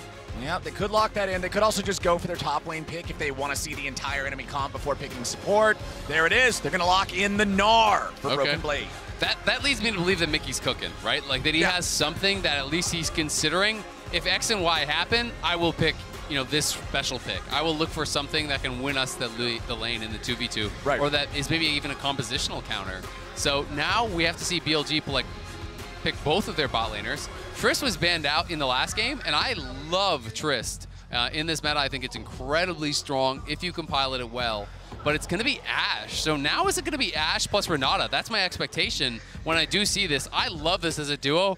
I almost don't know what you can pick to win the 2v2 now. Like, you can go Soraka or something super lane focused, but Kaisa, I think, is at such a disadvantage against Ashe in that kind of laning phase that even if you pick a really strong support, it would be very, very difficult to get the win in the 2v2. So they're considering some other options, though. They didn't lock the Renata. I thought Renata could have been really nice here, but Braum also a great denial pick. And it does mean that you're going to be diving in potentially to this Braum, but of course, you know, they have some range as well. You can poke and prod with the Kaisa once you get some AP. The Azir is long range. You don't have to be fully committing to these fights. I'm not going to get baited until he locks it. He locked it. Okay, so I will say, I love this pick here. I am an absolute Bard enthusiast. Bard against 2 carries without dashes is one of the best setups you could possibly have. You just simply walk within, you have to be about a full screen away. As long as you're not more than that, it's very difficult for them to react. You just point and click, Bard ulti on top of Ashe, on top of Orianna. It is very, very difficult to get out of that without using your flash. And if you have to spend a flash every time Bard ult, it is so tough. And if you do not, well, guess what's going to be coming? You're going to get Bard ulted, and then all of a sudden, as you're coming out of that, Nara's on your head. Maokai's on your head. Azir is there for the pushback. Bard is there for the Q stun. I think this is a really smart pick. Though it does have risk, of course, because when Bard goes bad, it can go really bad. But I think this is a perfect setup for it. You can really succeed against Ashe and Orianna. Really low mobility carries. That's exactly what you want to see for a Bard angle. And there it is. You can see the support for G2. If you've ever been on League of Legends Twitter, you've seen Cap's dad. He's always out there supporting his son. It's one of the most wholesome things I've ever seen. He's just an absolute fountain of positivity, right? Yeah. It doesn't matter what you say. He's going to be in there. He's going to be supporting his kid. He's going to be cheering them on, spreading positivity online, which you love to see. Has definitely made him a fan favorite over the years because it's pretty incredible. He's traveled everywhere with his son and seen him play at the highest heights. So what a cool story and what a cool relationship that they have. And here he is again now for this final game of the Swiss stage. BLG, the #2 seed from the LPL. G2, the #1 seed from the LEC. One will earn the final spot in knockouts. The other's world's journey ends right here. It all comes down to one game. All comes down to one game. The joy of victory, the agony of defeat. We have seen it time and time again. But for these two teams, neither of them was expecting to be here in this situation. They both were hoping to have punched their ticket to the quarterfinals 1 round, 2 rounds ago. They were the teams that wanted to be at the top of the table. And now for one, it will be absolute heartbreak. And you have to know that the nerves are going to be really rising up. G2, though, they see this, and they're going to be able to wrap around behind. This could actually be... This is going to be a disaster. They could be dead. There's 5 G2 coming, and Elk is going to be collapsed on. On's just going to run towards them. Elk flashing immediately, but they turn it back instead. Caps is going to be stunned. He tries to get away. It's first blood over to On. The Braum gets the first one. But how many die? He's under pressure. Elk's looking to turn it right back around again, and BLG grabbing a second kill. G2 should at least be able to get Elk. They're going to grab Yagao as well. It's 2 for 2 in 1.5 minutes. That is insanity, 2 for 2, but it was a 3v5 for BLG, so the fact that they got that is incredible, because look at top lane. If we can pan up there, it's actually been that pulls the wave, and then it's a TP from Broken Blade, so he's down TP. Both mid laners are down TP. Critically, though, Broken Blade got a kill, so he will have the advantage in that 1v1, and a kill win over to Hans, whereas first blood is on, not where you want it to be.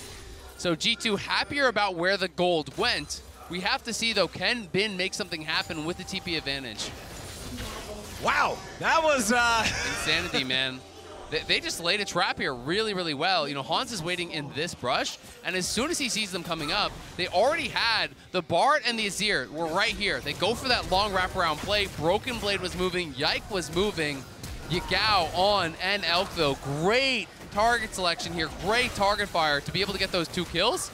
Because there's a lot of worlds in which this 3v5 could have been a 0 for 3 or a 3 for 1 or something along those lines. Yeah. And that could have just been game over, lights out, your year is done.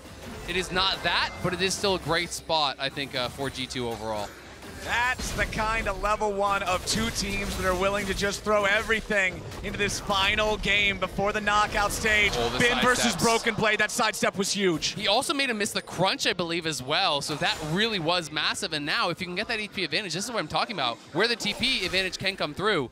Yike knows Shun could be here, and now he knows they're both there. Yeah. But if Shun goes straight up towards topside, this is awkward. Yagao stunned into the wall. Mickey coming up mid lane. The pressure from the Bard is huge as Shun is winning out in the 1v1, but it's not a 1v1 game. Yike flashing away, keeping himself alive. Shun steals the red, but now Broken Blade may just claim it. Bin's coming up trying to chase him, trying to stop him, but Mickey's gonna pop him. Mickey, the Bard at level 2 with the roam to get it done as Bin goes in and takes the red right back. This game is madness. The Croc is waiting on cooldowns. He has to try to get away from this one. 4 seconds on the slice. Broken Blade and Yike will not hunt him down in time. They can't keep chasing. They know the cooldowns will be back up. If they walk into that brush, Bin could kill them off. This game is insanity. Shun just going fully into the enemy jungle there, fighting them off. Even with the roam from Mickey, it just becomes parity. And now Bin got such a CS advantage because he had the push, the wave bounced. While Broken Blade moved from the tower, he was losing minions, and that is so painful as a top laner. And now he has no TP as well. Great binding there from Mickey, but Bin in a fantastic spot now on that top side, and we know the magic that he can work when he gets a lead. What an early game from both teams. 6 kills in 4.5 minutes. You don't even often see that in solo queue, man. This is a qualifier match for the knockout stage of Worlds. And what else could you want from it? These 2 teams evenly matched, going back and forth here.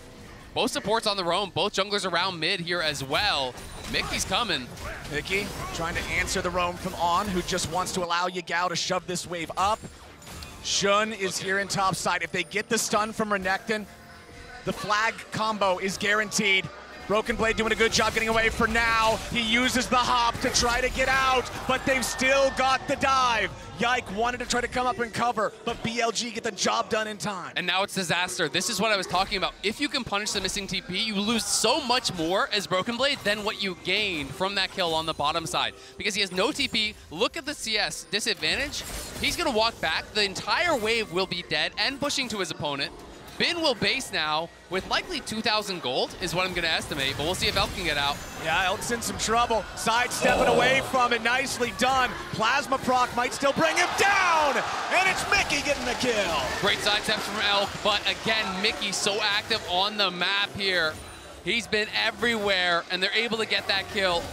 It's huge, because yes, Bin is ahead, but Elk got no kill in that skirmish in that level 1. Now is going to lose so much as well. And if you'd rather have someone be behind, you'd way rather have, I think, your Gnar be behind than your Ashe. So Han's going to be in a position to really have some work to do in this game. We'll see if he can get it done.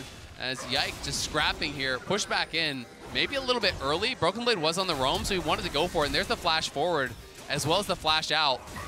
And Shun able to get the heal with that smite. If he doesn't get the smite, he's already dead, and this fight is just a complete disaster. Instead, it's the forced flash from Mickey, but Bin goes in. There's no flash on Mickey, and he has W. He has no E, so he can't get out. He can't E over the wall. There's no magical journey to take. And then the dive here, the follow-up onto Broken Blade was so big. Broken Blade knew he had to jump early because if you allow Bin to get in range and stun you, you're just dead. So instead, they walk up, they use the W to slow on the Jarvan, they follow up with the flag and drag, they get the easy kill, but Mickey's right back to bot side. And even with the cleanse and the great moves here from Elk, sidestep on both the binding and the W, it at least gets the flash off of Hans, but it's another really good move here from Mickey and from G2. What a close game. BLG up a couple of 100 gold, but that could just be the difference between a wave having not bounced yet. As Hans Sam is forced back away underneath this turret. Close farm in every lane not called top. I mean, that's just the Bin diff. He has been incredible throughout this series. Game 1 on the Jax, monster performance. They're going for Elk again, though. Elk gets slowed by the binding, flashes away so the Void Seeker can't hit him, fires the volleys back. It's Shun and On nearby at the Drake. looking to take that one. But now, Mickey and Yike and even Caps are all looking at this. The Drake's gonna reset. BLG are getting a little hyphy for this one. Yagal's level 6 in the Orianna. Bin making a rotation down here with a Renekton as well. Broken Blade has a TP as the Gnar to be able to join if he needs to. BLG still going after the Drake. G2 not willing to challenge. You can see Yike channeling the recall. They're not gonna go in for this one. BLG will take the objective. But again, look at the wave bot, right? There's no minions that are going to be collected down here. They're going to try to send Elk to mid because they know our Ashe is getting no farm. We need to get this guy some gold or Elk is going to be out of the game. You can see his buys are really, really rough. Bin is going to go back up towards topside to try to collect this wave. He's been very active on the map early, which has kind of afforded Broken Blade, both in Game 2 and Game 3, some time to catch back up and try, to really collect that gold back. But this has been the tough spot, right? Because Yagao has to go bot to cover the wave because Elk couldn't get there. So Elk bases, he's going to go out mid, and they're going to change up the lane assignments. But Hans is 2 levels up now on your Ashe and has a very significant gold lead here. It is already 700 gold lead to Hans in this bot lane matchup. And Ashe is one of those lower damage ADs. If you don't have really good itemization, you're not doing much besides volley and ult. So it's going to be tough, but they have to also still respect that because if he can find a good arrow here on Caps, he could get 100-0'd. Mickey rotating up, trying to help him, but the arrow misses. Caps with the nice sidestep. G2 are coming. The plays he has to make. G2 is ready to collapse. Broken Blade has the Gnar bar. On's only at half HP. The Herald still not killed off just yet. They want to go in for the Gnar and try to kill him, but he transforms in time. Herald down to 800. It's going to be smited away. Bin with a flash stun, but Mickey goes on a magical journey. Caps tries to escape. Yike barely staying alive here and now, but Bin gets a killing spree. Broken Blade back over the wall. BLG get the 1 kill. Bin still chasing after Broken Blade. Not quite gonna find him. The Herald picked up by Onsbrom. Yep, they're gonna be able to get the Herald and the kill there. Really surprised they were able to make that happen. After the Ashe ult missed, I thought the BLG were gonna have to back it up. But instead, they're able to make it happen, and they're gonna drop the Herald immediately for Elk. Again, they realize the situation is somewhat dire for Elk. We need to get gold into our Ashe's pocket. They're only able to crack that 1 plate because there was no chip damage on the turret whatsoever. This is slightly after the Ashe had used the ulti here. I like that BLG immediately pounced on a Broken Blade because what happens is it forces him to use the ulti as a disengage. He can't actually use that as the big team fight tool that you would want it to be. And with that missing, Bin finds the angle straight in to the back line. The magical journey does get Mickey out, but Yike falls down. And it is the Herald going the way of BLG. Again, just pushing and prodding, forcing cooldowns, forcing opportunities that are really opening the door for them to make something happen. And you can see in that total of gold, it's Hans and it's Bin up at the top there. Stridebreaker already completed for Bin, so it's not a Gore Drinker game. He knows that he wants to play heavily towards the side lane, and that's about the chase down on this ranged champion, the Gnar. And we've been talking about how the Gnar has been having a tough time. He's getting out farmed to the Bin diff. He still has more gold than Elk. So both of these players are the ones suffering the most right now. Caps gonna be knocked up into the air. Shockwave on top of the Jarvan means Yagao gets paid. It's another good move there from BLG. And with Caps having no TP, that's a free plate. That's 1 auto for Yagao. So it's a kill and a half thereabouts for him. On is trying to roam to kind of match the movement from Mickey, but the difficulty is Mickey can get back to lane faster, and here's that Stridebreaker. It just gives you so much sticking power. Broken Blade is forced to flash. He flashes at the same moment that Bin presses the R key, so at least he gets the Dominus as a trade. But that is going to be reality for Broken Blade for quite a while. It really is, and if Bin even wants to go more heavily towards it, you can even go Swifties and really run this guy down, and it becomes a nightmare because you have the slow resistance on the Q as well. Maybe he's going to feel that's building too much towards that 1v1, but Bin in a great spot. The TP comes back in.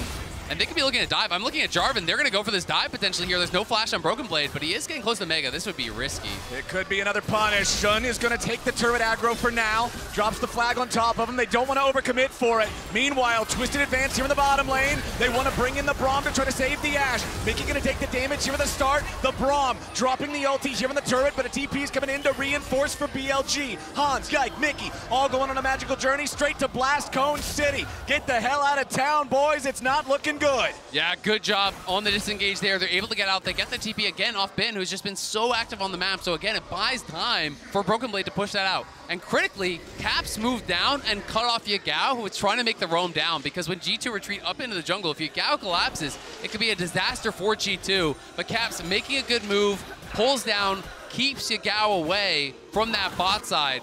Still pretty well handled by BLG in that attempted dive. We'll meet another plate, likely going to Caps.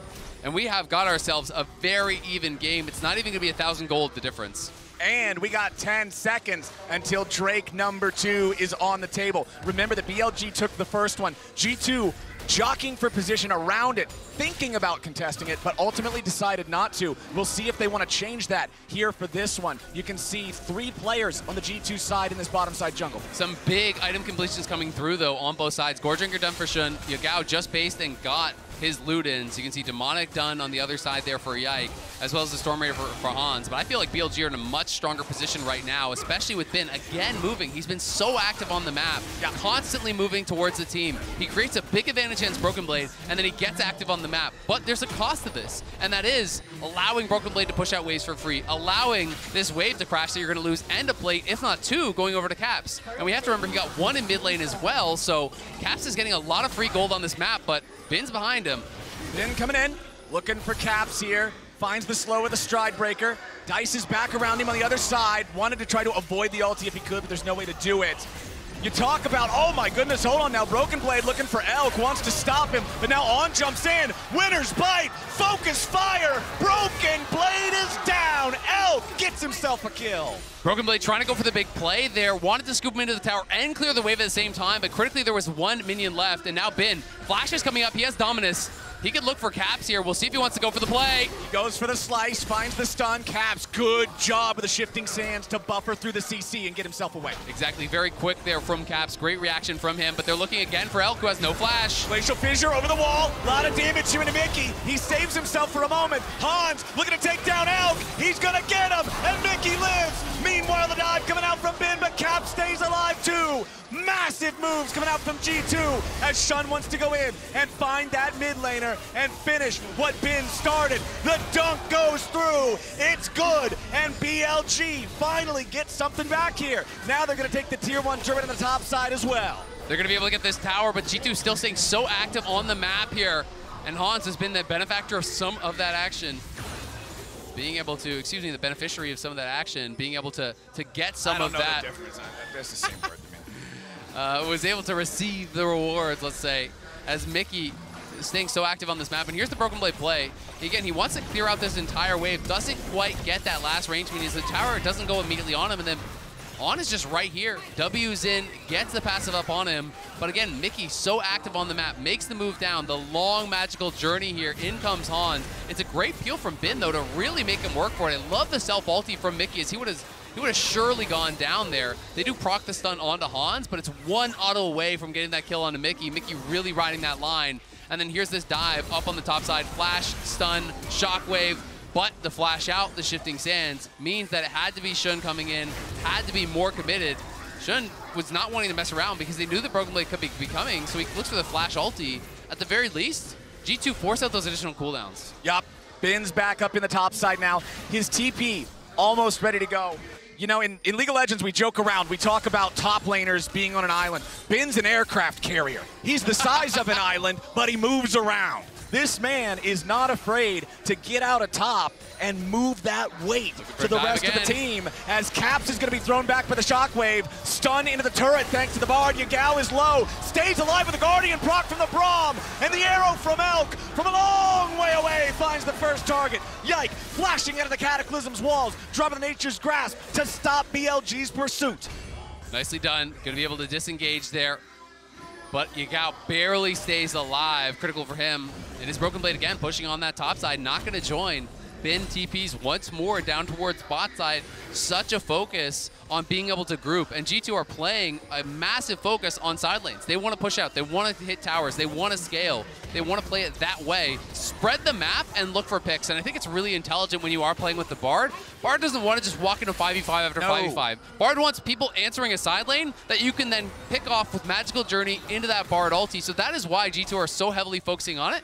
Here it is one more time though, Mickey setting up with the flash, but the initial shockwave to pull back Caps made it a lot harder for G2 to really commit, and that Guardian coming in from On making such a difference. The arrow there as well from Elk from downtown connects, but thankfully for Yike, he's able to disengage here with the flash and the ulti. So with 2 Drakes already in BLG's possession, the third will spawn in under a minute now. It's about a 3,000 gold lead for the LPL #2 seed. Can G2 try to fight for this next Drake? It is a Chemtech soul. This is generally considered the least valuable one. Yeah, and I think G2 are really happy about that. You're down 2 dragons, your life on the line here, you're down thousands of gold. And if this was a Hextech soul, they probably feel like they have to fight for it. With Chemtech, you're probably willing to just give it up. Nice ulti there. Unfortunately, it just buys time, and Mickey may just die for it. Yeah, Mickey going on the Magical Journey, though, gets away. Initially, they were worried about chasing him, but I think now they realize, nah, let's get this dude. BLG. Shun is on a killing spree, and now they're going to continue pushing. They may have stopped the charge of the Tier 1 turret, but the Tier 2 falls. The Tier 3 may be next. G2, where are you? What is going on here? Hans, Sama, and Yike cannot move forward and stop it. They're just not going to stick around any further. They don't care about the inhib this early. Tier 3 turret smashed 18.5 minutes into the game. The base is now open. Yeah, BLG are just going to group and they're going to push. They're going to try to punish here. Broken Blade did get a tower on top side, and Caps will push down bot, so they will at least get 2 Tier 1s for that.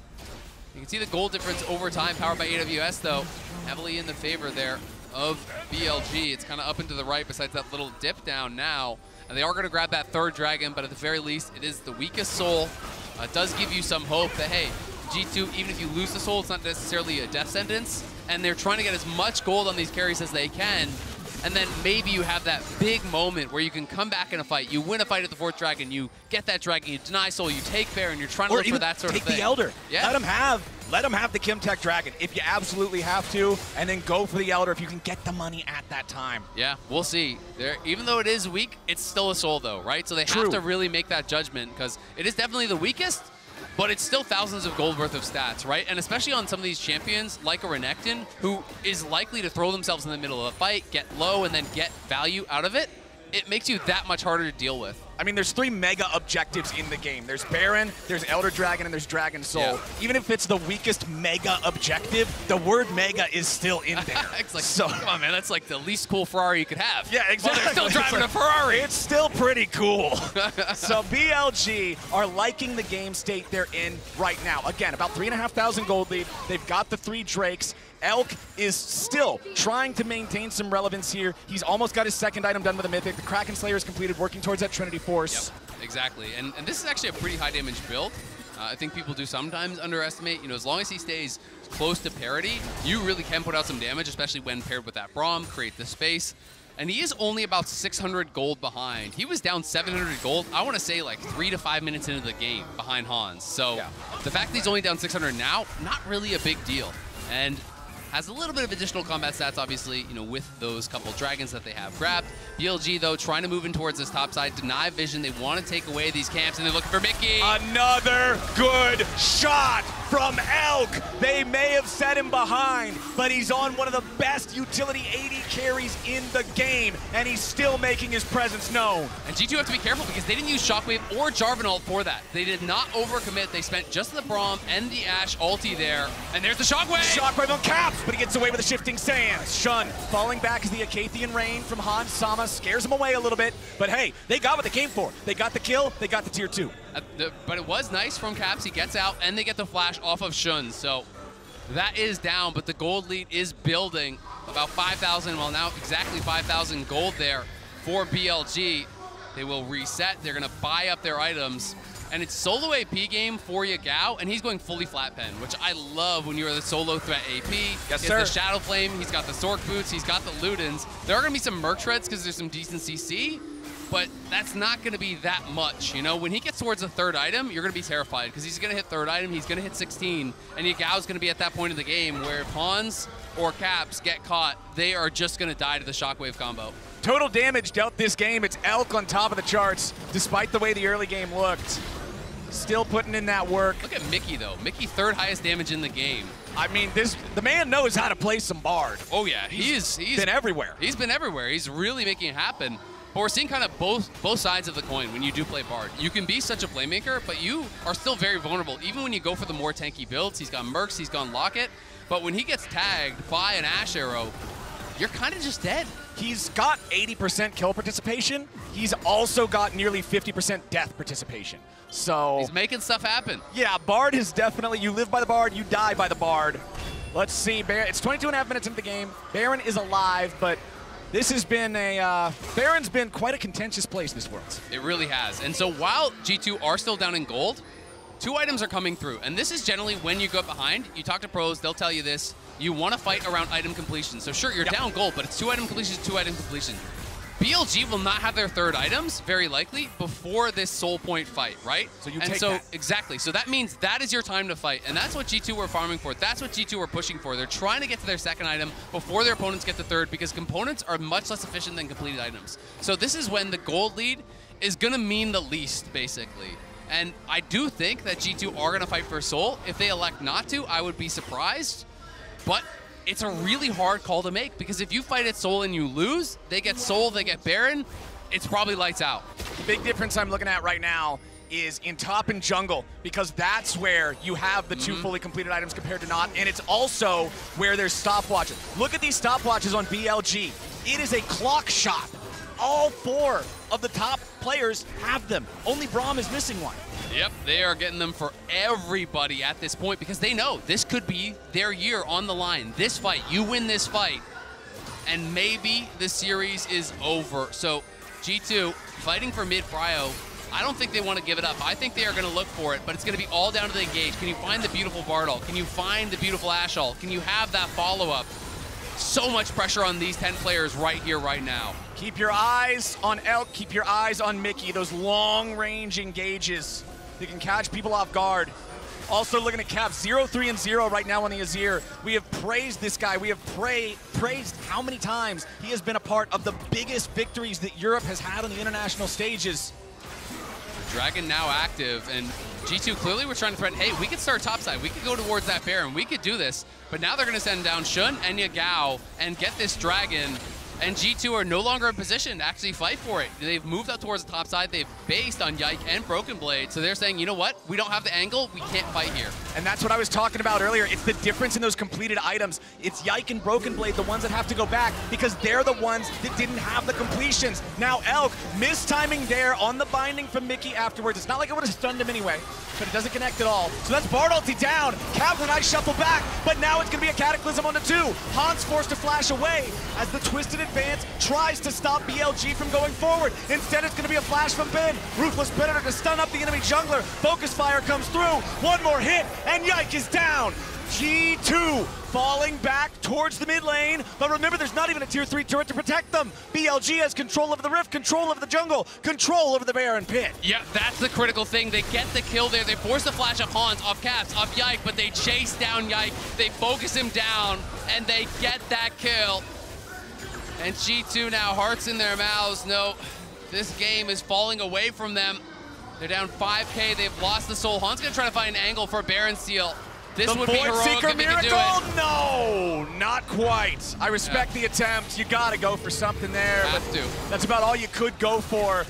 BLG, let's take another look at how this started. The Bard ulti being down is big. The Bard ulti being down, and On and Bin don't give him an angle. They don't run straight at Mickey to get that binding. So On just throws the ulti out immediately towards the carries to keep them back. Caps here gets ulted in, as does Hans, and it means both of them have to flash out. Yike is here to peel. He's trying to keep them safe, but Bin commits the flash, goes for it. The constant slows there from the focus fire of Elk, stepping up, knocking down G2's jungler. Means they get the Baron, and now they're on the march here. You are now one fight away from your year ending. G2 have to rally, have to find an angle. It's so tough. It's so tough, man. It's Soul plus Baron plus 7,000 gold. That's what the lead for BLG looks like. G2, they gotta try to defend here. Remember, that inhibitor's already exposed. This happened at 18.5 minutes into the game. Yeah, and you look at the waves. Top is pushing, bot is pushing, mid is open. This is a potential play for a triple inhib here, but Yike is maybe looking for an angle, trying to see, hey, can we find something? Broken Blade has the Mega Gnar ready, so if they don't go now, they're not gonna go. And that's gonna mean you're giving up a second inhibitor, so G2 now faced with that call. Do you make a move here, or do you just seed this bot lane tier 2, potentially even seed this tier 3 bot as well? Yeah, the tier 2, I don't think there's any way they're gonna try to defend that tier 2. It's so risky. And BLG backing away from the wall as they see the Ornn transformed into Mega, not giving them the opportunity to try to make that play. Broken Blade transformed back into Gnar. Ashe ulti hits Han Sama, forces out the cleanse. Tier 3 turret here in the bottom lane, almost killed already. Elk and the cannon minions putting in the work. Inhibitor under fire. And that's the thing, Broken Blade had his Mega Gnar on cooldown, so if you weren't going to fight there, you couldn't fight for the bot lane inhibitor. He's trying to charge it up now, but look at the top wave as well. This has just been beautifully set up. They have that wave already ready, so now you can just go around the horn, straight up to top side. G2 haven't been able to clear that up, and now it's Baron buff by BLG. They're TPing in here with a third item completed for Yagao. BLG going for the throats, and G2, if you don't go now, you're giving up triple inhib because Broken Blade's gonna not have Mega again. On's at about half HP, but the rest of BLG are standing tall right now. Caps trying to clear out these waves. Shockwave whiffs. That's big. Not gonna be able to catch Caps there. He's been so good on these shifts back to dodge out on some of these skill shots, but this is the problem. They're not finding the angle to fight, and it means you're giving up everything. That's triple inhib. Now the Bard ulti comes. They gotta go. They gotta go now. Nature's Grasp coming out, seeing if they might be able to lock him down, but no! Han Sama is already dead. Caps hit by the arrow. Shun's ready to jump in and try to take this guy down. He goes golden. Caps should die here. Yagao is on a killing spree. BLG are gonna win it right now. Mickey goes on a magical journey back to his own Nexus, back to his own fountain, and that will do it! The last vestige of the LEC is wiped from Worlds 2023, and BLG earn their spot in the quarterfinals. BLG march forward towards the knockouts, towards the quarterfinals, and you can count them 1, 2, 3, 4 LPL teams still alive in this tournament. G2 really made them work for it, battled back admirably in game number 2. But the team fighting from BLG was so on point throughout this entire series, really showcasing their emphasis on grouping, on 5v5, on how they set up the fights, on how they orchestrate those. Even ignoring side lanes at a lot of times. You saw it even from Bin. Creating the individual advantage, always taking it to the team, not spending it to try to extend his own advantage. It was all about the team play. How they got Elk back into this game as well when he was put down was really impressive. How they play around him, how they put that emphasis on making him succeed. It's a 5-man game, and they really exemplified that in this one. But G2 gonna take a deserved bow, not to finish the tournament that they wanted, but they did take down DK. They did take down Weibo. They took a game off of BLG as well, and that's something that they can be proud of. G2, we're talking about the coordination of BLG and how it won them this series. G2 had a lot of really well-coordinated plays too. They were trying to roam around the map. They were trying to make the same plays. BLG did it better, but G2 went down swinging. The level won this game. We had 6 kills at 4.5 minutes. It was even 3-3.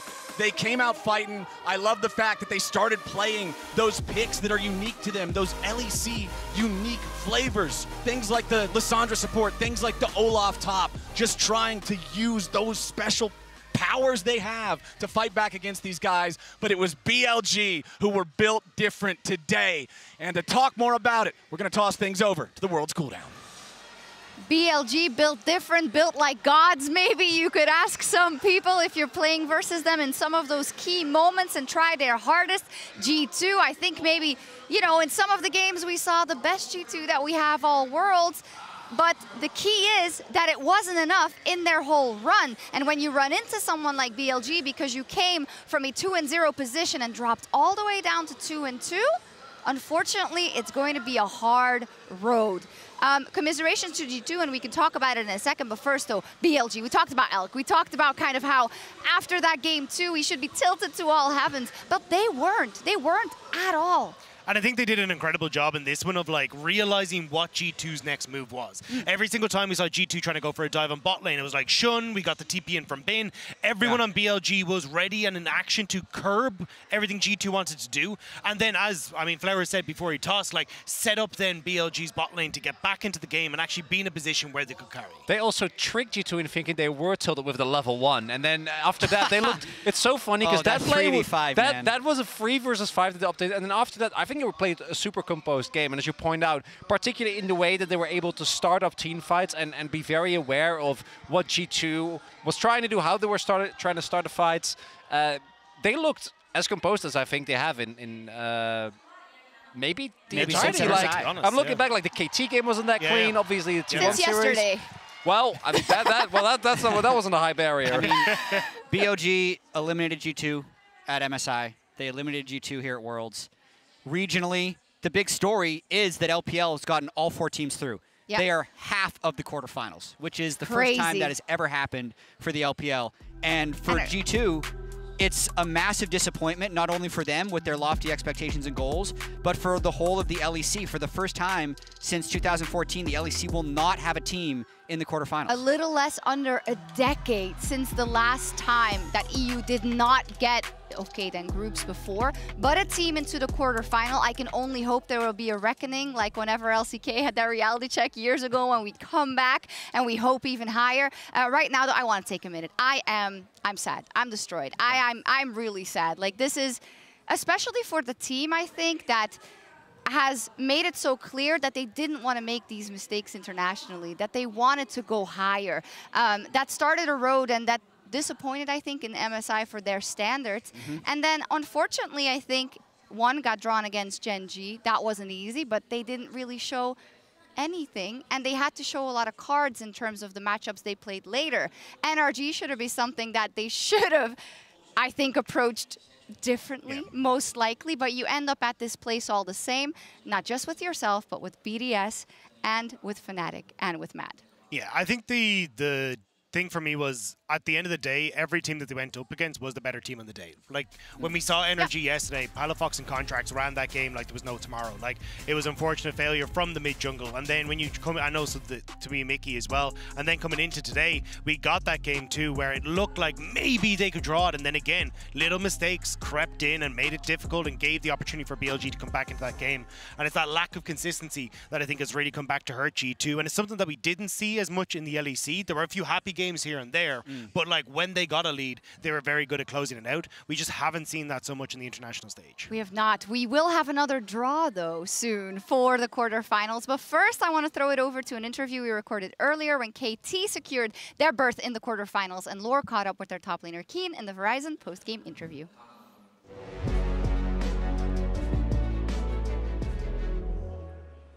And welcome back to this side of the KBS Arena as KT Rolster will advance to quarterfinal after a 2-0 against T+Kia and have top laner Keen with me to talk about this one in qualification. 축하드립니다. Thank you so much for joining me for this interview. It feels like Rumble was causing issues on top lane since the beginning of the tournament, but you played Ryze today. Can you tell me why you cooked this pick? And do you think we're going to keep on seeing this one throughout the tournament? 이제 사실 라이즈 같은 경우는 준비했다기보다 이제 저는 워낙 이제 옛날부터 좀 즐겨 쓰던 픽이라서 이제 언제나 이제 꺼낼 수 있다고 생각을 해서 오늘 마침 그 각이 나왔던 것 같고, 이제 뭐 럼블 같은 경우는 이제 사실 뭐 저는 개인적으로 크게 신경 쓰진 않기 때문에 언제든지 나와도 대처할 수 있을 것 같습니다.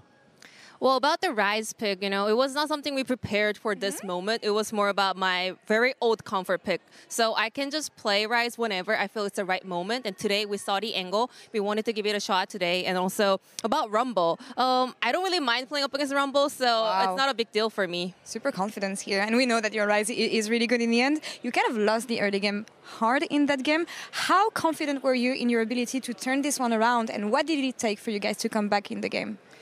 이제 저희가 1세트 같은 경우에 초반에 손해를 굉장히 많이 봤는데 이제 그래도 탑미드 원딜 같은 경우가 다 이제 성장이 괜찮고 잘 컸어가지고 이제 후반에 한타 한번 잘 해보자 할만하다 약간 이런 식으로 하면서 좀 후반까지 바라봤던 것 같습니다. Yeah, we were losing really hard early on, but our top, mid, and AD carry were all fed. So we knew that as long as we can scale well and we have this one correct team fight in the late game, we will be able to make a comeback. So we were looking for that. Trusting in the ability of the scaling. Now, I remember the last time you went Worlds was in 2018. Why were you waiting for Worlds to be in Korea to come back here? 이제 제가 뭐 원한 건 아니지만 이제 뭐 그동안 우여곡절이 많았고 이제 힘든 시절도 있었지만 그래도 올해 이렇게 월드에 와서 이제 점차 나아가는 과정이라고 생각을 해서 저는 뭐 되게 좋은 것 같습니다. Well, it was not my intention, to be honest. But yeah, I mean, like over the course of last years, you know, I was having some hardship, a lot of ups and downs. But I think now I'm making a progress, and I think this is just part of it. So I'm really happy that I was able to make a comeback here, and also I'm just glad that I'm really grateful for everything right now. Of course, joke aside, it's been an amazing year for you, Kin. And moving forward, you guys are going to make it through quarterfinals. It has not been easy for KT roster. It never is, actually. What are you guys going to be working on to have cleaner games and maybe more stable gameplay moving on? 이제 저희가 이제 월드 처음에 왔을 때보다 경기력이 조금씩은 올라가고 있다고 생각을 해서 그래도 그 점은 좀 개인적으로 생각했을 때 긍정적인 것 같고요. 그리고 저희가 운영 단계나 한타 단계 때 좀 약간 자기 역할을 잘 못 찾는 것 같아서 그 부분을 좀 집중적으로 고쳐야 될 것 같습니다. Compared to our early days of Worlds this year, I think we already made a lot of improvements. So I think that's a positive note. But also, I think in the mid to late game macro phase and team fight phase, I think all the players are not sure about what they're supposed to do. So I think we also have to work on that. Communication there maybe. And keeping this in mind, JDG, Gen.G, T1, LNG. Any thoughts on these potential opponents you're going to have? Is it 사실 이제 저희가 좀 힘겹게 올라왔기 때문에 이제 더 이상 이제 뭐 뒤는 없고 이제 마지막이라는 생각이라서 이제 누굴 만나든 최대한 이길 수 있도록 열심히 하겠습니다. It was indeed a very tough path for us to make it up all the way here. So I want to say there's no way back. I just want to keep on focusing what is happening in front of us, and we will give our all. And wishing you the best in your journey. 인터뷰 감사합니다. 감사합니다. Thank you so much, Kin. And Ji-sun, thank you so much as well. Shox, back to you. Kamsahamnida as well to you two for a fantastic series of interviews throughout the Swiss stage as we see some of the final moments today from KT earlier, I believe. So KT will be drawn together with the other teams, and I want to pull up the graphic that we have for the pools to make sure that everybody knows what the possibilities are. As you know already, because Gen.G and JDG were the first, they can't be on the same side of the bracket. And it seems a little confusing. The pool 1 has 2 teams and pool 3 has 3 teams. Essentially, 2 of those pool 3 teams will get unlucky, and then the one that's not drawn will basically move into pool 2 and play against those other 3 Okay, teams. but I don't think anyone's lucky. It all looks hard. Hey, but there's more hard. It all looks difficult. I agree. More hard. Wow. But I think maybe KT, maybe they don't draw data Geochin. Maybe we give them that. Yeah. You know, maybe after everything they've been for the through. history of the draw so far, it would be very KT to get the most difficult draw. To get JDG, yes. Yes, That but would be also perfect. you know, we've had in the past, we've had a lot of kind of region kills, but it's hard to be avoided. It's more KT to draw Gen.G, actually. No. JDG, and then they free 2, and then they're the only team that ever comes close. Because that's 2018. That's 2018. That happened. And then T1 gets Gen.G. Yeah. So the 3 and 0 teams will play the 3-2 teams. The remaining 3-2 team will be drawn against a 3-1 team. That's how it works. Exactly. That's how it's going to work. Are we nervous? I'm not nervous for the You're draw less at all. nervous now. This is fun. This is amazing. I've never felt better. Are you nervous for NRG? A little bit, but it's not like there's an easy draw. Oh? And it's not like I have to worry about Energy getting drawn and slaughtered by an EU team. That's true. That's not possible anymore. That isn't possible, but you would want that actually with current results. That's a funny thing to say, but I'm honestly not sure. You can see here the 2 teams in 3-0, the 3 teams in 3-1, and then they're going to be laying out the 3-2 teams as well. Oh, it's beginning. Yeah. It's happening. Yeah. Yeah. Oh, well, that's betting on a lot of T1 versus... Oh, okay, I see. Yeah. It's wanting T1 for certain opponents, which I guess they think are easy years. Is that how I'm reading that? Because it was Weibo, BLG, NRG, and then BLG, who they already did. Walk in the park. That's way easier than JDG and Gen G are head and shoulders the favorites in this tournament. They're undefeated, basically, in match score in the Swiss stage. Both going 3-0. Luckily, they didn't have to play against each other. #1 seed of LCK, #1 seed of LPL. The only possible disadvantage is that they've had so much time off because they qualified so early. True, but it is okay. It's like in 4 days, actually, if you play on Thursday. It's not that long. We have Subin Yoon, who will be presenting for us. And yeah, we need our head ref in position, as always, to see if he spells Doom once again. I wonder if we're going to get the slow pan. I hope so. What do they have in store for us, the cameraman? So what is your dream matchup then? Because I can see you're saying JDG, KT. You give them sacrifice. And then... I don't know if that's true. Oh, hold up. Oh! Barrel? What? What is Barrel? How did he miss? What do we do with Barrel? I mean, he is the defending world champion after all. I mean, fair. Let's go! Piosik and Deft couldn't do it, so they bring in Barrel. Oh my god, this is in reference to, I think, a meme in the Korean community. Yeah, the League of Legends guru, after Barrel somehow managed to get 3 Worlds Finals in a row, 2 of which he obviously was able to win, one of which he was 1 game off of. Yeah, I'm just surprised he's not playing gacha games. And that's the only thing that's missing. Like whilst this is happening, yes, that would be very... Actually, he should have the Riot mobile app loaded up. Yes. That's a missed opportunity. Oh, let's go. The crowd. How does this work? How does it... this is a traditional Korean hat.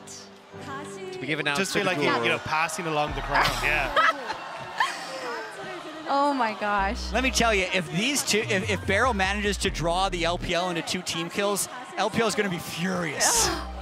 Exactly. I mean, there's a lot of pressure on Barrel. The ref has been smurfing it on these draws. Look at this man's face. You think he feels pressure? I mean, yeah, you're kind of... This is so funny. We were talking so much about, like, oh yeah, we won't interview the ref or anything like that because we got to, like, protect the sacredness of the draw, and then Barrel just rolls it. Yeah, this guy does not feel pressure. He locks Bard in Game 5 of the finals against T1, misses every Q, and walks away with the World Championship. This guy, and does not explain. He walks in, he draws all the LPL team kills, he walks out, doesn't explain.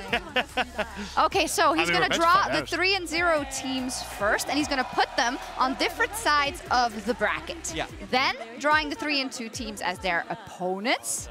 Then shuffling remaining 3-2 team into the 3-1 pool, and then the matchups will be drawn in order, so A versus B, C versus D, etc. Let's see you pan out. So you were asking me earlier what my ideal draw is. I would love for T1 and Gen G to not be on the same side of the bracket. Yeah, because I was going to say, if you get T1 and Gen G semifinals, it's just, Yeah, I've done that enough. I mean, I would like that to not be I don't know. I'm willing to sacrifice a lot for an LPL LCK final. Yes. I would sacrifice a lot for an LCS finals. No, we're not going to LCS finals, no? We're not going to just sacrifice everything for the NRG final? But T1 could beat JDG, and then you have a T1 Gen G final, which I'd actually not like as much as a T1 JDG final. But in Korea? I still want the passion. Okay. I mean, I'm not going to lie. Obviously, you need the tension. We've all immediately given up on NRG. No, we haven't. I believe in NRG. But that's what they want. That's what they're going to do. That's where they want to be. Yeah. Same for KT. Obviously, KT, it doesn't really matter who they draw because... It matters a lot. They're going to get knocked out. It's fine. They're going to get free zeroed. Did you watch them today? I've had it with your KT actor. Like, no matter what happens, oh yeah, this is always what I expected to happen. Anything. You can't just say anything can happen and be like, yeah, just like I predicted. All right, enough talk. Start drawing, man. I need to see those reactions. Okay. I hope they're quick. I'm losing an argument against Jet here. Yeah, it's crazy. Quick, draw it, quick. Yeah. Distract him. First to 3 and 0 teams. I think she's probably explaining what we have already explained in terms of the teams. I get super stressed, even if it's just like where they're going on either side of the bracket. I'm already stressed. I'm like, absolutely. Okay. And maybe just before, it's to me, this was something I was really hyped about going into the tournament. These draw moments. Yeah. And they've really delivered. Yeah. I want to have a format with more draws. I don't know about that. Can we draw side selection at the start of every series? I will say this draw is always one the part of the champion out of a tournament. pool of everyone, and you just no one can pick or ban it. It's just totally That's random. it. God, yeah, Happens yeah. in the middle of the draft. Just bring in Fearless Draft. That's all you need. Oh, this is a small interview where Beryl is being asked who he thinks is going to face off versus each other, but I don't speak enough Korean, Maurits. Do you? I wish I did. No, unfortunately, He's saying, I'm not so able sad to. G2 didn't make it. Best team in the world, actually, on this game. Just trolling. I'm sure we'll find out later. I just don't want to pull T1 against Energy because I hear their mid laner is a genius. A Faker versus Halo Faker? All right. 3-0 teams first, so. GG or Genji? It better be one of them. This table is breaking. Genji, okay. The draw still works, guys. I feel like It's not broken. Beryl did get some pointers from the ref because there's no emotion. Yeah, There's very no stoic. Rice smile, which is usually the, I mean, the Beryl I way think to go. they all get briefed that, because you know. Yeah. But if they do it, that's another point. All right. And ADG. Okay, so Weibo, BLG, and KT. So what are the thoughts on the hat? I actually think it adds a lot. So, if I'm not mistaken, the first team that gets drawn now out of the 3-2 pool is the team that will play Genji. I think so as well. That should be correct. Yeah. Oh, he's gone. He's gone far. Right. He's gone. Literally immediately the crowd just starts Genji going. versus... Just don't be KT. That's all we want. We just don't want Genji KT. BLG! BLG Genji, I believe. I believe too, but I'm going to wait. I mean, if that it's is correct, this, it's correct. that's going to be such a sick matchup. Wow. I mean, that, like, I think BLG have a lot of work cut out for them, though, based on what we've seen. They in the last knocked few Genji days. out of MSI. That's what I was going to say. They MSI, they did win. This is KT. JG Right? It's gotta be. Just draw Weibo, man. Come on. Come on, Beryl. I'm so sorry. So what's amazing about these 1 versus 8 and 2 versus 7 matchups is it's the two strongest teams versus the two strongest regular season teams. BLG 15-1, KT only lost 1 series the entire summer split. So is this the draw you wanted, Mel? We never got if this was the draw you It's wanted. cross-regional. It's true. Double cross Okay. regional. We're Well- happy. We're happy. I don't have a horse in this Okay. race. That's fire. So now the next one is we'll be drawing. First one we draw, and then the next one we draw is the matchup. So Okay. should be like that. So as long as T1 are not on this side of the bracket, Chronicle Oh, what's is going happy. on? But we'll have to see if you're going to be able to, get a full Oh, house they're reshuffling because Ah. these are 4 teams that are now essentially in the same pool. Ah, okay. That does I make see, I sense. see, That does I make see. sense. Okay. Yeah. Shuffling and the Barrel's remaining not 3-2 looking. teams His into eyes are 3-1. darting a little bit.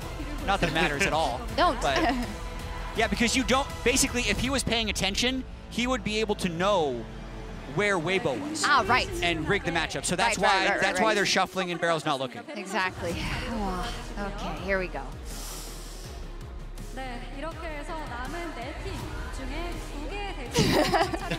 So the first draw doesn't matter, No. really, unless you think that, like... Well, I don't want this to be 2-1. Do you think the Genji side or the JDG side is stronger right now? Yeah, because the first one drawn is the Genji. I think they're very even. The thing they're is, very even. we could end up with T1 on this side, and then we end up with LNG on the opposite, and it's just you take each other out until it's top dog for each region. Yeah, so it's going to be the Which could also be the case. Genji side of the bracket. Yes. Yeah. Hate to say it, whichever side gets energy on it. It kind of looks like a Super Saiyan. With Which side do you think Energy is a better time on? Ooh, that's a great question. I'm hoping Energy versus T1 is the matchup. Okay, so we put them on top side then with Genji, and then perfect. Yeah. There's a lot Or do you of want bottom teams. side with JDG? There's no good choices here. Behind the left door, crocodile. Right door, alligator. Is this because They're it's both the, bad. is this because it's the last draw that they're literally drawing it out? No pun Maybe, yeah. intended. It is the best part of Worlds. And we're not going to have it again. Sag. Come on, Barrel. Show me the energy Okay. teams. Oh, Oh, okay. Okay. So this should put them up with Genji and BLG. And every remaining fan wants their team to be drawn right now. I can tell you that. They're just really into the draw. I don't think this has anything to do with energy power level. Show me the T1. Don't show it, the T1. I'll take it. I'll take it. Weibo rematch. That's insane. We've seen it already in a best of 1. Now we get to see it in a best of 5, baby. Oh my god, that final matchup. Yeah. That's T1 LNG. Yeah. That is going to be such an insane series. Scout versus Faker. Yeah. That's a quarterfinal. Wow. There it is. Yeah. Everyone's like, yeah, you know, 2 months coming. This also means if Fnatic would have clutched that 3rd game, we'd have Fnatic energy. Wow. Wow, yeah. Does it? Yeah, because they lost to Weibo. I guess, but I Somewhere don't know in a if that's different how it universe. works. Yeah.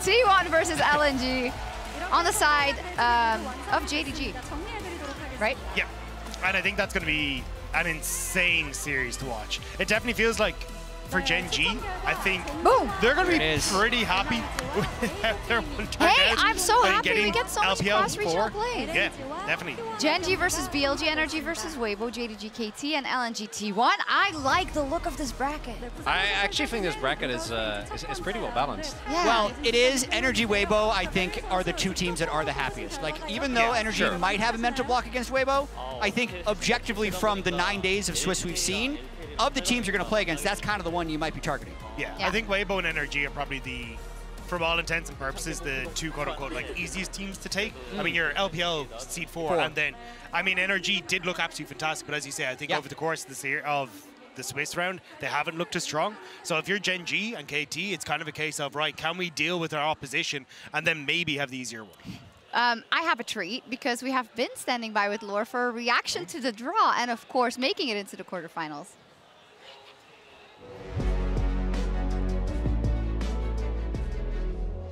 And welcome back to the interview area for the post-game interview of Gigabin, who had a stellar performance today. We will touch on the draw a bit later, but first, Bin, thank you so much for joining me. I feel like BLG evolved throughout the Swiss stage. What is the most noticeable improvement for the team, would you say? 首先，恭喜你们获得今天比赛的胜利。其实我们能感觉到，整个瑞士轮好像 BLG 一直在进化、进化再进化。你觉得你们可能最大成长的一部分是什么呢？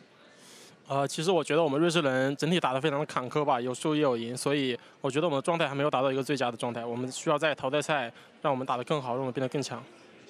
So I do feel like maybe in the Swiss stage we got some up and downs, we got some wins and also the losses a few games. So I must say like maybe for the knockout stage we really need to improve more and we really need to try our best to maintain our very good momentum for the whole team and try to show you guys a better performance in the upcoming matches. And looking ahead at the teams we have left in the tournament, 4 LPL teams, 3 LCK teams, 1 LCS teams.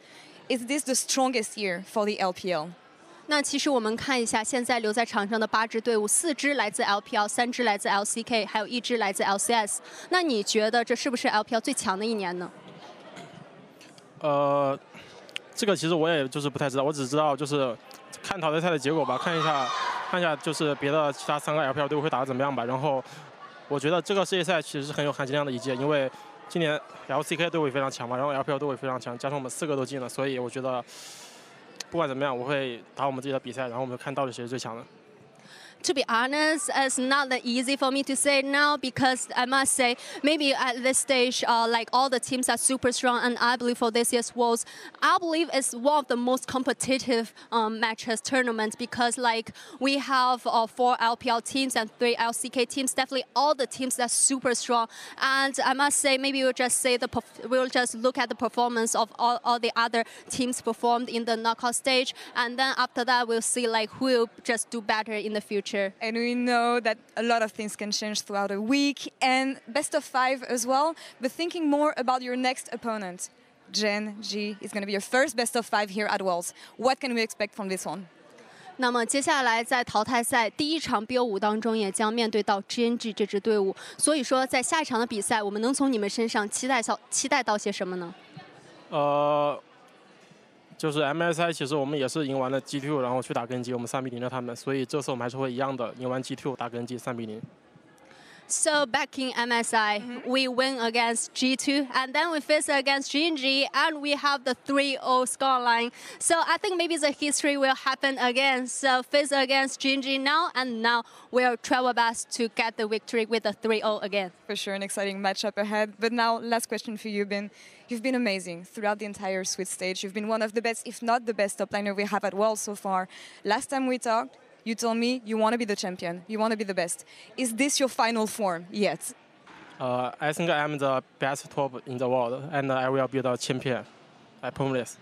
Thank you so much for the interview. Congrats again on taking down G2 today. And Wendy, thank you so much for the help. Shox, back to you. Thank you so much. I was a fan. At MSI, I think a lot of people became Bin and BLG fans, and I'm not going to change it now. Besides, Maurits was like supporting the LCS the whole time and the LCK, everything against EU. So just I'm going to support the LPL. Why'd you do that, man? Yeah. So this goes back to 2013 when I got StarCraft. You don't need to listen to it. I got into StarCraft specifically. I was a really big fan. You could watch the matches on TV. Sorry, there's something really interesting over there, HDM. No, I'm kidding. Come on. We're just jousting. That's okay. We're just jousting. But it's awesome to hear from Bin. I'm following his road. You know, is he going to be the best? Maybe we'll say it after the day of the World Finals that Bin is the best top in the world. Who knows? Yeah. I mean, I think he's definitely up for discussion at the moment. He's looked absolutely fantastic. In lane, it doesn't feel like he has a lot of equals. It's just a case of, can he still have that big impact when it comes to the rest of the map as well? Let's pull up the bracket once again. He did say, in all seriousness now, he was like, well, at MSI, we beat G2, and then we beat Gen G. So he I will say, it might not be up to Bin. I think it might be up to Yagao versus Chovy. That's a good point. Because that's where that series might turn. What happened at MSI? Well, I think Chovy choked a little bit, but he's in Korea. Hey, don't forget Peanut. Yagao is playing better. The meta was different. If we see the Gen G that we've seen for the last 2 months, I think they're going to be the favorite. But if it's MSI all over again, Bin would have a point. All I'm saying is every single time I've seen Yagao needing to be the person that steps up when a team's back against the wall, he's answered almost every single time. So I don't think we should be counting Yagao out at the moment, especially as we say MSI, he was able to get the better of him, and I'll have to see if they can do it again. Yeah, I just wanted to look at this one more time as now officially the last hope of the West, as the happy guys that did it through positivity and damn good League of Legends so far. Jet, come on, give us a rallying cry going into that bracket stage. The West, no, literally it is a team that has been counted out the entire year. They started the summer split 3-7. They were underdogs in almost all of their playoff series, including the final against C9 when they 3-1 them. They were massive underdogs in the G2 series. Even Team Liquid, when they drew them, despite having lost to them in 2 best-of-5 series, were like, yay, we get to play Energy. Energy has silenced every team that thought it would be easy, and they are a vibes team through and through. But a 10% win rate in scrims, but currently, let's bring that down. They are 4-1 on stage, so keep it up. Let's bring that scrim rate down and the on-stage win rate up. That's well, now the scrim opponents keep getting harder, so that 10% could get a little You lower. might just get no scrims. We'll see. They'll be getting some scrims. 8's an even number, so they've got to play someone. For sure. This was it for our very first Swiss stage at Worlds ever. It was a roller coaster. I had a great time. Do I miss groups because you got out? Yes. Did I enjoy the Swiss system nonetheless? I very, very, very much did. And we'll have a couple of days break. But Worlds 2023 will be back in a few days on Thursday, November the 2nd, 9 a.m. CET, 1 a.m. PDT, live from the Sajik Indoor, is that how you say it? Sajik? Yeah. Sajik Indoor Gymnasium in Busan. Get some rest, everyone, and we'll see you then.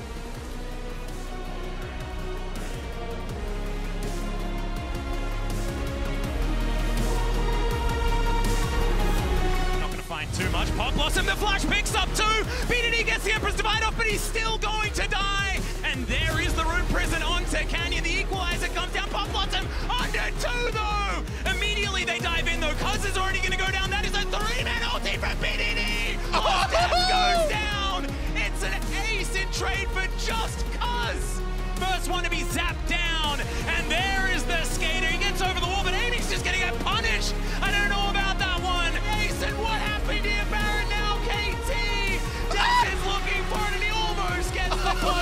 Okay, we fight. Go Renata. Renata no flash. Renata no flash. Go Renata. Yeah. I'm coming first. Renata is dead, I think. Yeah, away, but the Hermafrost, the shockwave brings him back, even through the flash. Look at Seri, guys. Look. No flash.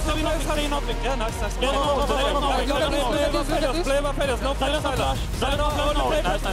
Infernum, bail out! Light is down! Go, I think go. Go. I'm dipping. Nice, I'm coming. This is mega good. Just fight, chill. We kill. Let's go! Humanoid flashes in, the scatter of the weak and the unleashed power enough. Brazok looking for the kick, but he does just have the damage, tanks the tower and escapes. I can flash soon on him. You have something? Yep. Nice, very good, boys. Nice. Okay, guys, I told you, we are winning this game, okay? Oscar, you are insane. Keep it up. This tower's going to take so much damage. Oh, and they snipe him. Trimby can't pop the ultimate in time. Kog'Maw needs one more living artillery, ain't gonna hit it just yet. Oh, dies! Gonna find the kill on that one as Ben re-enters the fight in the back line, grabbing the kill on Hans. BLG just won the game. He's only able to far from max range. There they are, flash ulti, Yike coming in over the top. Paranoia! One, I'm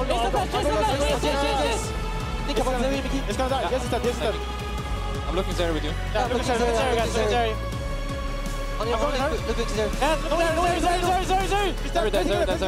my goodness, hold on now. Broken Blade looking for Elk, wants to stop him, but now On jumps in. Winner's bite, focus fire. Broken Blade is down, and that will do it. BLG earn their spot in the quarterfinals. What's your play, God? What's your play, God?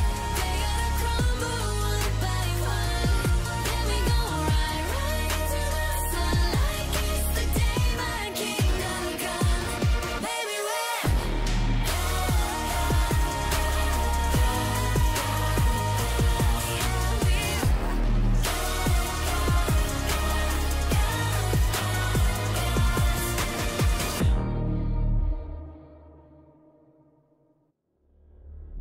Unstoppable, phenomenal, awakening, the animal, unshakable, optimal, it's happening, can't control, feel it,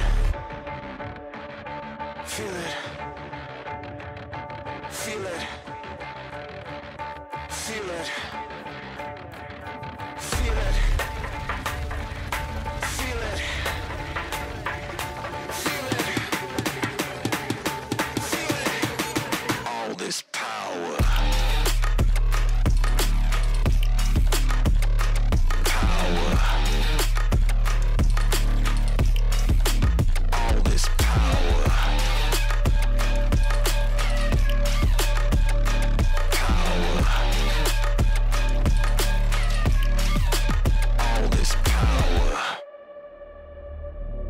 Stronger, calmer, faster, conquer, keep on going, never surrender. Feel it, feel it, feel it.